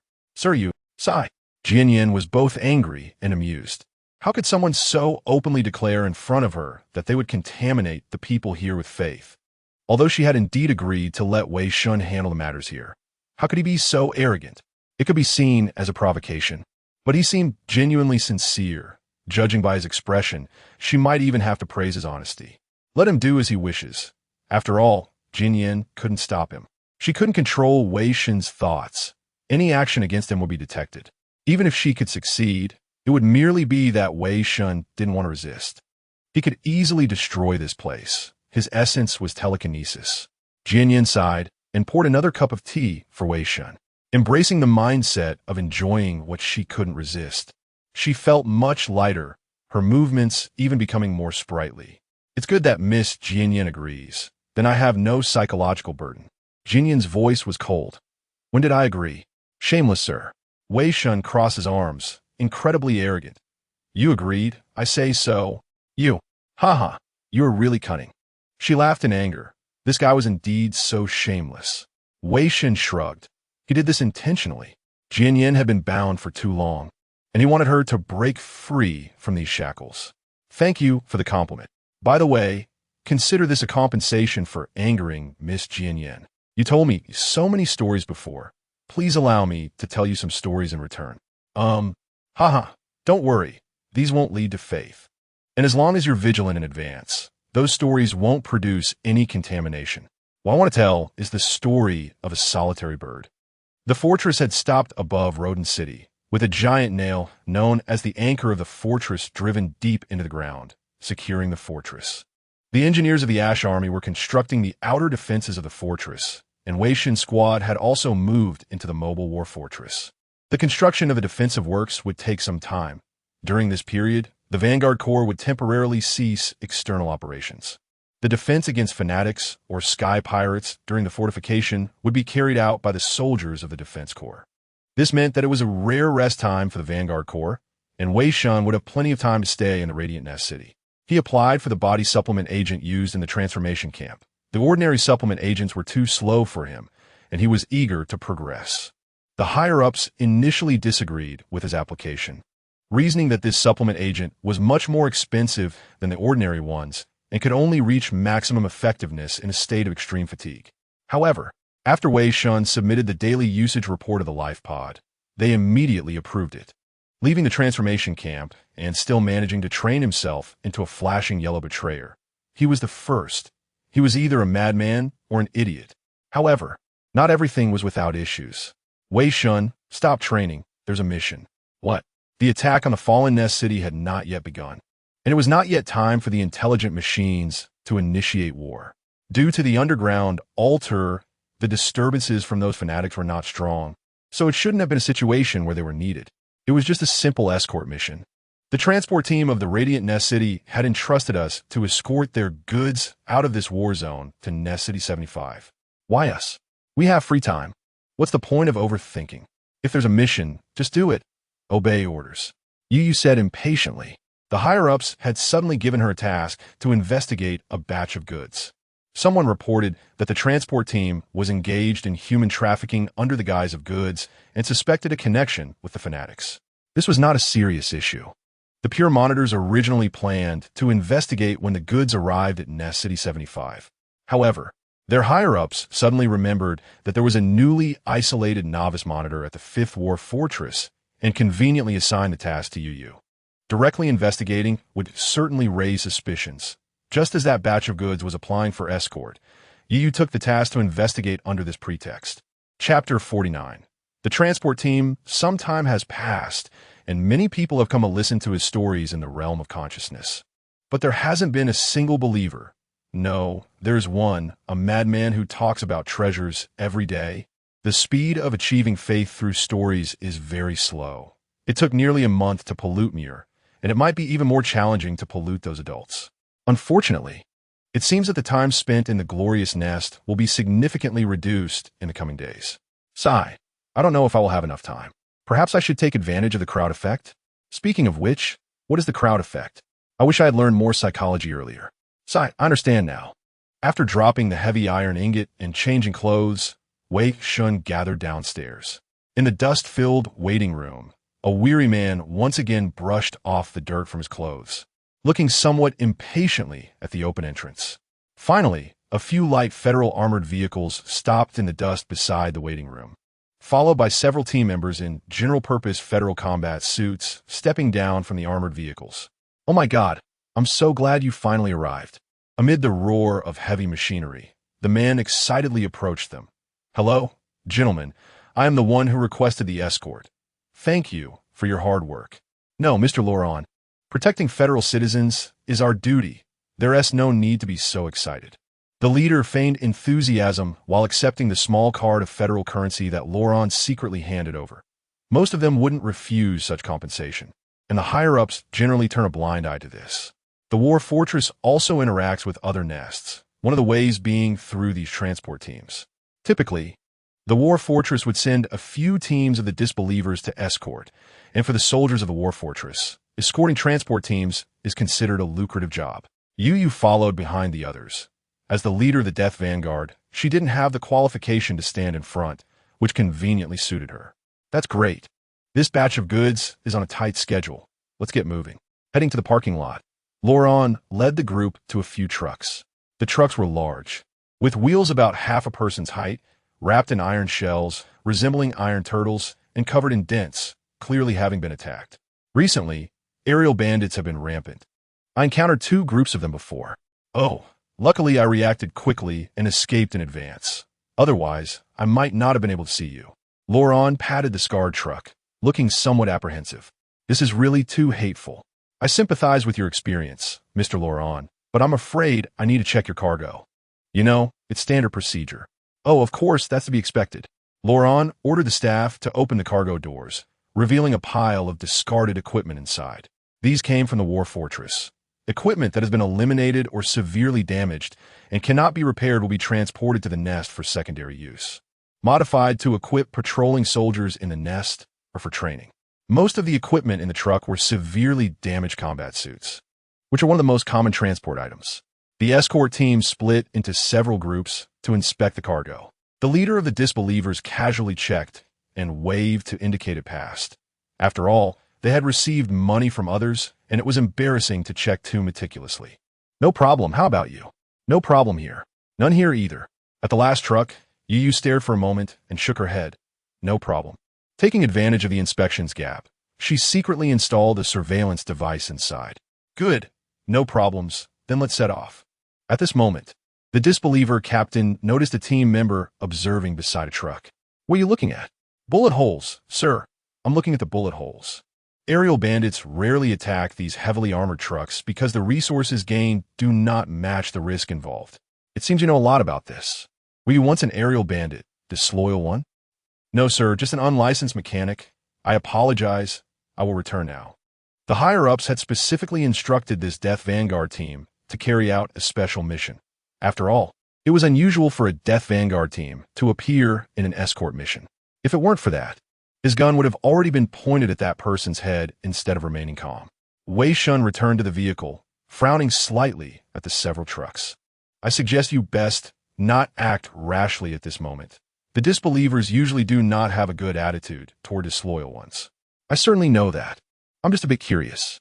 Among these trucks filled with discarded equipment, he sensed a psychic wave, which meant there were living people inside these trucks. The equipment might just be a cover. This transport team is using the transportation of equipment as a disguise to transport something else. But what does that have to do with him? There are plenty of dark places in the Federation, and his current identity is that of a disloyal one. Others probably wouldn't believe him anyway. He didn't sense the foul odor of faith, which was enough, at most. He would secretly take a look at night, using his true form, and lend a hand without getting himself involved. The transport team set off, and at the speed of the armored trucks, it would take about 2 days to reach Nest 75. A day passed with hardly any incidents. Only a few waves of wandering fanatics causing disturbances, which didn't require them to take action. The disbelievers easily dealt with the fanatics. By night, the trucks slowed down. The escort team members, who had caught up on sleep during the day, were on high alert, as this time period was the most vulnerable to attacks. Time passed slowly, and soon it was midnight, yet nothing happened during this time. This is rather too easy. Wei Shen looked out at the low ruins and muttered to himself. He had finished telling his story and returned, yet still hadn't encountered anything. Whoosh! What is that? The sound of something slicing through the air grew louder, and Wei Shen immediately became alert. The next moment, a rocket struck the energy shield of the armored vehicle. Boom! The explosion lit up the sky, and the commotion alerted everyone. Following that, another explosion sounded as the lead escort vehicle hit a landmine. In the sky, dozens of hovercrafts roared past, dropping a large number of bombs on the transport team, engulfing the entire convoy in explosions. These bombs were powerful, and the energy shield's energy consumption rose rapidly. There's an ambush. Prepare for battle. The transport team halted, and the energy shield on the escort armored vehicle increased its power, forming a temporary fortress, while the participating team members disembarked to confront the enemy. With the assistance of their combat suits, there was little difference between night and day. Although their weapons were powerful, their driving skills were mostly average, and the hovercrafts used were outdated models long eliminated by the Federation. Taking advantage of a hovercraft lowering its altitude to prepare for an attack, the well-trained disbelievers shot together, easily bringing down one hovercraft. Wei Shen also pretended to attack. He didn't sense the foul odor of other faiths, which truly failed to pique his interest. This was a group of aerial bandits, not large in scale and not well equipped. Wei Shen was curious about where they found the courage to attack this transport team coming out of the war fortress. At this moment, he noticed a hovercraft. This hovercraft carried twice the weaponry of the others, and its propulsion system seemed to have undergone some modifications, allowing it to move faster than the other hovercrafts despite the heavy load. At the same time, the pilot of this hovercraft had quite good skills, skillfully dodging repeated attacks aimed at him. Wei Shen suddenly became interested, so he patted the nearby Rielcher. Let me borrow your sniper rifle. Ah, what is the matter? Reluctant? Seeing Rielcher hesitate, Wei Shen asked. No, it's fine, take it. What's wrong with this guy? He hesitates like a woman. Taking the heavy sniper rifle, Wei Shen directly raised the gun and aimed. The weight of the sniper rifle felt almost the same as a small pistol to him.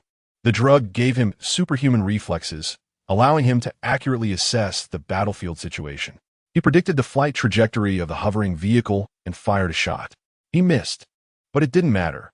He had roughly estimated the bullet's speed. Second shot. Bang! The bullet hit one of the propulsion devices of the hovering vehicle. Due to modifications, the propulsion device had become more fragile, and just one shot was enough to take it out of commission. The hovering vehicle lost balance for a moment, unable to evade attacks flexibly. After sustaining several hits, the hovering vehicle ultimately crashed. Chapter 50. The Sky Pirates. After that floating airship crashed, the other airships immediately scattered like birds and beasts, quickly losing their leadership. The battle was over, and the transport team was unharmed. Everyone cleared the battlefield, and Wei Shen found the airship he had previously shot down, but all that remained was a pile of mechanical wreckage. Had they escaped early?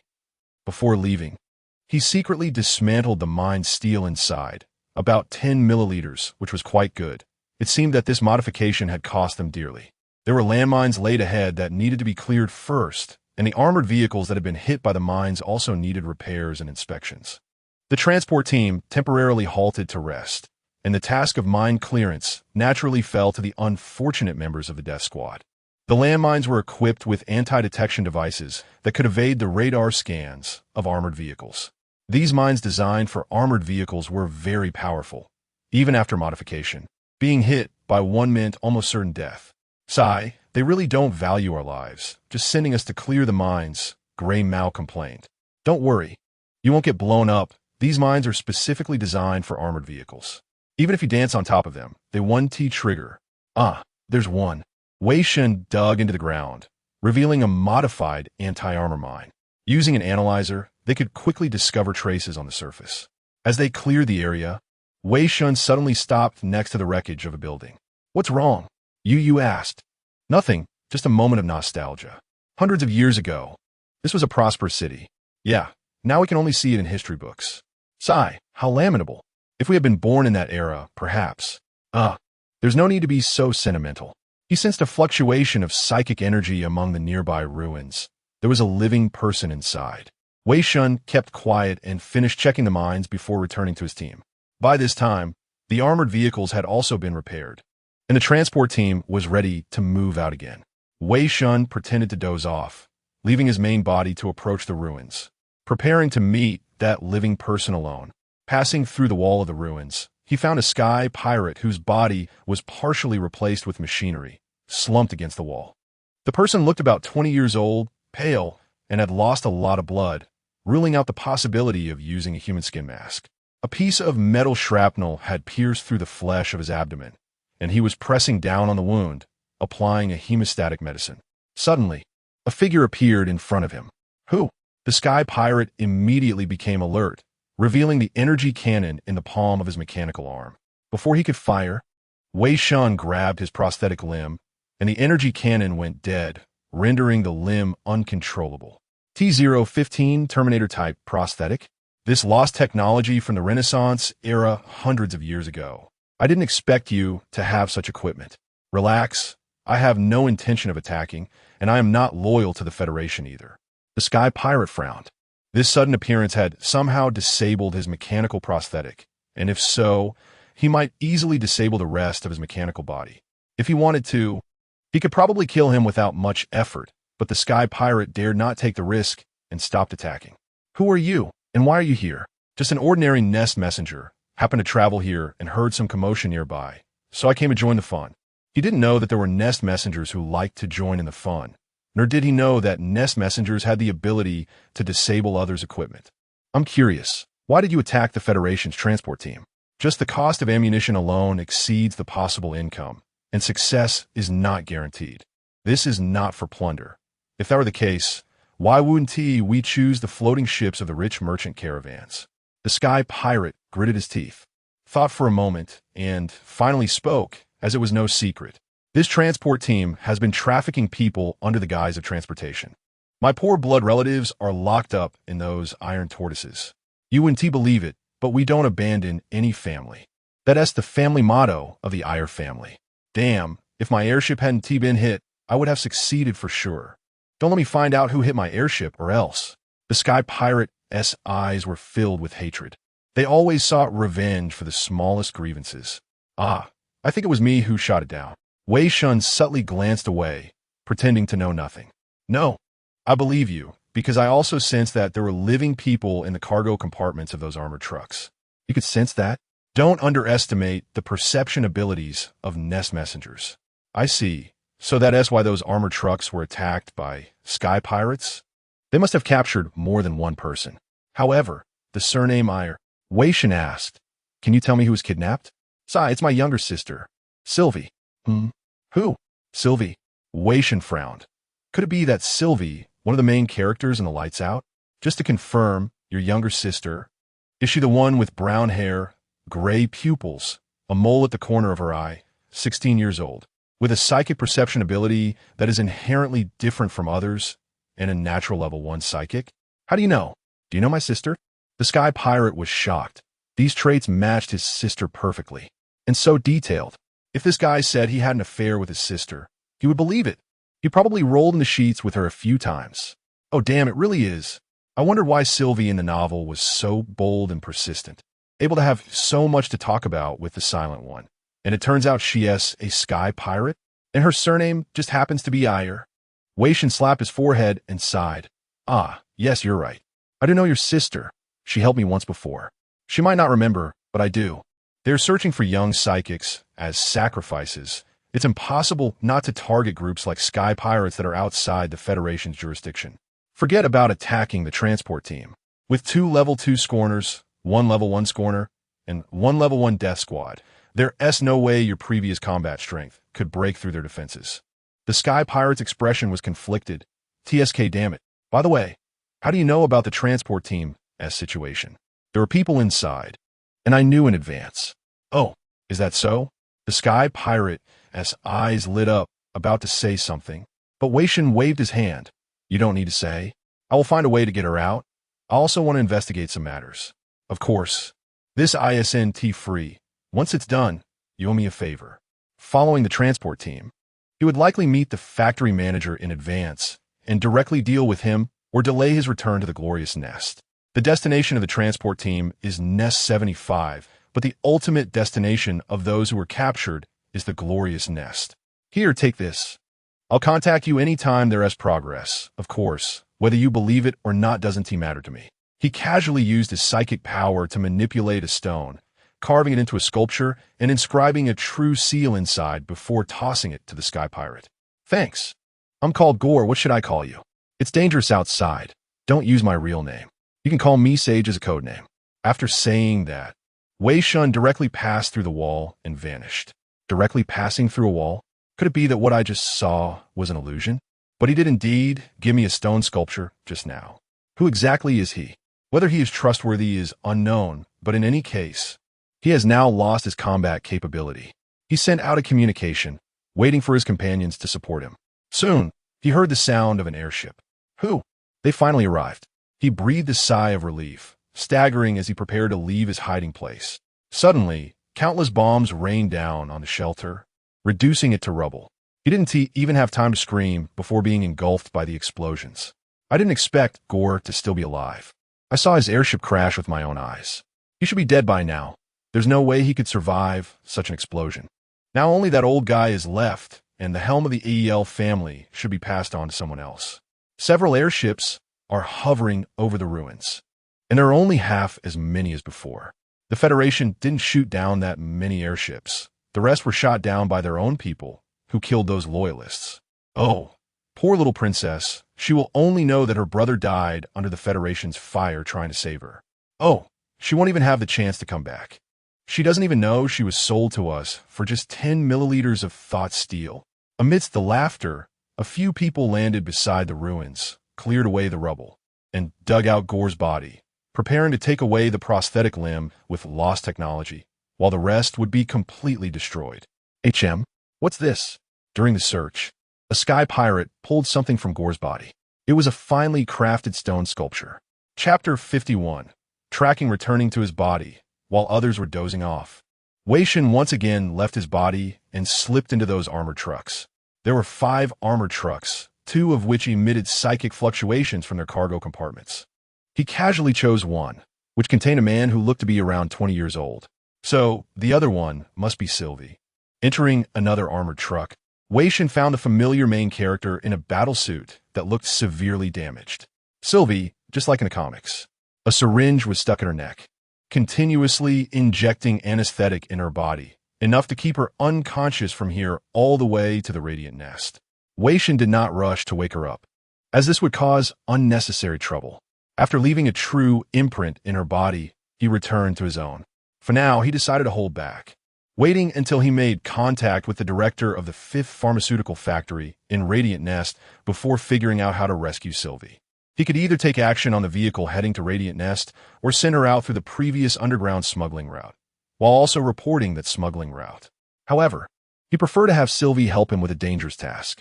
He did not find out about Gore's situation, even if his psychic power was strong now. There were still limits, and he could not focus on so many true imprints at once. His attention was currently on the true imprints of his body and Radiant Nest, failing to realize that Gore was already dead. After all, Who would have thought that someone would die right after giving a true imprint? 2 days later, the transport team arrived safely at Nest 75. There were only a few attacks from fanatics along the way, all of which were easily resolved. Thank you for your help. Federal soldiers, please allow me to pay my highest respects to you. May I invite you all to dinner? I would like to host you with a lavish banquet. Thank you for your kindness, but no need, sir.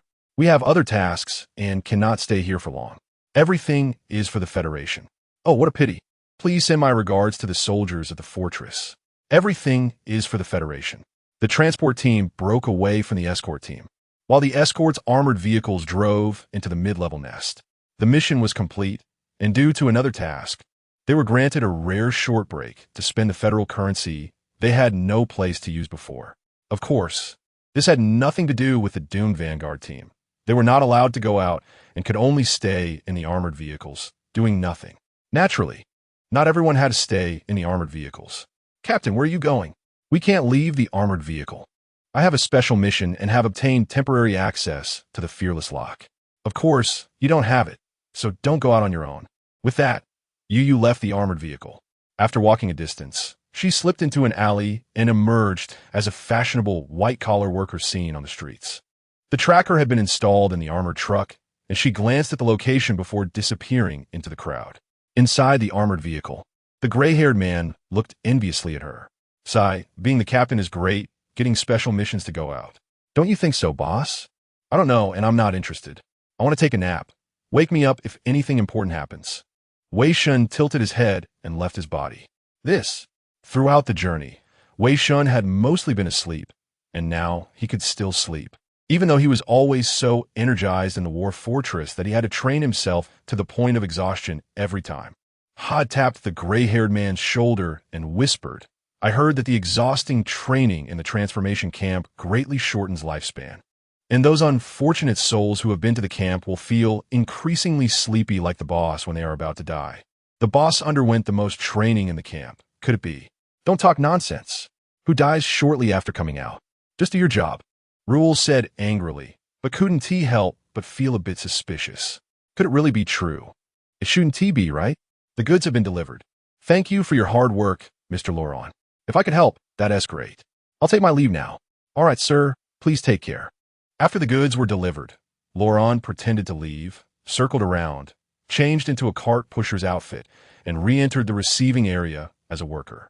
After waiting for a moment, a cart pusher wheeled in a cart about half a person high into a corner without surveillance, quickly disguising the cart to make it look like a food delivery cart. The two exchanged items, and Laurent pushed the cart away towards the staff living area. However, he didn't notice that a plain-looking mechanic was secretly observing. There's definitely something wrong. Just now, through the surveillance installed in the vehicle, he saw an employee sneak away with a battle suit that clearly had someone inside.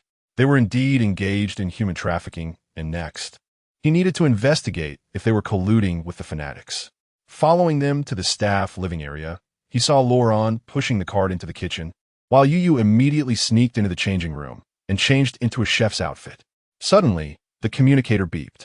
This is Yu. I have confirmed that the investigation target is related to human trafficking and am proceeding with the next step. ZZZZ. Mission canceled. Return immediately. Thank you for your hard work, loyal soldier. What? Yu frowned. She had just found out some things and was about to eliminate these federal parasites. Yet the mission was canceled? This is an order from the Eye of the Nest and Radiant Nest. These people are part of the Federal Dark Department conducting secret operations. We do not need to investigate. Mission canceled. Return immediately. This is an order. Understood. The communicator shut off, and Yu fell silent for a moment, deciding to leave. Following orders is a soldier's duty. However, in the end, she still wanted to check the situation in the kitchen. Otherwise, it would be a waste of her outfit. Entering the kitchen, everything was neatly arranged, as if no one had been there. Where's that cart? Looking around, she found that the cart had disappeared. There was a hidden door in the kitchen, and through the passage in the hidden door, the cart reached the basement. So that's it, using the escort mission to carry out a tracking mission? Otherwise, how could the doomed Vanguard team receive an escort mission? At this moment, Wei Shen had infiltrated the cart, waiting for their next move. It was inevitable that the factory director's actions would be monitored by the Pure Watchers. Previously, someone online speculated that the biting dog and turning off the lights was the Pure Watchers slaughtering the residents of the conscious world. But why would they stop the investigation? It seemed they were covering for the factory director. Wei Shen thought of a possibility. Perhaps Radiant Nest had long been infiltrated by the fanatics of the Father, and even the Pure Watchers were involved. It seemed that Radiant Nest had been deeply infiltrated. Soon the cart moved, being pushed into the cargo hold of a transport airship. Before long, footsteps approached, and several employees carried out 2 abducted individuals and sent them into a hidden room. How was this all? 2 individuals, older in age, both air pirates. Not enough. Go to the Welfare Institute and adopt a few children for psychic steel injection surgery. Under 12 years old, to be completed within 5 days. I hope this time we get enough. The fuel is running low. The speaker was a middle-aged man in a suit, with squinted eyes and a face that always wore a fake smile. Wei Shen recognized him from photo. He was a director of the 5th Pharmaceutical Factory. A glance revealed he was a secondary psychic master who had undergone a regular transformation, showing no signs of fanaticism. So he is not a follower of the Father? Or did he use some means to disguise it? At that moment, he noticed an object in the inner pocket of the director's clothing, resembling a card made entirely of psychic steel. Although small, it had an extremely intricate internal structure. His intuition told him that this object was related to the conscious world. He would ask Jian later. Perhaps she would know something. Chapter 52. The Truth Inquisitor 2. 0. Kill him. What? Kill him? Jian smiled sweetly, gesturing toward her neck repeatedly. No, that's not what I meant. I meant, you this. Huh? What about the story? The mystery? When did she transition from a seamstress to a berserker? A despicable thief stole the hero's authority, took away the hero's headgear, and deceived the elves with slogans to fill his own pockets, attracting the attention of demons. His evil deeds are despised by all, and his soul will fall into hell. When the hypocrisy of the slogans is revealed, the anger will turn into a sharp sword to behead him. Jian looked eagerly at Wei Shen, as it was the first time he saw her display such a pitiful, pleading expression. Well, okay, but I don't know if this will affect the promise I made to you. You said the next batch of sacrifices would be the only opportunity. When the sacrifices arrive, the sage can take away the opportunity, seize the hero's headgear and slogans, and forever close the treasures belonging to the hero. Please, Mr. Guest, I beg you. Jinyan's eyes sparkled with excitement. The opportunity was right in front of her. How could she not feel thrilled? She's getting all coy now. It seems she's quite looking forward to it. But since that's the case, I have no worries. The headgear and slogans correspond to the key and password, right? This isn't too difficult for me, but may I ask, do you really have to imply it through the story? Can't you just say it directly? If you become Jinyan's master, how's the favorability? Naturally it's full, Jinyan replied with a light laugh, her eyes filled with affection. Oh dear, you're making me blush. As expected of a witch, she knows how to entice people. Wei Shen smiled. Now that he was aware, it was time to act. On the upper deck of the transport ship, the banquet hall prepared for the capitalists. The high-end red wine on the table is something an ordinary person would never see in their lifetime. And a piece of fresh meat is equivalent to a month's salary for a middle-class citizen. The factory manager held a glass of red wine, rejecting everyone's invitations. The number of attendees did not meet the standard, and he was in a bad mood. Even the meat became tasteless. Oh, dear Mr. Jack, I wonder if you have any thoughts on the cooperation we discussed yesterday. Sorry, sir, I don't want to discuss these matters right now. If you're in a hurry, you can ask my secretary. He will tell you my conditions. The factory manager waved his hand, letting the man beside him stop the approaching merchants, and left the hall to enter his private room. So annoying, this pack of money-hungry wolves. The fuel from the previous love house can last for a while, but it's best to return within a month. Using employees as fuel is too risky. Suddenly, a terrifying force suppressed him, rendering him unable to move. Then, a key to the love house hidden inside his clothing flew out and hovered in the air before him.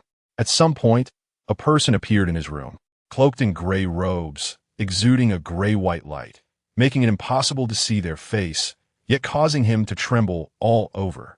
Impressive. It must be a product from the revival era. The gray-robed figure examined the key to the Love House, marveling at its exquisite craftsmanship. The factory manager was anxious, desperately releasing mental energy to break free, but it was firmly suppressed, like a chick held in a large hand. "Ah, sorry, I overlooked you. Don't be in a hurry. I promised someone that she wanted you to die a miserable death, and I also want to ask you some questions." Wei Shen snapped his fingers, and a unique wave of mental energy surrounded the factory manager, the Truth Inquisitor.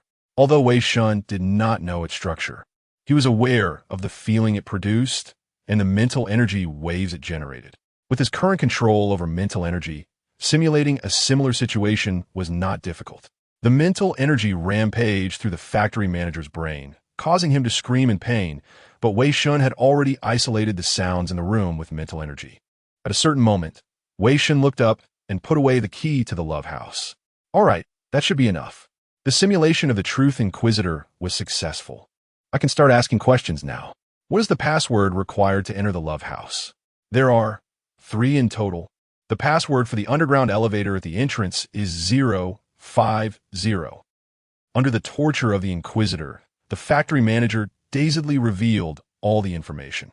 This was the normal state of a mental energy master accepting the Truth Inquisitor's probing. Next, it was about interpersonal relationships, plans. After asking everything possible, Wei Shen, feeling a bit curious, asked one more question. "What are your thoughts on everything you did before?" Hey, perfect technology, no one feels pain, even death. It should be widespread. Throughout the Federation, just some necessary sacrifices. The one who controls the technology must be me. Huh, you really cracked me up." With a snap of his fingers, he performed a minor operation on his brain, erasing his consciousness. At the moment consciousness was erased, the mental energy fluctuation also came to a halt. The body was still alive, but to Wei Shen, it was like a corpse. It seems that mental energy is directly related to consciousness. Unfortunately, this body cannot be used as a cover in the world of consciousness. Also, the factory manager did not know that those in white robes were fanatical followers of the Heavenly Father. He merely thought they were technological officials of the Federation because they provided legitimate federal appointment documents. It was no wonder that even the pure monitors were infiltrated by these fanatics. The subsequent fall of the Radiant Nest was not a coincidence. This group of Heavenly Father believers had been plotting for many years. At that moment, he suddenly remembered someone. Speaking of which, I remember Kevin is currently in the Radiant Nest, apparently being punished somewhere. Based on his sensing of the apostles, Wei Shen perceived the location of that pure monitor. He had almost forgotten about that guy since he hadn't paid attention for too long. Forget it. Let us go find him. The Federation's matters should be handled by their own people. I won't get involved. Radiant Nest, Death Dojo. Kevin, like a ghost, swiftly moved under Machine Soldier, dodging the fired bullets. His long spear pierced through the seam of the Machine Soldier's side armor, accurately hitting the core inside. The motionless dead soldier machines piled up half of the extreme space, each one with its core destroyed, extremely precise. Release the next wave of dead soldiers in 5 minutes. Quantity, 20, a cold voice echoed over the intercom. Kevin stretched his body, his breathing not even quickening. These trainings were quite difficult for an average level 2 monitor, but for him now, they were barely even a warm-up. The apostolic transformation had enhanced all the functions of his body, turning challenges that previously required serious attention into something as simple as a meal. Even weapons he had never used before felt very comfortable to use now. He hated this feeling. It constantly reminded him that he had been tainted by the magic of faith. I hope I never have to touch that thing again in this lifetime. Hey, long time no see. I couldn't find you. Suddenly, the world was covered in gray and white, and a familiar monster appeared before Kevin, every cell in his body cheering for its revered name, the Sage. Kevin trembled, cautiously watching this intruder. Don't be nervous. I'm not here to blow this place up. I'm just here to tell you some news. The Radiant Nest has been infiltrated by the followers of the Heavenly Father, and even the pure monitors inside are no longer clean. What? Kevin was extremely shocked. The pure monitors were infiltrated? This was almost impossible. But if it's a deception, it seems he has no reason. Believe it or not, I don't want to see your demise, but if you don't listen, I won't bother to care. Watcher, I think you should know what to do, so goodbye. Wait. TSK. I was just about to ask, and that figure had already vanished. Have they been infiltrated by the followers of the Heavenly Father? It seems I need to speed up the process, complete the third transformation surgery, become the Watcher of the Radiant Nest, and root them out one by one. All for the Federation. Chapter 53. The sanctuary obtained in a small room of the warehouse. The syringe that injected the anesthetic had long been removed, and the girl's spirit gradually recovered. When Sylvie opened her eyes, a plainly dressed, featureless person was sitting beside her. "You're awake? Don't be afraid. I mean no harm." The voice reached Sylvie's ears through telepathy, showcasing his extraordinary abilities. The surveillance couldn't capture his form. He was merely a projection appearing in Sylvie's line of sight. "You are Shu. The surveillance here is very sensitive. If you can't transmit with telepathy, don't make a sound. I'm just a messenger of the Nest City. You can call me Zich, though I randomly came up with the identity of a Nest City messenger to spread the faith's corruption. It seems surprisingly useful now. Although the best choice would have been to wake you before arriving at the Radiant Nest City, that might have been too late. The choice of this matter is yours. You are currently in a warehouse of a floating ship, docked at the sky port of Nest City number 75. You have two choices. One is to escape after waking up, and the other is to accompany me to the Radiant Nest City and help me with a task which, of course, is very dangerous and likely to be life-threatening. Sylvie frowned, and a pleading look flashed in her eyes. Wei Shen understood her meaning and shook his head. "Do I look like a good person to you? If you escape directly, I certainly can't take you out of the Nest City. I have my own goals and can't help you pass through the pure shield." Of course, he could take Sylvie away by dropping her when the floating ship flew out of the Nest City. He could still handle the pure shield of the floating ship. But why would he do that? It would only increase the risk of exposure. The time to kill the Horned Angel was approaching, and to be honest, the more he investigated, the less confident he felt about killing that Horned Angel. The Radiant Nest City was deeply infiltrated. Perhaps they came to liberate the Horned Angel. And those fanatics had been preparing for many years. Relying solely on himself, Wei Shen didn't think the success rate was high. After all, 10 years of hard study usually can't match 3 generations of accumulation. He needed someone to help him deal with real-world problems. Those fanatics must have made many preparations in reality, and a single misstep could lead to chaos. And when facing the angel afterward, he would be trapped in the realm of consciousness, making it difficult to interfere with reality. Who knows what those fanatics would do if they sensed something was off? He would continue his investigation and try to arrange some personnel. It's better to be prepared.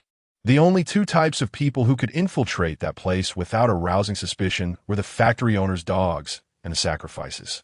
Of course, Wei Shen didn't plan to let those factory owners' dogs go either. During this time, he would force them to become his followers. Now, he just needed to wait. Meanwhile, Yu returned to the armored vehicle, bringing some roadside snacks with her. After all, she was a fake disloyalist and still had the right to consume.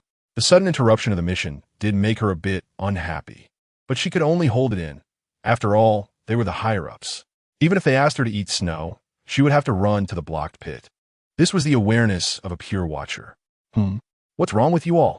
Upon entering, she suddenly felt a bit oppressive inside the vehicle. What's going on? Rue Urcha shook his head and pointed at Wei Shen, who was motionless.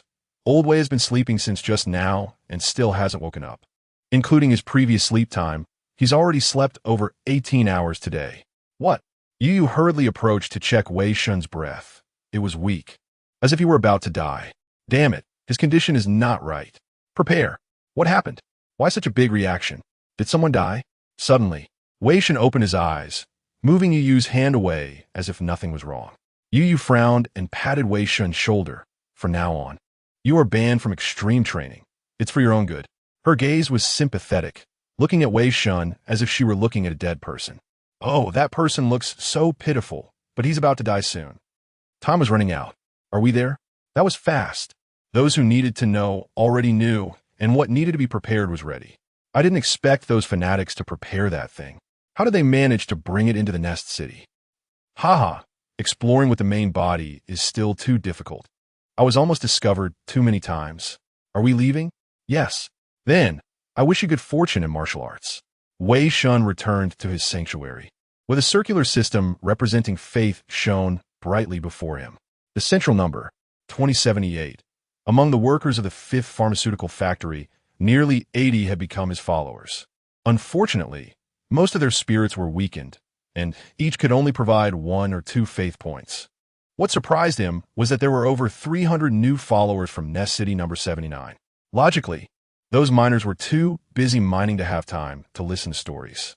After learning more, he found out that among the followers recruited from Nest City number 79, there was someone who had previously been involved in pyramid schemes, and he contributed over 200 people's sales. Truly worthy of being my right-hand man. If I can bless my followers in the future, he will be the first. In any case, the task quota has been met, and the faith points exceeded by a full double. It was time to acquire some skills.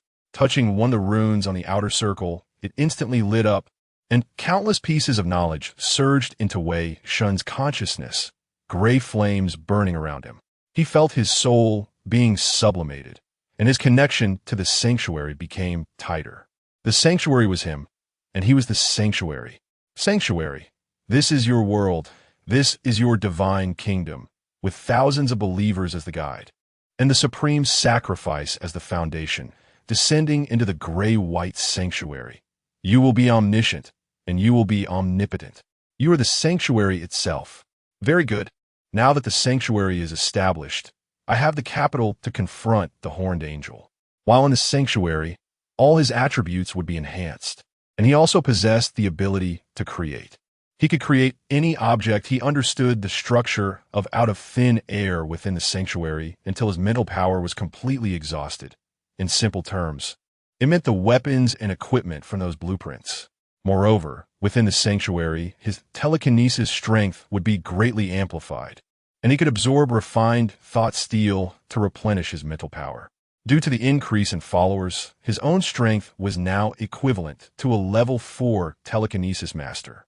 In a one-on-one fight, without relying on any external force, he was enough to look down upon his peers among level 4 telekinesis masters and could hold his ground for a while against a level 5 telekinesis master. However, to deal with the horned angel, which required facing several level 5 contemptuous teams, he still had to rely on the sanctuary. So now, it was time for the final preparations. Just in time, the floating ship had arrived at the Radiant Nest City.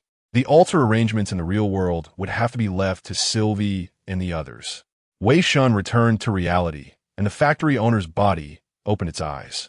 At this moment, all his subordinates who knew the secrets of the fifth pharmaceutical factory were kneeling before him. Praise my exalted Lord. Stand up. No kneeling.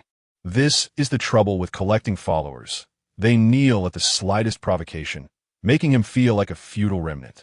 He told them how to arrange the altar, and once they entered the fifth pharmaceutical factory, they would set it up. All right, now ordinary people leave. Telekinesis masters come with me. Among the factory owner's dogs, there were 2 telekinesis masters, both level 1 telekinesis masters. It took him a tremendous amount of effort to corrupt them. Telekinesis masters have much higher resistance to faith corruption than ordinary people. He led a few people to the warehouse, where Sylvie was waiting inside. In the end, she chose the second option, while the other empty thief chose the first and was put back to sleep by Wei Shen with the anesthetic needle. Nonsense. How can we just let him go? What if he runs around and gets caught by the Federation for interrogation? The Purity Overseer will come to check the water meter the next day. Should we abandon the plan that Wei Shen has prepared for so long? So let's just let him sleep. If the mission succeeds, he can live. If it fails, he won't suffer much. As for your mission, it's quite simple. Infiltrate those fanatic strongholds and completely destroy them. With that, he spread his hands, and 10 collapse bombs appeared before them. Miss Qianyan, what's wrong? May I ask, why do you lose your presence here for a period each day? Why does the world of consciousness stir at that time? Because the boiling water is too hot. The groundhog can only curl up in its broken burrow, and during that time, the devil will also rejoice. She should thank that lone bird. They use its feathers to cool the water. He will scratch their hands, peck their eyes out, and sing in the air, calling for the witch and the devil to die together. So, during that time, those fanatics' attention is not on the stronghold. This is indeed a good time for exploration or a raid, isn't it? The people have been brought in, 2 of them, both empty thieves. Some are missing, sir. I'm afraid it won't take long. It's a pity that the previously arranged mind steal surgery failed.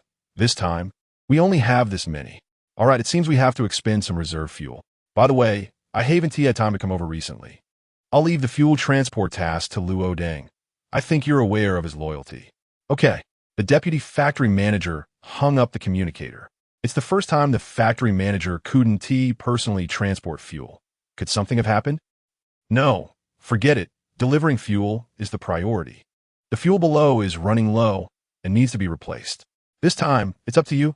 Go to the underground facility with him. Yes. Under the secretary's lead, several people entered the warehouse, using the secret passage dug by the fanatics to access the underground stronghold. I'm sorry. There aren't too many people right now. They're all analyzing the underground facility. Sure enough, during this time frame, those damned heretics are all in the underground facility. And the plan continues. Luo Deng pretended to arrange for one person to send the two empty thieves into the dungeon, then said to the secretary, I'd like to see the situation of the facilities below. Mr. Jack is very concerned about your progress. The progress is promising. We will soon uncover the secrets of the underground facilities. Please follow me. Luo Deng went alone with the secretary to the underground facility, and soon after, in the dungeon. Sylvie opened her eyes. Hiss. My head hurts. Where's this place? Why do I always seem to see strange things? After all, she's one of the main characters of Lights Out, and the only one who can briefly glimpse reality while in the world of consciousness. Even with the isolation device on, she can still sense the problems here. Above reality, there is another world of consciousness. The device Luo Deng went to handle is meant to generate the world of consciousness, and our task is to destroy the heretical objects hidden here. The henchman was a bit impatient. If it weren't for the lofty master calling him good, he wouldn't bother answering. This woman, she isn't even a believer. Why should she be favored by my master?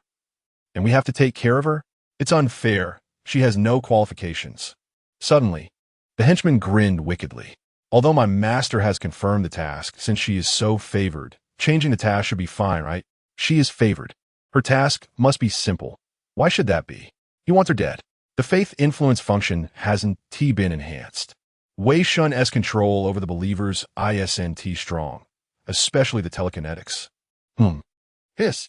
Sylvie's head throbbed, and images flashed before her eyes.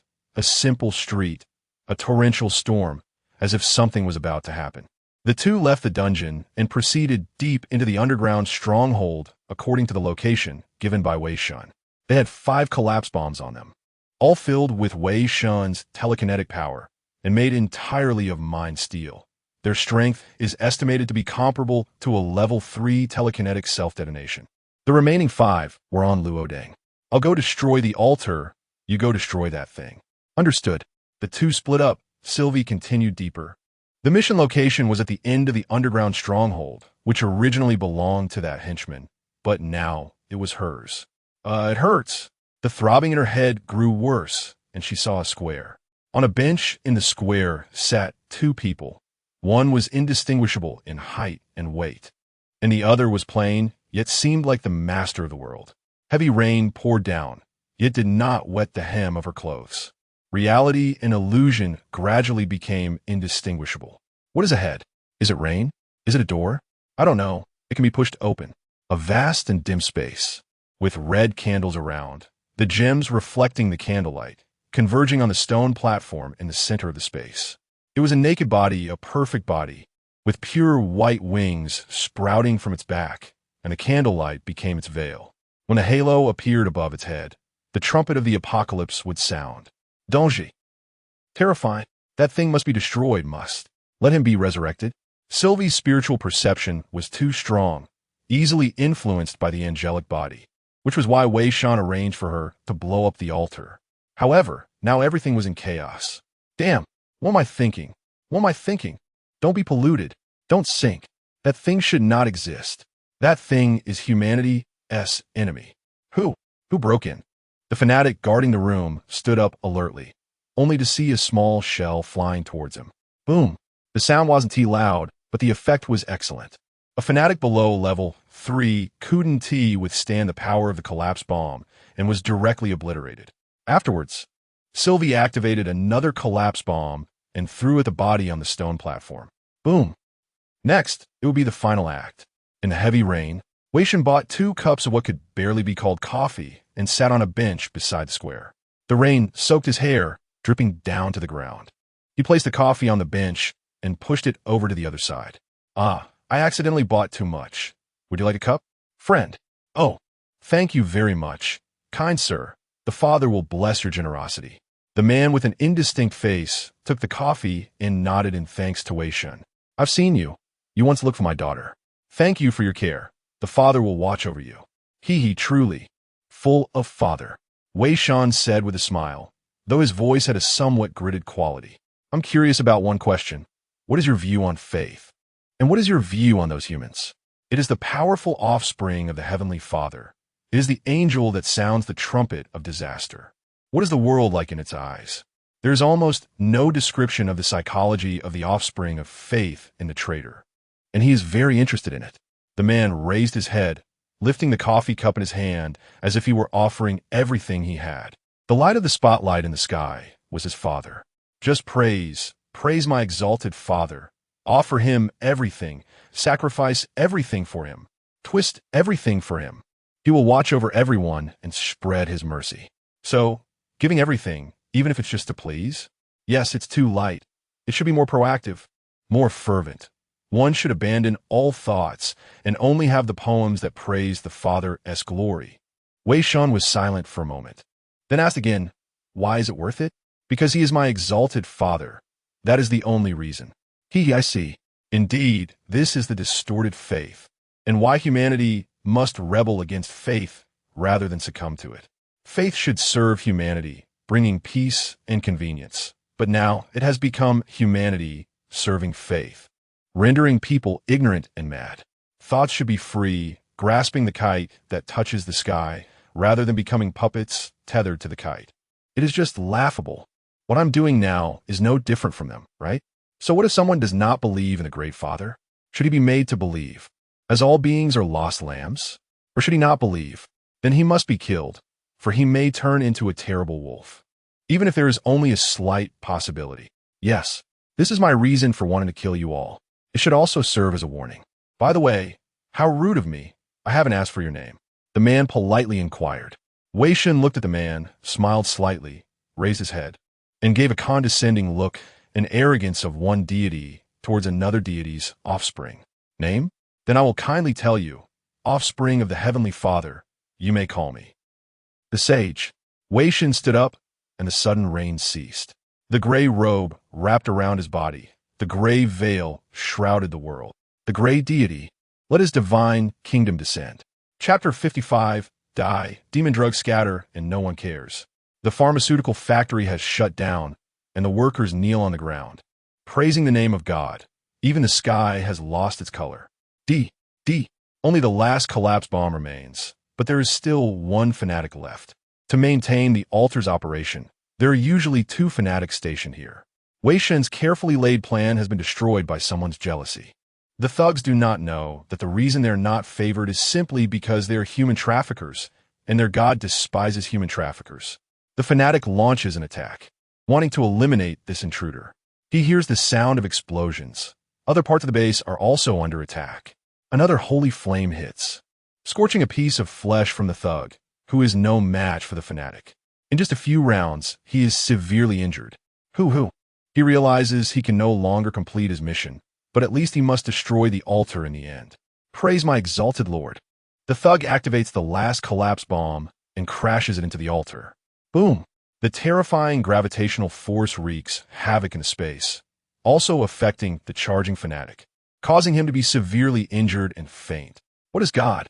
Opening one's eyes is light, closing them is night. The world is him, and he is the world. Omniscient, omnipotent. The gray-white holy realm merges with the realm of consciousness. The heavens and earth lose their color, like an old photograph. The only thing with color becomes the heresy. Finally free. I was tormented enough before. The surging psychic power sweeps across the world, like a king surveying his territory. Wei Shen stands in the air, raising his hand to the angels below. He is the Son. Come, angels of the Father. Face me directly. Fear, tremors. This is the complete crushing of personality. Even if it is just a baby, it is a deity. The trumpeting angel trembles all over. The intense sense of oppression tears apart the influence imposed by silence, making it remember its own identity. The pure white six wings unfold behind it.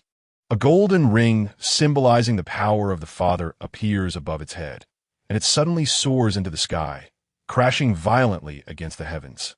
Wanting to escape from this gray-white world it despises so much. Suddenly, a gray figure appears above its head, and a gray molten sword strikes down violently. This is Wei Shen's divine kingdom. He can appear anywhere here at will. The angel raises its hand to block. The molten sword's power is fully unleashed and reinforced by the holy realm. The terrifying heat turns the angel's hand charred black. In the realm of consciousness, it loses the characteristic of ignoring physical attacks that its offspring of faith have, and the weapon constructed by Wei Shen is fundamentally similar to psychic power, naturally allowing the angel to take full damage. The angel falls to the ground, creating a large pit, and before it can react, 3 shells are constructed in front of it. Boom! The collapse bomb explodes in front of it, generating a collapse force field that not only tears the angel's body apart, but also immobilizes it. In the next moment, the sword strikes again. Wei Shen sweeps his sword horizontally, wanting to behead the angel. The angel spreads its wings wide, shielding its body, and with one sword strike, white feathers scatter. The blade sinks into half of its wing, sizzling and emitting a burnt smell. However, this blow is still barely blocked by the angel. It suddenly erupts, the golden radiance dispelling the surrounding gray-white. Feathers shoot out like sharp swords, forcing Wei Shen back. Then it spreads its wings. The golden light turns into liquid to wrap around its wounds, and it flies out violently, instantly reaching the top of the sky, wanting to escape. This place is filled with disgusting gray-white, and it has become sluggish due to years of sealing. If it weren't for the fanatics providing energy to restore its former state over the past decade, that series of combo attacks just now would have been enough to kill it. No glory, offspring of the Father. Do you only know how to run? Wei Shen appears in an instant, striking down with his sword, while simultaneously constructing 2 collapse bombs aimed at the angel. The angel snorts coldly, using its wings to block the molten sword and quickly changing locations before the collapse bomb explodes. The glory of battle? That is something only the offspring of the War Emperor would care about. What does it have to do with it? The offspring of the Father? I must live. TSK, coward. Maintaining the holy realm consumes an enormous amount of mental power, and the reserves of psychic steel are rapidly depleting. If this continues, it might really let it escape. Is there no other way? That move is effective against those fanatics, but I don't know if it will work on angels. Wei Shen takes a deep breath, his voice resounding throughout the holy realm. Father, I consolidating the fragrant wisdom of netizens. Enough to be locked in a small black room for the ultimate insult.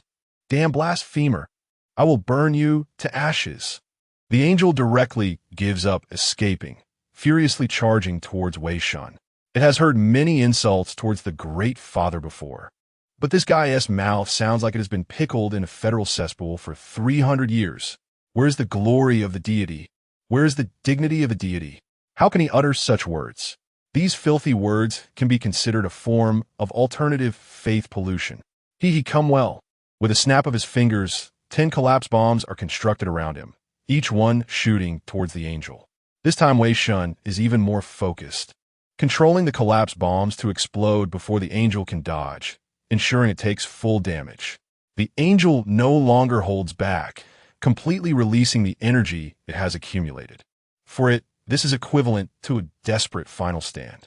The gray-white holy realm prevents it from replenishing its faith power. Once its energy is exhausted, it means death. The halo above its head shines like the sun. The holy light radiates, actually suppressing a region of gray-white, and it releases the angel's wrath, launching a glorious attack on the gray deity. Haha, getting anxious. Getting anxious. This little flame is just a little smoke to me. Wei Shen waves his hand, and a sudden downpour falls, extinguishing the angel's faith flames. What's frustrating is that the rain cloud only gathers above the trumpeting angel's head. Although the purpose is to conserve mental energy, the mocking effect is also at its peak. The sharp feathers cannot harm him in the slightest, and the originally dazzling holy light cannot touch him at all. Two more collapse bombs explode around the angel. As the protective holy light disperses and neutralizes the force field of the collapse bombs, a molten sword pierces through from a weak defensive point. This time, it penetrates deep into the angel's chest. Ugh! The angel suffers a significant injury, and the whisper of the rings in its ears. Oh dear, little angel. Can't even handle such a small toothpick? Trash, trash. Just obediently go die, okay? I'll 1T forget you. As a blasphemer. Ha ha. He admits that he is indeed a bit asking for a beating right now, but he just can't hold it in. Unable to kill, or even injure. How could I possibly kill him in his divine kingdom? No, no, I must make him suffer. He must endure the punishment for insulting my father. My father, please grant me strength and faith. Hiss. Who? The angel takes a deep breath, its wings shining with an unprecedented light, completely wrapping its body. TSK, damn it, what is wrong with this guy? Wei Shen constructs another molten sword, attacking the angel along with the collapse bombs, pouring psychic power to tear at the holy light surrounding it. He can feel the angel's energy rapidly declining, and soon he will be able to kill it. But Wei Shen still feels uneasy. Years of cinematic experience tell him it's not that simple.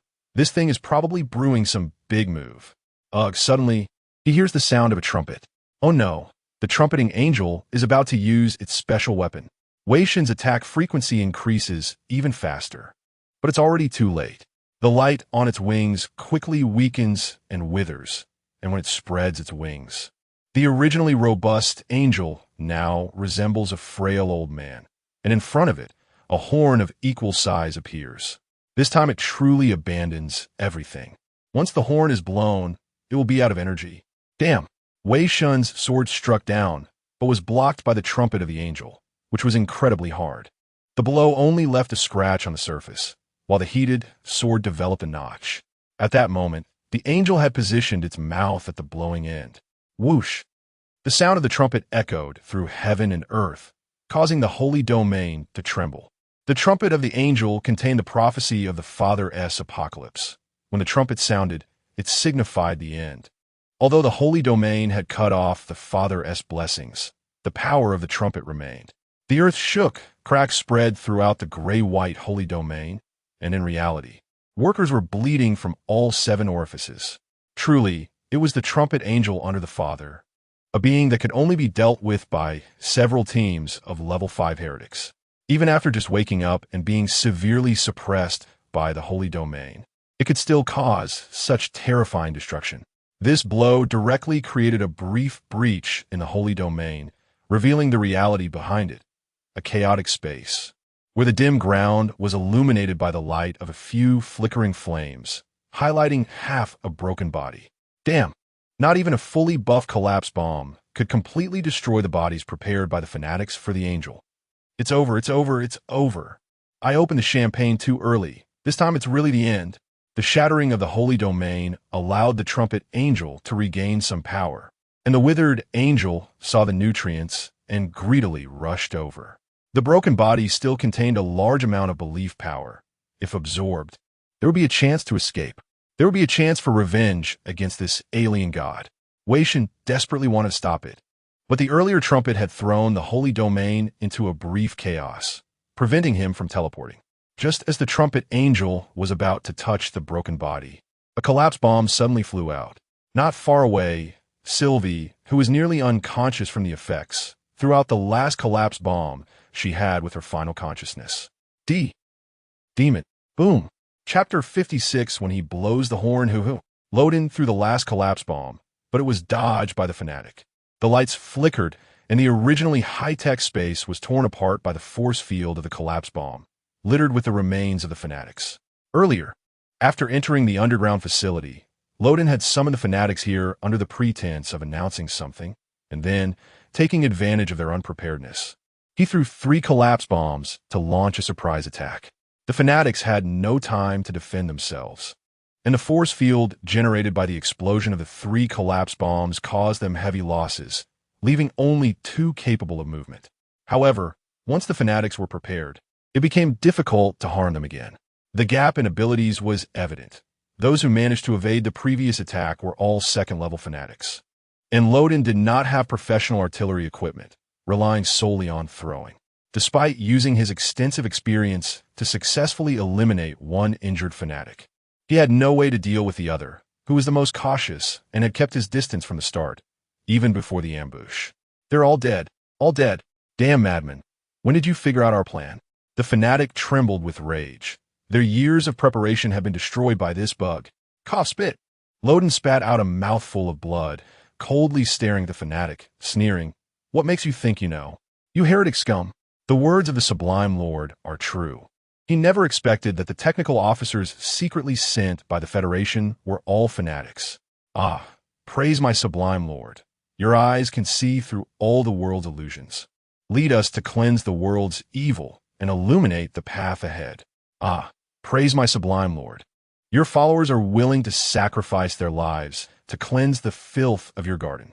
Loden shouted, his psychic power compressing rapidly as he charged at the last fanatic. The collapse bombs were already used up, so he would become the bomb himself, vowing to complete the mission given to him by the Lord. Overconfident bug.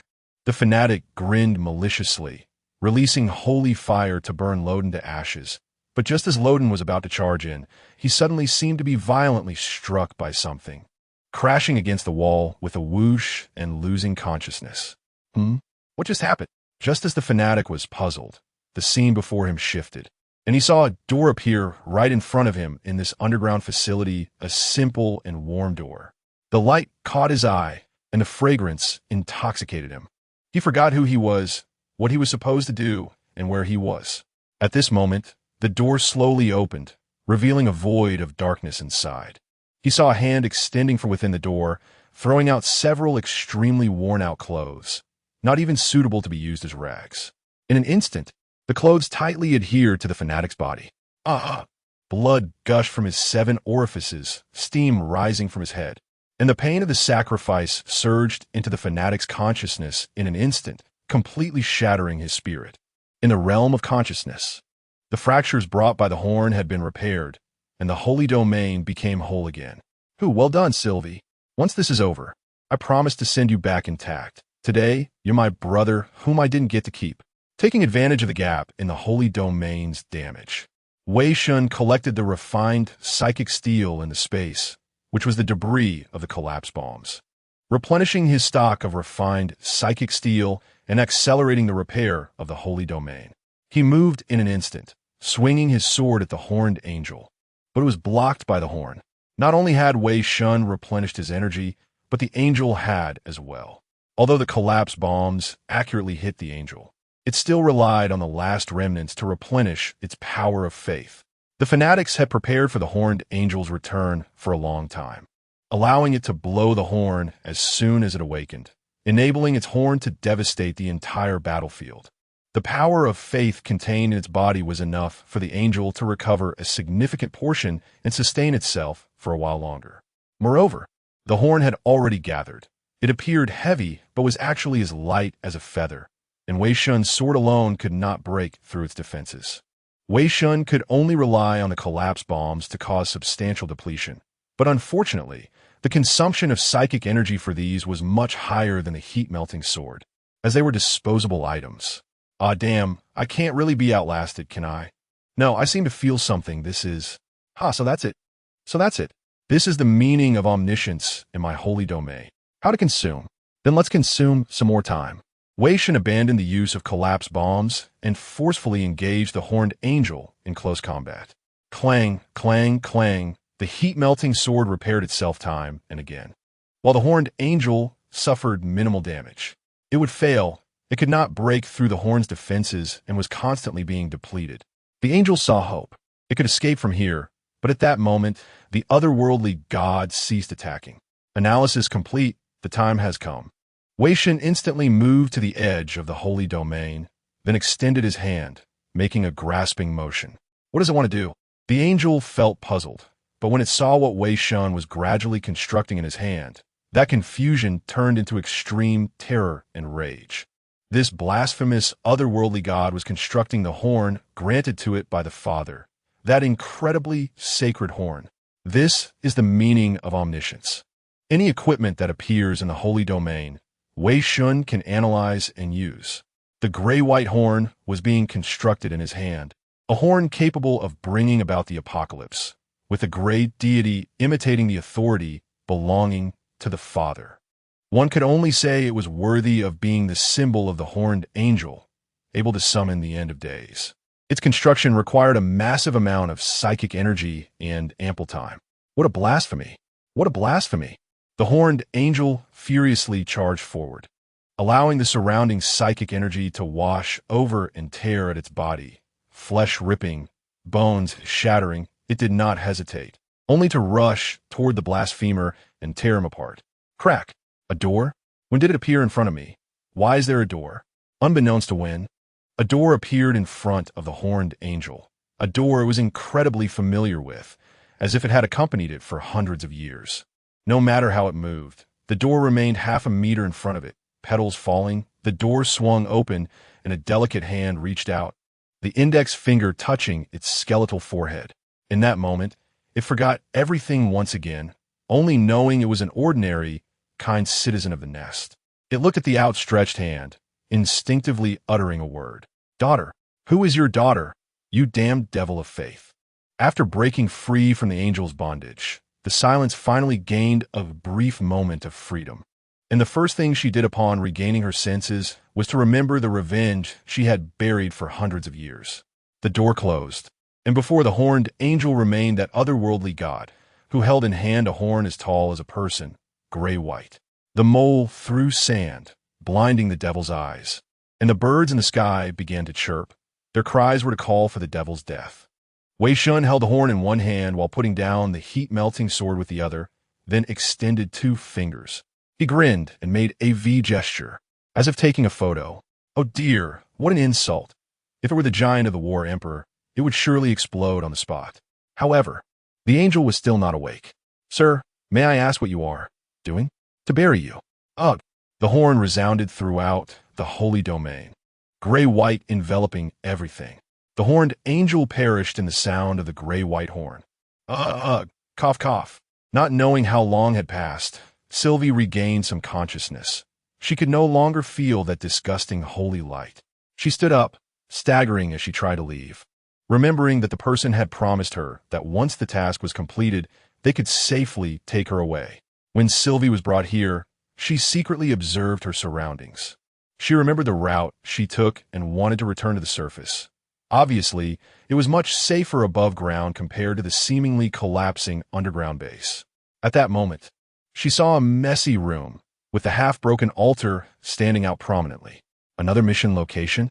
That person isn't here. They might have gone up first. I need to hurry. Bang! Suddenly, holy flames exploded in front of her, and a severely injured fanatic tackled Sylvie, raising a bone spike with what remained of one hand.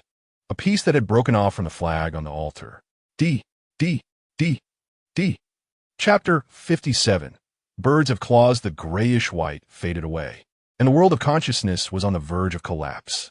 Having endured the torment of the horned angel and losing the support of the sanctuary, this place was about to give way as well. The lights were gone, and the utopia was shrouded in darkness. At the end of that darkness lay the despairing reality. Alas, it was pitch black. How was one to find a way? I said, let there be light. The gray-white glow illuminated the darkness. Not too dazzling to hurt one's eyes, but enough to light the path ahead. Wei Shen hopped across the black crevice, bouncing along the familiar road. Countless times before, he had disliked this place, wanting to return to reality. But now, he wished to linger a little longer, wanted to see this paradise once more. The world behind him began to shatter like torn photographs. Wei Shen walked faster and faster, until he finally arrived at a familiar door. Knock, knock. Please come in, Mr. Guest. The door opened with a sound, and Yin sat in the room, as usual, gazing at the gradually shattering world outside the window. At that moment, she no longer held any clothes in her hands. Only an empty bread box remained on the table. She no longer needed to sew. No, Miss Yin, I won't go in. What's wrong? Mr. Guest, don't you want to chat with Yin? Oh dear, you're truly heartless.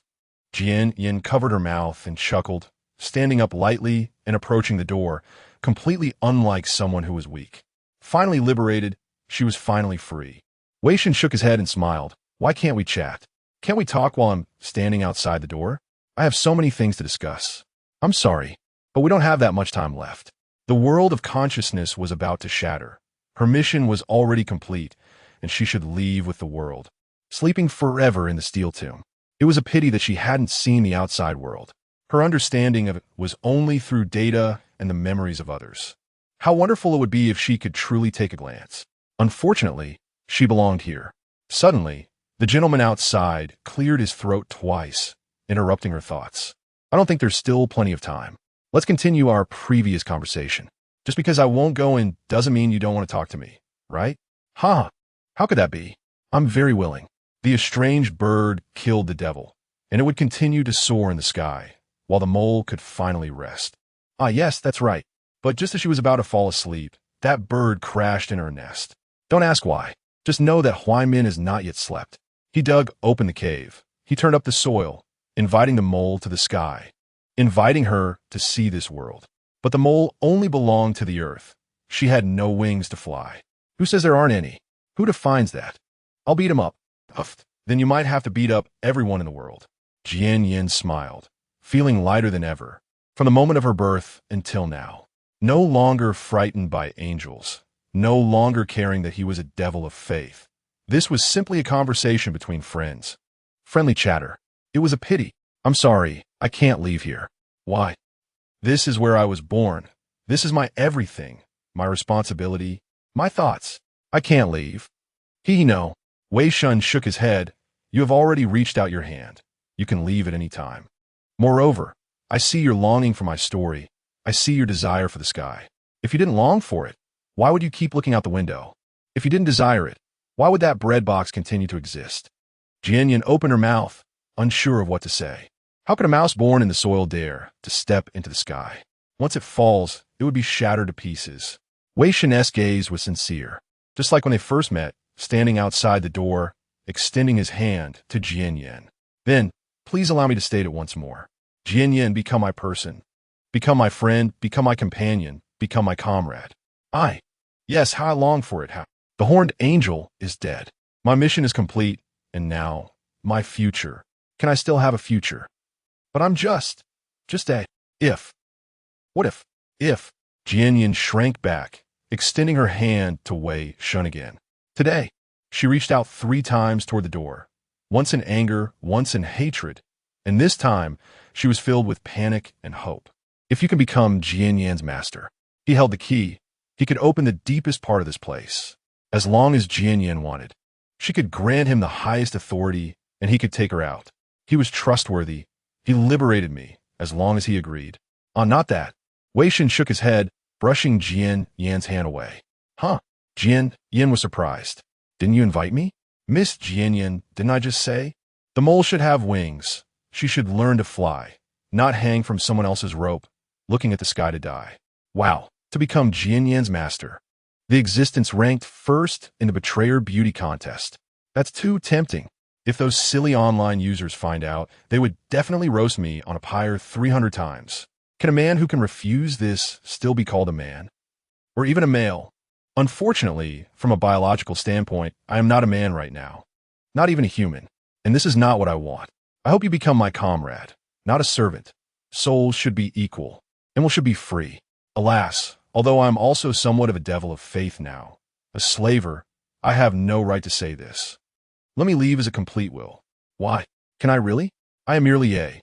Jian Yin raised her hand again, wanting to reach out, but shrank back once twice. Behind her, darkness loomed. The shadow of reality overshadowed her. Perhaps it was light, enough to blind the eyes. The world of consciousness was left with only a door and nest. In the end, Jian Yin still gave up. Forget it, because moles ultimately do not have wings. For hundreds of years, she had stayed here. This was her everything, and the only place she was familiar with. Her fear of the outside world was equal to her desire for it. Sigh. Wei Shen shook his head again, bitterly smiling. It was not surprising that Jian Yin would choose this. Rather, Wei Shen had anticipated it long ago. To take a little girl who had been cooped up for hundreds of years outside, Mere words would not suffice. At this moment, some parental techniques should come into play. Looks like you really don't want to leave? I'm sorry. There's nothing to apologize for. I won't respect your choice anyway. He shrugged. Thank you. No. Were you saying? It's nothing. Since you know that moles can't fly, you must also know one more thing. Birds have claws. Wei Shen suddenly entered the door, grabbed Jian Yan's waist, and with a push of his legs, pulled her out the door, embracing her as they fell into the darkness behind them, descending into the despairing reality. The elevator leading underground reached its end. Under the flickering lights was a cold steel ruin. I remember the password for the door is, well, no password is needed. With just a push, the door fell down, and Wei Shen entered the underground facility. He looked somewhat transparent. The battle earlier had drained too much of his strength.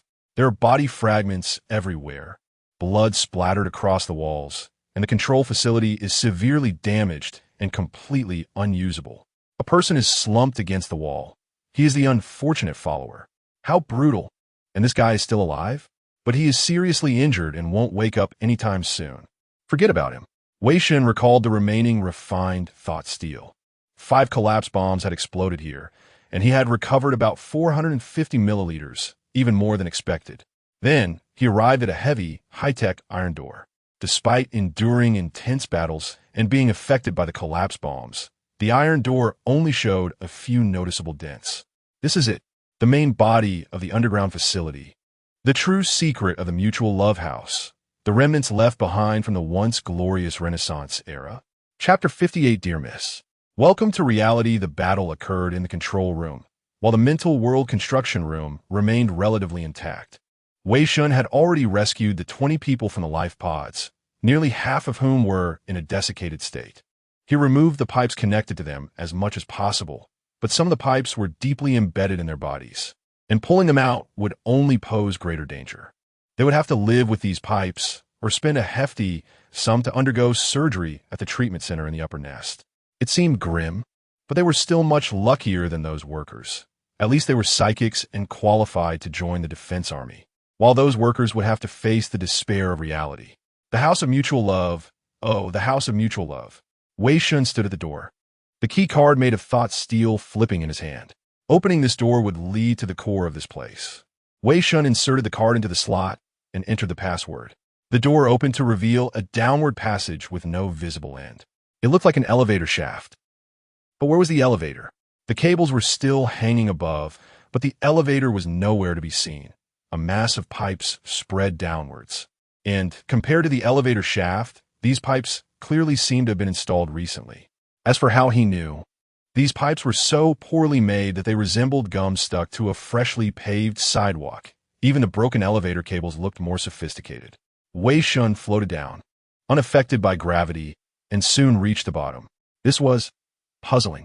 For some reason, the technological feel of this place had completely vanished. Ahead was a steel mesh that tightly wrapped around the entrance. Pipes inserted into the steel mesh revealed many familiar mechanical structures upon closer inspection, and their source seemed to be the elevator. In other words, the elevator had been dismantled and formed these iron nets. Feeling carefully, Wei Shen sensed psychic fluctuations inside the iron mesh. There were living beings within. As he penetrated the mesh, the mechanical structures inside grew more numerous and complex. And the more he looked, the more alarmed he became. If the Federation could analyze this technology, their science would advance by leaps and bounds. However, now it was reduced to a pile of irregular iron nets, utterly useless. Hopefully, the thought steel could store this technology. Perhaps it could be extracted later when fighting monsters. But there was indeed a lot of thought steel inside, and he would collect it all later. This time, too much refined thought steel was consumed. Although the gains were quite decent, the supply of refined thought steel was nearly exhausted. Counting the 450 milliliters recovered earlier, he now had less than 500 milliliters. This meant that if the angel could hold out a little longer, it would win, but unfortunately, it wasn't durable enough. The psychic fluctuations were getting closer. That familiar psychic wave, deep, stable, mysterious. Wei Shen took a deep breath. He felt somewhat nervous. After all, this was reality. Hiss. Who? Let's go. It's not good to keep the lady waiting. He quickened his pace and arrived at the center of the steel mesh. There was an oval sphere emitting a faint blue light, its exterior resembling glass, with countless pipes connecting to the bottom of the sphere. No, these were pipes extending from the bottom of the sphere, linking to the steel mesh, forming a hole. Suddenly, a large amount of water vapor spewed from the bottom of the sphere, quickly enveloping the entire space, and the sphere slowly opened. Gradually, a slender outline emerged from the mist. Long hair, shimmering with colors like circuitry, cascaded over her body, and her skin was like the most perfect jade in the world. A condensation of all the beauty in the world, with no flaws to be found on her. Pure beauty sculpted her, like the most perfect spirit birthed by the world, or a witch who could ensnare the heart and soul. Wei Shen recalled the words from the text. It must be said it was quite fitting. At the end of Lights Out, Jian Yin had arrived in reality. Wei Shen knew she had the ability to come to reality and could feel her soul. She sat up, brushed aside the hair covering her face, opened her eyes, and her pupils were as deep as ever. Interestingly, there were no blood vessels in her sclera. Instead, there were tiny circuits resembling high-tech chips. This was reality. Jian Yin breathed in. Even the rusty smell was so wonderful, like a newly born child. Then, she looked at Wei Shen and teased, "Sir, do you have something to explain?" Wei Shen shrugged. The first lesson of reality. Even the closest friends may betray you. In any case, welcome to reality, Miss Jian Yin. Wei Shen stepped forward and extended his hand. Let me reintroduce myself. Nice to meet you, Mississippi. My name is Wei Shen, an unfortunate outsider, an unlicensed mechanic, and Azage. Jian Yin smiled slightly and placed her hand on his. The House of Mutual Love, a super-large mental immersion device of the fifth continuation plan of the Glorious Federation. The virtual steward of the mental world, Jian Yin, greets you. Thank you, dear gentlemen. My divine lord. The mole rat has no wings. Who defined that? At least she had spread her wings now. Of course, in the biological sense, the mole rat indeed has no wings. Please do not throw moles from heights. Wei Shen returned to the ground, while Jian Yin wanted to stay in the underground facility for a while longer. Although being called Divine Lord excited him and made him feel fulfilled for life, clearly, another matter needed more attention. The House of Mutual Love, a super-large mental immersion device of the fifth continuation plan of the Glorious Federation. This was the essence of the House of Mutual Love, a creation of the Glorious Federation during the era of revival before the 7 days of tranquility. No wonder Jian Yin was so beautiful. Could anything produced by big data be anything less? Moreover, it was evident that there was no LGBT community among the developers.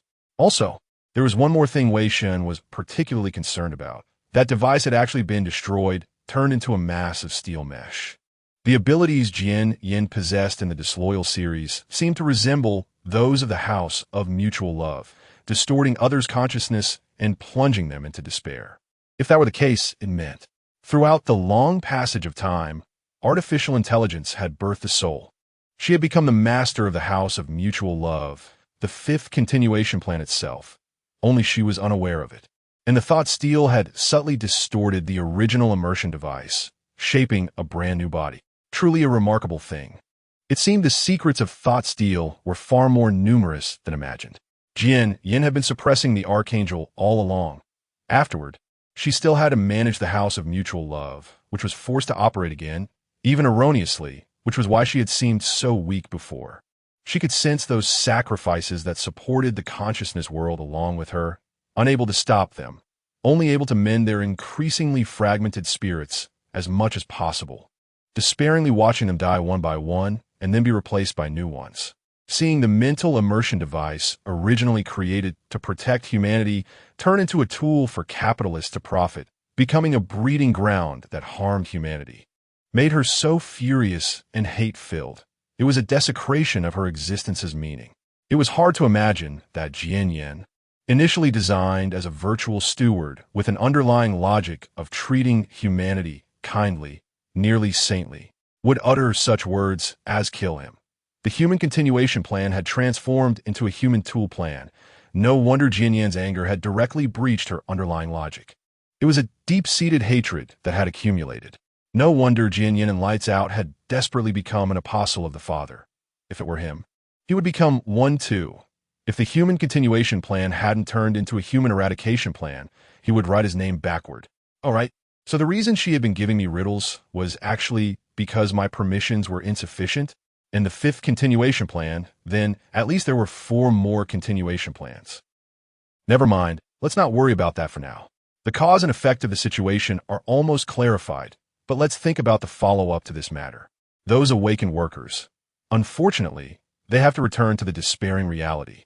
However, Wei Shen will control the factory owner's body and find a way to allocate all his assets to the workers, allowing them to recover. As for the pharmaceutical factory, let's just stop operations or sell it for money. He can't be bothered to manage it. Not blowing it up was already Wei Shen being considerate about the cost of explosives.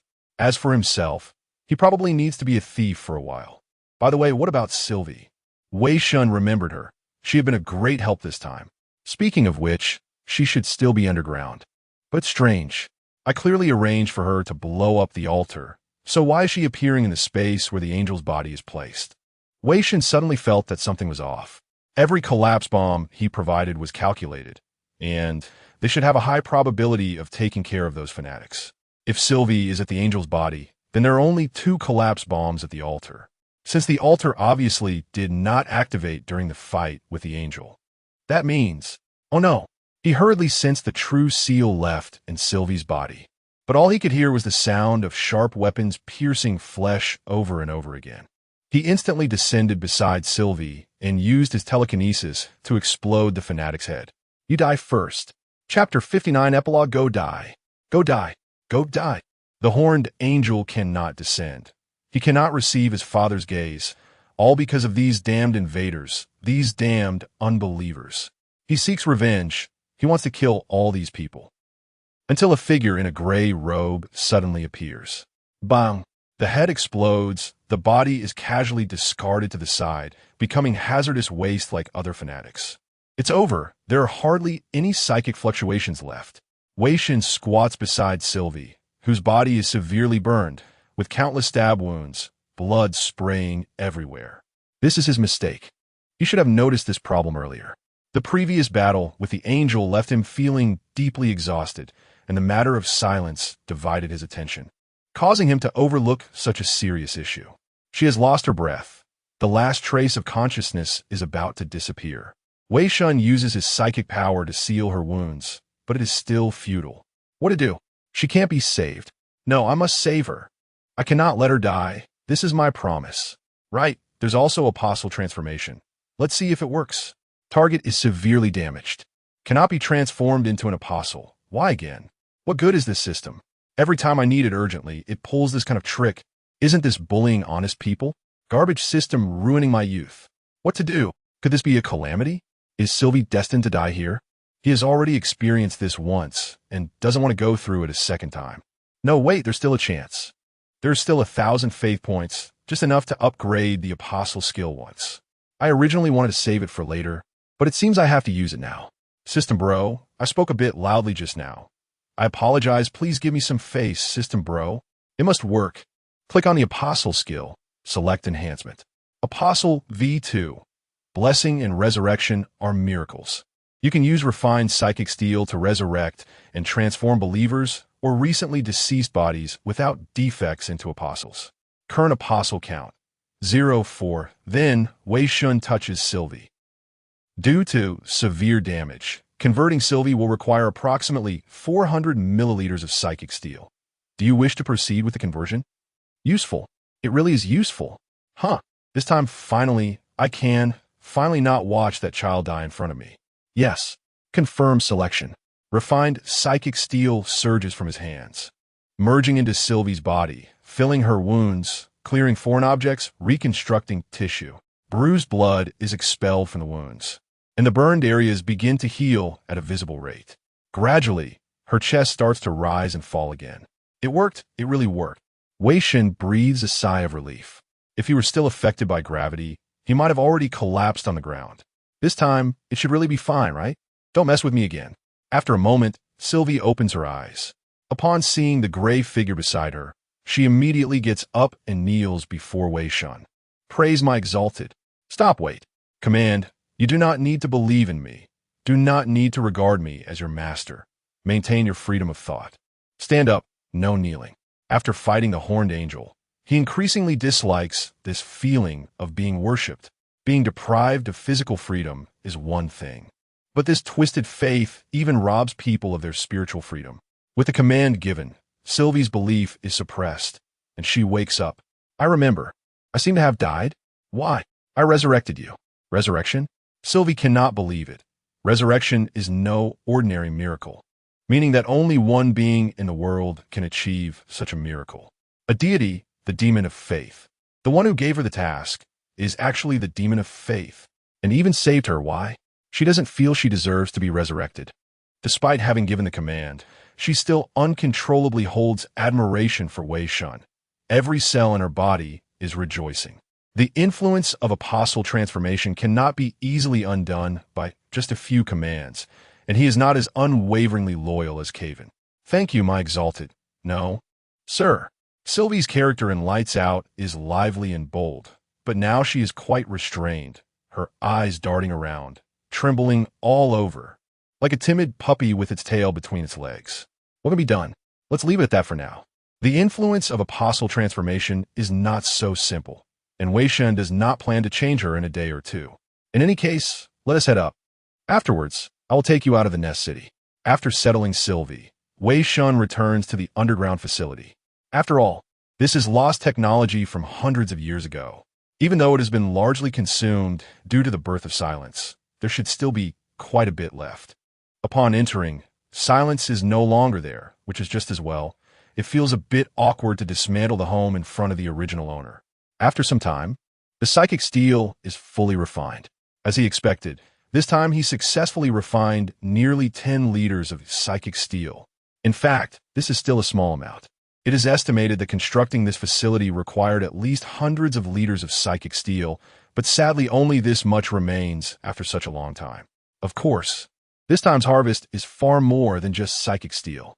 He opens his hand, revealing a light yellow crystal about the size of a thumb, which is the faith crystal obtained after killing the horned angel. The value of a horned angel's faith crystal is basically equivalent to a level 3 nest city. If handed to the Federation, it could easily be exchanged for a level 3 nest city leader, but unfortunately, it cannot be exchanged. Ordinary equipment cannot withstand the faith crystal of the horned angel, and the minimum equipment level required is at least level 4. This thing is temporarily not very useful. So let us keep it for now. It will surely be useful later. The 5th pharmaceutical factory. Even though it is night, countless spotlights make the nest city bright as day, which is the norm for the glorious nest city. So, you are here. Wei Shen moves to the highest smokestack of the 5th pharmaceutical factory and approaches that person. So beautiful. I can feel the breath of life. Silence sits by the smokestack, resting her chin on her hands, gazing into the distance. The factory is shut down, so naturally there's no smoke being emitted, ensuring her newly born clothes do not get dirty. She has seen this place countless times in the memories of the workers. But now she truly sees this piece of human civilization from hundreds of years later. This trace of life. Beautiful, isn't it? But this is hell. Countless struggles coalesce into a bitter drink of despair. Beneath the shiny exterior lies filth. After working like a beast for 5 years, Wei Shen has a say in this. By the way, try this. Consider it a first taste of the real world, something I have been sampling for 5 years. Wei Shen tosses a can to silence, who catches it and opens it, the pungent smell assaulting her nostrils. Yes, it's an assault. She takes a deep breath and takes a sip. Ugh. Now not only her nostrils are assaulted, but her taste buds are as well. How does it taste? A flavor most Federation citizens will remember from birth. Full of the taste of struggle. In summary, extremely disgusting. Silence grimaces and bites her teeth, swallowing the entire industrial nutrient paste. Then she looks at Wei Shen and smiles slightly. So am I now like them, a citizen of the Federation? No, you don't have a Federation certificate.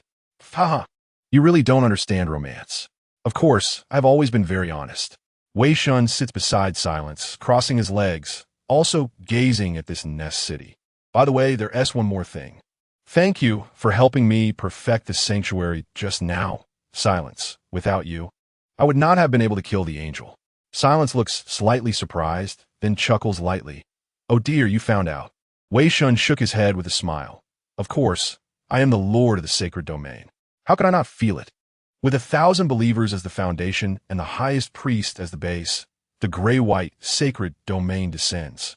Although that is the case, 1,000 believers are barely enough to allow the sacred domain to descend.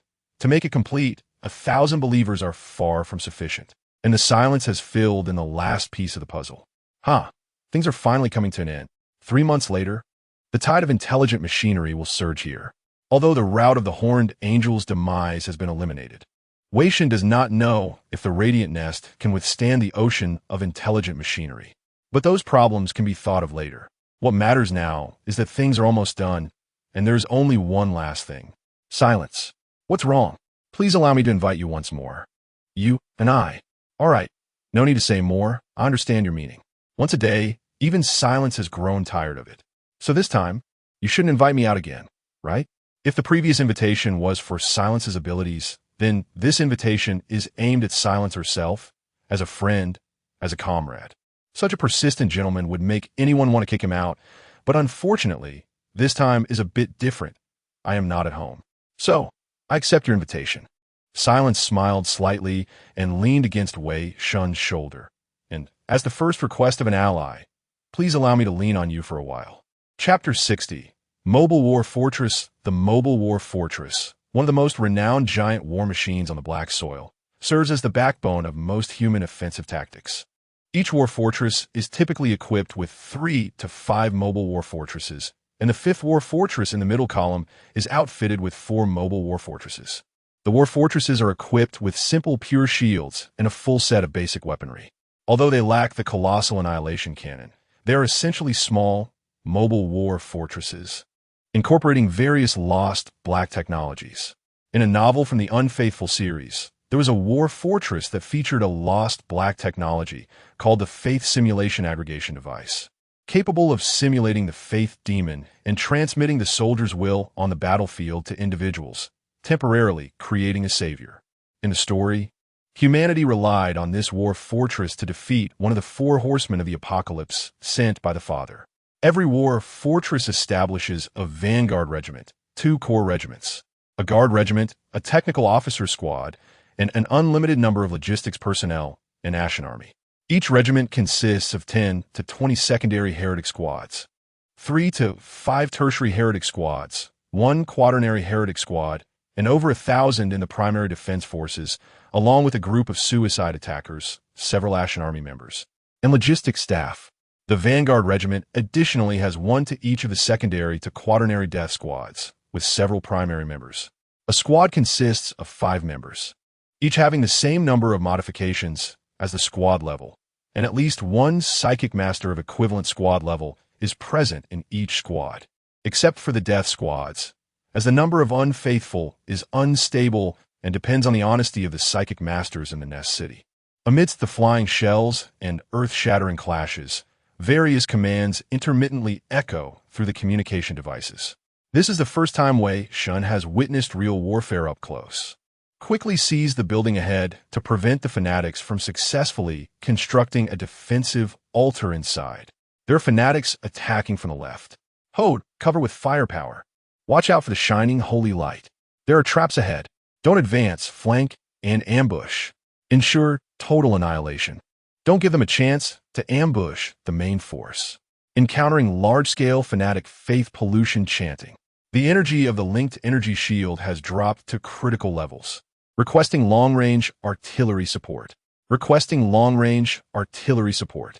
On the battlefield, Yu is overwhelmed commanding the fight, while Wei Shen, usually so spirited in directing, has fallen silent, pointing where to fire like a heartless execution machine.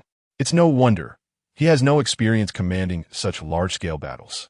With his aggressive tactics, it would take long for the death squad to be left with just him and Yu. In the siege battle, they are about to capture another city on the path to the fallen Nest City, number 104. The Vanguard's mission is to ambush the fanatic guards outside the city, disrupt their tactical arrangements, and forcibly break through the large faith barrier surrounding the city. Fire snakes spit forth. Holy light shines down. and the battlefield is like a meat grinder claiming lives, while the defense forces can briefly withstand attacks through psychic activation of energy shields, and the Ashen Army, as their name suggests, is merely a string of coal numbers. They have wiped out a defensive point and established makeshift fortifications based on it to block the fanatic reinforcements. In the distance, the vanguard has advanced near the city, and the ambush mission is nearing its end. Boom! A loud explosion erupts as the hand cannon blasts through the chest of the bishop. Villic, clad in black armor, shakes his hand, and the black armor releases a gust of air as he lands. 3 teams set up the large barrier-breaking device. Teams 1 and 2 maintain the energy shield to continuously supply power to the device. Yes, quickly install the barrier-breaking device. Villic communicates to the war fortress. The faith barrier is about to be breached. Prepare for saturation fire coverage. He clenches his fist at the 3rd team, which understands the command, activating the large barrier-breaking device. Soon, the once impenetrable faith barrier rapidly dissolves and splits open. In the next moment, countless shells are launched from the distant war fortress, showering every inch of the fanatic city with equal fury, killing countless fanatics and reducing buildings to ashes. Villic, you're quick as ever. After the artillery coverage, a corps regiment swiftly surges into the city through the breach. A heretic in black armor, similar to Villic's, wearing a golden chain, approaches and greets him. It's Chun Shiryun, the leader of the 6th Corps Regiment of the 5th War Fortress. Everything for the Federation. Efficiency must be ensured and unnecessary losses minimized. The blood of Federation soldiers should flow in the right direction. Others should learn from you, especially the leader of the 2nd Vanguard Regiment. His overly cautious personality will only lead to greater losses. He is more suited to be the Guard Regiment leader. By the way, a few days ago, I pulled 2 team members who were polluted by the father from the squad. I remember you had one as well, which resulted in the annihilation of your secondary heretic squad. I wonder why the father's followers seem particularly fond of our war fortresses. Is that so? Looks like we need to conduct a strict faith review afterward. Could it be that these fanatics really have some plans? Achu, what's wrong? Old Wei, I don't know.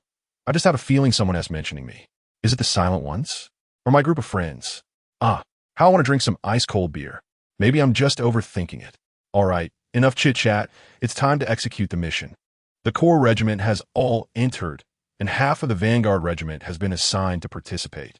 The perimeter will be defended by another Corps Regiment and part of the Vanguard Regiment. Next up is the brutal city battle. Soon after, with a violent explosion, the core of the city is blasted open, and the faith barrier loses its energy supply, rapidly dissipating with the city nearly captured. After the defense forces withdraw, a round of even more intense artillery coverage ensues, until the city's appearance is no longer recognizable. The Father's city, filled with pollution, is adorned with his statues that must be completely destroyed.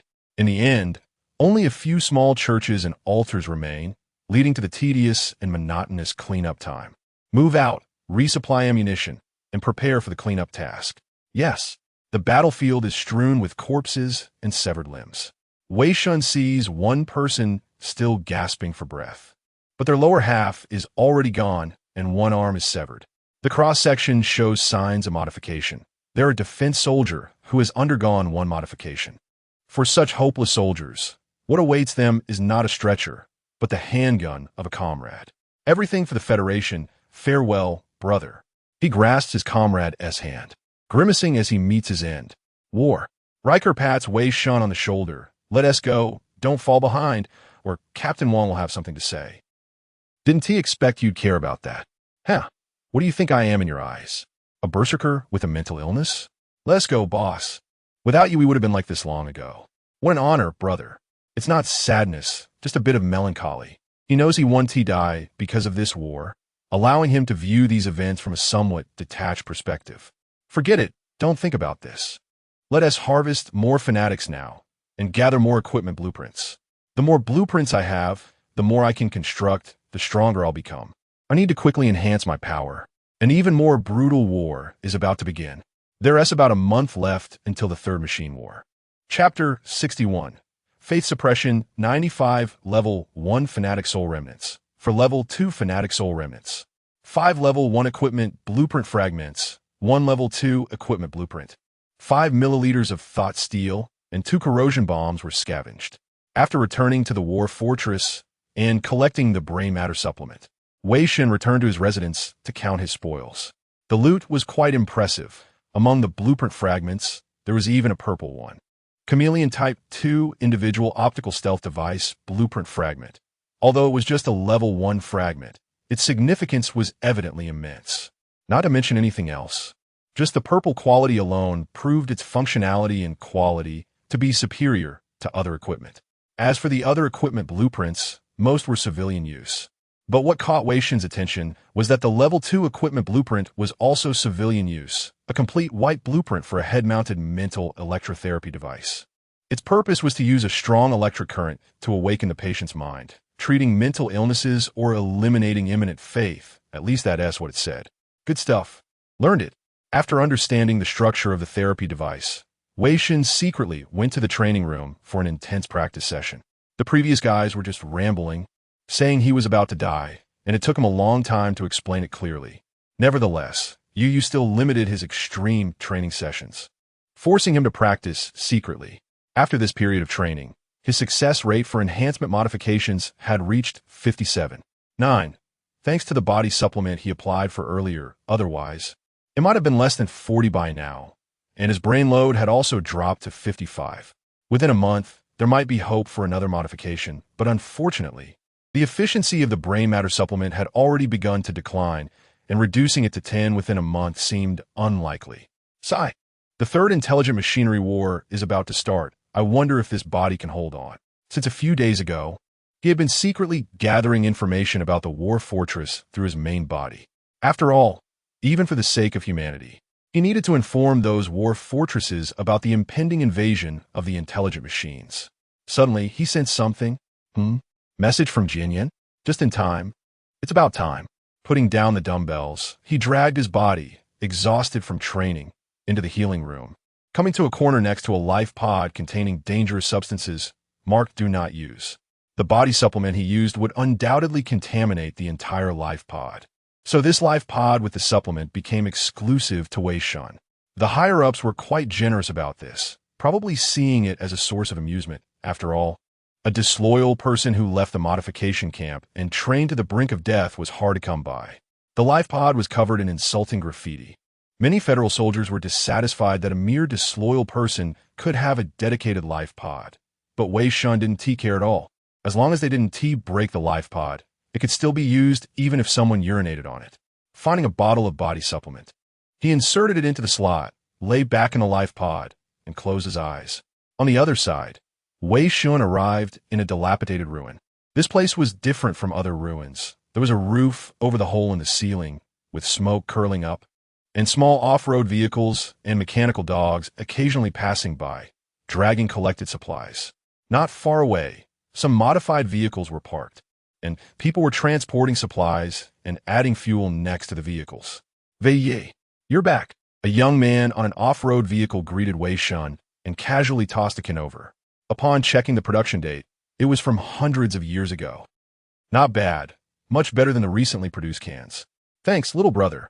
A group of refugees lived a wandering life outside the Nest City, with those modified vehicles serving as their homes, constantly at risk of faith contamination and attacks from fanatics or sky pirates.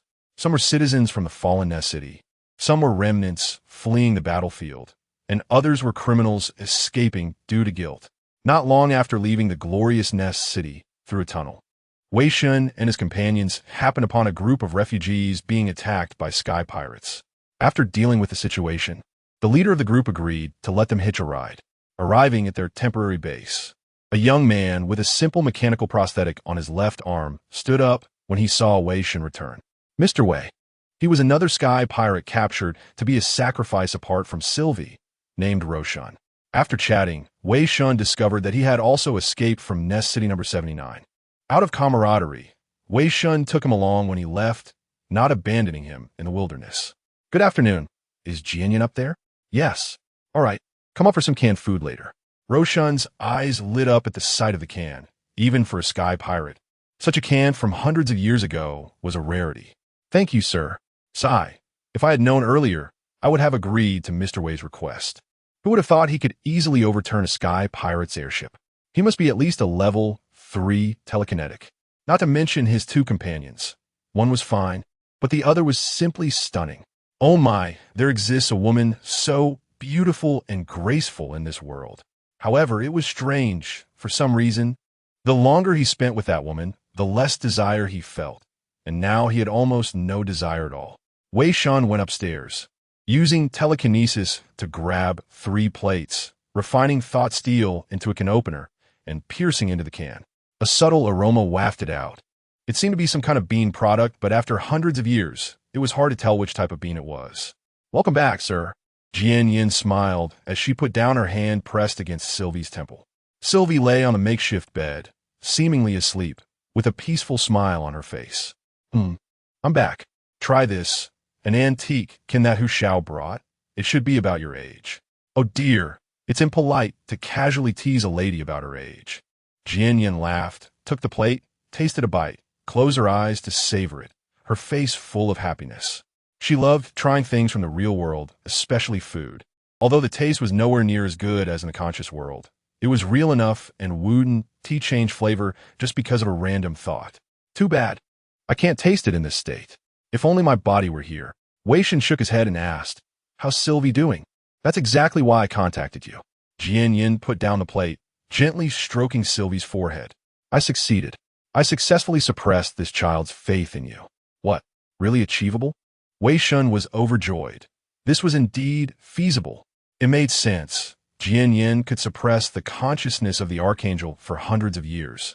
So it was unreasonable that she couldn't suppress the faith of a mere apostle, even if this wasn't the conscious world. To serve as a warning. This saying is not empty talk. After fighting against the angels, he deeply understood the terror of these distorted beliefs. To be honest, he didn't want to actively spread faith anymore. At most, he viewed it as a malevolent ability to control others' thoughts. But without increasing followers, how could one enhance their power? Perhaps, but forcibly stripping others of their will to enhance their power and turning them into slaves, how was that different from those federal administrators he previously despised? And the true devils of faith? When following one's heart, thoughts should be free. Innocent and pure souls shouldn't have their thoughts shackled. Moreover, there is still another way to enhance power, which is refining thought steel. Although the prompt that appeared before flashed by quickly, making him suspect it was a system glitch. But through attempts during this time, he confirmed it was real, even though the improvement was nowhere near as high as spreading faith. Finally, he had the opportunity to dive into the junkyard of the Fifth War Fortress in recent days. It was far richer than an average nest city. The thought steel he stored had directly reached nearly 8 liters. A true delicacy. Don't be too reassured, sir. Although I can suppress her faith, the seed of belief has already taken root in her consciousness. I'm merely covering the budding sprout.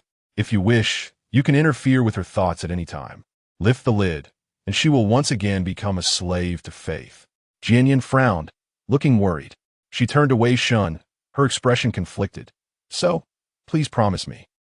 "Wei Shen, don't become a devil of faith, okay?"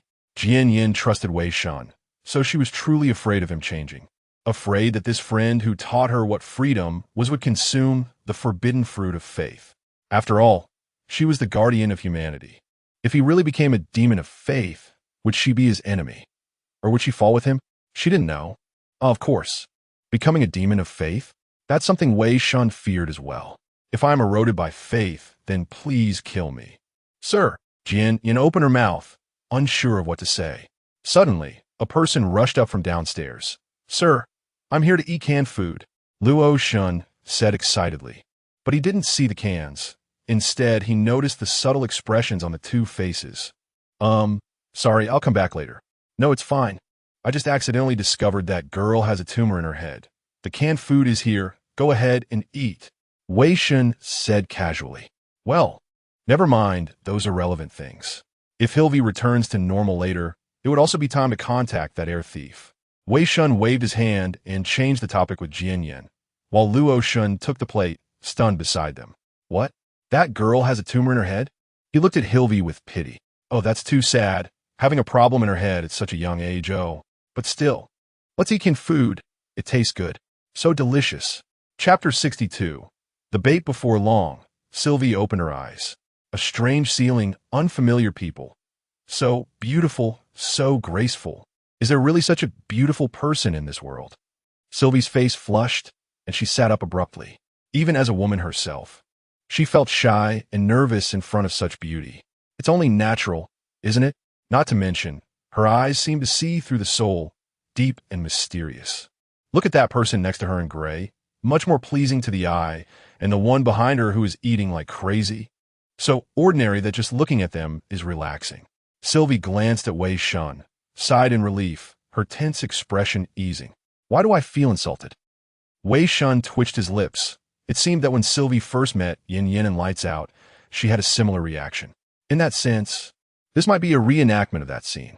Sylvie had fainted in the consciousness world due to her overly sensitive mental strength, and when she woke up, she found herself in Yin Yan's nest with 2 pages of psychological description about her in the book at that time.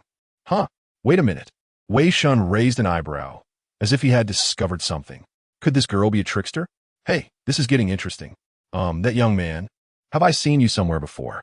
Sylvie focused her attention on Wei Shen to calm her inner tension. Oh, young man? Are you talking about me? Wei Shen covered his mouth and chuckled, snapping his fingers. In a flash of gray and white, the gray-haired youth completely transformed. Her snow-white hair cascaded down to her waist, and her eyes were as blue as the ocean, with a hint of innocence amidst her cunning. Her cherry-like lips curled slightly, and her playful expression was enough to stir the desires of all beings, her perfect face showing not a single flaw. The black dress wrapped her exquisite figure, with a coat draped over her shoulders, exuding both beauty and a touch of handsomeness. What a temptation! With the sound of her knee-high boots lightly stepping, she walked step by step towards Sylvie.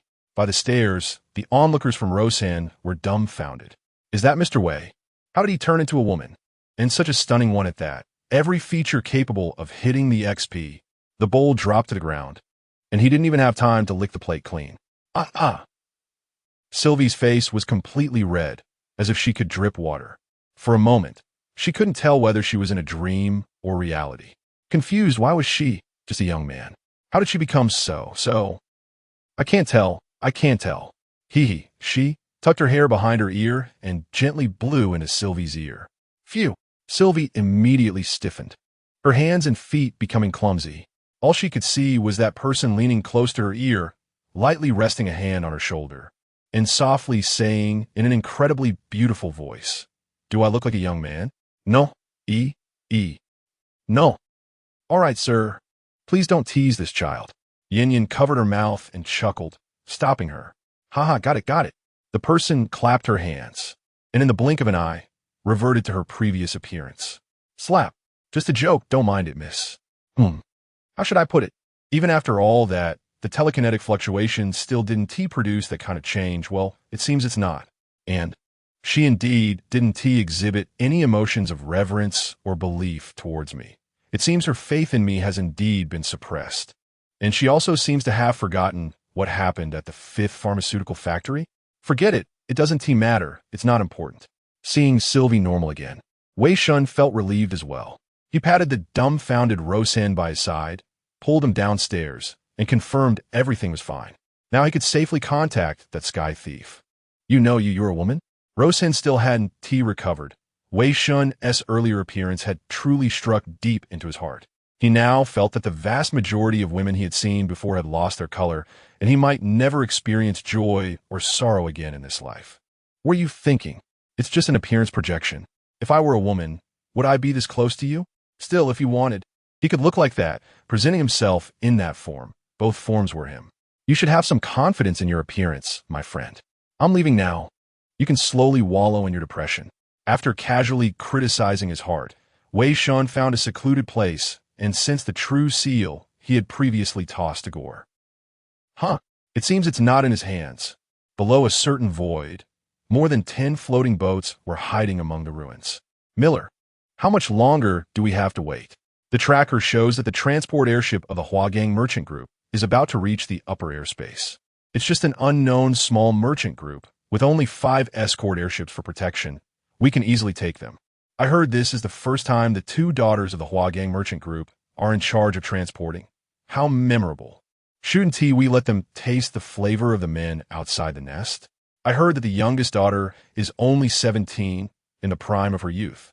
After playing with her, she could be sold for several mental steel coins. The Sky Thieves laughed heartily in their communication, imagining the joy of a successful heist.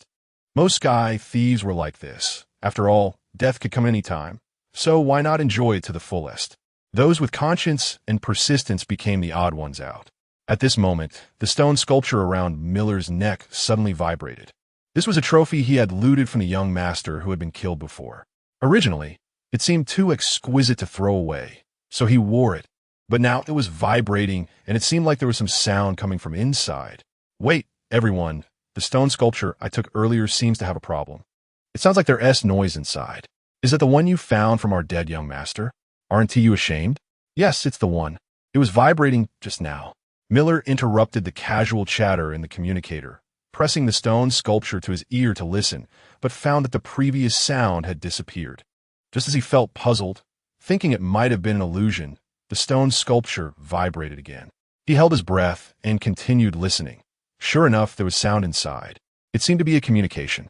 Gore, I have fulfilled my promise to you. I have rescued Sylvie. Don't forget your commission fee. And I suggest you bring a bit more money over. I'm currently traveling with a group of refugees. Not many people. But there are archaeologists among them who have unearthed a lost technology from the glorious Federal era. I think you'll be interested. The location is near the glorious nest. Hurry over. They're about to leave. What? Lost technology? Miller was momentarily dazed, then became excited. Brothers, we've hit the jackpot. Saying this, he transmitted the recording he just made to the communicator, and moments later, the communication erupted with excitement. A group of refugees? And their lost technology. Oh my, this is way more profitable than robbing merchant ships. Who would have thought that the unfortunate Gore would leave us such a big gift? The risk is minimal. Just some refugees, probably without even an airship. If we hand the lost technology over to Boss Kainos, we might all become elders. Are you stupid? Hand it over to that guy, Kainos. We can establish a new Sky Thief group just with this. The L family even started from a few pieces of lost equipment from ruins. What is the point of talking about this now? Hurry over. Forget about that merchant ship. Just selling those refugees as slaves would be a huge profit. That makes sense. Let us go. Hurry over. Miller was extremely excited, turning the ship's head to prepare to leave. However, he didn't notice a gray figure floating behind him, coldly watching him. The prey is already hooked. Come over. Chapter 63.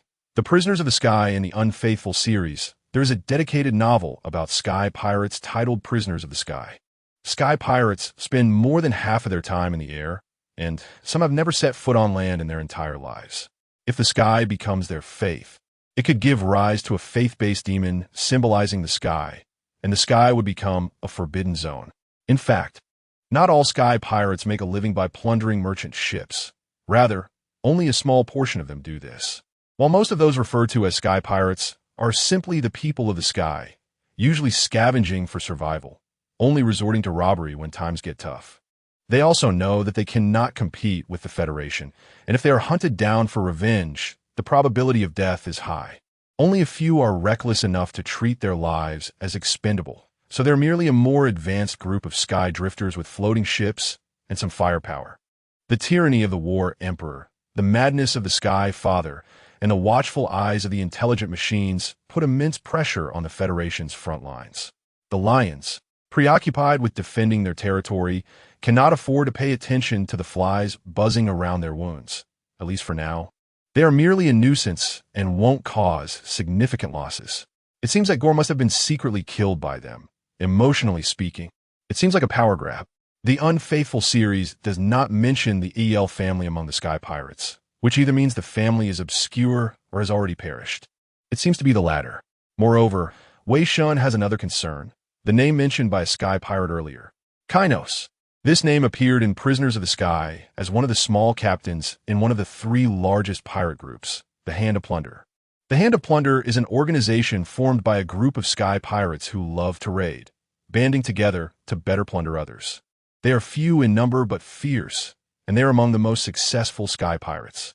After all, earning money through plunder is always faster than working hard. The more ruthless, the quicker the money comes, but of course, life becomes more precarious. Kainos appears in a plot involving a conflict between the Hand of Plunder and another large pirate group.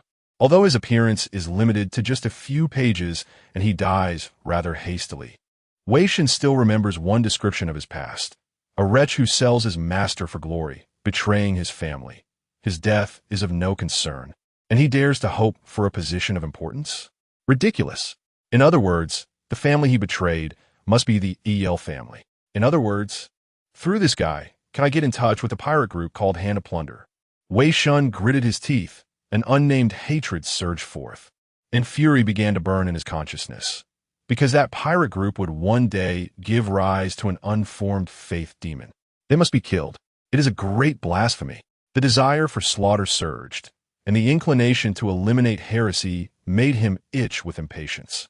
He wished he could immediately crush the spirits of those future fanatics and claim their skulls as trophies to swear allegiance to himself. How? No, Wei Shen. Why are you thinking this way? Wake up.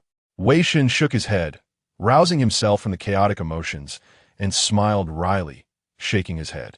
Ever since he transcended, whenever other faith demons are mentioned, he always feels an unnamed rage, and it has been growing stronger. Could it be that I'm truly being polluted by the power of faith? No, I still want to live for another 2 years. Wei Shen sighed, dispelling such thoughts. Forget it. It's best not to get involved with that Hand of Plunder to avoid unnecessary troubles. However, even if he wanted to avoid the matters of faith demons, he still had reasons to want to contact the Sky Pirates, to win the Third Intelligent Machine War quickly and preserve human strength as much as possible. In the Unfaithful series, the opportunity for victory in the Third Intelligent Machine War lies within a relic. A Federation defender accidentally obtained the key to the relic, explored it, and liberated a special intelligent machine, a brilliant ultimate battle machine from the Federation era. Humanity gained the ability to counter the intelligent machines by awakening the battle machine and deciphering the lost technology on it, ultimately succeeding in killing the Third Intelligent Machine Emperor, the Great Purifier, and achieving victory in the war. However, at the time of victory, humanity had lost nearly 70% of their nests, and the war fortresses that had not fallen yet found themselves isolated and helpless, eventually succumbing in subsequent battles, leaving only a few broken mobile war fortresses to return to the Federation. Humanity was completely powerless to change the situation, and in the end, under the dual assaults of the Sky Father and the War Emperor, humanity was annihilated. What he wanted to do was find the relic in advance, liberate the battle machine, and win the Intelligent Machine War before the Federation suffered major losses.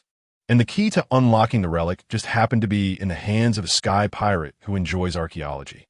As for the contact person, isn't there a ready candidate? In that case, let us use that gift to express my sincerity. Wei Shen returned to the temporary base and found Sylvie, who was so startled that she jumped up from her bed. Her recent experiences still left her feeling uneasy. You hello? Miss, no sir. I was just joking around with a holographic projection. I'm a man, don't mind it too much, relax a bit. Wei Shen waved his hand and said with some seriousness, I have 2 pieces of bad news. Which one do you want to hear? They're both bad news? Then what's the difference? Bad news. The first piece of bad news is that after you woke up, I contacted your brother, but there was no response. Gore. Sylvie was taken aback. According to family teachings, she knew her father and brother would definitely come to find her. From what Wei Shen said earlier, it might have been her brother who entrusted him to rescue her. But now he says there was no response. Could it be that Gore has encountered trouble? What happened next? Then I investigated and found that the communicator I gave you was in the hands of a sky pirate named Miller, and your brother is already dead, likely killed by these pirates. How is that possible? I know Miller. He is one of my brother's most trusted companions. Gore saved his life. How could he kill my brother? I suspect it was for a power grab. Don't overestimate a person's conscience. In any case, your brother is indeed dead. Let me ask you, what is the AEL family's way of handling matters? Way of handling matters? Sylvie was still engulfed in the sorrow of losing her loved ones, somewhat dazed. exploring relics, archaeology, scavenging, occasionally attacking merchant ships, but only taking a small amount of supplies to survive, never harming anyone, and they have never attacked the drifters. It seems they belong to the type of sky pirates that only rob when they're about to starve, indeed. So that leads to betrayal. After all, one of the characteristics of these pirates is that most of them live in discomfort. But who doesn't want to live a more comfortable life?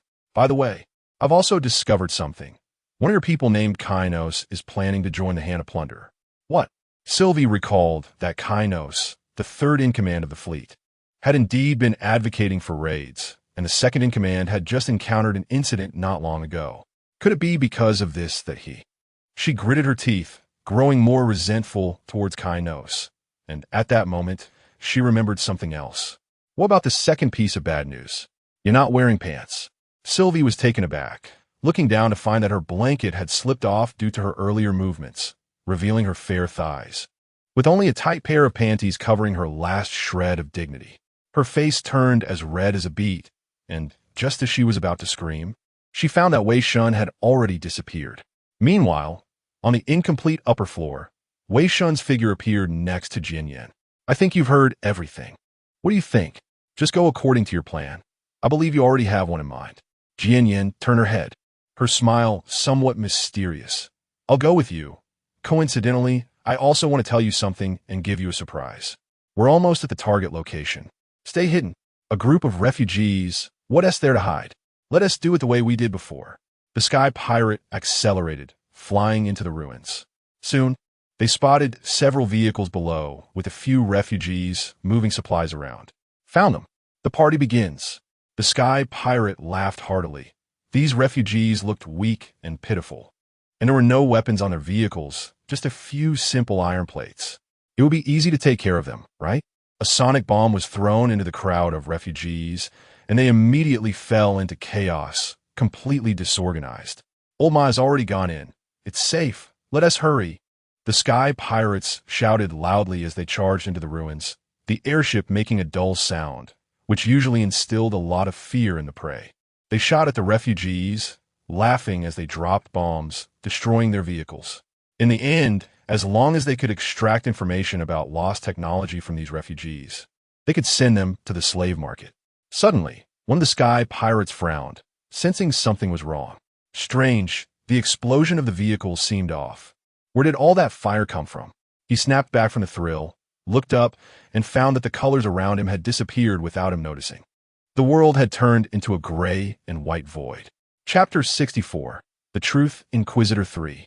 0 Everyone, pay attention to the outside. A trembling voice came through the communicator, drawing everyone's attention. They looked up and noticed the grayish-white expanse. Below, the fleeing refugees became ethereal, disappearing like images, and the entire ruin resembled a cage set up specifically for certain individuals.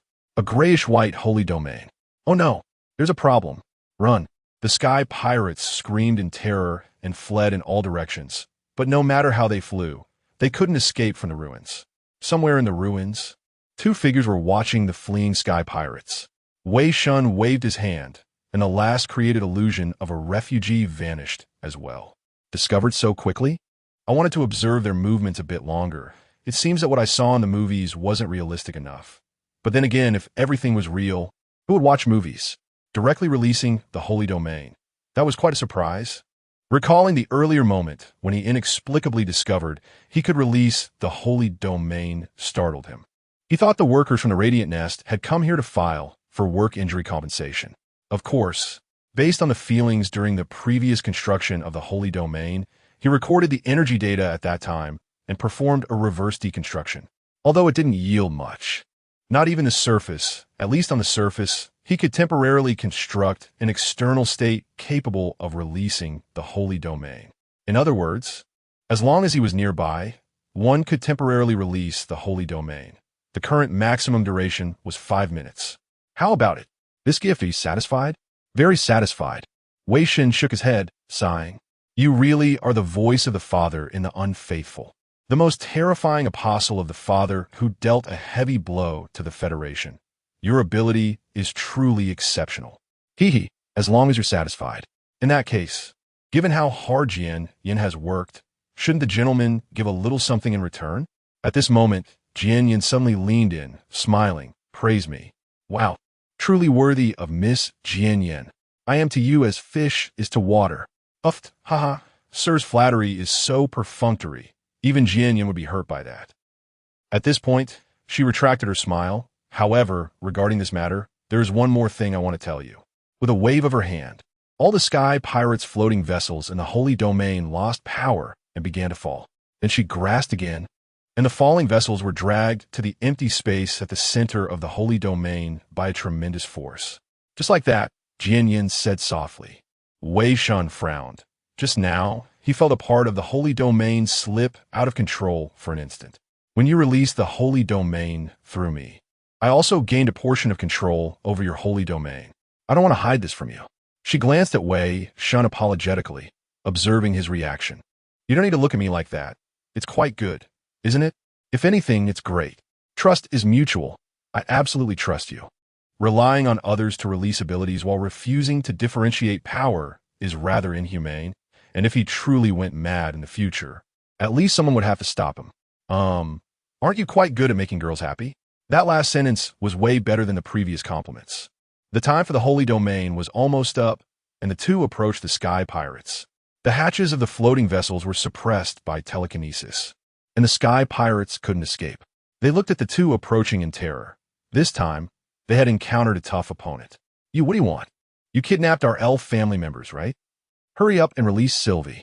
Our reinforcements are on the way. Sky Pirate Miller shouted angrily. If this person was a traitor with Gore, then perhaps this statement could make him think that his group was attacking due to a misunderstanding, allowing them to slip away. Wait a minute, I didn't know I was the one doing the kidnapping. Do you think I'm stupid? Gore's the one you killed, right? What? He found out. I don't know what you're talking about. Miller did not show any signs of weakness. But whether he did or not was irrelevant to Wei Shen. With a grasp, Wei Shen pulled Miller out of the floating vessel, stopping him in front of him. Before he could speak, the Truth Inquisitor was directly applied to him. With a spasm, Miller entered the state. What do you want? I tell you, we are the sky pirates of the Hand of Ravage. If you dare to move, the Hand of Ravage will chase you to the death. At this moment, one sky pirate took out a silver-white hand bone and shouted. The silver-white hand bone was a symbol of the Hand of Ravage, made from the hands of those who would die at their hands, plated in silver, and these people could not have enemies. They had to be innocent. Oh, I wouldn't have noticed him if he hadn't spoken. Wei Shen pulled him out and casually put a helmet on his head, thinking it might come in handy. He had looked at the blueprints for the mental electrotherapy device in advance, and it seemed it would indeed be useful.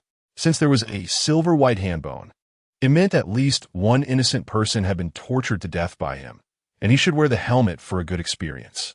Who else has silver hand bones? Mardo Lysick. Under the influence of the Truth Inquisitor, Miller pointed to the sky pirates in the group, apart from two younger ones. The others all had silver hand bones. It seems there were quite a few people. So, who all participated in killing Gore? Wei Shen casually pulled out all those with hand bones and continued to ask. All, Mumusa. So, did you hear that, Sylvie? Not far away, Sylvie, holding an automatic rifle, walked out from the ruins with a dark expression. I heard. She jogged forward, then kicked Miller, knocking him over, and stepped on him, asking, whose hand bones are those? The elf family's. Loyalists. Bang, bang, bang. Sylvie pulled the trigger, wildly shooting at Miller's head to release her grief and anger until his head was utterly unrecognizable. Then, she squatted on the ground, crying uncontrollably. She had to believe that all of this was real. Her past life was completely gone.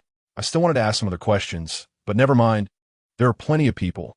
The sky pirates wailed and begged for mercy, some even wetting their pants, but that had nothing to do with Wei Shen. No, it actually did. He picked the one who had the yellowest urine and put the Truth Inquisitor on him. Having the yellowest urine. Not listening to his mother about drinking water properly, he must be the most rebellious, so he needed a good interrogation. Information about the important figures' locations, their relationship with the Hand of Ravage, and some scattered bits of information. After asking all the necessary questions, that person was left a fool. The rest, Wei Shen didn't bother wasting time on. With a snap of his fingers, Everyone's necks twisted into a spiral until only the two without silver-white hand bones remained. Those two are your sailors. You can handle them as you see fit. Wei Shen waved to Sylvie, pulling out the last two. Sylvie didn't respond.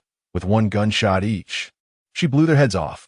The enmity of kin must not go unavenged. This is reasonable revenge. Thank you, Brother Wei, really, thank you so much. Sylvie choked on her words of gratitude, but her revenge was not yet complete. The truly guilty had not yet died. Wei Shen smiled and ruffled Sylvie's hair. Now that we know the location, let's set off. It's time to say goodbye to those friends. Wei Shen chose a larger floating vessel as their transport. As for the others, send them off. At the temporary stronghold, some refugees were dismantling the shelters. With the supplies collected, it was time to set off. What a pity Brother Wei and the others are leaving. If they had joined us, we would no longer have to fear sky pirate attacks. What are you thinking? They're not on the same side as us. They will leave sooner or later. With their abilities, how could they possibly be with us as refugees? The strong man vigorously knocked the young man's head, then got in the car and started it. Just then, the young man outside shouted, "Boss, look, it seems like something is flying over." What? It can't be air pirates, right? The strong man leaned out and saw a group of floating boats flying this way. But before he could sound the alarm, all those floating boats fell straight to the ground. The strong man was taken aback, quickly got out of the car, and cautiously approached to check. He found that there was not a single person on any of those floating boats, and each hull had two words written on it: "Black goods, use with caution." Chapter 65. Cleaning up the floating ship soared into the sky, shooting straight up into the clouds, then suddenly dove down, spinning in the air. Excited, it performed a Thomas spin. "Sylvie, even though we don't get seasick, I think it's better not to show off too much. We might get struck by lightning." "I know, but for some reason, I suddenly feel like controlling this floating ship is so easy. I used to barely manage it, but now, wow." Saying this, she executed an extreme ascent. The Sage Apostle's special ability allows its possessor to skillfully use any equipment made of thought steel, significantly improving Sylvie's control level over the floating ship. Not to mention the floating ship. Even if you gave her a digger, as long as it contained thought steel, she could make it dance the steel pipe dance. Whoa, haha, faster, faster. Yin was enjoying it, happily cheering for Sylvie. Having just arrived in the real world, everything was fresh and interesting to her. Forget it. Anyway, if the ship crashes, we can use refined thought steel to fix it. Let her have fun. On their way to the destination, since Roshan couldn't fit, Wei Shen gave him a floating ship to leave first, and they would contact him once things were settled. After 2 days of flying, they located the air pirate group, where Sylvie was through the positioning system on the floating ship. The air pirate group wasn't very well known, and its scale was small. One medium-sized floating ship, 2 small floating ships, one for storing fuel and supplies, and a transport ship for docking the floating ships, along with several floating ships. This was all the wealth of the air pirate group. Initially, they had a slightly larger scale, but unfortunately, during a desperate ship robbery, they happened to encounter a federal officer on vacation, who was particularly formidable and single-handedly dealt with Uncle Lou, who was our second-in-command's floating ship. If it weren't for that, with Uncle Lou keeping those guys in check, we wouldn't have fallen to this state. Sylvie said this with a hint of melancholy. But Wei Shen didn't care about her feelings. He was focused on another aspect. A federal officer? Particularly formidable? If I may ask, did that officer have any decorations? Now that you mention it, there does seem to be one. A golden chain hanging from his left shoulder, particularly eye-catching. Wei Shen slapped his forehead, not knowing what to say. Of all the people to provoke, they happened to offend a level 4 despiser, possibly even a group leader. If they hadn't wiped out the AI family, it was probably because they only robbed and didn't harm anyone. As for Uncle Lou and his crew, don't think about it. If they're lucky, they might be seen in the vanguard of the death squad. When they got close to the fleet, Sylvie stopped. Phew. Seeing the familiar floating ship again, Sylvie felt a mix of nostalgia and fear. Perhaps this place was no longer home. I wonder how my father is doing. Life and death are determined by fate. Let's leave it to destiny. Wei Shen patted Sylvie on the shoulder, not holding out much hope. If he were the traitor, he would definitely clear out the main family as quickly as possible to avoid long-lasting troubles. The list of all traitors had already been extracted from those air pirates. Sadly, at this point, the entire fleet had almost been completely taken over by traitors, with only a few loyalists left, most of whom had been secretly killed off. Next, it was time to prepare gifts for Sylvie. Wei Shen didn't intend to waste time. Time was tight, and the faster the plan was executed, the better. These are your sailors. What do you want to do? Those who have harmed their compatriots should be killed, and the others should be restricted in their ability to act. I will interrogate them. So ruthless? If that's the case, your fleet won't have many people left. Sylvie gritted her teeth and nodded. Brother Wei, after all, we're air pirates. I started holding a gun at 8. Please, Brother Wei. Decisive in killing, quite the leader. Not bad, I like it. For you, my lady. Wei Shen ruffled Sylvie's slightly curled hair and stepped out of the floating ship. Then let's go over to. At this moment, Jian Yin approached. Sylvie was startled by Jian Yin and then worriedly said, Sister Jian Yin, but you. Does Sister Jian, you want to go? But the air pirates don't have many who cherish the fairer sex. What if there's danger? Forget it. If there's danger, I'll protect. Oh, is something interesting coming up? Jian Yin laughed, her smile somewhat subtle. In that case, I leave it to you, Sylvie. In the floating ship's activity chamber, the air pirates were squatting on the ground, counting their loot. High-grade nutrient paste, thought steel, equipment. Ever since Kainos took over the fleet and raided a few merchant ships, their lives had improved significantly. Initially, they were a bit unaccustomed, but after 2 raids, they completely lost their psychological pressure. It wasn't just about money. They even played with people casually. He took out the prized silver-white hand bone, carefully wiping it. He had cut it off from a woman he had played with. Thanks to this thing, his life had become so comfortable. Suddenly, there was some change in the wall beside him. What is that? At this moment, he noticed a figure appearing in the cabin, hazy, then disappearing again. Strange. Am I seeing things? Just as he relaxed, the figure suddenly appeared in his line of sight and walked past him. You are. Before he could finish his sentence, his vision suddenly changed to the wall behind him. Hello, goodbye. Wei Shen walked past him, snapped his fingers, and his neck immediately twisted 180 degrees. Soon, he lost his breath, and the thought power fluctuations disappeared, one down. Wei Shen dragged the body over, refining the thought steel inside, eliminating the possibility of automatically sending death notifications upon death. Next was the second, third, fourth. He moved through one cabin after another, killing with a single blow. Dealing with these air pirates didn't require much effort. The idea of hiding his strength and pretending to be a pig to eat a tiger was completely unnecessary. As for those air pirates not on the list, Wei Shen merely grabbed them and paralyzed their mechanical bodies, depriving them of their ability to act. After dealing with the air pirates on 2 small floating ships, he jumped to the transport ship, saving the main course in the medium-sized floating ship for last. There weren't many people on the transport ship, and they were quickly dealt with. However, when he entered the depths of the transport ship, he sensed a weak thought power fluctuation. This was, in the spacious captain's cabin, the unique mechanical scent of the floating ship wafted, making it incredibly comfortable. Kainos had already gotten used to this place. Now he was the master here. The originally simple captain's cabin had many new decorations, the result of his hard work recently. Yesterday, Camillo's team successfully raided a merchant ship again, and they were now returning with supplies. The Miller team had just sent a signal. They were about to arrive. Get ready at the docking port. Miller has snatched a juicy piece this time. You're doing a good job. Keep it up. Watching the young air pirate report well, Kainos casually praised him, but in the ears of this young air pirate, it sounded like the voice of a deity, making him extremely excited. Yes, the young air pirate hurriedly responded, leaving in high spirits. After changing leadership, their fleet was thriving. Although they joined late, as long as they worked hard, they would eventually become part of the leadership. Since being forced to participate in a raid once, he had obtained more resources in one go than he had in the past 6 months, which made him completely fall in love with this feeling and firmly choose to become a true air pirate.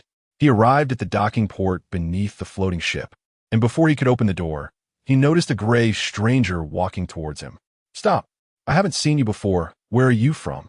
Before he could finish his sentence, the man suddenly appeared in front of him and struck at his head. His hand passed through his skull, and he lost consciousness as if struck by a heavy blow. This guy seems not to be on the list of those harming their compatriots. Let's keep him. It's rare to find someone with few mechanical prosthetics, just one hand, and it's not worth paralyzing him. Wei Shen waved his hand, tossed him into a corner, and walked toward the captain's room. Chapter 66. Humiliation. The docking cabin was in disarray, blood splattered across the walls. Two distorted corpses had silver-white hand bones stabbed into their heads, a result of someone using too much force at the wrong moment. Not only did they fail to die properly, but they also attempted to trigger the alarm. Sylvie covered her mouth and nose, feeling a bit nauseous. She was familiar with the deceased. One had even taught her how to pilot a hovercraft. However, seeing the silver-white hand bones sticking out of their heads, she felt no sympathy. They got what they deserved. Be careful, Jian. Don't stray too far from me. There might still be ambushers around. Sky pirates are very cunning. Although Wei Shen could sense the fluctuations of psychic energy, making it nearly impossible for anyone to escape detection, Sylvie did not know that. Oh, Sylvie is really impressive. I'll rely on you then. Jian obediently followed behind, pretending to be a young lady while observing everything in the hovercraft. I wonder if it was right to come out with her. Maybe I should have waited for Wei to finish before coming out. Whatever, I'm already out. I know the layout here like the back of my hand. As long as I avoid the dangerous cabins as much as possible, I might not encounter any danger. Watching the cautious Sylvie, Jian smiled more joyfully, just like in the original work of Turn Off the Lights. She always wanted to tease this girl. Isn't it interesting? There's also a likable child. As she opened the cabin door and entered the hovercraft, the door's opening pushed aside the clutter that had been carelessly placed nearby, waking up the unconscious Sky pirate in the corner. He groggily opened his eyes and saw two people walking into the ship. Is that Sylvie? In the captain's cabin, Kainos flipped through the latest list of loot. After removing the portion given to appease the plundering hands, what was left was enough for them to live lavishly for a while. Old outlook? I've earned more in half a month than we did in a whole year before. We're Sky pirates, living on the edge. Kainos tapped on a family photo of AL's family on the table, marking two of the three faces with an X and drawing a ridiculous clown face on the oldest. You have your principles. What's the result? The second in command is gone, right? Since that's the case, why not just be a proper Sky pirate from the start? How comfortable would that be? They dared to rob federal cargo ships that no one else would touch, and they even robbed refugees they had never targeted before. He still remembered the expressions of those refugees when he tossed a bomb into a group they had once known. After a bit of sadness, there was the joy of returning with a full load. So is that your thought? Suddenly, a voice came from beside him. Who? Kainos instantly reacted, instinctively wanting to stand up and be on guard, only to find he could not move at all. A terrifying force held him down. Your father. Wei Shen pinched Kainos' mouth shut, forcibly silencing his scream. Everyone on the list was taken care of, and those not on the list were mostly controlled. Now, only this last one remained. This was a gift prepared for Sylvie. He couldn't move him just yet. It was about time to contact them. Have they already come over? Through the remaining true imprint, Wei Shen sensed that the hovercraft had docked with this ship. It should be Jian. No need to think. It could be confirmed that Jian had requested Sylvie to come over. Given her interest in reality, she wouldn't want to miss such an interesting event. As for safety, there should be no issues, especially with Jian around. Even if he turned against them now, it would probably be fine. Basic resolution. I'm in the captain's cabin. The message was sent, just waiting for them to arrive. With nothing else to do, Wei Shen released his grip on Kainos' mouth. Who are you? I don't remember doing anything to offend you. Kainos did not shout loudly. The previous restraint had made him acutely aware of the power of the person before him. His psychic level was level 2, capable of suppressing him to the point of immobility while easily countering his released psychic energy. Such a level was at least among the best of level 3 psychics. After doing so many things and offending so many people, don't you have any self-awareness? Wei Shen was bored. Kainos not shouting surprised him a bit, but the question he asked didn't seem very intelligent. Kainos' expression was serious as he calculated in his mind, to avoid repeating the fate of the second in command. He had modified the captain's cabin after taking over the medium hovercraft. As long as he activated the switch, the room would shoot out fast. Poisonous needles made entirely of psychic steel. Caught off guard, it would be enough to kill a level 3 psychic. He narrowed his eyes, calmly answering the intruder's question while waiting for an opportunity. On the other side, Sylvie received the news. Wei Shen has already taken care of it. Great. Jian, let's go. Jian paused, glancing slightly behind her. Jian, is something wrong? No, it's nothing. Let's go. Soon, they arrived at the captain's cabin and opened the door. Wei Shen, we're here. Opportunity. Now is the time. Kainos gritted his teeth and activated the release switch installed in his teeth. Instantly, countless psychic steel needles shot out from various parts of the room, hitting Wei Shen in an instant. Wei Shen, you can't defend against this. Even if he was lucky enough not to be killed, the needles would immediately release toxins upon hitting him. The poison in each needle was enough to kill dozens of adults. Even the Federal's 3-time modifiers would temporarily fall unconscious. No matter what, this guy was doomed to die. Sylvie was anxious, while Kainos watched eagerly, anticipating the sight of the intruder dying from the poison. Slap. However, the intruder was completely unharmed and casually slapped Kainos, knocking out 2 of his teeth. What a humiliation. How is this possible? You were clearly hit. Only then did Kainos truly panic. Anything alive should at least be injured. Why did he look completely fine? Yet, in response, there was another slap. Wei Shen had long sensed the psychic steel needles installed throughout the cabin and pretended not to know. He even released the hold on Kainos' mouth and wrapped the entire cabin with his psychic energy. Even if he was having fun, he still had to ensure everything was foolproof. Considering how hard they had worked to set this up, he should at least let him release the traps. Wei Shen was kind-hearted. He couldn't stand to see effort go unrewarded. At least, he should indulge in the sight for a bit and let them have some fun. It was somewhat of a guilty pleasure. Are you okay, Wei Shen? Do I look like I'm in trouble? It wasn't that he was completely unscathed. The psychic steel did cause him some damage. However, compared to the rewards, this minor damage that would heal in a few seconds was nothing. Just like that, he had collected dozens of milliliters of psychic steel. You said you would come to eliminate them, and they even prepared a welcome gift for you. What great guy, right? Wei Shen looked at Kainos, smiling. Kainos felt a chill run down his spine, struggling desperately, but still unable to move. Even the cybernetics on his body had completely shut down.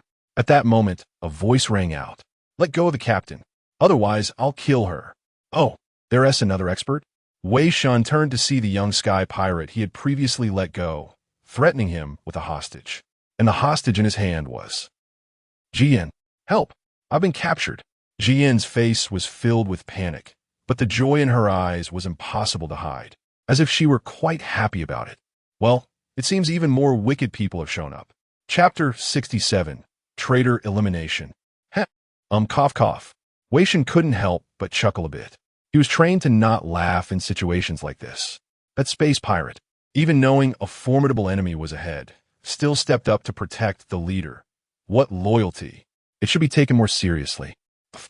Cough. Sorry, I just choked. Really trained professionally, I swear. Unless I can't help it. Oh, my faith in the demon. What do I see? One of the greatest technological achievements of humanity's glorious era. The final product of the 5th Survival Project, the defender of human civilization, has been hijacked by a space pirate? You've got to be kidding. I can't even beat her. As a product of the highest technological achievement of the glorious Federation era. The psychic steel content in her body is at least in liters. Even her initial psychic power level was stronger than Wei Shen's now. If not, how could she simulate the conditions for him to activate the holy domain by herself? He wouldn't have asked her to kill him if he went mad. This is too entertaining. Wow, I've been caught. Is this what they call a hijacking in ancient records? Impressive. Quick, save me. This is what Wei Shen read from Jian Yan's darting gaze. Get away. I surrender. Did you hear that? Or do you want to see if my gun is faster than yours? The space pirate said, tightening her grip and pressing the gun against Jian Yan's head. It's over. She's even happier now, her eyes sparkling. Poor space pirate, toyed with by Miss Jian Yan. Kainos wasn't excited by the arrival of his subordinates. Instead, he was even more terrified. This fool, can't he see he can't move at all right now? Threatening a hostage in front of psychic of this caliber is pointless other than inciting anger. Just as he was about to curse, Wei Shen pinched his mouth shut, watching the show in silence. Interrupting now would be too uncouth. Gong Shen, why? What are you doing? Sylvie was furious. She remembered this young man, saved by her father 3 years ago, and joined them. He had been diligent and polite for 3 years. Even the mechanical prosthetics were assembled by her father himself. But now he was like a madman corrupted by money. Damn it, it's my fault I didn't protect Sister Jianyan's safety, causing her to be hijacked. What should I do? Sylvie didn't know what to do for a moment. She anxiously looked back at Wei Shen for help, but saw Wei Shen covering his face with one hand, turning his head away. Cough, cough. Sorry, you might not believe it, but I'm serious right now. I get like this when I'm serious. Oh my God, I can't even bear to look. Although it felt a bit strange. It should be true. Brother Wei wouldn't laugh at a time like this, right? Put down the gun. One last time. Sylvie gritted her teeth, aiming her gun at Gong Shun. Shut up, Sylvie. Gong Shun's eyes were bloodshot, nearly losing his sanity. You don't know how happy it is to feel full for the first time. Only the captain can give me this feeling. Say it again. Let her go. He looked ferocious, his hand trembling uncontrollably on the gun, as if it could go off at any moment. You can't make me feel full, Sylvie. No matter how hard I try, I can't feel full. The captain can make me feel full. Get out. Stay away from the captain, or I'll kill her. When a person who has seen light encounters darkness, they will always remember what light looks like, even if the light consumes the bones and blood of others. But now the smile in Jianyan's eyes had vanished. That's about enough. Wei Shen raised an eyebrow, signaling with his eyes, it's time to act. Wei Shen wouldn't care about the space pirate's words, killing for life, paying off debts, that's his rule. But he knew Jianyan would care, because it was the meaning of her existence. Sylvie gritted her teeth. She knew they couldn't let all the crew feel full. The problem was they weren't full either. The essence of life is profit-driven. Persistence won't feed you, and a predator's belly usually grows bigger. This is betrayal. You are wrong. So what? I just want to feel full. I just want to live comfortably. What's wrong with that? Child, do you think you're human? At this moment, the woman he was holding suddenly spoke, asking him a question that was almost foolish. The moment the voice sounded, Gong Shun instantly became dazed. His consciousness blurred, as if he had fallen into a dream. I am. Then you should abide by the rules of humans. Obey the laws of humans. Follow the morals of humans.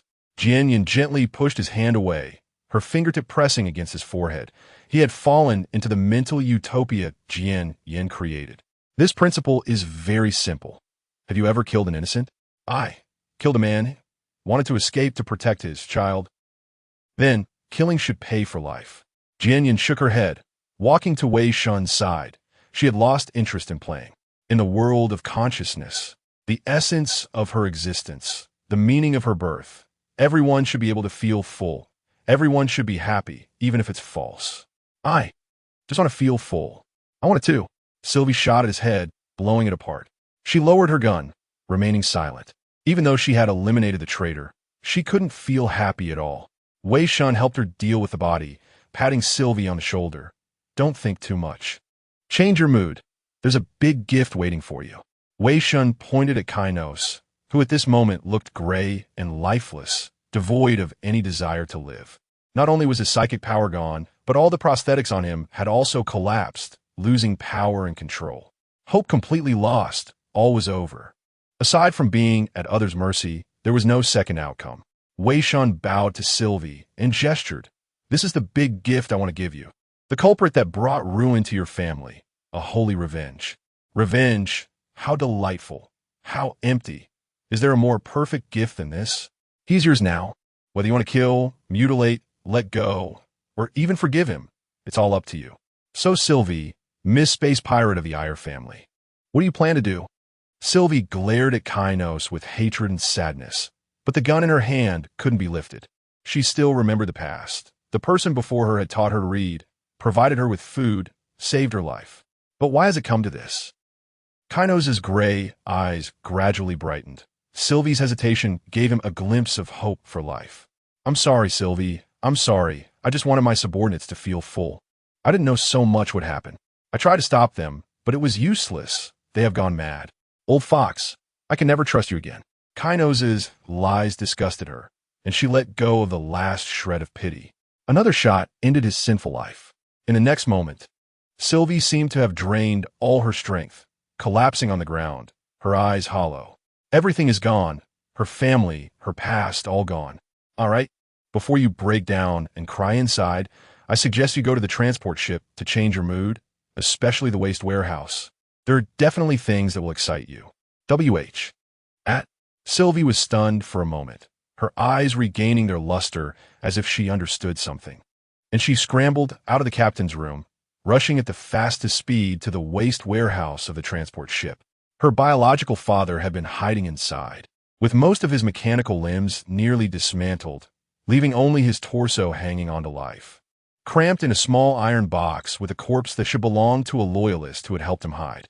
The most dangerous place is often the safest. By hiding here, they successfully avoided the purge by the traitors. Her father had been saved by Wei Shen, and upon seeing this, she probably had no time to feel depressed. You really have a morbid sense of humor, sir. Let us see if we can change the mood. Wei Shen moved to the waste warehouse of the transport ship, where Sylvie was crying her heart out while holding her unconscious father. Dad, you're alive, Sob. That's great, you're still alive. Stop crying, or the one who is alive will be cried to death by you.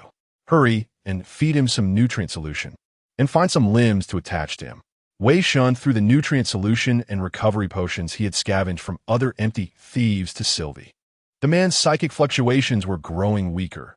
Even wearing the fearless lock would turn yellow, and if not treated soon, he would probably really be gone.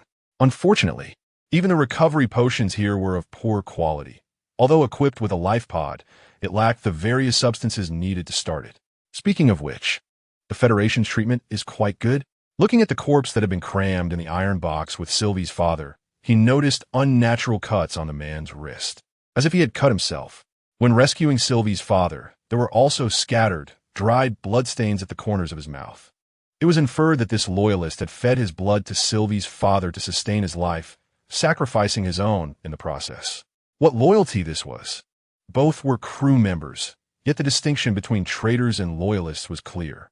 However, they were still better than fanatics. At least their will was free. After some time of struggling, Sylvie's father's psychic fluctuations began to stabilize, but he remained in a coma. While the silent voice could awaken him, there was no need for that. Let him rest for now. Thank you so much for your help, Wei. Sylvie was extremely sincere. Wei Shen had helped her immensely, and without him, she might have died long ago. After thinking it over, nothing seemed enough to express her gratitude. Offering herself, he probably wouldn't be interested, especially with Sister's silent voice around. What level was she, and what level was she? Even he could change. Would offering himself be bothersome? No, it's fine. You helped me a lot before. This help is nothing. What help? No need to recall. You know it well enough. Of course, if you really want to thank me, just use your connections to help me find an empty thief. Unbelievably, he had quickly obtained the qualification for the third enhancement transformation, and it was a special transformation. He had passed the ultimate deathmatch of the dojo. This was the honor he deserved. He would become the hand of the Federation, choking the throats of all disloyal ones. Everything for the Federation. Transformer. Kevin Liu. Third special transformation begin. Chapter 68. Level 3 Watcher, the Sacred Transformation Operating Room. A symbol of the Federation's weapons manufacturing facility. Oh, how sacred it is, how alluring. So, it shouldn't be surprising if a mysterious gray object that others can't see suddenly appears on sight. Wei Shen stroked his chin, having suddenly felt that a certain apostle was in danger. Wondering if Kevin had accidentally practiced himself to death and wanted to descend to see the fun, only to find a transformation surgery in progress. It seems to be a special transformation. Shouldn't I keep an eye on this? Such valuable knowledge cannot be ignored. Hey, I really am eager to learn. Using refined thought steel, Wei Shen left a few true seals here for comprehensive observation and returned to the war fortress to push the map. Kevin opened his eyes again, greeted by an unfamiliar ceiling. Truly fortunate, yet unfortunate. The transformation was successful, and he had become a third-time transformer. Due to the uniqueness of the Pure Watcher, his height had not increased, but his body outline had slightly enlarged. However, the specially made combat suit for Pure Watchers could well conceal these changes. His body's flexibility had greatly improved, vision enhanced, stability increased, strength boosted several times, and his resistance to extreme climates had significantly risen, Most toxins he couldn't withstand before could now be easily tolerated. Additionally, after being revived by that thing, his body control ability, pain resistance, and inexplicable proficiency with all weapons had greatly enhanced. Yet, he didn't know why they were so easily damaged. Furthermore, why wasn't the Federation detecting any anomalies? Clearly, he had been revived by the demon of faith and had become its servant. Cavan had guessed something, but couldn't bring himself to believe it. No, don't think too much. Everything is for the Federation. The analyzer displayed a letter of appointment sent by the Pure Mentor of the Glorious Nest, stating that the Pure Watchers are the shadows of the Federation, and their appointments require no welcoming ceremony. Leaving the room, he found himself in a pitch-black corridor, with some screams echoing from the hallways. The cruel interrogations of the Pure Watchers. Relying on his past memories, he arrived at a special room with blackened walls, adorned with human skulls, shattered skulls, as if each contained the soul of a disloyal person. In the center of the room stood a high platform made of steel, with names engraved on every corridor. Sacrifice watchers would become the pure tiles of humanity, and people would walk over their sins, which was the utmost glory for them. Once, Cavan also wished to have his name on this platform. Cavan stepped onto the high platform, where a pile of white bones lay at the top. Among the bones stood a pure black figure, cloaked in a cape, hands behind its back. It was one of the pure mentors of the Glorious Nest. Watcher, Cavan Liu.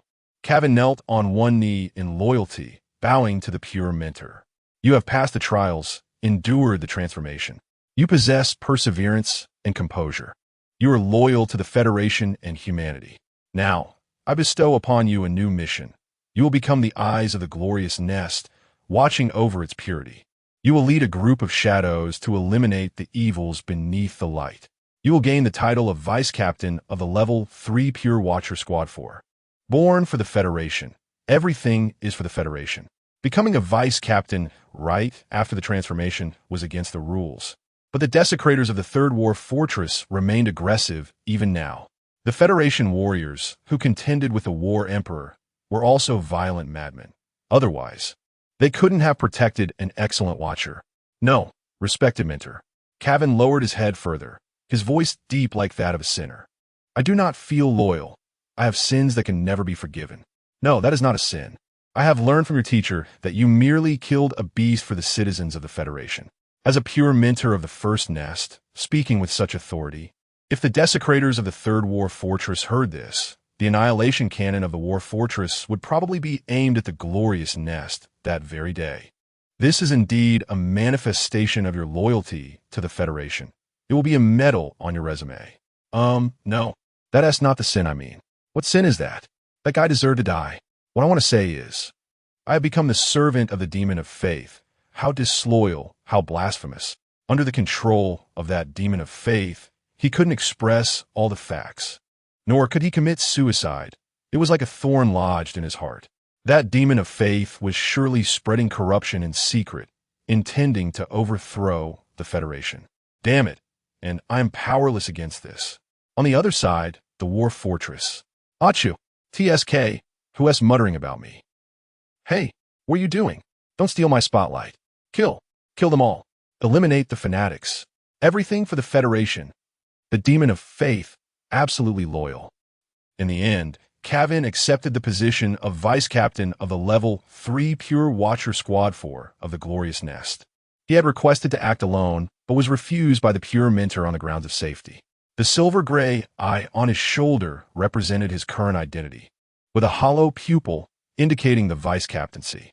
Phew. Next, I need to investigate the infiltration of the Father as followers. The demon of faith had told him that there were zealots of the Father infiltrating the Glorious Nest, although he didn't know why it told him. He had to investigate it, regardless of its truth. After all, the demon of faith said that even within the Pure Watchers, there had been infiltration. If true, the matter would be particularly serious. So, where to start the investigation? Human trafficking cases, empty theft. If it's recent, I remember that not long ago, there was an incident in the 5th pharmaceutical factory of the Glorious Nest where workers collectively fell ill, and then the factory director used most of his assets to treat those workers, which is quite unreasonable. After all, who could open a factory at the bottom of the nest? How could oppressors suddenly show kindness and scrape off their fat to feed the poor?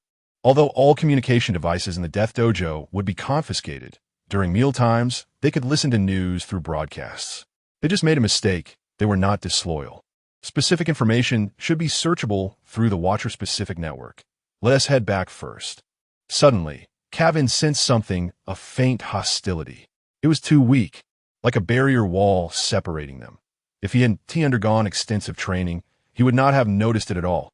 Following the hostility, he saw a clerk walking past him. At that moment, the clerk also looked at him, puzzled. Respected Watcher, may I assist you with something? No, nothing. Just pay attention to your attire in this sacred place. Your tie is crooked. Oh, yes. Thank you very much. The clerk bowed, straightened his tie, and hurriedly left. That hostility just now, why? I don't know him. He has a problem. Zealots of different faiths often harbor mutual hostility. This is a conflict of beliefs. Generally, such hostility is severe. Without props to conceal it, believers can sense the hostility of non-believers. However, the blessing of a certain sage is special. Its essence is a more active thought steel, and the emitted fluctuations are also thought power fluctuations. And the fluctuations of thought power. There are probably no unpolluted, non-believing humans left in this world. In simple terms, it has been desensitized. The originally intense hostility has turned into merely a slightly annoying degree, like seeing a spirited guy teasing a girl on the street. Kevin concealed his aura, followed behind that clerk, watched him enter the office, and then memorized the information on the name tag on his desk. Paul Mu. Was it? Could it be that he is one of the infiltrating followers of the Father? At that moment, he felt a surge of greater hostility. He turned to look at the person passing by him, who had a yellow and black pure eye emblem on their shoulder, the mark of a secondary pure watcher. Despite the fleeting hostility, Kevin truly felt the weight of the situation. What the demon of faith said might be true. Even the watchers, who symbolized the purity of faith, have been tainted by it. Surely he couldn't be that disliked by passers-by. He thought to himself that he hadn't forgotten to wear pants today. Chapter 69. The past and the present records related to the 5th pharmaceutical factory incident in the Radiant Nest City. Search. Underground gas explosion, drug leakage, workers falling ill, factory director's statement, missing persons list, information on related individuals. No issues. Everything seems normal. Strange. This is too normal. All the links are tight, without a trace of doubt. Too normal is abnormal. Has the infiltration of the Father's followers reached this extent? Perhaps even the pure overseers could be infiltrated. It's necessary to investigate there. But before that, I think I should follow those inexplicably hostile towards me. At that moment, a message popped up on the analyzer. 1 hour later, training room 4, sender, captain of team 4. Level 3, pure overseers of Radiant Nest City. The captain is looking for me. Well, I haven't seen my teammates yet. It's about time to greet them. Pure overseer teams usually operate in groups of 5. 1 captain, 1 vice captain, and 3 members, which must include 1 medic, 1 technician, and 1 psychic of the same level or above. Generally, an entire team wouldn't be dispatched for simple surveillance or elimination tasks. It would be too much of a waste of manpower to send a whole team just for an ordinary disloyal person. Typically, only large cases would require a full team of overseers. In normal situations, only 1 or 2 members would be dispatched. In Wei Shen's case, Kevin simply arranged 3 to bring along 2 newcomers. Of course, had he known earlier, Kevin would have insisted on bringing all the overseers from Nest 79, including the 2 pure mentors from the city. Kevin opened the team information to get to know his teammates in advance, but when he saw the captain's information, he frowned. It's her. An hour later, Kevin arrived at training room 4, where there was only 1 person. It was a woman with light yellow hair, fit and strong, wearing only a tank top and sports shorts, her exposed skin showing clear muscles, refined and explosive. She stepped forward, her figure instantly disappearing. The next moment, the target in the center of the training room made a terrifying sound. The steel target flew out, and a huge dent appeared in the center, while the woman's figure reappeared at the original target's position. "It's you," Kevin said in a deep voice. "Long time no see. Is this what you wanted to say?" The blonde woman wiped the fine sweat from her body with a towel, then casually tossed it to Kevin. He frowned. wanting to swat it away, but after a moment's thought, he accepted the towel. The woman raised an eyebrow, somewhat surprised. I thought you would dodge it? It's been 5 years, Tammy, 5 years.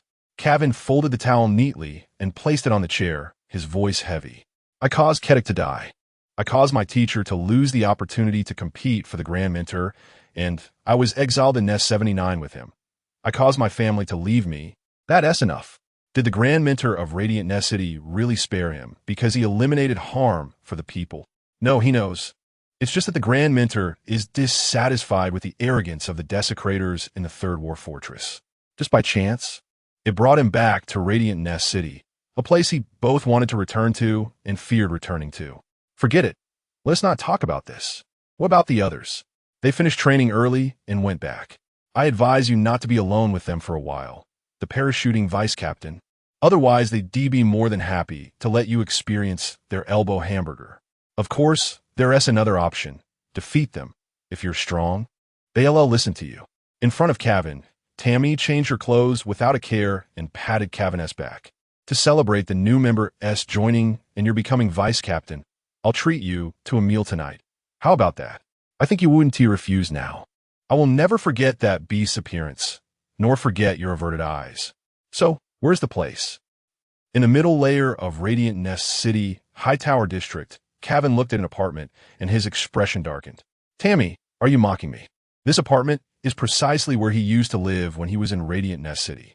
After you had all your possessions confiscated and were transferred away from Radiant Nest City, I used connections to buy this place. You know, I've always liked the location of your apartment.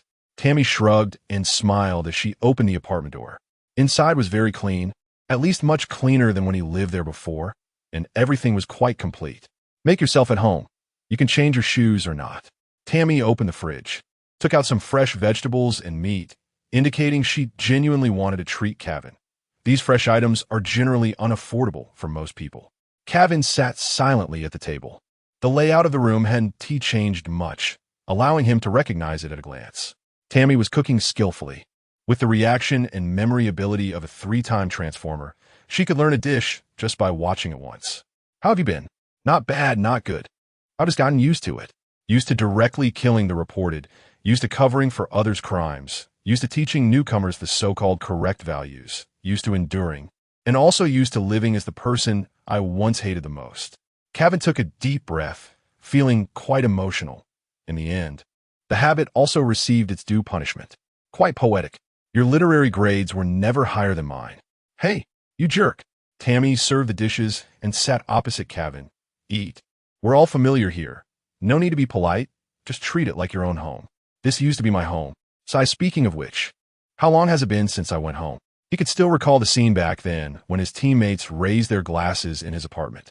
Watching the mess around in his home was always annoying, but now it seems. It's a pity he would never see it again. Kevin shook his head and started eating. It wasn't bad. Rather, these fresh items were hard to be bad. Looking at it this way, Tammy should have made a name for herself, at least better than him. I remember not long ago you brought a newcomer. How is she? Why do you ask this? Her father and grandfather are overseers. Their names are engraved on the steps of the steel platform. I've looked into some of her matters, just asking. As for why she was investigated, Tammy didn't say. She isn't suitable to be a pure overseer. Kevin cut the steak expressionlessly into smaller and smaller pieces. She was almost exactly like me back then. Stubborn, foolish, quite self-aware. Tammy nodded. If she hadn't stopped Kevin from stabbing the speaker back then, Kevin would have been dead, and it still made the speaker bleed. The price was the death of comrades and the involvement of loved ones. Silence. To this, Kevin had no words. He had a tendency towards self-loathing. Look at your expression. However, I see you haven't changed much. At least you don't hesitate to offend those desecrators to kill that madman. I still really like your character. Tammy paused before expressing her thoughts. She admired Kevin's courage back then. At least she didn't dare to strike the speaker. And she felt very regretful and pained about what happened to Kevin. Kevin was a real pure overseer. At least he used to be. She looked forward to Kevin's response, but his reaction was somewhat strange. The sound of cutlery clattering on the table rang out. He looked grim, gripping his hair tighter and tighter. Are you humiliating me? This isn't bravery. This isn't glory. At that time, I chose to compromise. All these appearances, everything I've done, even covering up the traces for a god of faith. What a humiliation this is. And the one who truly killed that madman. Even that god of faith. His former glory has long since vanished, his hands stained with treachery and disloyalty, and now he must wear the crown of the achievements of that god of faith. This is too overwhelming. He feels like he's going crazy. Calvin. What's wrong, Calvin? Noticing that Calvin's condition is off, Tammy immediately approaches him. But at that moment, Calvin's analyzer suddenly pops up a message. The target person is about to finish work. I have urgent matters. I need to leave first. Calvin quickly regains his composure and prepares to leave, adjusting his emotions to avoid bringing them into the task, which is a basic quality of a pure observer. Aren't you going to finish eating? Tammy says regretfully. Sorry, I'm in a hurry. By the way, I want to ask you for a favor. Okay, I promise you.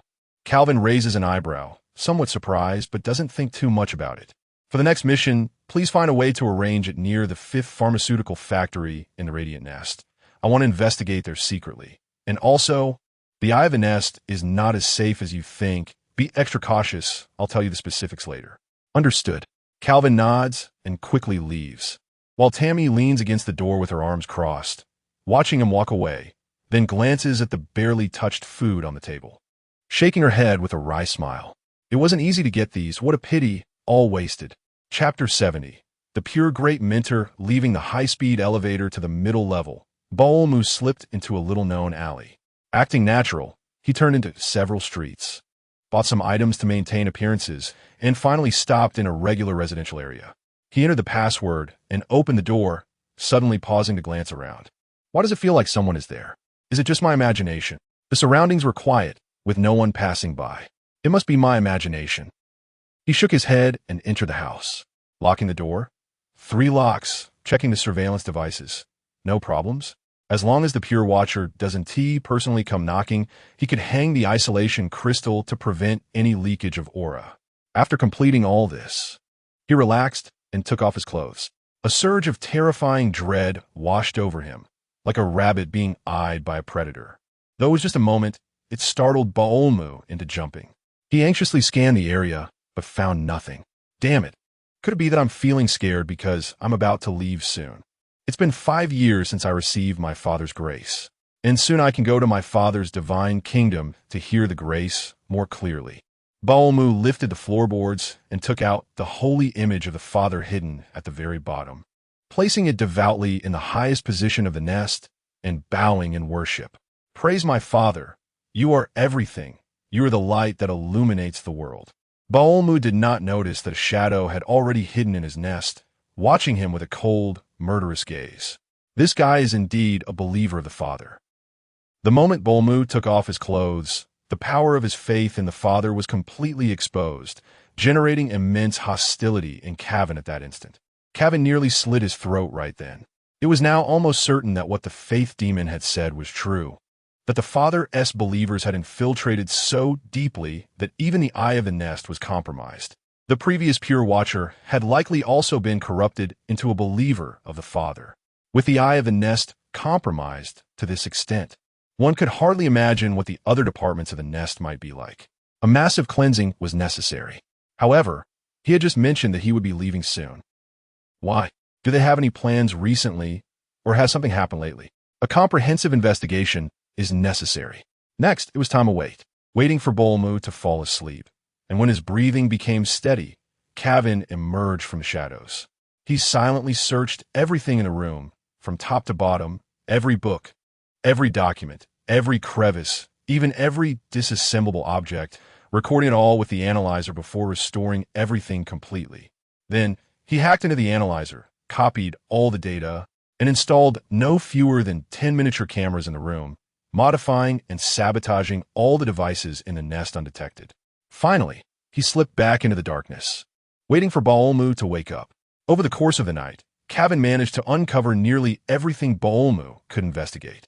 When Baolmu woke up and left, Calvin slipped out the moment the door opened, quickly returning to the Eye of the Nest. He returned to his room and organized the information. Baolmu, a level 1 telekinetic records clerk with 7 years of experience, was corrupted 5 years ago reason unknown. His main task over the past 5 years has been to help infiltrate believers, cover their tracks, and destroy information. There were 3 clearly abnormal records in the work history. The first was 5 years ago on October 17th at the bottom-level Seiya Nest area, Nest 1051. The second, there were 19 suspicious records, and forgery could not be ruled out. The believers held a low status and had not accessed core information. There were 11 close associates, with 2 serious suspects, including those identified in previous records, 8 of whom might be followers of the Father, 3 of whom worked in the Eye of the Nest, and this was certainly only a part. Regarding the order to leave, it was speculated to have been issued 9 to 11 days ago, with slight behavioral differences among the believers. The source of the order was unknown, and the clues were likely destroyed. Therefore, based on the estimated timeline, investigating what had happened in the nest around that time might yield some discoveries. Searching through the data, the results indicated that during that time frame, there was a collective illness among the workers of the 5th pharmaceutical factory. The 5th pharmaceutical factory. It seems even more necessary to investigate that place. Moreover, according to speculation, these infiltrated believers seem to be planning something before leaving. Otherwise, why would they linger in the nest for so long? Cavan organized all the evidence and began to think. The incident of the Father's believers infiltrating was too grave. I ought to report this matter upwards. However, I cannot ensure that this won't attract the attention of the infiltrated believers, which would undoubtedly alert them. Even the pure watchers have fallen into believers. Most people cannot be trusted.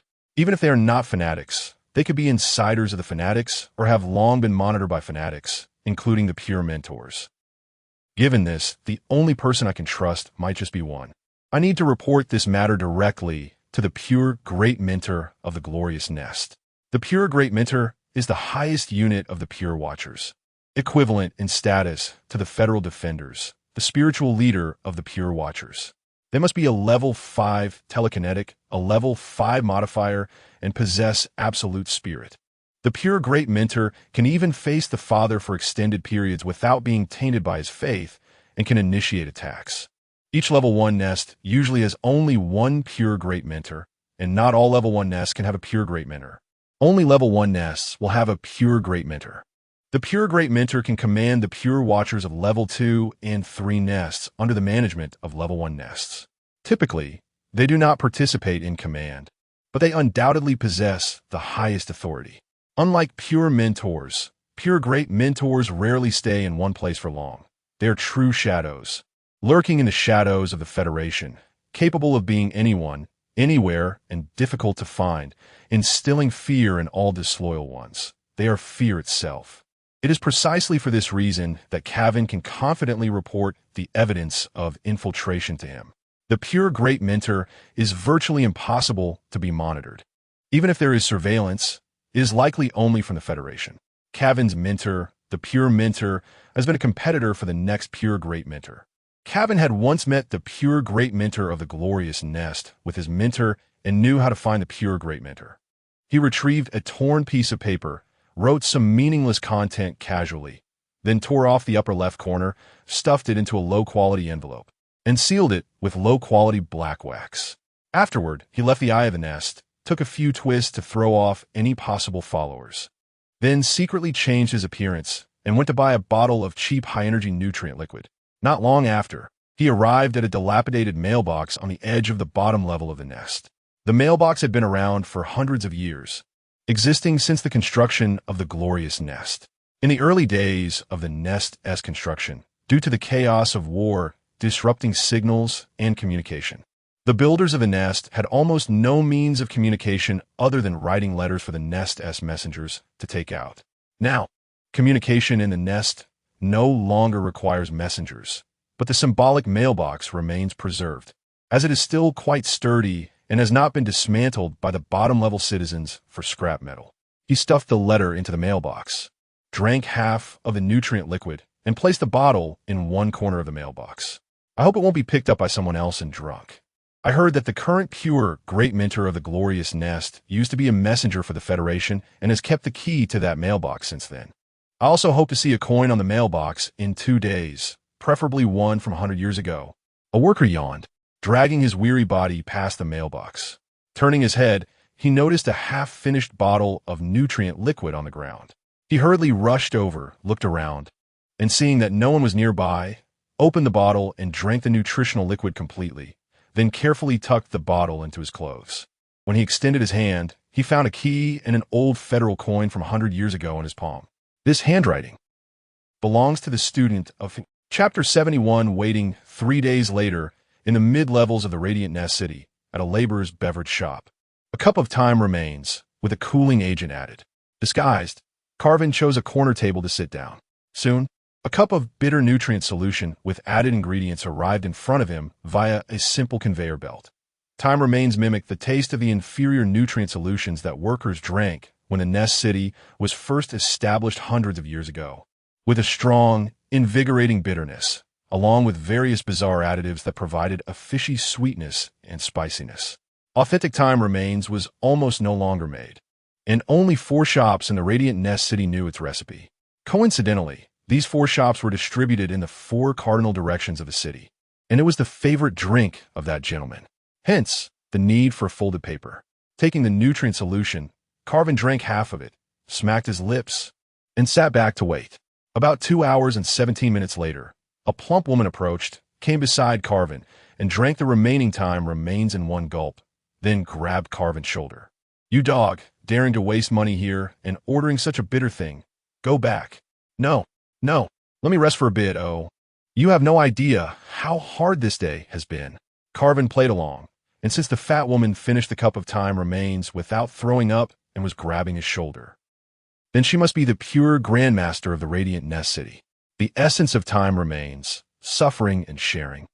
Don't ask if poisoning her could kill the pure Grandmaster. If it can be done without her noticing and can kill her, then the one who poisons could become the chief apothecary of the Federation and take the current chief apothecary back to keep as a dog.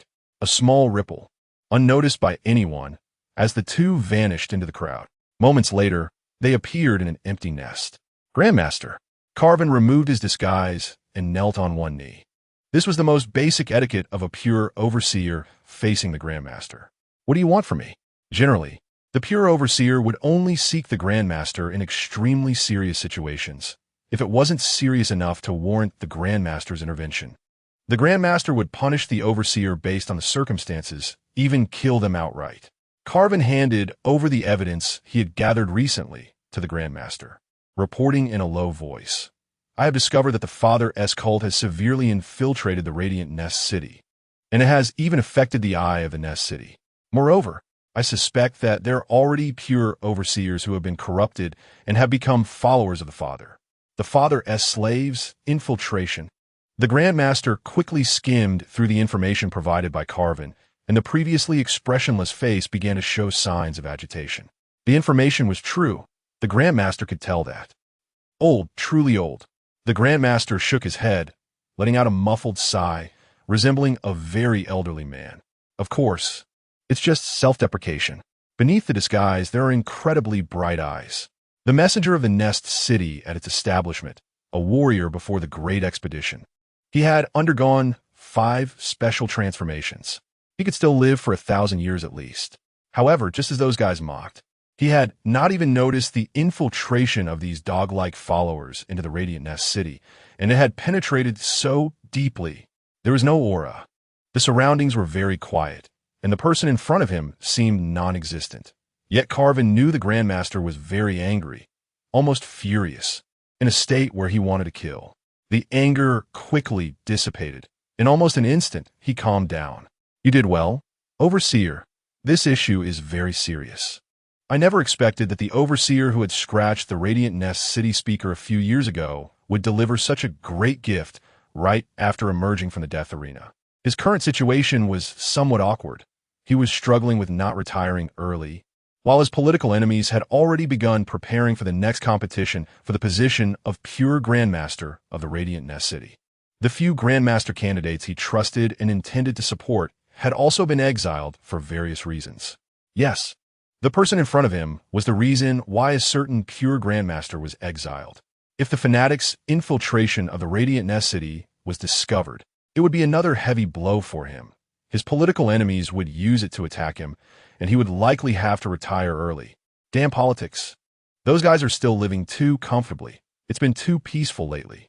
In the moment of life and death, they're still playing these damn games. If his speculation was correct, time was already very tight. He needed to respond quickly. Originally, it was just out of pride, not wanting to retreat too much from those greedy dogs after saving Carvin. But unexpectedly, there was a pleasant surprise. I didn't expect you to notice them so quickly. It seems your observational skills are quite sharp, which is good. I once felt regret for he, but it seems I was wrong. No, I'm not as excellent as you say. Not at all. Carvin said softly. After all, it wasn't him who discovered the infiltration of the Radiant Nest City, but a demon of faith. Fortunately, Carvin did not know what a certain demon of faith was doing at that moment, or he might begin to doubt his own loyalty. Kill this group of fanatics. Beat them down to the Father's pit. Damn the Father. Humiliate them fiercely. Everything for the Federation. The demon of faith, once again absolutely loyal. Is there a reason? It wasn't you who discovered it, but you informed me of the fanatics' infiltration, and that is a fact. After all, he was the Grandmaster. He could read some information from expressions. He discerned from Carvin's expression some emotions, sadness, panic, but still filled with loyalty to the Federation. Since that was the case, it was of no consequence. Next, I will conduct a sweep of all members of the Nest City, especially those in power. You continue with your plan. Do not stop. No matter how powerful he was just one person and could not conduct a faith screening of the entire Nest City at once. He needed Carvin to continue the investigation, and he would also assign tasks to several trusted subordinates for covert investigation. Moreover, he suspected that this infiltration incident likely had internal assistance from someone within the Nest City. Otherwise, he would not have been unable to detect it. Do not underestimate the stupidity and evil of humanity, especially those corrupted by money and power.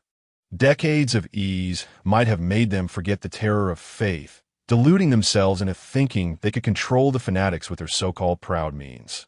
Yes, Grandmaster, Carvin replied, and the next moment, the Grandmaster vanished. Carvin put on his disguise, preparing to continue tracking a few suspects. Everything for the Federation. The Fifth War Fortress, the Third War Bastion. The siege battle had ended, and next came the tedious cleaning time. Prosperity, then decline, and then exhaustion.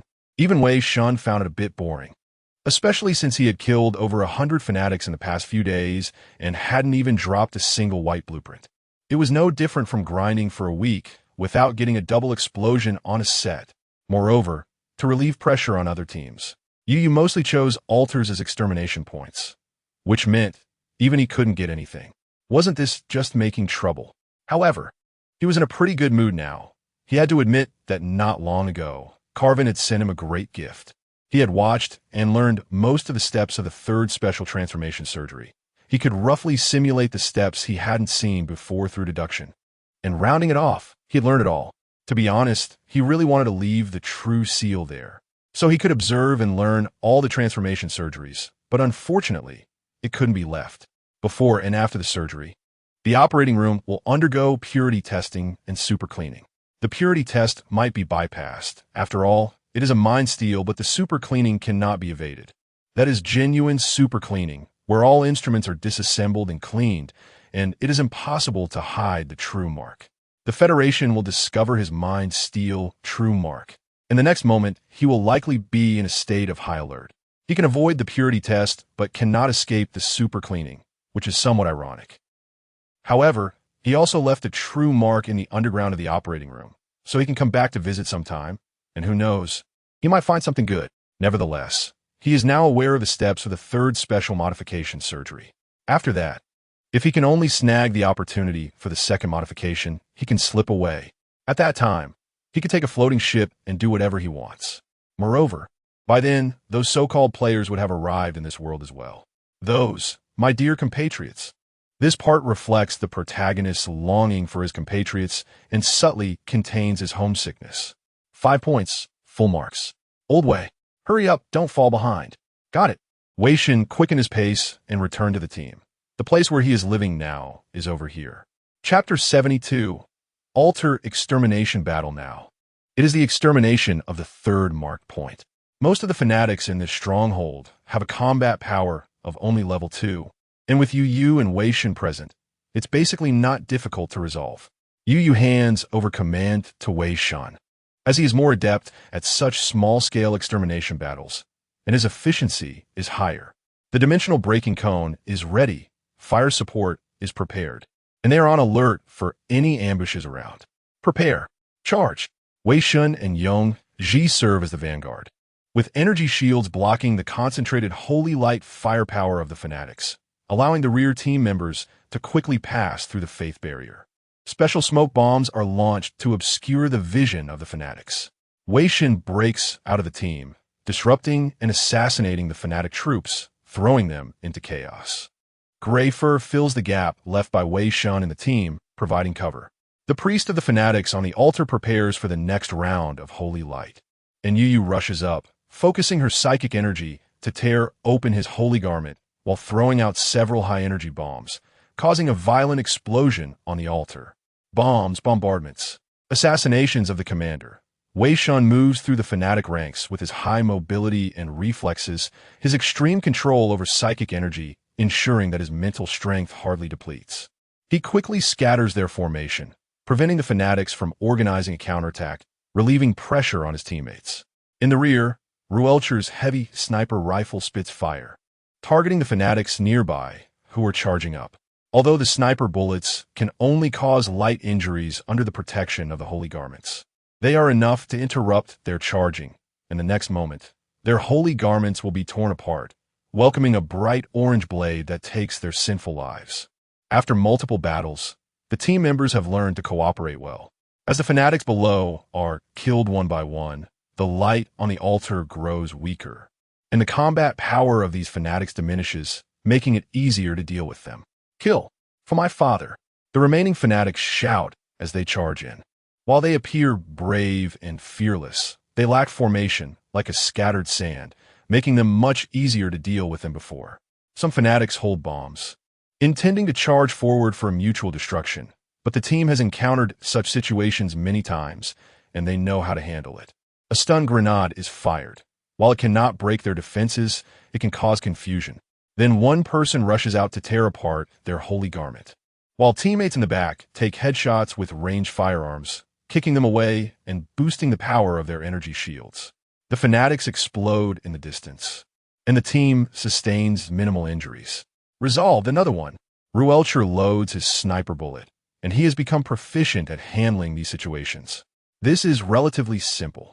The most troublesome is when the enemy is well organized, suppressing fire is strong, and a bunch of self-destructing infantry rushes in. However, with a certain pure observer and a certain demon of faith in the team, they can resolve it without danger. Moreover, the bombs that can damage their battlesuits are not in high supply among the fanatics, and they were mostly used up during the siege, so such situations are not frequent. Hey, you dare to steal my kill. Up ahead, Wei Shen pretends to shout. He doesn't care much about such small kills anymore. After all, the drop rate is too low. He has already dealt with all the self-destructing fanatics. Having gone through this too many times, aside from the first time when he mismanaged the timing and got blown up, he has never been injured since. Old Wei, rather than worrying about me stealing your kill, you should be more concerned about Team Wong above. A bigger kill might be snatched away. Ruelcher aims at the top of the altar, interrupts the charging of a fanatic, and throws a smoke bomb to obscure vision, then moves to cover and fires. Bullets hitting the fanatic's holy garment, sparking a shower of sparks.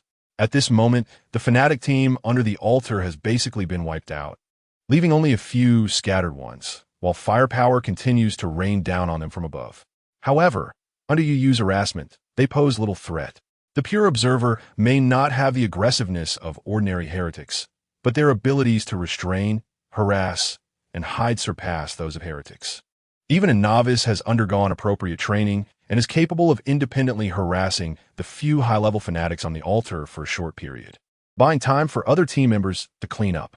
Moreover, after Wei Shen discovered Yu's identity, she has basically stopped performing in actual combat, at most just concealing a bit. The members of the Vanguard squad heading to their deaths have also basically seen what level Yu is at. Having two high combat power individuals leading the charge is quite beneficial. If it were another squad, they would probably be knee-deep in trouble by now. The pollution on the altar is strong, and the other teammates are clearing the remaining fanatics below and providing support. Under fire cover, Wei Shen climbs onto the altar. That guy is coming up.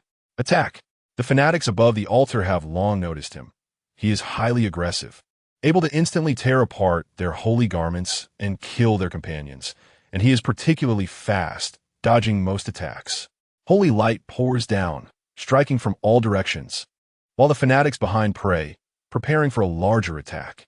The priest also notices the attacker, raising his staff to gather holy flames.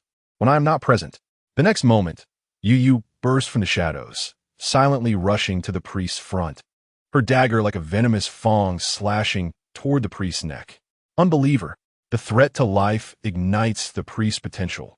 He lets out a roar, and the previously weak light of the altar brightens a little. The holy light shines around the priest, temporarily forcing Yu back. On the altar, the priest can ask for more blessings from the Father, making him stronger than the holy knights. Yu retreats, casually stabbing her dagger into a fanatic's chest, then quickly creates distance. The priest, furious, raises his staff, enveloping himself in holy flames, and begins to pray, causing all the fanatics on the altar to gather around him. However, Wei Shen and Yu will not give them a chance. Another smoke bomb is thrown out to obscure their vision. Yu uses her psychic power to tear a small opening in the priest's holy garment and aims to shoot through it. The priest dodges, but his attention is drawn. The next moment, Wei Shen evades the attacks of the other fanatics and charges directly into the holy flames. How is this possible? How could the holy flames not affect him? How can he have no fear at all? However, at this point, it is too late to use any other defenses. Following the still unrepaired opening, Wei Shen withstands the priest's final holy light, stabbing close to his abdomen with a sword and pulling upwards, destroying his heart. Killed level 2 fanatic, father, level 2 soul remnant, one another remnant. Damn, the priest is dead, and the remaining fanatics are nothing but a bunch of rabble. The altar flag is destroyed, and another altar is breached. Wei Shen takes a breath, removes his helmet, which is hot from the holy light, and shakes it, walking over to Yu. How's the situation? Most of it has been cleared out, almost done. Let us go down and regroup with the others. Looking at other areas, federal soldiers have already surged into the ruins of the city, clearing out strongholds one by one, with corpses of both the defense army and fanatics everywhere.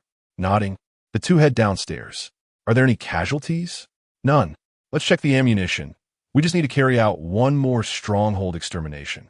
Yes, this mission is almost complete. And the intelligent machine war is drawing closer. If we could capture that fallen nest before the intelligent machine war, that would be ideal, but unfortunately, that is nearly impossible. Looking into the distance, they can already faintly see a shadow of that nest. However, suddenly, the communication sounds an alarm. Warning, warning. High-risk units detected nearby. All defense forces, evacuate immediately. All defense forces, evacuate immediately. ZZZZ. Before the words are finished, the communication signal is interfered with, turning into bursts of static. At the same time, the fearlessness locks around their necks also emit a warning. The signal cuts off, and they are unable to connect. They should be unable to contact headquarters. Yu frowned, realizing that the situation was obviously not good. She commanded, abort the cleanup operation and retreat at full speed. Hurry! Everyone ran as fast as they could towards their stronghold. But they had gone too deep in their pursuit of the cultists, making it impossible to return quickly. Yu grew increasingly worried. She sensed that something bad was about to happen. Suddenly, she felt a chill and quickly grabbed a teammate next to her, throwing herself to the side. In the next moment, a beam of holy light, as thick as a water barrel, swept across the ground, melting everything in its path and causing a violent explosion. Although pulled away, Yong Zhixing's foot was still caught in the residual light of the holy beam, and the combat armor on her foot turned bright red, with some parts already melting. The very thing she feared had come to pass. Holy light, shells, flames, and devastating attacks poured down on the city again. And countless federal soldiers who couldn't evacuate in time were blown to pieces or turned to ashes. Find cover. Hurry. Chapter 73. Firepower Barrage Firelight. Explosions and wails. Like hell itself, countless firepower poured down, overwhelming the defense forces and the fanatics within the stronghold, as if they were playing with a sand pile. Digging into the ruins once more. How ridiculous! Why did I ever think that war was an easy thing? This is a war on black soil. Wei Shen hurriedly rushed forward to pull young Zhixing up, sprinting at full speed towards the nearest ruined church. He trembled all over, survival instincts causing adrenaline to surge wildly. Even his transcendent spirit felt a slight horror. Shells fell like raindrops around them, charred corpses of Federation soldiers visible everywhere. And in the distance, a secondary heretic had half his body vaporized by a beam of holy light while trying to dodge. Some soldiers had just taken cover when a shell obliterated them in their fragile shelter. From them, Wei Shen felt the fear of death.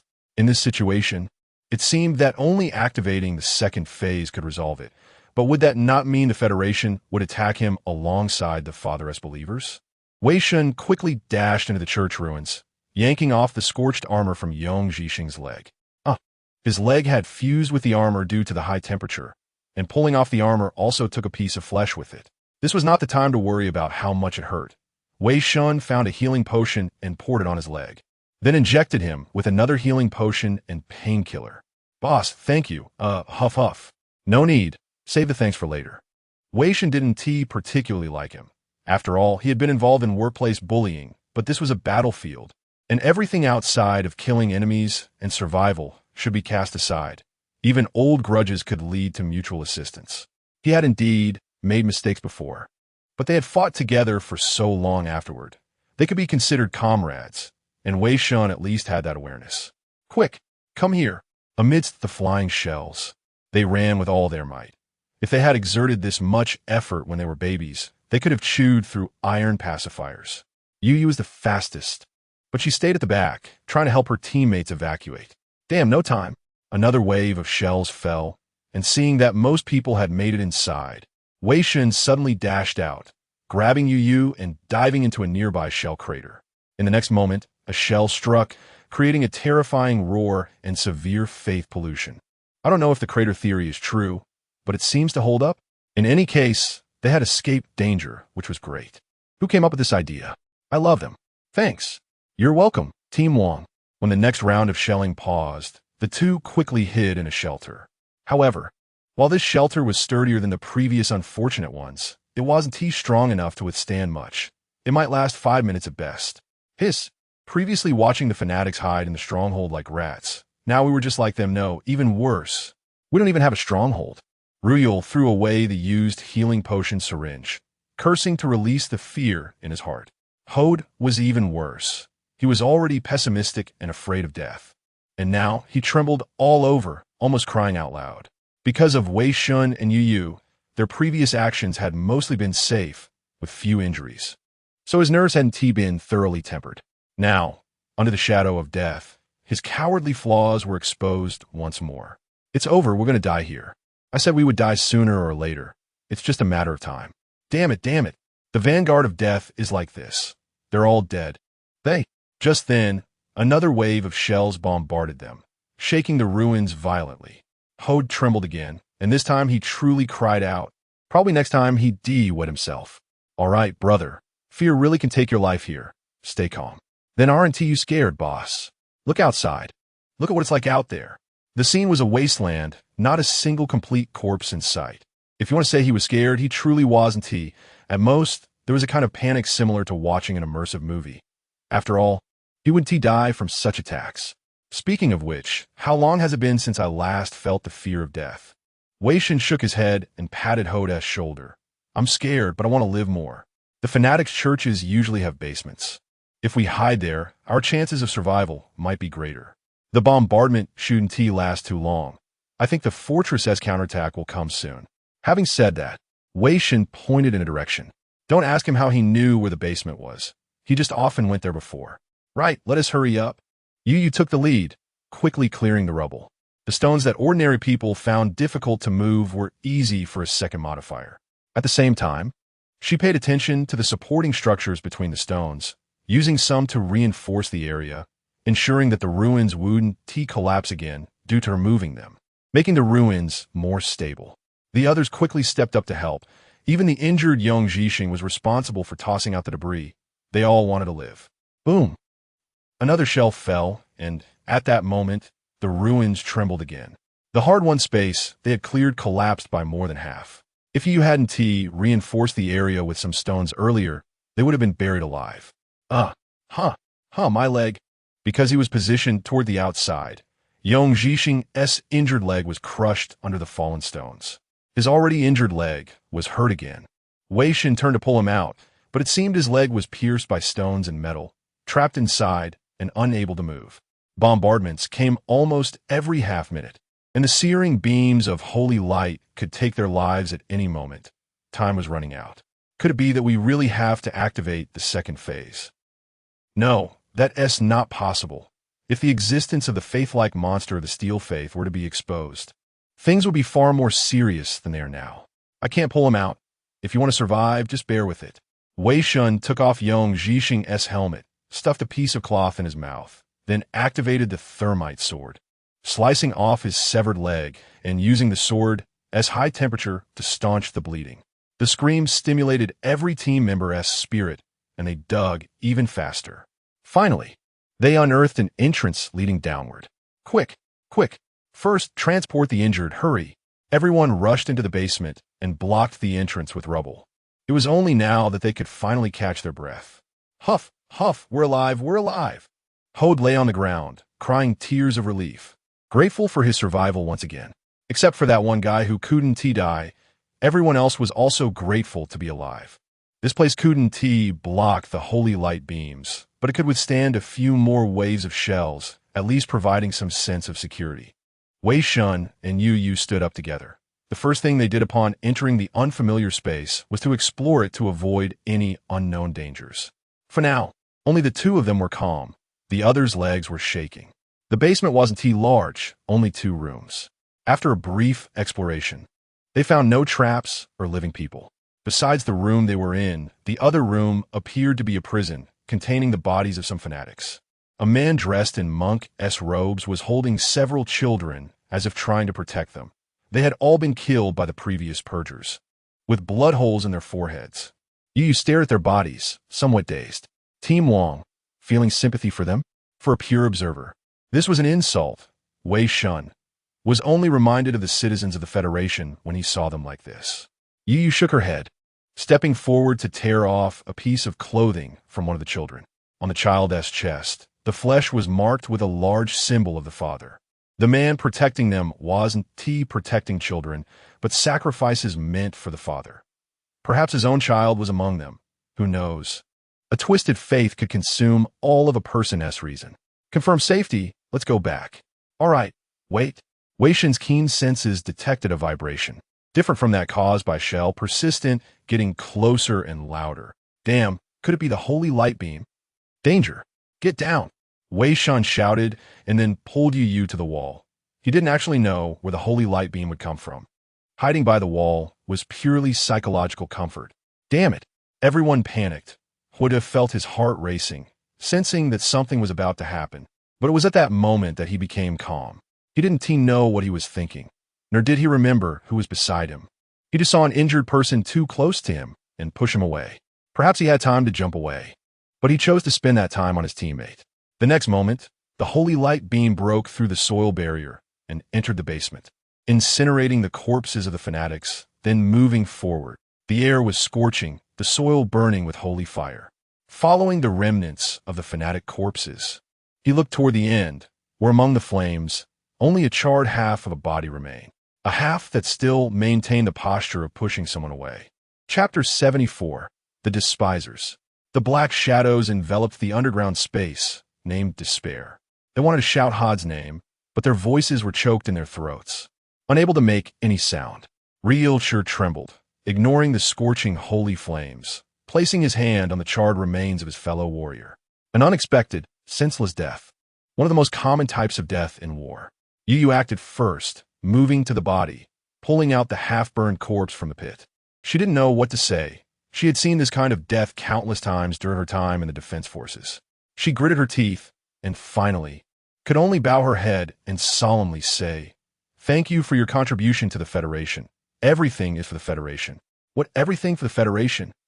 Would he have died if it weren't for the Federation? It's all because of the Federation. Because of the Federation. If it weren't for the Federation putting us in this damn place, how could we? Bang! Wei Shen punched Yong Zhixing on the head, interrupting his spellcasting. Wei Shen could tell that Yong Zhixing was on the verge of collapse. His leg was already broken, his comrade had lost his life trying to save him. And the fear of dying at any moment, multiple blows had made him instinctively want to vent his frustrations. This was his character flaw. Otherwise, he would have become Su Jun's dog before. If you want to die, just say it. Otherwise, don't talk nonsense. This is a battlefield, not a romantic drama set. However, complaining about this at such a time was too foolish. If there were members of the Despisers squad nearby, they would probably have shot him twice on the spot. Time was precious, leaving no room for him to break down. Realcher patted Wei Shen's shoulder, saying nothing. I know it's not the time. Had was also a contemporary of Wei Shen, though they had only chatted twice at the dinner table.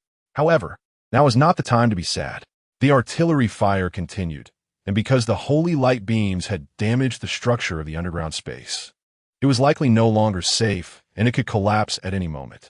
Damn, hasn't the Federation's support arrived yet? Or is the current barrage actually fired by the Federation? Don't expect the Federation's soldiers to purposely rescue the soldiers of the doomed vanguard. They are merely consumables, and they won't waste this cost. At this moment, he suddenly felt a gust of wind and turned to look in a corner of the underground space. Beneath the place plowed by the holy light beams, there seemed to be a larger space. He hurried over and found a small opening deep inside. Ignoring the scorching soil, he began to dig downwards. Beneath this small opening was the sewer of the fanatic city. Another violent tremor shook the area. Countless stones fell through the gap into the basement, and the basement was on the verge of collapse. I found a passage. Come quickly. Wei Shen waved to his teammates, pointing to the newly discovered sewer entrance. Great. All teammates, enter the passage. Hurry. Yu immediately gave the order, calling everyone to leave. Sadness and remembrance could wait until they returned to the fortress. The top priority now was for the Federation, and the second priority was to stay alive. They did not move Had's body. The equipment was severely damaged and did not need to be recovered, and the battlefield was the soldier's grave.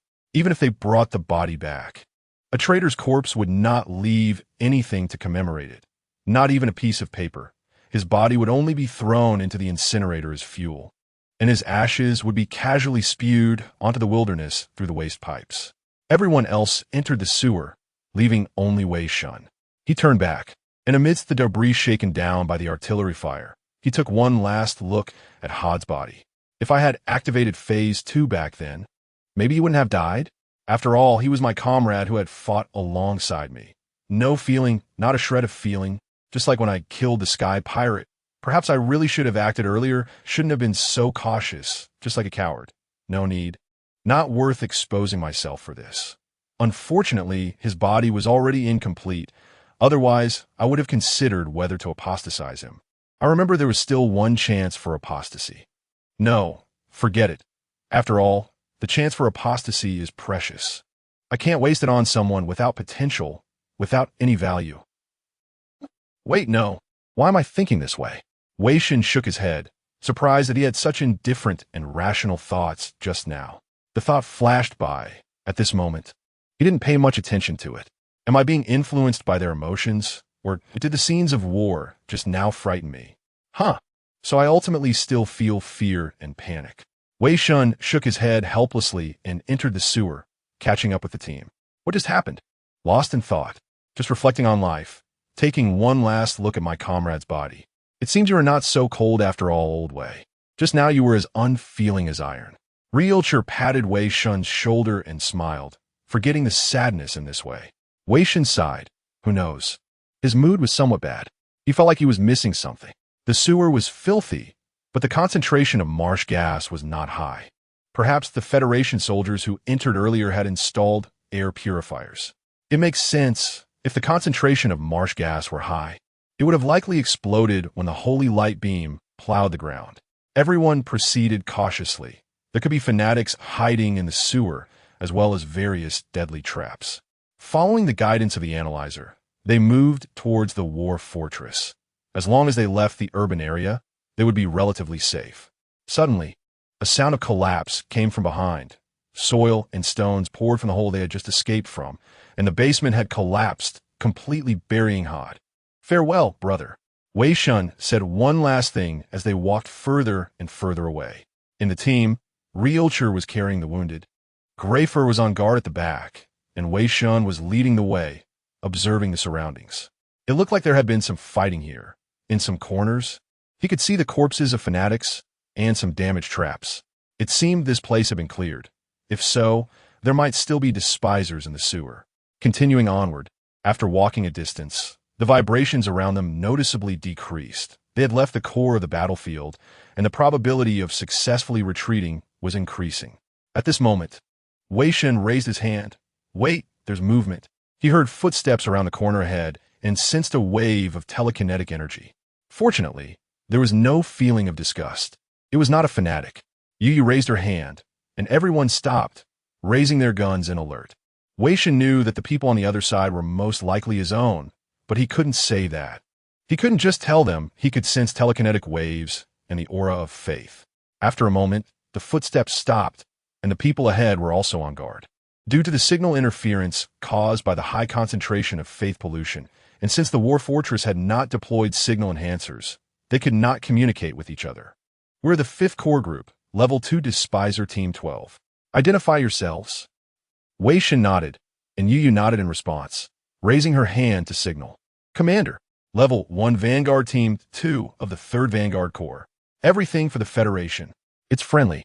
With a rustling sound, a despiser emerged, holding his gun in a defensive posture. His black armor was thicker than that of Wei Shen and the others, enhancing defense and firepower at the expense of mobility.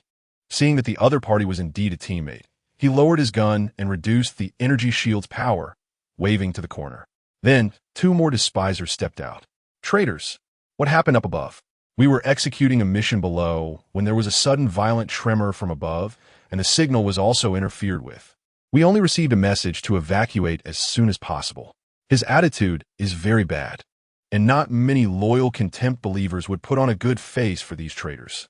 During the Purge, the Father's followers unleashed a barrage of firepower here, and the upper forces suffered heavy losses.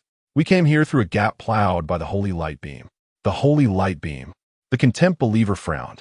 The fanatics actually used such a lethal weapon. It seems the upper forces have suffered extremely serious casualties. Perhaps even the War Fortress has been attacked. "We need to hurry back." Not far ahead, there's a group of fanatics guarding the area. 3 holy knights, 2 priests, and over 20 monks. It is speculated that there is an exit behind them. "Follow us. We will force our way through." Why are they still injured? The contempt believer saw Yong Zhixing, who had a broken leg on his back, and casually raised his gun, aiming at Yong Zhixing's head. Bang! Chapter 75. The Battle in the Sewers. Bang! Ruurch felt a chill run down his spine as he saw the heretic raise his hand, instinctively dodging as the bullet grazed past Yong Zhixing's helmet. "What are you doing?" he shouted. The heretic remained silent, preparing to pull the trigger again when suddenly a palm struck the bottom of the gun, causing it to lose aim, and the bullet flew over Yong Zhixing's head. Sensing something was amiss, the 2 heretics behind raised their weapons, aiming at the person who had attacked. A soldier should die on the battlefield, but if he dies at the hands of his own comrades, isn't that too heartbreaking? Wei Shen raised his hands in a gesture of surrender, showing he was unarmed. He understood that this was the attitude most federal soldiers had toward traitors. If they lost their fighting capability, they would be discarded. The heretics could not see the expression under Wei Shen's helmet. Had they seen it, they would likely have shot him immediately. It was a chilling coldness. He still felt uneasy, perhaps because of the recent death of a comrade. Or perhaps it was the subconscious fear of the inexplicable thoughts he had just experienced. He did not want to witness another teammate's death, because it would expose his inexplicable indifference once again. Perhaps this indifference had already begun. Only the true brutality of war had unearthed it. "Please put down the gun, sir." According to federal law, it is prohibited to kill unoffending members of the Vanguard, especially the injured. "Oomph." The heretic snorted, bringing the butt of the gun down onto Wei Shen's helmet, not using much force, merely enough to knock a transformed soldier down. However, for Wei Shen, This force only made him slightly shift to the side. The heretic raised an eyebrow, somewhat surprised, but did not think much of it, swinging his arm to slam Wei Shen against the wall, then aiming the gun at his head. Do you know what the punishment is for killing a traitor without cause? A month of intensified training, 3 days of confinement, and a fine of over 10,000, capped at 100,000 federal coins. Wei Shen remained silent. He would not disrespect those who fought for humanity. But if this heretic dared to act, Wei Shen wouldn't mind. After all, it would just mean one more ordinary believer of faith would perish on the battlefield. And to be honest, Wei Shen did not feel particularly angry, for some reason. Before things escalated, Yu quickly stepped forward, grabbing and moving the gun away from Wei Shen's head. Wait, Commander. Everything happened too fast. She had intended to stop it herself, but was preempted by Wei Shen. She secretly took out something to show and then said, "Please, Commander, come with me to talk over there." The heretic nodded, following her around the corner. "Pure observer, why are you here?" "Special mission. It's convenient for both sides. They're useful. Or do you want to have a duel? A fight?" After all, Yu was the captain. If she couldn't protect her team members, then what kind of captain would she be? Understood. The heretic hesitated for a moment, but nodded. As someone specialized in infiltration and assassination, the pure observer's one-on-one combat ability was generally higher than that of a regular heretic under the same conditions, especially in such dimly lit sewers. Despite some dissatisfaction, considering the observer's status, he did not insist. Perhaps they really had some mission. His teammates were still nearby. He could not afford to lose this person. After stepping around the corner, he waved to 2 teammates, and the 2 heretics lowered their guns. As for the vanguard teammates, they knew their captain had some clout and said nothing. The 2 teams moved together, dissatisfaction aside. What could be done? Who told the vanguard they were in a low position? On the way, the heretic casually bumped into Wei Shen's back. The force was not strong, seemingly a warning, while also expressing some recognition for him protecting his teammates. People are contradictory. He despised the vile ones who were disloyal to the Federation, but respected the soldiers who protected their comrades. "I hope you can live through this." Wei Shen raised his gun, adjusted his stance as a response. One of our vanguards and a medic were seriously injured in the previous battle and returned for treatment. Otherwise, we could have directly broken through the fanatics' blockade. They built makeshift defenses at that intersection, making it more difficult to deal with than before. After following the heretics for a while, they stopped at a corner and signaled for silence. Wei Shen frowned. He could smell the strong, nauseating stench of fanaticism coming from around the corner. "I will take the lead. Everything is for the Federation," he said, raising his hand. The leading heretic was momentarily taken aback, surprised that a traitor could have such awareness. After thinking for a moment, he recalled that this guy had seemed to easily withstand the previous attack. He appeared stronger than an average level 1 vanguard soldier and might be able to take the lead for a short time. "What do you call yourself?" Out of respect for the fallen, the leading heretic asked this question. "Su Guanqing. If you can hold out for 3 minutes, I will inform your commander of your name." "Well, actually, our commander already knows my name. It was he who approved my special transformation permit. That is truly an honor." Su Guanqing raised his hand, and everyone immediately prepared for battle. He took out 2 smoke grenades, pressed the detonation switch, silently counted a few seconds, then quickly threw the smoke grenades over the heads of the fanatics. As the smoke grenades exploded, the operation began. Someone is attacking. Attack! 3 guards stood in front, their holy armor shining, their round shields protecting their chests, their maces poised for action, while the priests behind began to pray, the stench of tainted faith growing stronger. Ordinary ranged attacks would be blocked by the barriers created by the guards, and various special devices would not have much effect. To break the deadlock, absolute violent close combat was needed. Su Guanqing took the lead, using telekinesis to temporarily shred the guards' holy armor, firing while charging forward. The boosters in the heretic's armor were at full power, greatly amplifying his strength, while the others provided fire support, controlling the surging low-level fanatics.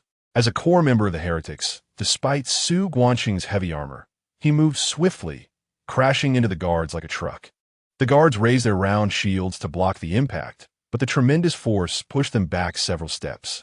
Immediately after, a one-handed axe swung down violently, the axe blade vibrating at high frequency and the energy field attached to it collided with the guard's holy armor, sending sparks flying.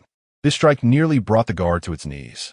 Other guards swung their maces to attack, but the next moment, an orange-hot melting sword pierced into their view, blocking the mace, while another heretic crashed into one of the guards and swiftly slashed through two low-level fanatics with several strikes. Wei Shen felt his arm go numb.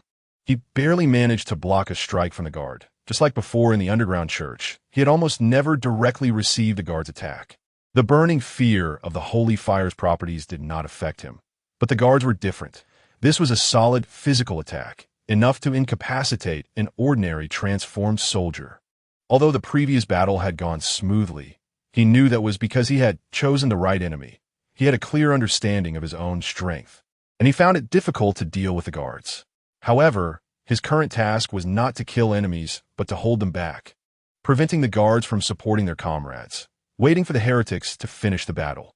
Wei Shen nimbly dodged a strike from a guard and used a melting sword to block the guard's movement. In the brief moment of limitation, he used a vibrating dagger to cut off the neck of a fanatic preparing to sneak attack. Yu blended into the chaotic shadows. Her task remained to harass and prevent the two priests from charging up and releasing devastating attacks. The great battle has fully erupted, and the last expert in ranged firepower, the scornful believer, unleashes a torrent of fire. Every shot and every shell hits precisely, either interrupting attacks, catching them off guard, or disrupting the priest's assaults. Except for one injured member, the other vanguard members, charging to their deaths, also join the battlefield, trying their best to eliminate those low-level believers and alleviate pressure on the main force. The scornful believers, skilled in frontal combat, display their excellent combat prowess, acting like humanoid killing machines on the chaotic battlefield. Withstanding a small attack from the rear priests, they swing their hand axes again, accurately hitting the same spot, and this time cleaving a small opening in the holy armor. As they withdraw, they deftly slash at a low-level believer. The energy field enhanced by telekinesis easily breaks through the fanatic's holy armor, slicing it in two. Suddenly, a spiked hammer crashes down, sweeping a large amount of golden holy flame. Su Guanxing raises his hand, forcefully blocking the impact of the powerful spiked hammer. The shining hammerhead drives through the energy shield, smashing into his heavy gauntlet and piercing his flesh. He endures the surging holy flame, ignoring the holy light about to be unleashed by the priests behind him, amplifying his body with a large amount of telekinesis. With an overwhelmingly brutal force, he swings the axe down again, aiming for that very gap in the holy armor. Kill. Blood splatters, staining his faceplate red. Chapter 76, Self-Destruction. Two priests and a group of low-level fanatics found it somewhat challenging to deal with a novice level 2 pure watcher, even if it was just harassment. They understood the need to cooperate. Knowing that charging up for a long time would be interrupted, the priests abandoned this high-damage attack and opted for frequent basic attacks instead. They noticed that the armor of this non-believer was not very strong, so one priest focused on assisting 3 holy guardians, frequently casting holy light and holy flames, while the other relied on a few long-time followers to deal with this heresy. Regular attacks were dodged, so they resorted to area attacks, with low-level fanatics creating distractions.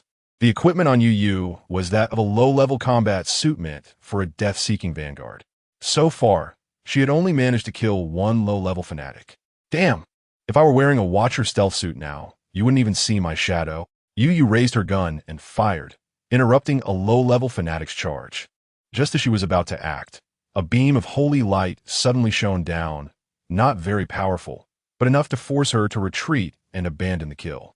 Even if a teammate came to help her, even that injured young Zhixing, she estimated it wouldn't be so difficult for her now. However, her harassment was undoubtedly successful, alleviating a significant amount of pressure from the battle ahead. On the other side, the Holy Guardians restrained by Wei Shen were increasingly furious. From the equipment, it was clear that this was just a slightly stronger high-level mob.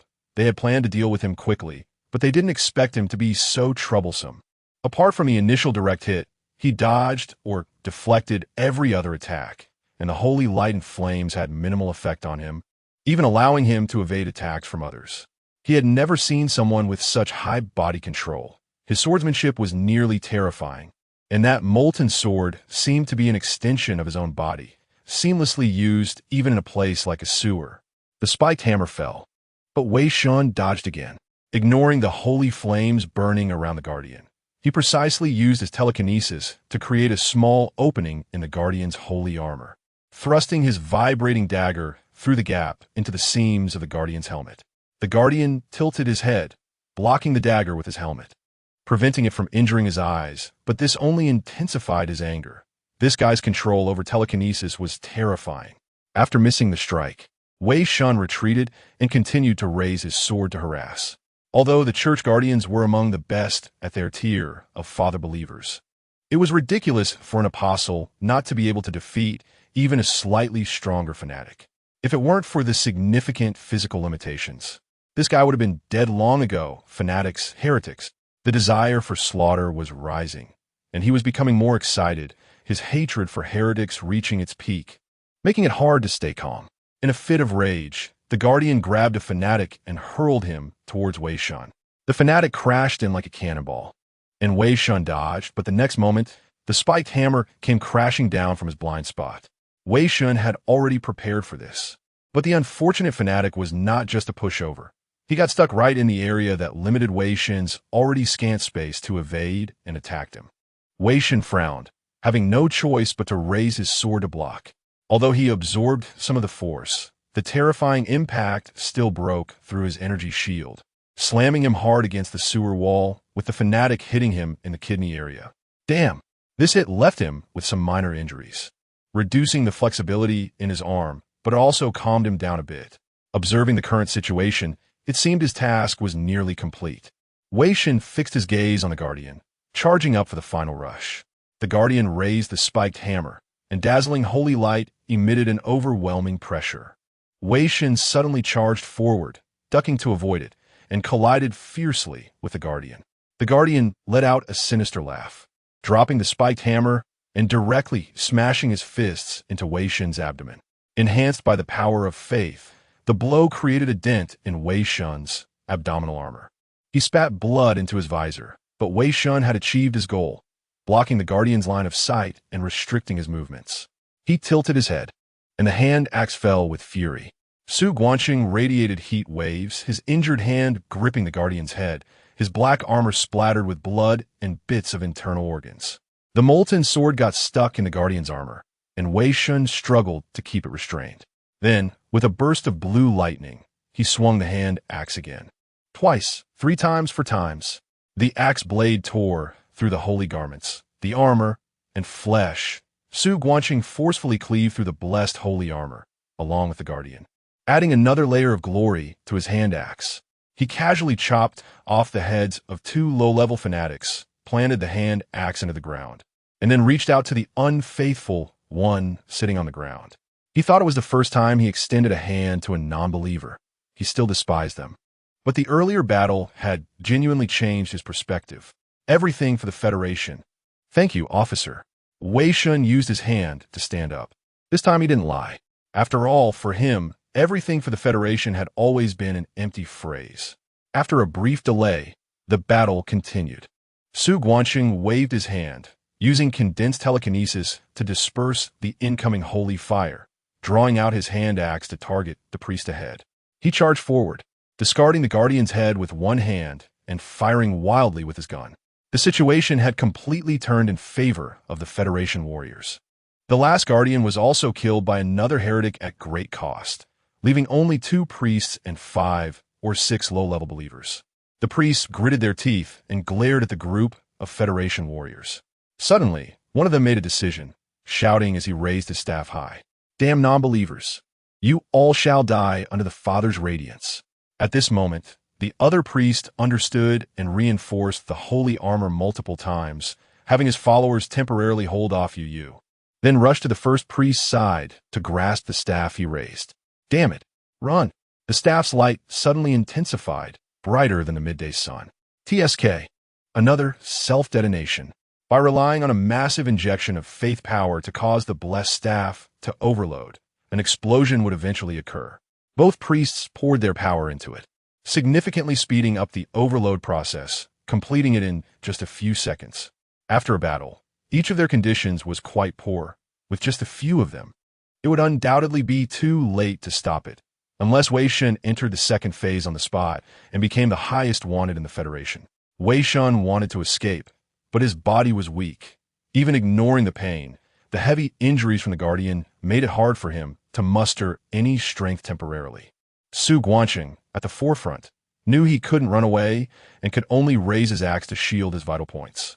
The others, especially the teammates from the death-seeking vanguard, also found it hard to fully escape. Just then, Wei Shen closed his eyes. Now, I have no reason to be cowardly.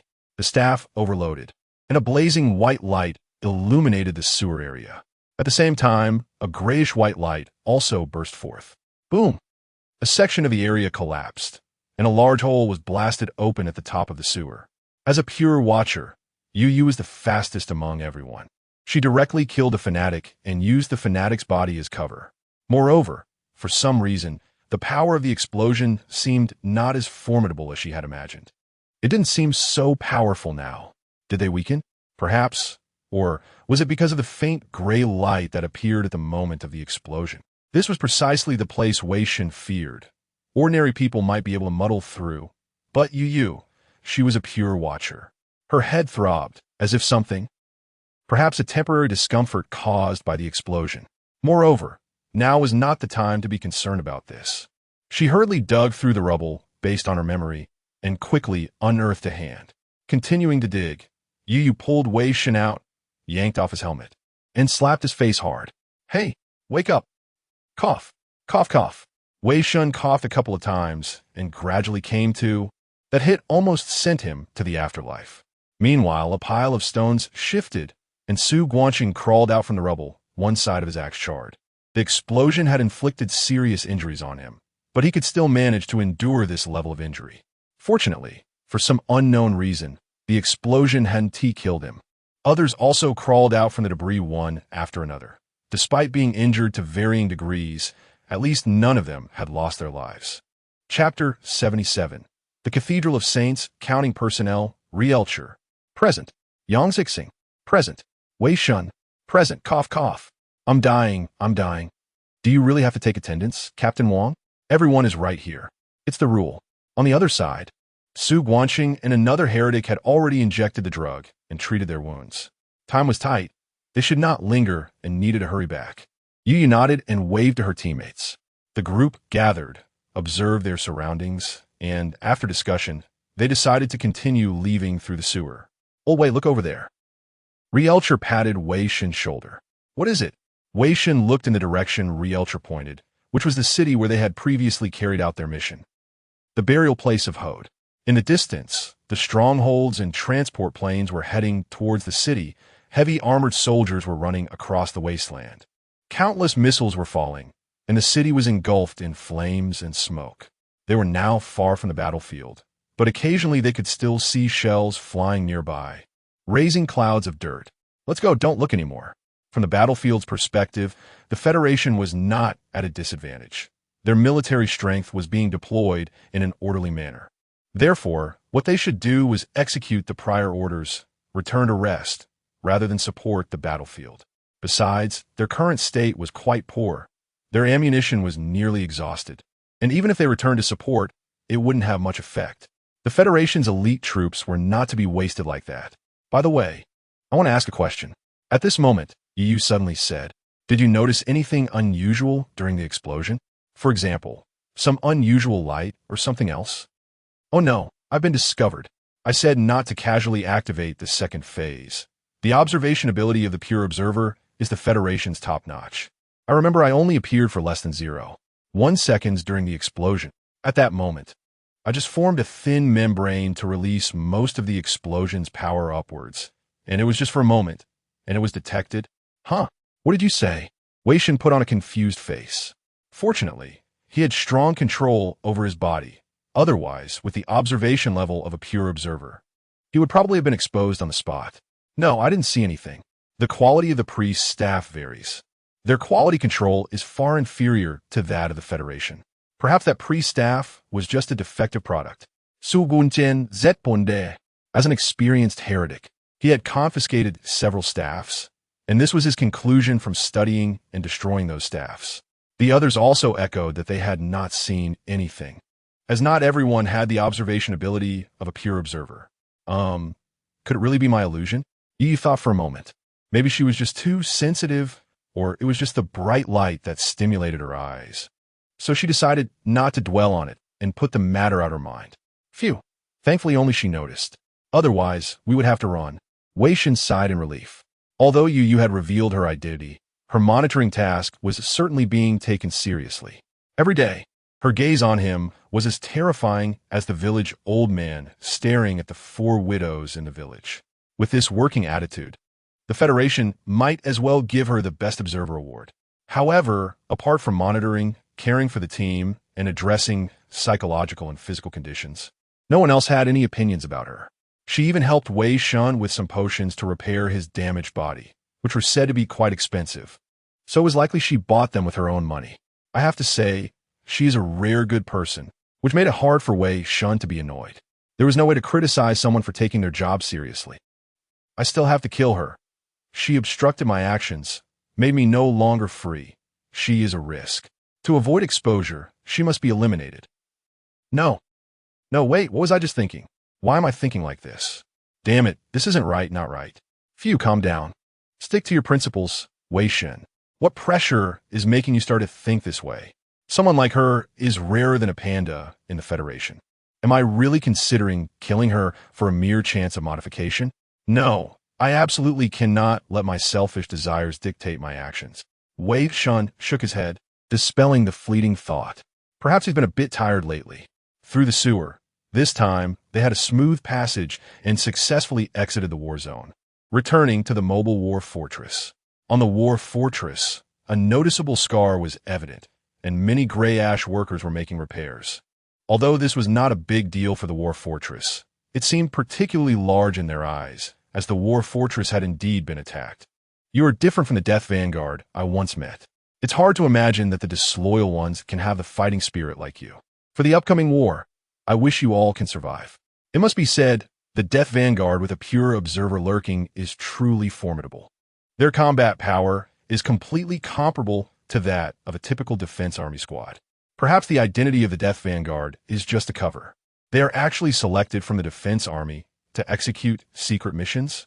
Damn it, if that's the case, I almost killed loyal Federation soldiers earlier. On the deck, Su Guanxing nodded at them, and the other 2 heretics also took off their helmets and nodded in acknowledgement. After reporting the situation upwards, they lay down in the life capsule to rest until 2 days later. Beep beep, the analyzer emitted a sound, and Wei Shen opened his eyes to see a red message popping up on the analyzer. It's a war mobilization order. Wei Shen quickly left the life capsule, changed into his combat uniform, and ran to the assembly deck to find his team. For some reason, he felt a bit out of it. This feeling shouldn't be happening to him. What's going on? After discussions among several regiment leaders, we're going to launch a major counterattack.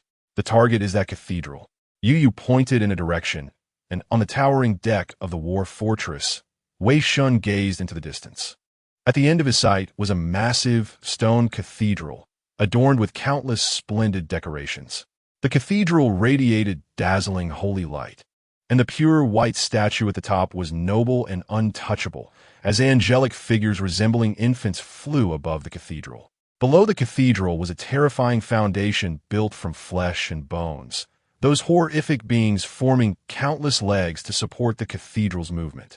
The bones and flesh were not dead but were shedding blood tears, singing hymns in praise of the Father. The Cathedral of Saints. Wei Shen frowned tightly, not expecting this.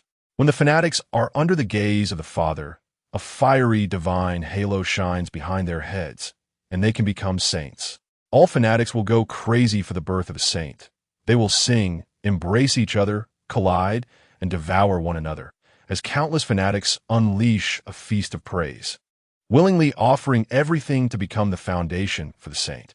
The Father's divine kingdom will then shape the foundation to establish a cathedral unique to the new saint. The cathedral can move according to the saint's will, spreading the Father's grace wherever it goes, illuminating every place with the Father's mercy. This is the Cathedral of Saints. The Cathedral of Saints is a super unit that can be somewhat compared to a mobile war fortress, 3 cathedrals of saints can destroy one war fortress. The cathedral can greatly enhance the strength of fanatics, making even ordinary fanatics quite difficult to deal with. Moreover, there's at least one combatant inside whose strength is comparable to a level 4 heretic, and under the enhancement of the cathedral, their combat power is at least equivalent to a high-level angel. Not to mention that there are even a bunch of real angels inside, those offspring of the Father's faith. Are we going to attack?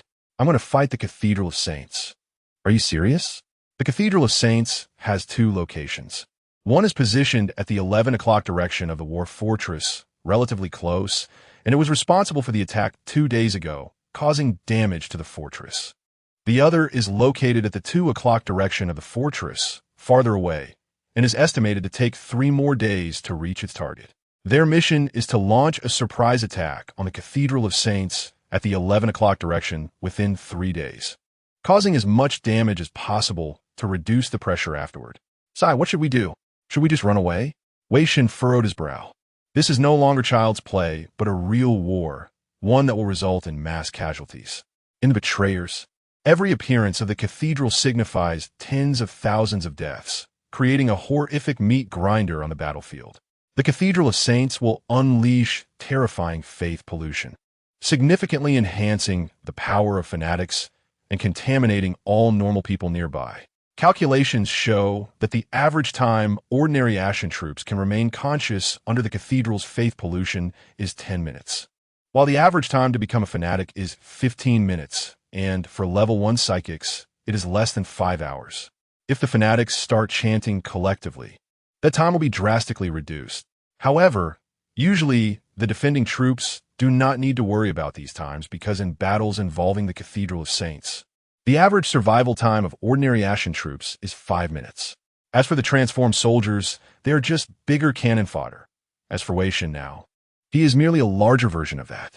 On the platform, the expressions of the leaders of various regiments were serious, especially that of the leader of the 3rd Vanguard Regiment and the leader of the 5th Corps Regiment, as their troops were responsible for the previous extermination operation and had been attacked. The losses included 23 level 2 despisers, 5 level 3 despisers, 2 severely injured level 4 despisers, 1 dead, 193 basic soldiers of the defense troops, and the Ashen troops' losses were unknown, estimated to be over 14,000, with the number of injured unknown. Soldiers, your respective combat missions have been sent to the analyzer. This will be a fierce battle, I assure you. I will be with you. Every one of you standing here is honorable. Your souls will be remembered by the Federation. Behind us is the Federation. We have no way to retreat. Everything is for the Federation. They raised their arms and shouted, their voices echoing across the deck, displaying loyalty. This spectacle is rarely seen and highlights the severity of the upcoming war. On the deck, transport planes took off into the sky, sending the soldiers inside to their deaths. Wei Shen swallowed hard, feeling nervous after all. The atmosphere was particularly oppressive, especially for the Ashen troops below, who numbly walked into the armored vehicles to meet their demise. Even if they did not die, they would be transformed into fanatics and then exterminated by the Federation. At this moment, he heard a cry. A new Ashen soldier below broke down, crying as he left the line. The crying was short-lived because it was quickly followed by a gunshot that pierced his head. His sacrifice was not in vain, as it alerted the other Ashen troops that there was no retreat, that death awaited both ahead and behind. The supersized transport plane was now within reach. It was their turn. Yong Zhixing's severed leg was replaced with a makeshift mechanical prosthetic. And 2 days was not enough for him to get used to the new leg. The pain from the severed leg made him tremble. This journey, for him, was similar to those Ashen troops. He heard shouting behind him. A Federation officer urged them to board the plane quickly, as they were the next batch, and no one could escape this war. They boarded the transport plane as usual, but this time, it was different from before. Hiss, wheeze. The previous injuries needed at least 3 days to recover, but this time, he was awakened in just 2 days, and his injuries had not fully healed. Some places still throbbed with pain. Ultimately, he still had no intention of running away, at least not until the last one left. Confirming this mission, half of the 3rd Vanguard Regiment, 5th Corps Regiment, and 6th Corps Regiment would carry out a surprise attack on the Cathedral of Saints. with the objective of destroying the cathedral's main body to a certain extent and demolishing the Father Saint statue above, temporarily depriving it of its ability to release holy light beams. We need to seize the eastern area 24, disrupt the fanatic deployment there, and establish a fire point to cover the main forces in successfully contacting and destroying the Cathedral of Saints' Faith Barrier. Inside the transport plane, the leading Level 2 despiser repeated the mission, and everyone nodded. Yes, this task was assigned a Vanguard Regiment Level 2 despiser squad, 2 Corps Regiment Level 2 despiser squads, a Level 1 death-seeking Vanguard squad, 5 Suiciders, and 50 basic defense troops. The Suiciders. It was the first time Wei Shen had seen this type of soldier since entering the war fortress. They wore advanced camouflage armor and heavy helmets, sitting motionless in the corners of the transport plane. Although it was his first time seeing them, Suiciders were quite common in the Betrayer series. They were artificial babies created by the Federation, injected with psychic steel from the embryonic stage. Initially, the Federation planned to mass-produce advanced psychics as biological weapons to deal with the war against the fanatics, but such brutal interference undoubtedly affected the growth of the embryos, ultimately resulting in a group of flawed beings with chaotic self-awareness, nearly incapable of following orders. However, just when the Federation's technicians were about to abandon this plan, a sudden psychic explosion rekindled their interest. The psychic explosion occurred in the crushing chamber. Investigations revealed that it was caused by an experimental subject who, when being crushed, instinctively gathered psychic energy to self-detonate out of extreme pain, evolving into a large-scale psychic explosion. Thus, the name of the plan was changed, and soon after, a new type of artificial soldier, known as the Suicider, was born. They typically remain still, but after extensive training, they can follow some basic commands. When needed, a drug embedded in their combat suits will be injected into their bodies, causing them to feel intense pain. In this way, driven by survival instincts, they will run forward. And once they contact the enemy target, the combat suit will automatically recognize it and inject the remaining drugs, causing them to self-detonate and inflict massive damage, while also partially destroying the fanatics' holy garments and faith barriers. At the same time, due to their chaotic thinking, they're almost unaffected by faith pollution. In a sense, the plan was successful. Although they did not produce a group of psychic weapons, they created a group of self-destructive infantry that can inflict significant damage on fanatics. If not for their high cost and long production cycles, making them extremely precious, they would likely have already replaced the Ashen troops. From the color of their combat suits and the markings on their helmets, this was a group of Level 2 Suiciders. The highest level the Federation can currently produce is Level 3. In the future, they might produce Level 4 Suiciders, but by then, the Federation would be beyond saving. And producing Level 4 Suiciders would be futile. Shells were already flying around. The holy light was blinding, and the air was filled with the stench of faith. Frantic, angry, and hating those damned heretics for daring to overstep their bounds. They were almost there to that hell called war. Chapter 79. Descent arriving at the target location. Prepare to land. Countless bullets flew through the air, striking the energy shield of a large transport aircraft, and flames almost covered the lower shield. Everyone got ready, equipped their jetpacks, and awaited further instructions. Wei Shen touched his combat suit. It was brand new and a significant upgrade from his previous one. Not only had its defensive capabilities improved, but the energy shield's power had also been significantly increased, allowing it to withstand more attacks without being easily breached like before.